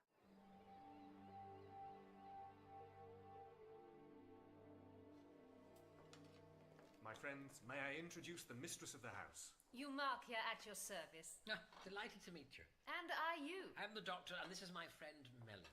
We've met, actually. I thought you said we were eating at your house. It was not my intention to mislead you. I thought you would be honored to dine with the priestess. Are you telling me the truth, Celsinus? This wouldn't be some kind of trap, would it? Oh, fear not, girl. Eumarchia holds no grudge for ill words chosen in haste. Doubtless you knew not to whom you were speaking. I was rather more concerned with what you were doing. That's very gracious of you, Eumarchia. You can tell me about it later, Mel. The sky is overcast. I fear the evening will not bring clement weather. We shall eat then here in the triclinium. An excellent idea. Come along, Mel. Let's take our places, shall we? We lie down on the couches. I can't eat lying down. When in Rome, Mel, or at least in the Roman Empire, and we eat with our hands. It pleases me to entertain you, Doctor. Melanie. There is much I would know of these strangers about whom the whole of Pompeii speaks. I hope we haven't been a disappointment. You know how rumour can get out of hand. Indeed. So it is true you are a holy man, Doctor. I have the utmost respect for your beliefs. And for the cult of the foreign goddess? Foreign Isis may be, Eumarchia, but she is as wondrous and kind as any member of the Triad. We're simply travellers. Come now, Doctor. You are plainly more than that. You have a beautiful house here, Eumarchia. I particularly admire some of your paintings. Even if they don't leave much to the imagination. Thank you, Doctor. I come from a family of good standing. The Eumarchi own Pompey's wool market. I see. And what of you, Doctor? Are you a wealthy man? In some respects. I always find money to be a little overrated. You keep a splendid table, Eumarchia. Yes, very appetizing. might wish to avoid the roasted thrush, Mal. Thanks for the warning. Well, eat heartily, my friends. By the grace of the Venus Pompeiana, our stomachs will be full tonight. And let us each drink to the health of our host, and to that of the Emperor Titus. Indeed. These larks' tongues are delicious, Eumachia. Oh, Doctor. Is the food not to your liking? It's... You see, I'm a vegetarian and... No, I'm not familiar with the name. Is this Vegetaria a province far from here? No, it's when you It's a long way from here, indeed. Melanie, you said you're in need of assistance. Oh? A small matter of a lost treasure, was it not? Oh, it's really not important. Yes, it is, Doctor. Salcinus might be able to help us. I don't think so, Mel. It's worth a try, isn't it? Why have you given up? Perhaps you should tell us what vexes you. It may be that we can offer aid. I mislaid a little something of mine, but it needn't concern you. Might this be the temple of which people speak? I see I have disconcerted you, Doctor. Such was not my intent. It sounded to me like you knew exactly what you were saying. You should know that the citizens of Pompeii believe you both to have come from Isis, to be her messengers. Yeah, as I said, rumour can get out of hand. Yes, I thought we came from Vegetaria now. And the servants of a goddess may wish to keep their secrets. We have not come from Isis, I assure you. But Melanie herself said it was so. Then there is some confusion, is there not? You must have misunderstood. Or perhaps you fear we could see through your deceptions, as a simple slave and a beggar could not. Really, I must... You are a liar, Doctor. And if you are not, then this girl surely is. I'm as honest as they come. Why don't we just tell them, Doctor? We can't do that. But it wouldn't change anything, would it? I mean, no one can stop the... what's going to happen, and they might be able to do something for us. It wouldn't do any good, Mel. You should disregard what my companion says. Too much wine, I expect. Doctor! Thank you for your kind hospitality, but we really ought to leave. Please stay, Doctor. Tell us more of No, Salcinus. Can you not see it? They flee from the light of truth. You're right, Mel. These people never had any intention of helping us. Varanus, I did not expect your return. I am in need of wine, Valeria. Then fortune is not with you. I shall serve no more today. I've but to remove these last few drunkards, and I shall take my rest. Wine, woman! The finest gladiator in Pompeii will not be denied. By Jupiter, has my reputation fallen so far in so short a time? Oh, very well, Varanus. I shall pour you one cup and no more. Well, must you know what drives me to drink, Valeria? Why, even your wall tells of my disgrace. And who is responsible for that, I wonder? Mine has been full through the festival, Varanus. I cannot see all that occurs within. I would see how the culprit fares against my sword, if his only weapon be the words of a coward. I will not countenance another fight here. Oh, but my first concern must be the restoration of my honor. The stranger, the cheat, the... Doctor. The doctor! He is responsible for my shame. You know it is said that the doctor and his friend are from Isis. Ah, the prattling of the masses! Besides, it matters not to me. This doctor impugned my honesty. But told the truth. And used trickery and fortune to outfight me. You attacked him.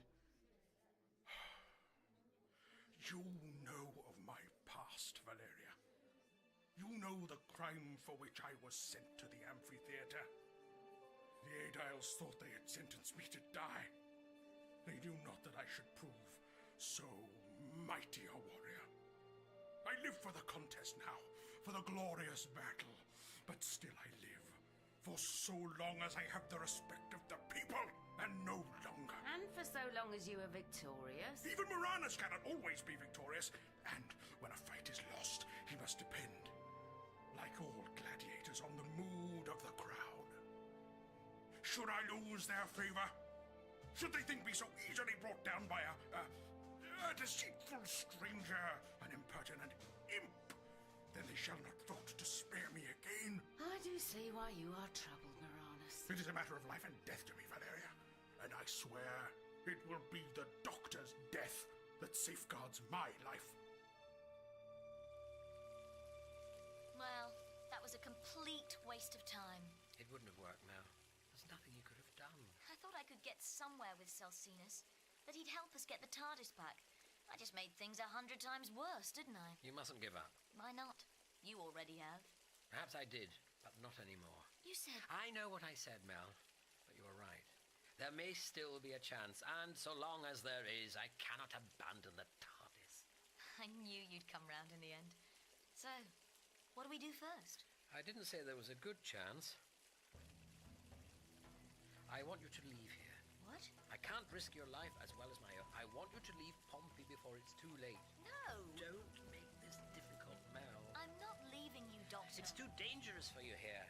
You said it yourself. Eumakia bears a grudge against you. And you too now. You'll need me here. What I need, Mel, is for you to be safe.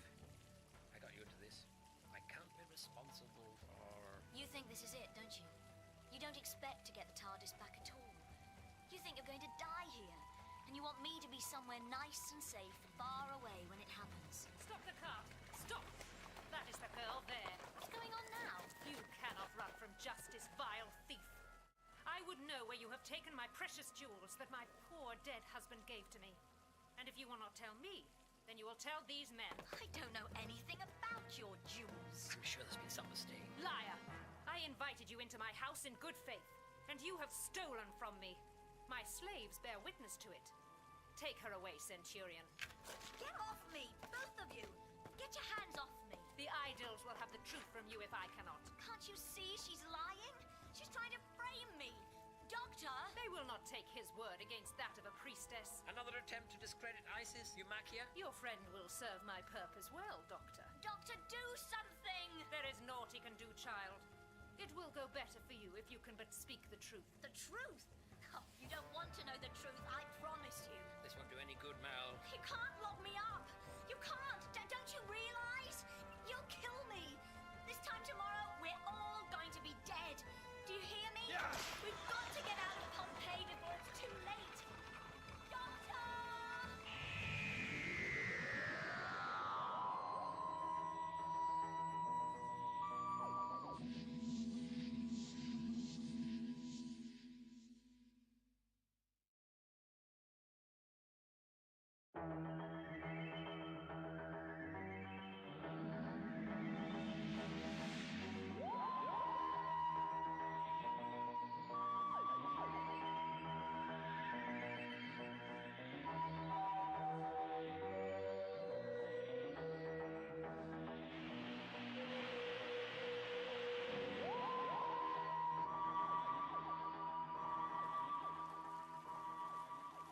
I invited you into my house in good faith, and you have stolen from me.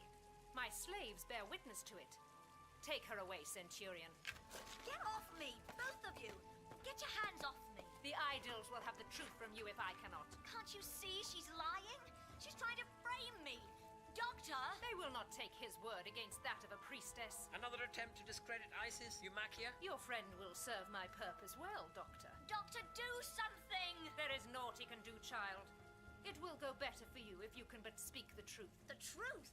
Oh, you don't want to know the truth, I promise you. This won't do any good, Mel. You can't lock me up! You can't! Don't you realize? You'll kill me! This time tomorrow, we're all going to be dead. Do you hear me? Yeah. We've got to get out of Pompeii before it's too late. Doctor!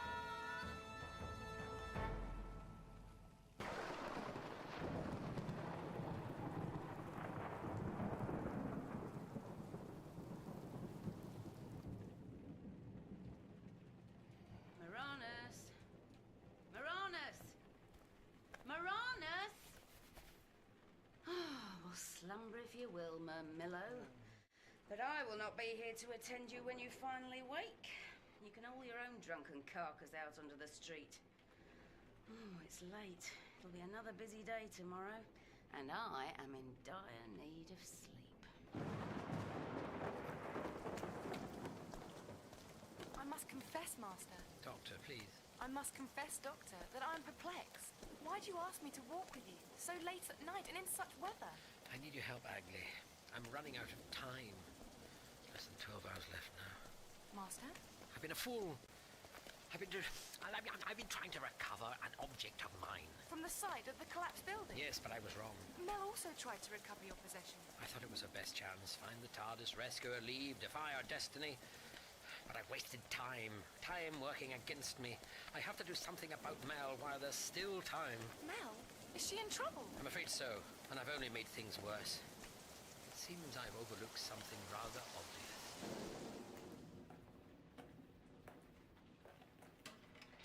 Doctor? Doctor, is that you? No, Melanie, it is I, Poppidius Celsinus. Oh, what do you want? I could not sleep. You couldn't sleep. You try being locked up for the night. You haunted my thoughts. I hope this isn't another chat-up, Celsinus. I desire only to know more about you, Melanie. The Aediles will judge you on the morrow, and I felt we should speak first. Well, I'm not sure I should speak to you. You must accept that your plight is of your own making. I don't think so. You don't know me very well, do you, Celsinus? I could never steal anything. Eumachia swears... Eumachia framed me, and as far as I can see, you helped her. You are speaking of a priestess. Oh, come on, Celsinus. You were with me the whole time I was in Eumachia's house. Did you see me take any jewelry? I did not, but... Then there you are. Yes, you were right, Melanie. I had thought perhaps... But no. I swear none of this was my doing. It was you who tricked me into going to that house. I was also tricked, I fear. I see now that Eumachia used me to discredit the goddess herself. Well, that's pretty clear. But it's not your goddess I'm worried about. She didn't end up in a prison cell. You cannot care so little about Isis. It's not that, Celsinus. I just happen to have more pressing concerns at the moment. You made claim to come from Isis yourself. Well, I was lying, obviously. Oh, I'm sorry, Celsinus. I had no choice. I didn't think anyone would believe the truth. Of what truth do you speak? Trust me, you don't want to know. No, Melanie. It is time you trusted me. There is something different about you. I've sensed it from the start. I do not think you to be evil despite your dishonesty. Well, thank you very much. Confide in me, and I can help you. I can plead with the Aediles to show you mercy. I'd like to, I really would. I just don't know. You need but speak the truth, and I will have you free of this jail within days. And then perhaps we... Melanie? Melanie, have I said aught to offend you? Days, Celsinus? I think you'd better leave. But I would... Just go. Please, Celsinus, leave me alone. I don't think you can help me. As you wish, then. But I shall pray to the goddess, my lady, that though you have turned your back on her, she may not so hastily abandon you.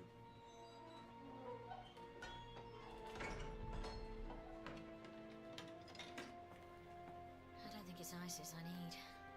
Where are you, Doctor?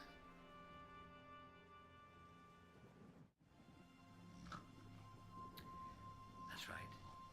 You just sleep. Let me take care of everything. That is, if I can find where you keep your... What in the name of the goddess occurs here? Ah, Mr. Celsinus, you have the keys, I see. Doctor, what business do you have in this place? Just visiting my companion. At this hour? Well, who keeps track of time? What has happened to the jailer? Oh, yes, well, it's the long hours, I expect. Working through the night. You think it's wise to wake him? I will not accept such slothfulness. Right. Why? Anybody could have walked in here. I shall have the wretched fellow flogged. And released your prisoners. Indeed. Although? It must be a great responsibility. What concern is that of mine? And, as you said, it's late. It is late. And I should think he's very tired. You're right, Doctor. I'm tired. Tired of all the responsibility. In fact, you're tired of everything, aren't you, Celsinus? Tired of being a good counselor to the people. Tired of being a good servant to Isis. Tired of having to solve everybody else's problems. It's late, and you want to rest, don't you? I would like to rest, but... Hand over the responsibility. Let someone else take care of it. Someone else? That's right. Just sit down, rest. Let somebody else take the responsibility. Let somebody else take the key. No. Wait, the prisoner, Melanie. There's no need to be concerned. You don't have to worry about anything. I'll take good care of your prisoner. I knew you'd rescue me, Doctor.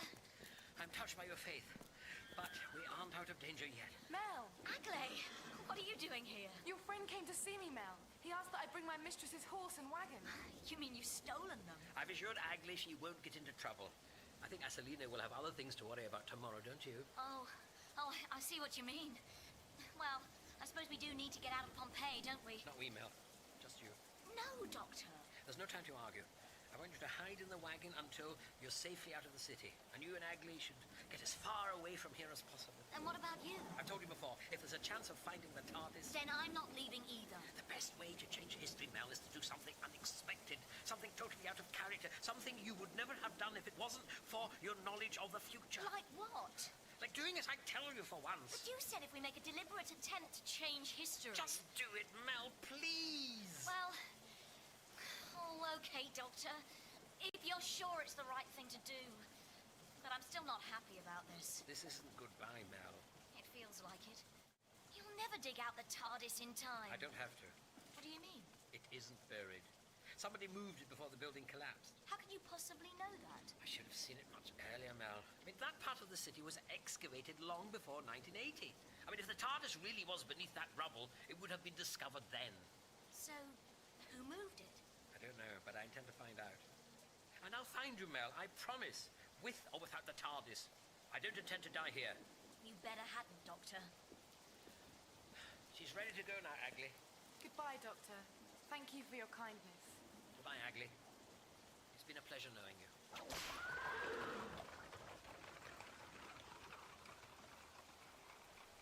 Goodbye, Mel.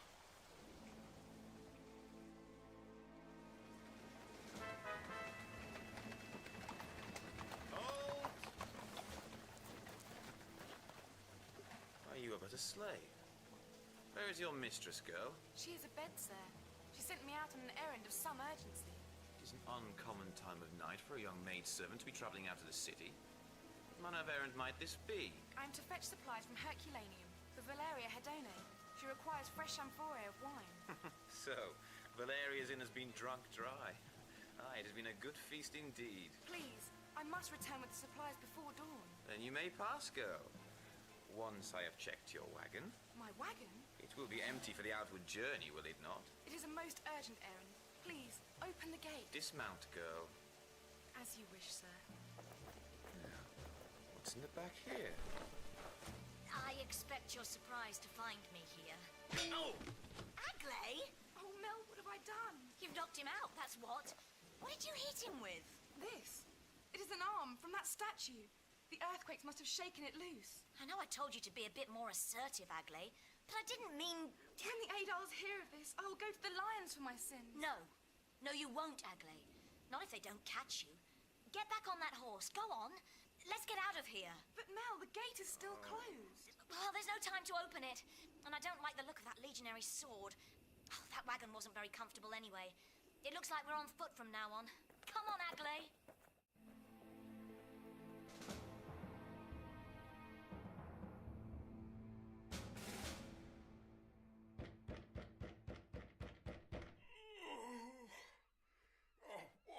Jupiter's name. What's that infernal racket? Moranis, are you still here? Oh, my lady, I must have fallen asleep at your bar. You did indeed, Mermillo. And it's time you stirred yourself and returned to your barracks. It's almost dawn. Oh, be gone with you. Can you not see the shutters are up? Festival or no, I am entitled to some sleep. Valeria, I must speak to you. Doctor? Doctor? Hold, Doctor. I have to, adjust my clothing. The doctor? Here? Oh, but the fates are kind to me this morning. The source of my shame has walked into my grasp. I will have no fighting in my bar. I warned you of that last night. He must pay for his treachery. Moranis? Damn you! Damn you for playing me with your wine! I heard no complaints at the time. I am not yet ready for this. My head aches. My stomach feels as if Vulcan himself has stoked his fire within. Then I shall send him away. It's a simple matter. No. Let him enter. I shall take cover in your back room until I have had time to think. And you, Valeria, yes,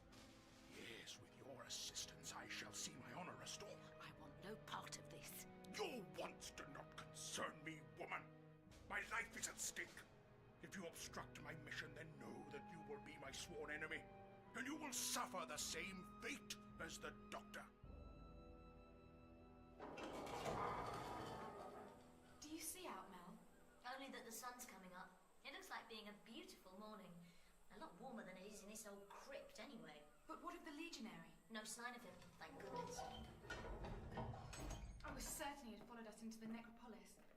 I even feared that he had spied us as we entered this tomb. Well, he isn't out there now. And this place is giving me the creeps. Oh, Mel, you ought not be afraid of the spirits of our ancestors.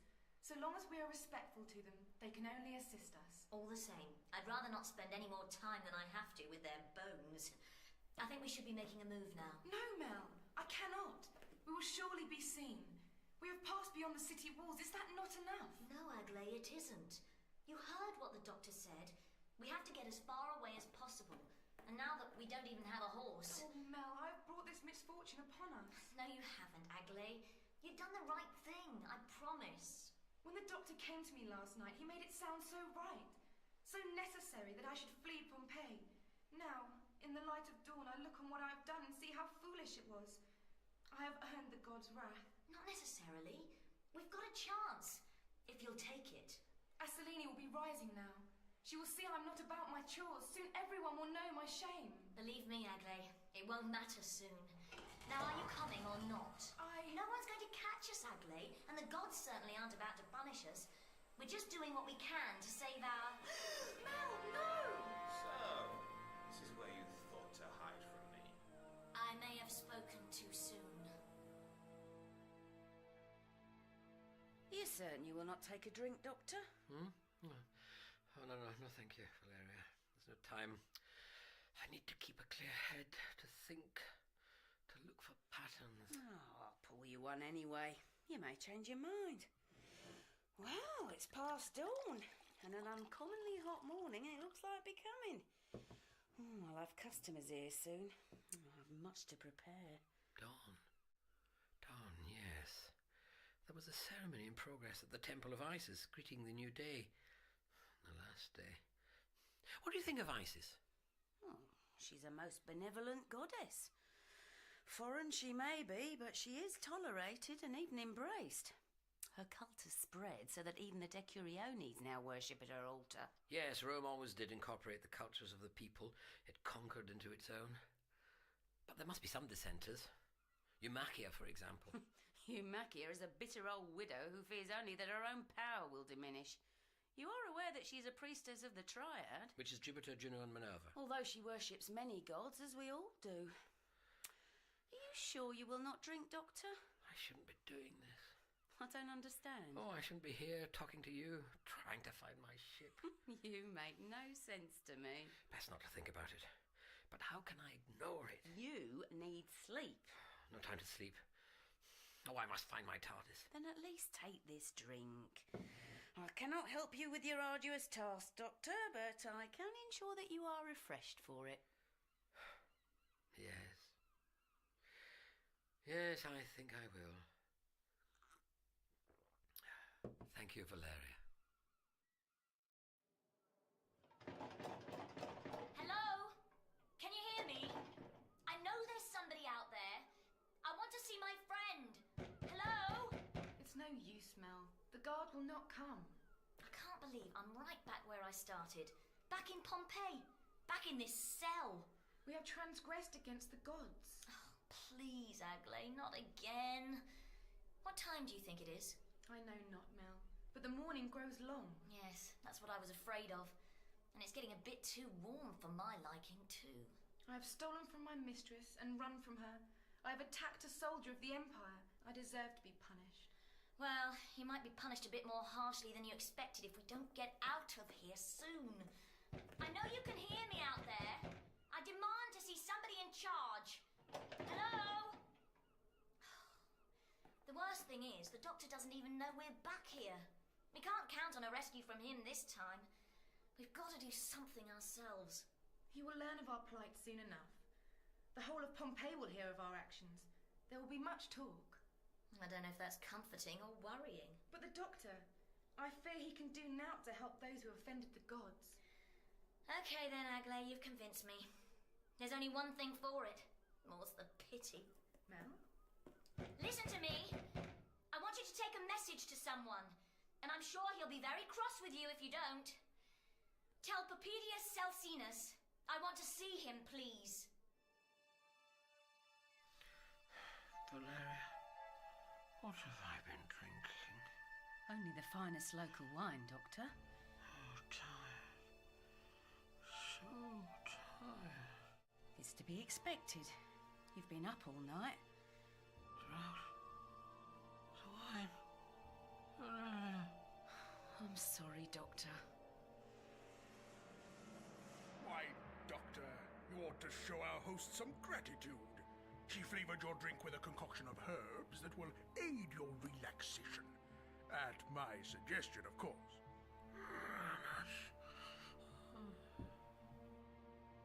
You have done well, Valeria. I've done your dirty work for you, and may the gods curse me for it. Oh, you are most kind. Oh, Moranas, when will you see? This doctor isn't your enemy. You don't need to kill him to make your point. It is my life at stake.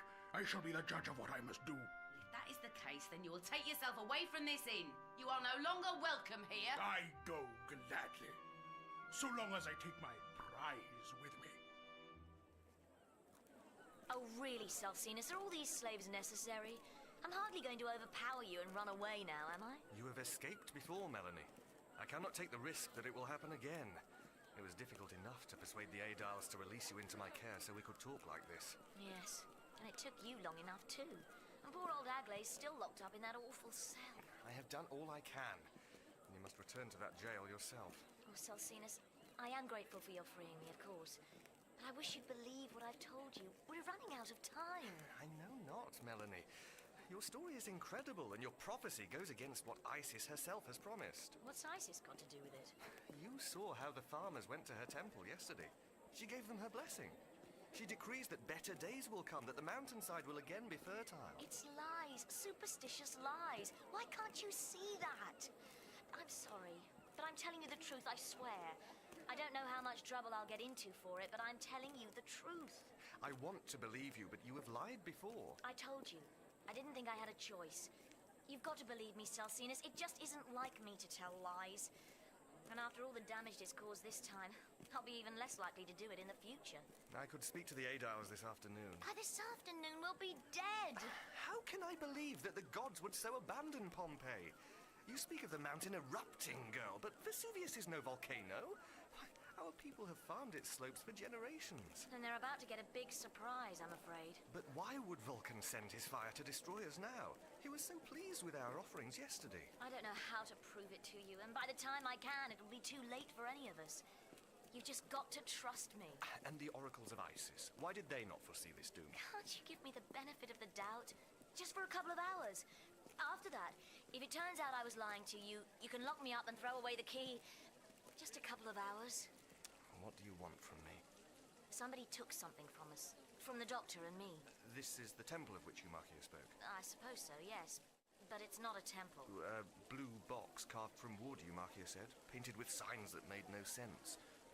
Polike... P-O-L... Yes! Police box. Eumarchia told you that. Is that not correct? No, I mean yes. Yes, it is. It's absolutely correct. But how did Eumarchia... Unless... That's it. That's got to be it. Oh, Celsinus, I could kiss you. My lady? Don't you see? Eumarchia couldn't have described the TARDIS in such detail unless she'd seen it herself. She took it.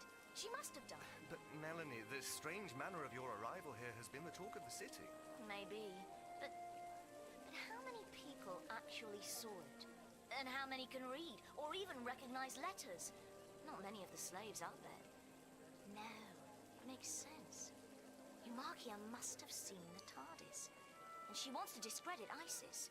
So, if she thought the Doctor and I were her messengers come to Pompeii in some magical temple... You blame Eumarchia for your loss? Yes, I do. I do. I've actually done it. I've found out where the TARDIS is. We can't be destined to lose it here. I want to go back to Eumarchia's house. Is that wise? She's got the TARDIS. I know she has. And that's the one thing that can save my life, all our lives, right now. Wake, Doctor. Come on, wake. I am eager for our final confrontation. Huh? What? Oh, where am I? The amphitheater? Moranus, you tricked me. As you also tricked me yesterday. You fought without honor. Now you will pay for that. You talk of fighting with honor? You had Valeria drug me. Wait, how long have I been unconscious? Several hours. But worry not. When next you sleep, it will be for much longer. You idiot! You have any idea what you've done? I have done what is necessary to regain what you stole from me. You cannot take the coward's way out this time. My comrades in arms guard the exits from this arena. Now, choose your weapons, and we shall settle our differences like You're men. forgetting something. The amphitheater is closed. You have no audience here. It matters not. Word will spread that I have bested you. They will talk of my great victory for months. And that will please you, will it? I mean, killing me will make you happy? Here, Doctor. You have the build of a Rotarius. You can fight with the net and trident of one. I'm not going to fight you, Moranus. Kill me if you must, but it will have to be in cold blood as I stand here before you defenseless. Then so it shall be. Do you see what I mean now, Celsinus? It's starting. It's starting already. Calm yourself, Melanie. It is but another earthquake. Pompeii has suffered many. The gods must remain displeased. Can't you see? Can't you see what's happening here? Just hold on to me. With the assistance of Isis, we can withstand this trial. I don't think Isis is going to help you this time. Once again, the gods come to your aid. But this time they cannot do enough to spare you from me. I don't have time for this, Moranus. You have no more pressing appointment than with death, Doctor.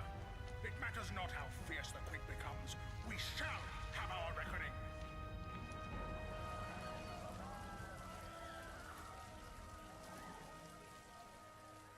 There, Mel, do you see? The quake has ended. There is naught to fear from our gods. Then why has the water stopped flowing from that fountain? Why, I do And not... look over there. That bird fluttering in its cage. Like it knows what's going to happen. Listen. Listen, Celsinus. Can you hear any seagulls? The gulls have left the sky? But That surely... sundial. What does it say? What time is it?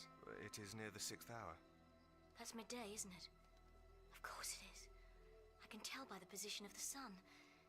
Can't you feel it, Celsinus? It's going to happen. It's going to happen any minute now. I do feel something, but if anything, it is an unnatural calm. Surely... It's too late. Fighting won't solve anything. We've all got more important things to worry about. Pick up the net and trident, Doctor, or you will be defenseless. There has to be another way to settle this. Fight back or not, I will slaughter you either way. I have given you a chance to defend yourself. My conscience is clear. But I will have satisfaction. If you will not take the weapons, then you will die all the sooner. You think you'll reclaim your honor this way? But your honor will be worth nothing when you're reduced to ashes. Then die, Doctor, with a coward's flea on your lips!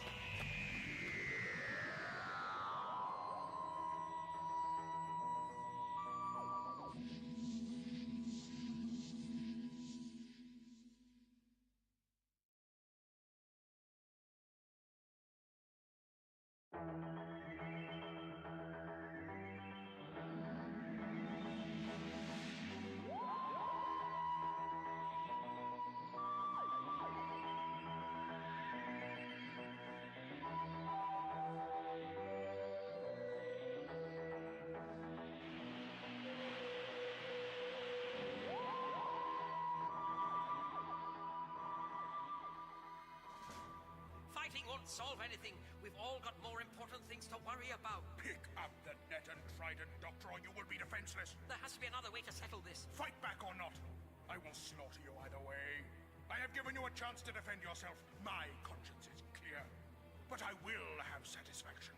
If you will not take the weapons, then you will die all the sooner. You think you'll reclaim your honor this way?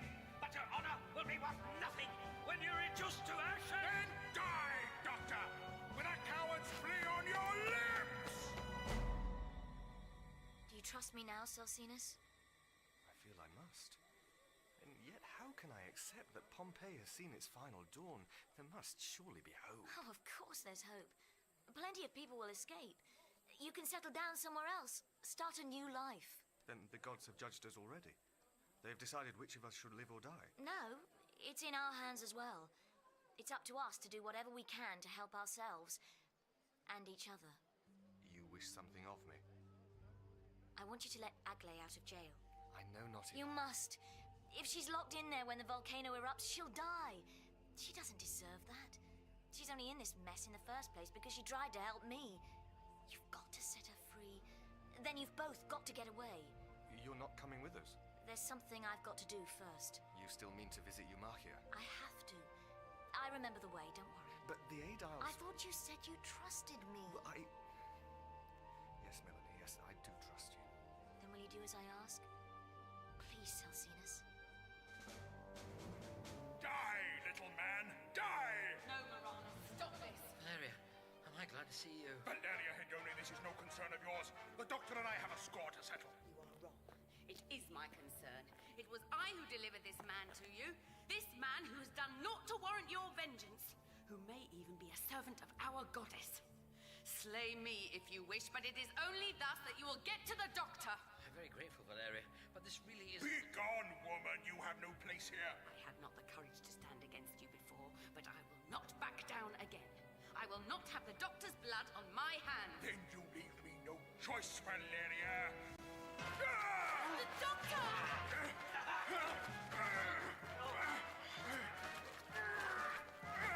Oh, thanks for the distraction, Valeria. Now, get behind me. You fight like a coward, Doctor, attacking from behind. I don't wish to fight you at all, but I have your weapon now, and if I were you, I'd keep your distance from us. Why? You can barely lift my sword, let alone wield it. I could kill you with my bare hands. Yes, I think you probably could. Here, catch! Not the sword! Now you can try this exercise too, eh? Now while he's entangled. I will kill you for this! So you keep saying, but you seem to be a little tied up for the moment. Come on, Valeria, run. But the other gladiators! Towards the audience seating. We will climb out this way. Valeria! No. Save yourself, Doctor. I don't deserve your aid. It's the gods' will that I should die. Oh, I wish it were that simple. Can you still walk? It's too late. You've doomed yourself, Doctor. The gladiators surround us. A fair attempt. But I told you, no power on earth or in the heavens themselves can save you from me. My comrades will not let you pass. Now you will pay the price for your defiance. And you, Valeria, much as it grieves me, you must be punished also. Forgive me, Doctor. I have brought these woes upon us. Don't worry. If I'm correct, we're about to benefit from a bigger distraction than even Maranus can anticipate.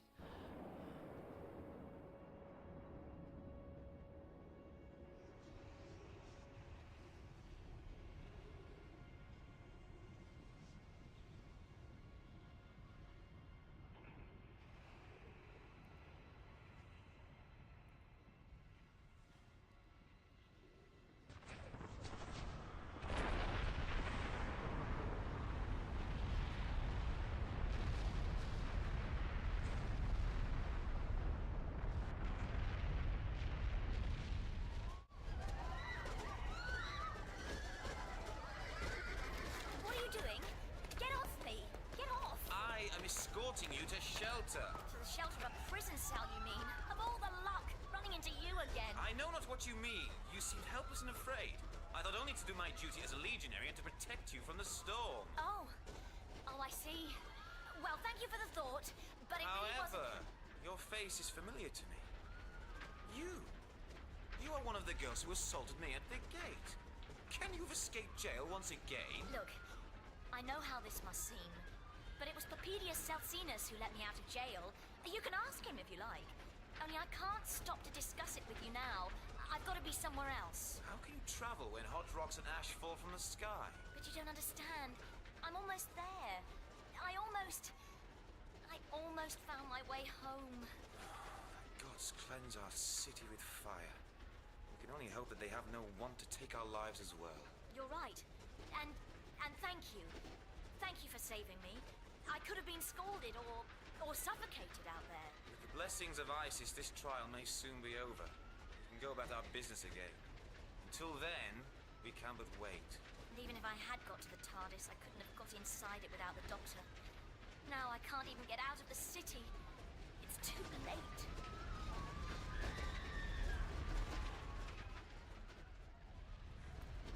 Here, Doctor, here. We can take cover beneath the portico of the House of Julia Felix. Yes, an excellent idea. How's your foot now? Oh, it feels much better. Good, because we can't stay here for long. Moranus and the other gladiators have not followed us. It's not Moranus I'm worried about. It's scarcely believable, Doctor. The ash, the fire, that great cloud covering the sky. You are all that's been claimed of you. Sorry? That the Murmillo's attack upon you should bring such divine wrath down upon our heads. Oh, this has nothing to do with me. I promise you, this is an entirely natural phenomenon. Natural? How can it be natural? It's the middle of the day, and yet a great darkness has descended. Fire falls from the sky. Vesuvius must be a gateway to the underworld itself. It's a volcano. Just a volcano. No, Doctor. We have lived beneath the mountain slopes for generations. Pompeii was settled. Pompeii was built on an outcrop formed by lava from the volcano's last eruption 1,000 years ago. Vesuvius has been dormant for a long time, but it's making up for it now. You cannot stop it? I haven't come from Isis. The eruption has nothing to do with me. I just seem to be in the wrong place at the right time, as usual. Nature will run its course, as it always does. Nobody can stop it. Then we are truly doomed. Oh, you mustn't think like that. Now listen to me. I can explain what's happening, what will happen. I can give both of us a fighting chance to survive this. I fear that may not be possible. You're wrong. This downpour will continue for 12 hours. It will bury Pompeii in a layer of ash 6 feet deep. Many people will abandon their homes and flee. Many others will stay, taking shelter indoors. They're the ones who will die. How can that be? They can survive the ash, but they won't survive what happens next. The pyroclastic flow, a virtual river of boiling hot rock pouring down the mountainside at a speed of 100 miles an hour. It will engulf the city, killing everybody it touches. We can't outrun it, Valeria. We can't hide from it. Thousands will die in Pompeii alone. But if the ash is to fall until then, how can we flee? We will suffocate on the very air if we're not scorched or beaten to death by stones. It won't be easy, but it's our only hope. You say you are not a messenger of the gods, Doctor. How is it that you know so much of their intentions? I know the workings of nature and of time. I know that 12 hours from now, this city will no longer exist. And this is Pompeii's fate. To be judged by the gods and found wanting. To be removed from the face of the earth. Pompeii will rise again. One day.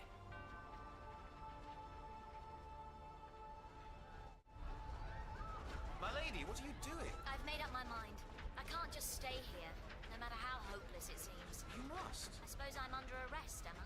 What does it matter now? You cannot survive out there. I've got to try. Look, I'm grateful for your concern, really I am. But I've got to go. I know it's dangerous, but I'll just have to take that risk. How will you see? The sky is black and the air is thick with ash. I can find my way, I think. It's not too far now. Just around that corner and across one road. I can stay under shelter for most of the way, and there aren't as many stones falling now. And I can put this stola up over my head and make a run for it. This is madness. You're probably right. So you better wish me luck, hadn't you?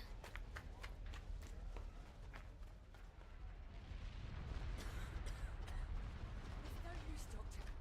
I cannot keep going. This ash blinds me. It claws at my throat so I can hardly draw breath. There won't be a better chance than this, Valeria. There aren't as many falling stones now. The volcano will keep belching out hot ash. Stay here for a few minutes, rest. But then, we must move on. You would do better without me to slow you down. There's no point in trying to be noble. I need you. I need your knowledge of this city. You have to steer us towards the gate. I must return home first. But there isn't time You for... say that Pompeii will be buried. What of my house? What of my possessions? They aren't important, Valeria. Not compared to your life. Very well. I trust you, Doctor. I will do what you think is best. So, where to now? This way. We will go down to the shore. No, the tide will be against us. But if a boat cannot carry us away from this, what can? No horse could be calmed down enough to brave this storm. We'll have to remain on foot, I'm afraid. But do you not have a boat yourself? A ship? You spoke of it at my bar. It seemed important to you. It is more important than you know. I don't know how to find it. I've run out of time, so I only have one option. I promised a friend I wouldn't die here. I'm going to keep that promise. I only hope she got far enough away from Pompeii to return the favor.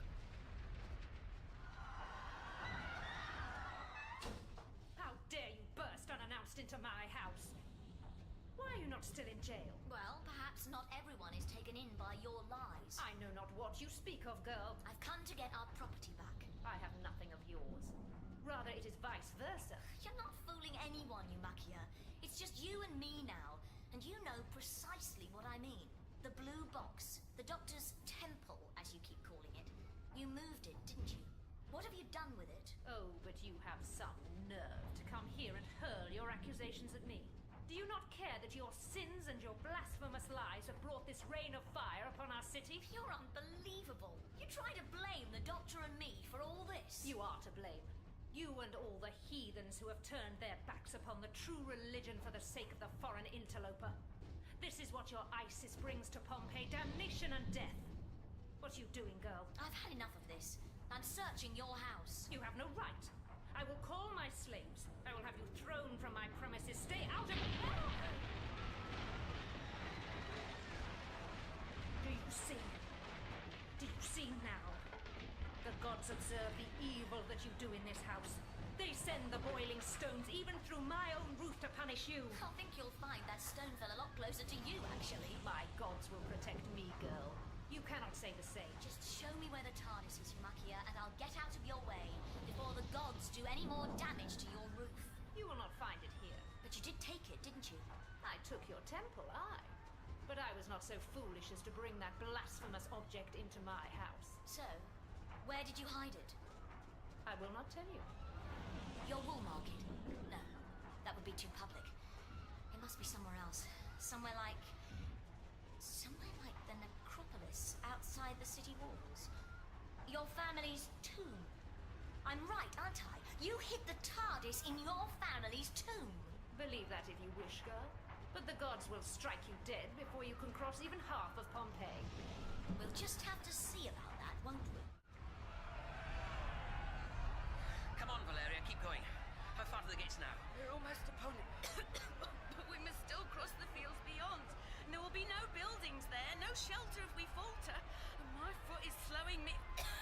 both of us down. One problem at a time. Concentrate on reaching the gate. You're doing well, Valeria. Doctor! Mr. Salsinus, oh, I am glad you had the sense to leave. De Curione. Doctor, it's so good to see you again. I feared you dead. Agli, what are you doing here? We tried to do as you instructed, Doctor, but we couldn't get out of the city. We were captured and brought back here. The girl is with me.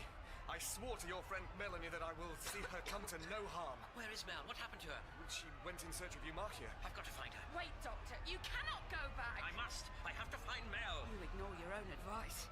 If your friend is sensible, then she will have fled Pompeii by one of the other gates. Unless she thinks she can find me or the TARDIS. I did not wish to leave her, Doctor, but she is very... I know. It's all right. I will come with you. No, there's no need. Really. But perhaps it's for the best. Our city is being destroyed. Perhaps it is the gods' will that we should die with it. No, Celsinus. And that goes for all of you. This isn't the end. Oh, I know it doesn't seem like it, but life will go on. Even Pompeii will be rebuilt on a different site. I want you all to promise me that you'll be here to see it. But Doctor! The Doctor is wise, Mistress. We ought to do as he says. Thank you. Now keep running. Don't turn back. Good luck, Doctor. May Isis bring you the best of fortune. Goodbye, all of you. And good luck to you all, too.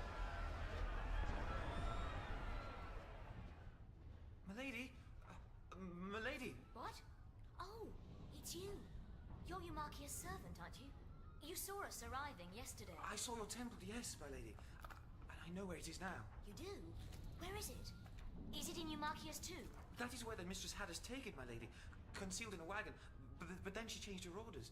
She feared that were someone to look inside the tomb and find the temple, her guilt would be clear. So what did you do with it? We took the temple to the tomb of another family. Which one? Please tell me. I know not, my lady, for I am but a poor slave. I cannot read. Can you show me? I must not. Eumarchia has commanded all her servants to remain with her. She's keeping you all here. She can't. I must go, my lady. Eumarchia would flog me if she knew I was even speaking to you. The gods won't protect her, you know. She'll die, and she'll take everyone who stays in this building with her. I must go, my lady. Why don't you stand up to her? Just walk out. You don't want to die for her sake, do you? The tomb you seek is near the Nucherian gate, my lady. Now, I must return to my mistress. I hope you may speak well of me to Isis. Oh, I wish I could. I wish I could help you. I wish there was time to help everyone. Hear me, my fellow gladiators. Many of you have had your say as to what should now be done. Now I, Moranus, shall have mine. There is no doubt that the gods have turned against Pompeii. They sent fire from the sky to cleanse the sin from our city. But I tell you, this is more than a test.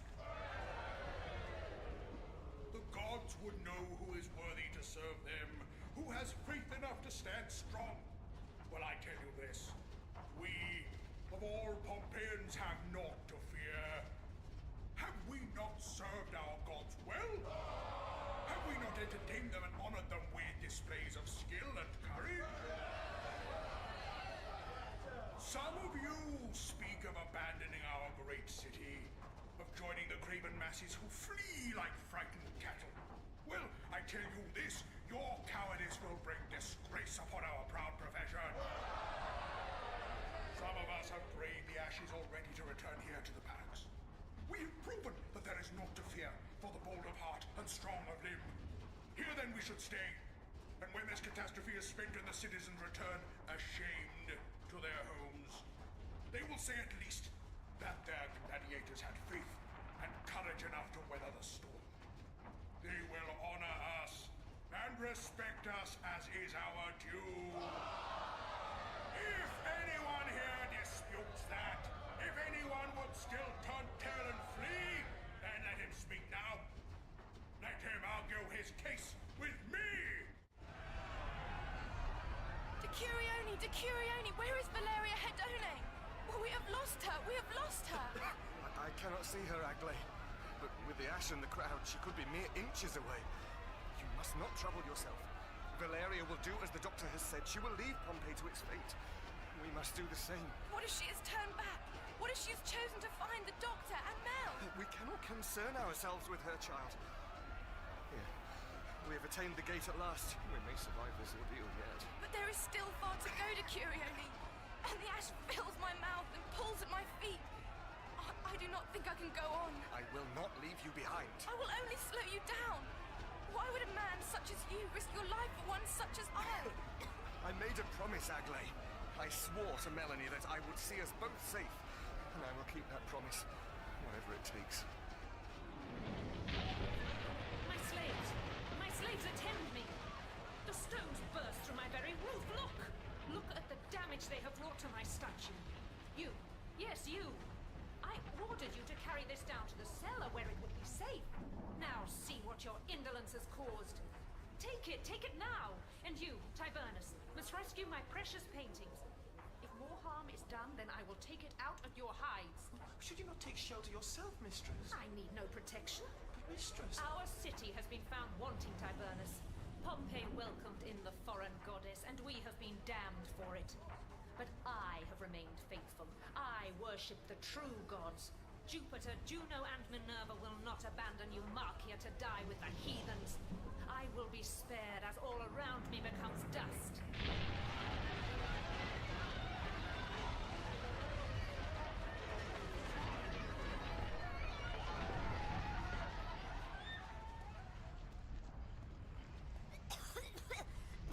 Help!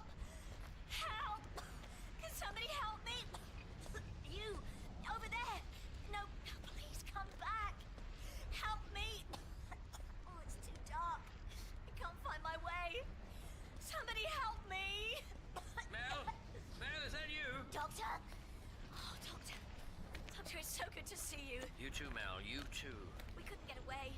We reached the gate, but the guard... I know, Mel. Doctor, I know where the TARDIS is. You do?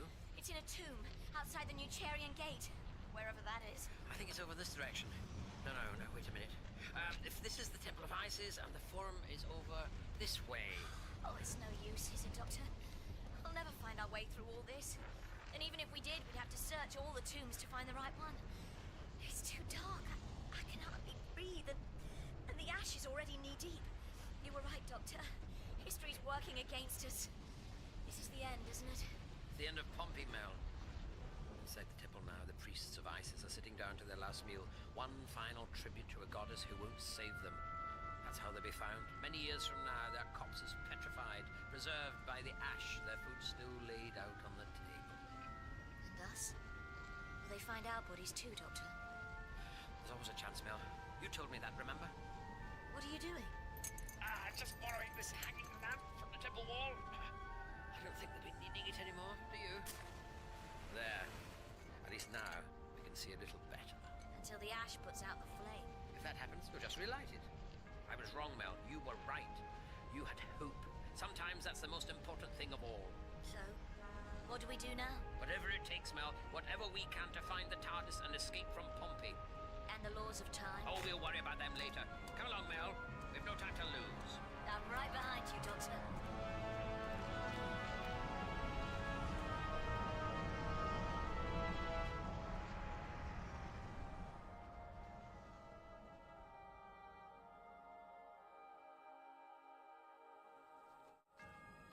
It's hard to believe it was all so long ago, isn't it? 2,000 years do seem to have gone by in a flash. You know what I mean, Doctor. You saw the Street of Plenty back there. And Valeria's Inn, still standing. Well, more or less. Pompeii was buried, Mel, protected from the elements for centuries. People forgot about it, forgot its name even. It was only in the middle of your 18th century that excavation work began. Pompeii is still being rediscovered, unearthed and restored, one piece at a time. It is a moment of history preserved like no other. They can bring back the buildings, but they can't bring back the people, can they? No, they can't. There was nothing we could have done for them, was there? We were too late, Mel. It had already happened. Yes, I know. I suppose we should just be grateful that it didn't happen to us, too. For a while there, I thought we were never going to find our way back to the TARDIS. Do you think they survived, Doctor? I mean, Agley, Celsinus and Valeria. I don't know, Mel. Many people died. Thousands of bodies were found within the city walls, preserved in cavities in the ash. They told the historians far more about their Roman ancestors than they could ever have hoped to have learned otherwise. But those were the ones who stayed, weren't they? Thousands more must have evacuated. What happened to them? They were fighting their way through the heavy shower of volcanic ash, Mel. Some would have been lucky, others would have died. From this point in time, there's no way of knowing the fate of any one of them. I prefer to believe the best until we see proof to the contrary. I must say, it's nice to get out in the open air again. After, how long was it? 3 days almost, cooped up inside the TARDIS. Yes, I meant to explain that to you. There's no need, Doctor. I understand perfectly. We had to wait for the ash to well and truly harden around us before we could dematerialize, leaving a police box-shaped hole into which I could then guide the TARDIS 1,901 years later. In time for it to be uncovered by the earthquake of 1980, this year. After that, it was simply a matter of waiting for the archaeologists to move away from their impossible discovery. And then we could come outside. So UNIT will be called in after all. They'll take the TARDIS away. To tell my former self about it? And then, when all the fuss has died down, we'll simply stroll into UNIT's Italian headquarters and take my ship back without fear of creating a paradox. It's still cheating, though, isn't it? I mean, we've still used our foreknowledge to change things. But we haven't altered the events that created our foreknowledge. That's the important difference. If you say so. As I said, it's only cheating if you get caught. Oh, Doctor. Come on, Mel. Let's explore. Shh. Doctor. I think there's someone coming. I fancy it must be frustrating for you, Professor. Frustrating? It's disastrous. An archaeological disaster.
We call out to you, Great Orm, across the void between the solar systems, across the space between the stars, across the gap between the universes. We know you are watching us. We know you wish us well. We know you want to be one with us. Now come to us. Enter us. Communicate through us. I think he's coming through. I am Om. I bring you greetings of peace and joy. Why have you called me from my meditations? We called you because we desire knowledge, great enlightened one. We desire to be more perfect, that we may be ready for your silver ship to land. Oh, for crying out loud. Shush, you'll break the link. There is one here who is unenlightened, who does not have faith in me. That'd be me. Hi. Bring him here, that I may lay hands on him, that he will understand. Oh, no need to shove, Mary. I'd quite like to shake hands with Mr. Ohm, since he's the reason you've spent so much money coming here. God, I wanted to see what you do at these things. I thought maybe we could spend some time together since the schedules match so well, but this is too much. Hello, Mr. Spaceman. I'm Brian Hughes, Director of Hughes Aviation. I'm with the other convention down the hall. Pleased to meet... Brian! What you doing to him? Silence. All is well. I am Om. But now I am speaking to you through this body. Brian, stop it. It's not funny. We are truly blessed, Orm, that you have found another host. Join with me for a moment's consultation, that I may know your will. Very funny, Mr. Hughes. I like the voice. You're a pro, but you're on my territory here, and I'm giving you one warning to get off it. The name Orm is copyright to Annie Carpenter Enterprises, and if you go and... Annie, I am Om. And I'm Mother Teresa, which I have been on a professional basis. But right now I'm no saint, and I'm telling you that if you... felt my presence in the past, Annie. In dreams. In moments of tiredness. In your head. You know, you poor con artist, that you actually chanced upon something in the great beyond. But of course, with your rough mythology of dolphins, crystals, and money, you had no idea what it actually was. It's a pleasure in this new body to be able to talk to you at last. No, you're not real. You're a character. Damn it, I created you. Do you want to see what I really look like, Annie? No, you psycho. I'm going to get out of here. Listen. You can't move. No, help! Listen. Your voice is so quiet and small that they can't hear you through that curtain. No. Please stop. You are property. Your kind belong to us. When we are finished here, you will all belong to us. Listen. You can move your head, but only to look at me. Only to see my true form. Look at me, Annie. Don't make me. Please don't make me. Oh, no! That sensation you feel is what happens when you see one of your betters. When you see any 8-dimensional being, your mind is opening, Annie. And as it does, the gate you so unconsciously opened is getting wider. Wider and wider, until it lets in... Please, I can't! I am here, Demi-Leader. We are two. We will hide within these bodies. Give them back to their hosts. We will emerge when the leader has been... Summoned? What? What am I doing here? I don't know, Mr. Hughes. I suppose Orm must have wanted to talk to you alone. Was it an illuminating experience? No, of course it wasn't. You're just a... Hello? Miss Carpenter, you've had my husband back here for such a long time. We were wondering if everything was... Oh, what's that on your hand? And on yours, Miss Carpenter. Are you hurt? No. It must be some sort of psychic mark. It looks like a pentagram. It's just a shadow. A shadow of something much larger in time and space. Ryan, you sound like a believer. How did you know all that? I don't know. Ground floor. Doors opening. Ground floor. Horror, tragedy, and mysterious deaths. Nice to arrive sensibly for once. Yes, good of the TARDIS to have landed on the roof, where it's not going to attract a lot of attention. Far too good of it. What do you mean, Professor Summerfield? I'm looking around what looks like a very ordinary 20th century hotel lobby. Oh, look, the Pine Hill Crest, Newman Gate. Oh, that's somewhere in Kent, right? Correct. It's August the 15th, 2003. A Friday afternoon. We're on a ring road around the shopping centre, near the multiplex, the office paradise, and the carpet warehouse. Oh, wicked. I can pop out and see what's on at the pictures. Perhaps, but I have a feeling we won't be leaving too quickly. Oh, yes, a feeling. A feeling based on the fact that you've got a very good idea why we're here, and as usual, you don't feel obliged to tell us. Please, Bernice, have a little faith. You mentioned tragedies, Professor. And horror, mysterious deaths. Look over there. The policeman at reception. Read his lips. Wise old biddy? Where's the body? Oh, so this feeling that we won't be leaving... Let's hope we can stop it spreading to the staff, the guests, the entire human race. Terrific. The girl actually means it. Oh, You could always go back to the TARDIS. As if. That receptionist isn't being much help to the policeman. She doesn't seem to know anything about a dead body. Really? Oh dear. I must have made the phone call too early. I think we should probably step away from the lift. Why? Because that's where the body is. Well, thank you all for coming. I think we're just about ready for the demonstration to begin. Can we just close the doors, please? We don't want to disturb the other functions going on at the hotel today. We have to be on our best behavior.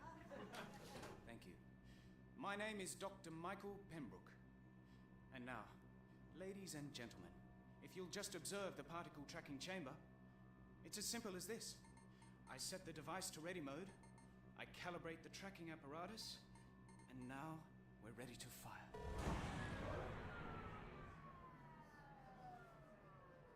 As you can see from the display screen, the proton has impacted with the target in the vacuum chamber, having tunneled through the lead sheets in between. Sounds like magic, doesn't it?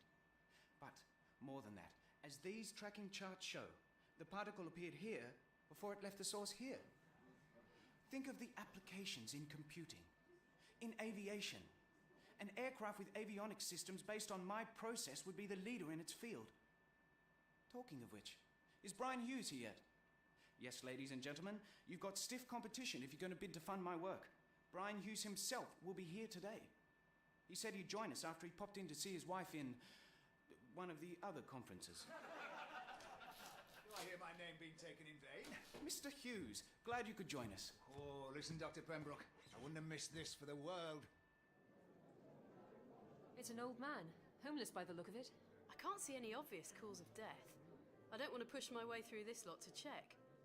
It looks like the policeman's waiting for his forensics unit to get here. Professor, what do you think we got to? Here I am. A key for you and one for you. We've booked into 3 rooms under the name of Summerfield. Try not to empty them in... Oh. Professor, what's wrong? I'm just a little dizzy. Could I sit down over there? I'll help you. Here we go. Oh, that's better. What happened to you? Oh, it's only to be expected. There's a time experiment going on elsewhere in this building. There's a time experiment going on at a hotel in Kent. How baroque. This weekend, the Pine Hill Crest has an unfortunate treble booking. In the William Rufus room, they're hosting an audience with spiritual and extraterrestrial channeler Annie Carpenter. In the Princess Diana suite, a Dr. Michael Pembroke is demonstrating his temporal accelerator to a group of leading industrialists. And in the Christopher Summers Isle rooms, there's a cross-stitch convention. So why are we booked in under my name? I hope you don't expect me to pick up the bill. Professor Summerfield, a hotel in Kent is one of the few places in the universe where the pseudonym John Smith might attract adverse attention. Ah, point taken. So what do you want us to do? Ace, you go and join the experiments. See if anything unusual happens. Bernice, you're with the channelers. Wonderful. Why do I always get the loonies? Not all mystics are loonies. What will you be doing while we're staking out the opposing belief systems of the human psyche? I'll be indulging my penchant for cross-stitching. But what about the body? That's not important yet. But the triple booking is important to the future of the human race. The 3 bookings are the 3 things any fire needs. Be careful. Mike, we're gonna need more attendee badges. I got a call from Lisa, we're fully booked. So what if more people show up? Oh, we'll let them in. Never mind the fire regulations. How much trouble can an audience of cross-stitch fans get into? I'll pop down the stationers in a minute. Here's another one. More the merrier. Are you Gary Williams, the organizer? Yes. This is Mike Duff, Chief Steward. What can we do for you, sir? I'm an enthusiastic cross-stitcher, but I also freelance for a major national newspaper. And I was wondering if you might provide me with some information about tomorrow's convention. Well, you being an enthusiast, I should think it's all pretty obvious. Dealer's room setting up? Main hall? The bar? Ah, yes, but my audience doesn't know about that. But just pretend you're describing it to an alien. Our communication was interrupted, Great Orm. Speak to us once more.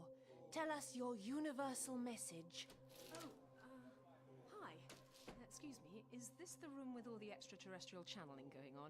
Or are you holding hands because you're really friendly? Another unbeliever. No, far from it. I'm here because of my 2 poor little ones. They passed on many years ago, but I don't think I'm ever quite going to get over it. Oh, we're so sorry. Please, join the circle. This is exactly what Miss Carpenter does best. My spirit guide, Orm, is an extraterrestrial being, the incarnation of living light, abiding on the 4th planet orbiting the star Rigel. Great. Please, go on with your chanting. I'll hold hands and watch. Take a chair and enter the circle beside me. Move up, please, Mary. That's better. You're welcome in the company of Orm. So, who is this Orm chap? Orm is a high evolutionary, a being who exists partly in our universe and partly in higher dimensions. His physical form is that of a tall, golden-skinned man with long blonde hair and silver eyes. He's my guide to the wonders that lie beyond space and beyond death. Let us summon him on behalf of this newcomer, Miss... Professor. Bernice Summerfield. And what are the names of your little ones? Squidgy and Speckley. Strange. So is their father. Are we talking about children? Children? Oh, dear me, no, not with my lifestyle. Squidgy and Speckley were my turtles. You're making fun of us. I'm not. They were my pets. Actually, my only companions during a long period spent in isolation. When that isolation ceased, they were killed by the men who came to arrest me. I'm sorry. I can see you're sincere. I've contacted a number of beloved animals on the other side. So there really is an other side for them. Someone looks after turtles and little fishes. Someone looks after everything, Professor Summerfield. That's one of the lessons of Orm. Everyone gets their just desserts. Now, let us focus on the Professor's pets and begin again. Deep breaths. You can repeat the mantra with us, Professor. I am here once more. What is your request, Professor Summerfield? Oh, you've heard of me.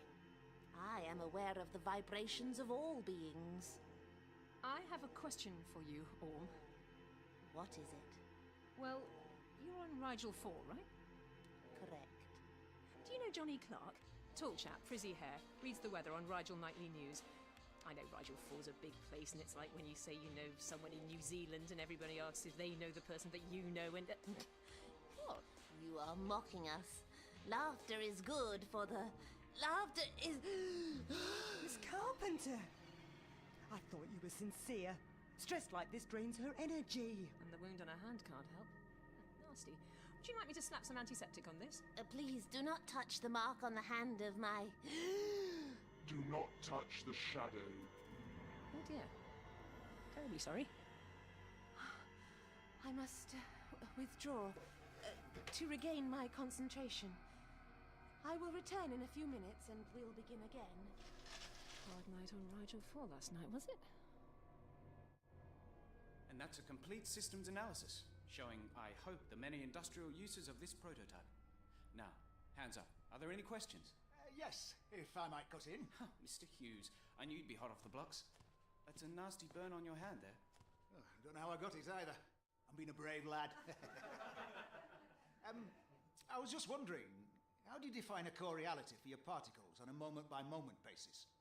Surely the uncertainty principle states that as they reach relativistic speed, the idea of measuring the position, velocity, whatever, becomes almost meaningless. I see you've been reading up on this, Mr. Hughes. Yes. Yes, I suppose I must have been. We use what's called the vacuum effect, accelerating theorized particles that may or may not exist beneath the quantum level of reality. We deal with the absolute building blocks of time and space, the plot of the universe, as it were. If we can find a hole in that plot, then instantaneous travel throughout the universe, even between this universe and others, will become a reality. Mr. Hughes, we should put you on our sales force. Assuming there are no other questions, and that Mr. Hughes doesn't want to buy us on the spot, we'll now break for tea and biscuits to allow you to talk things over between yourselves. Copies of the tech specs are available by the door. Nice machine you got there, Dr. Pembroke. Thank you. But, who are you? Who do you work for? I'm Ace. I just work for me. Well, then should you be in here? Probably not. Hey, don't shove! Mr. Hughes, what can I do for you? I just wondered if I could examine a few elements of your device more closely. Certainly. Thanks for the sales pitch back there. I wouldn't have dared go as far as that. Oh, listen, shack up with us and you'll go a long way, Dr. Pembroke. Who's this? This is... I don't know who she is. Look, could you go now? This is a private function. I'm just looking. I love time travel. Listen. Who are you telling to listen, handy boy? Drop the attitude or I'll burn the rest of your fingers. Ace, let me show you to the door. Well, all right, because you're okay, but that scumbag is bad news. Don't let him know the data settings. See ya! What? How could she know about the data Dr. Pembroke, are these the data settings? Yes. Yes, they are. Oh, nobody ever lets me fiddle with their science experiments. I mean, what do they think I'm going to do to them? Break them or something? Oh, for crying out loud! Oh, I'm sorry. Oh, here, let me... No, it's all right. It won't take me long to pick them up. Only about 20 quid in 5 pence pieces. All right, I apologised. You should have been looking where you were going. Whoa! Nice costume. Is that a real knife? Yeah. Is that a problem? No, I don't think... Oh, my God. What's going on over there? Has someone been hurt? That? Oh, no, just someone dead. Under the blanket. The copper sealed off the area around the lift until his mates get here. Haven't found anyone who knows who the corpse is yet. A big bloke. Old. Long beard. He looks like a homeless guy. Oh, no. That old Will. We saw him every time we popped in to talk to the staff about the convention. Nice old soul. He used to forage in the bins behind the hotel. What are they doing with him? Well, if I was that copper, I'd have done the same. He'd put the body back in the lift, send it up somewhere, maybe to the staff level, shut the thing down. He'll have to run about questioning people while he's on his own, and he can't guarantee the security of the crime scene otherwise. You know a lot about this stuff. Yeah, too much. Oh, poor bloke. Why do you reckon he was in the lift? He'd have slipped in to have a bath. He was always doing stuff like that. The staff here all turned a blind eye. Knew him well then, did you? As well as you can know someone who lives on the streets. He'd wander over when we parked the car and ask for spare change. Not much patter. He was always so depressed. It was like he could only just about put one foot in front of the other. And he always had such bad luck. Last time I saw him, he'd got this wound on his hand. What sort of wound? It looked like a burn. Or maybe someone had had a go at him with a knife. There was a pattern to it. Oh, nasty. You said you were here for the convention. So, are you the lot Association of Cross-Stitch Enthusiasts. Ah. I'm meant to be running into town to get some badges before Smith's close. Oh, you're out of luck, mate. The coppers told this lot that nobody leaves. Wonderful. Gary's filling the event to bursting, and they'll all be wandering about without us having a clue who they are. It's a shambles. My mum used to do cross-stitching. Aren't you a bit young? It's an art form that transcends age and gender. Yeah, right. That was very bad of you. Miss Carpenter's energies are easily dissipated. I'm sorry, I get silly when I'm nervous. How did you get involved in all this Orm business? I'm Mary Hughes, the wife of Brian Hughes, director of Hughes Aviation. Oh, that Brian Hughes. That's what everybody says. I was just being polite. I've never heard of him. Thank goodness. Ryan and I we really don't have much in common. So he goes off to his aviation things and I stay at home. But this weekend, well, I'd read Miss Carpenter's book and seen her on a chat show. They so ridiculed her. You don't say. And I thought she sounded really sincere. It's such an exciting field of study. Just as interesting as Brian's aerospace things. Orm could provide him with new ideas, I thought. Put his firm ahead of the others. And with the two events in the same hotel, it seemed a chance to bring our interests together. But it didn't work out that way.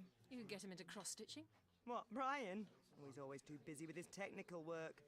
I was so hoping that when he saw Miss Carpenter, Brian would be interested. I get so lonely when he's away. But he didn't really stay long enough to understand the ideas.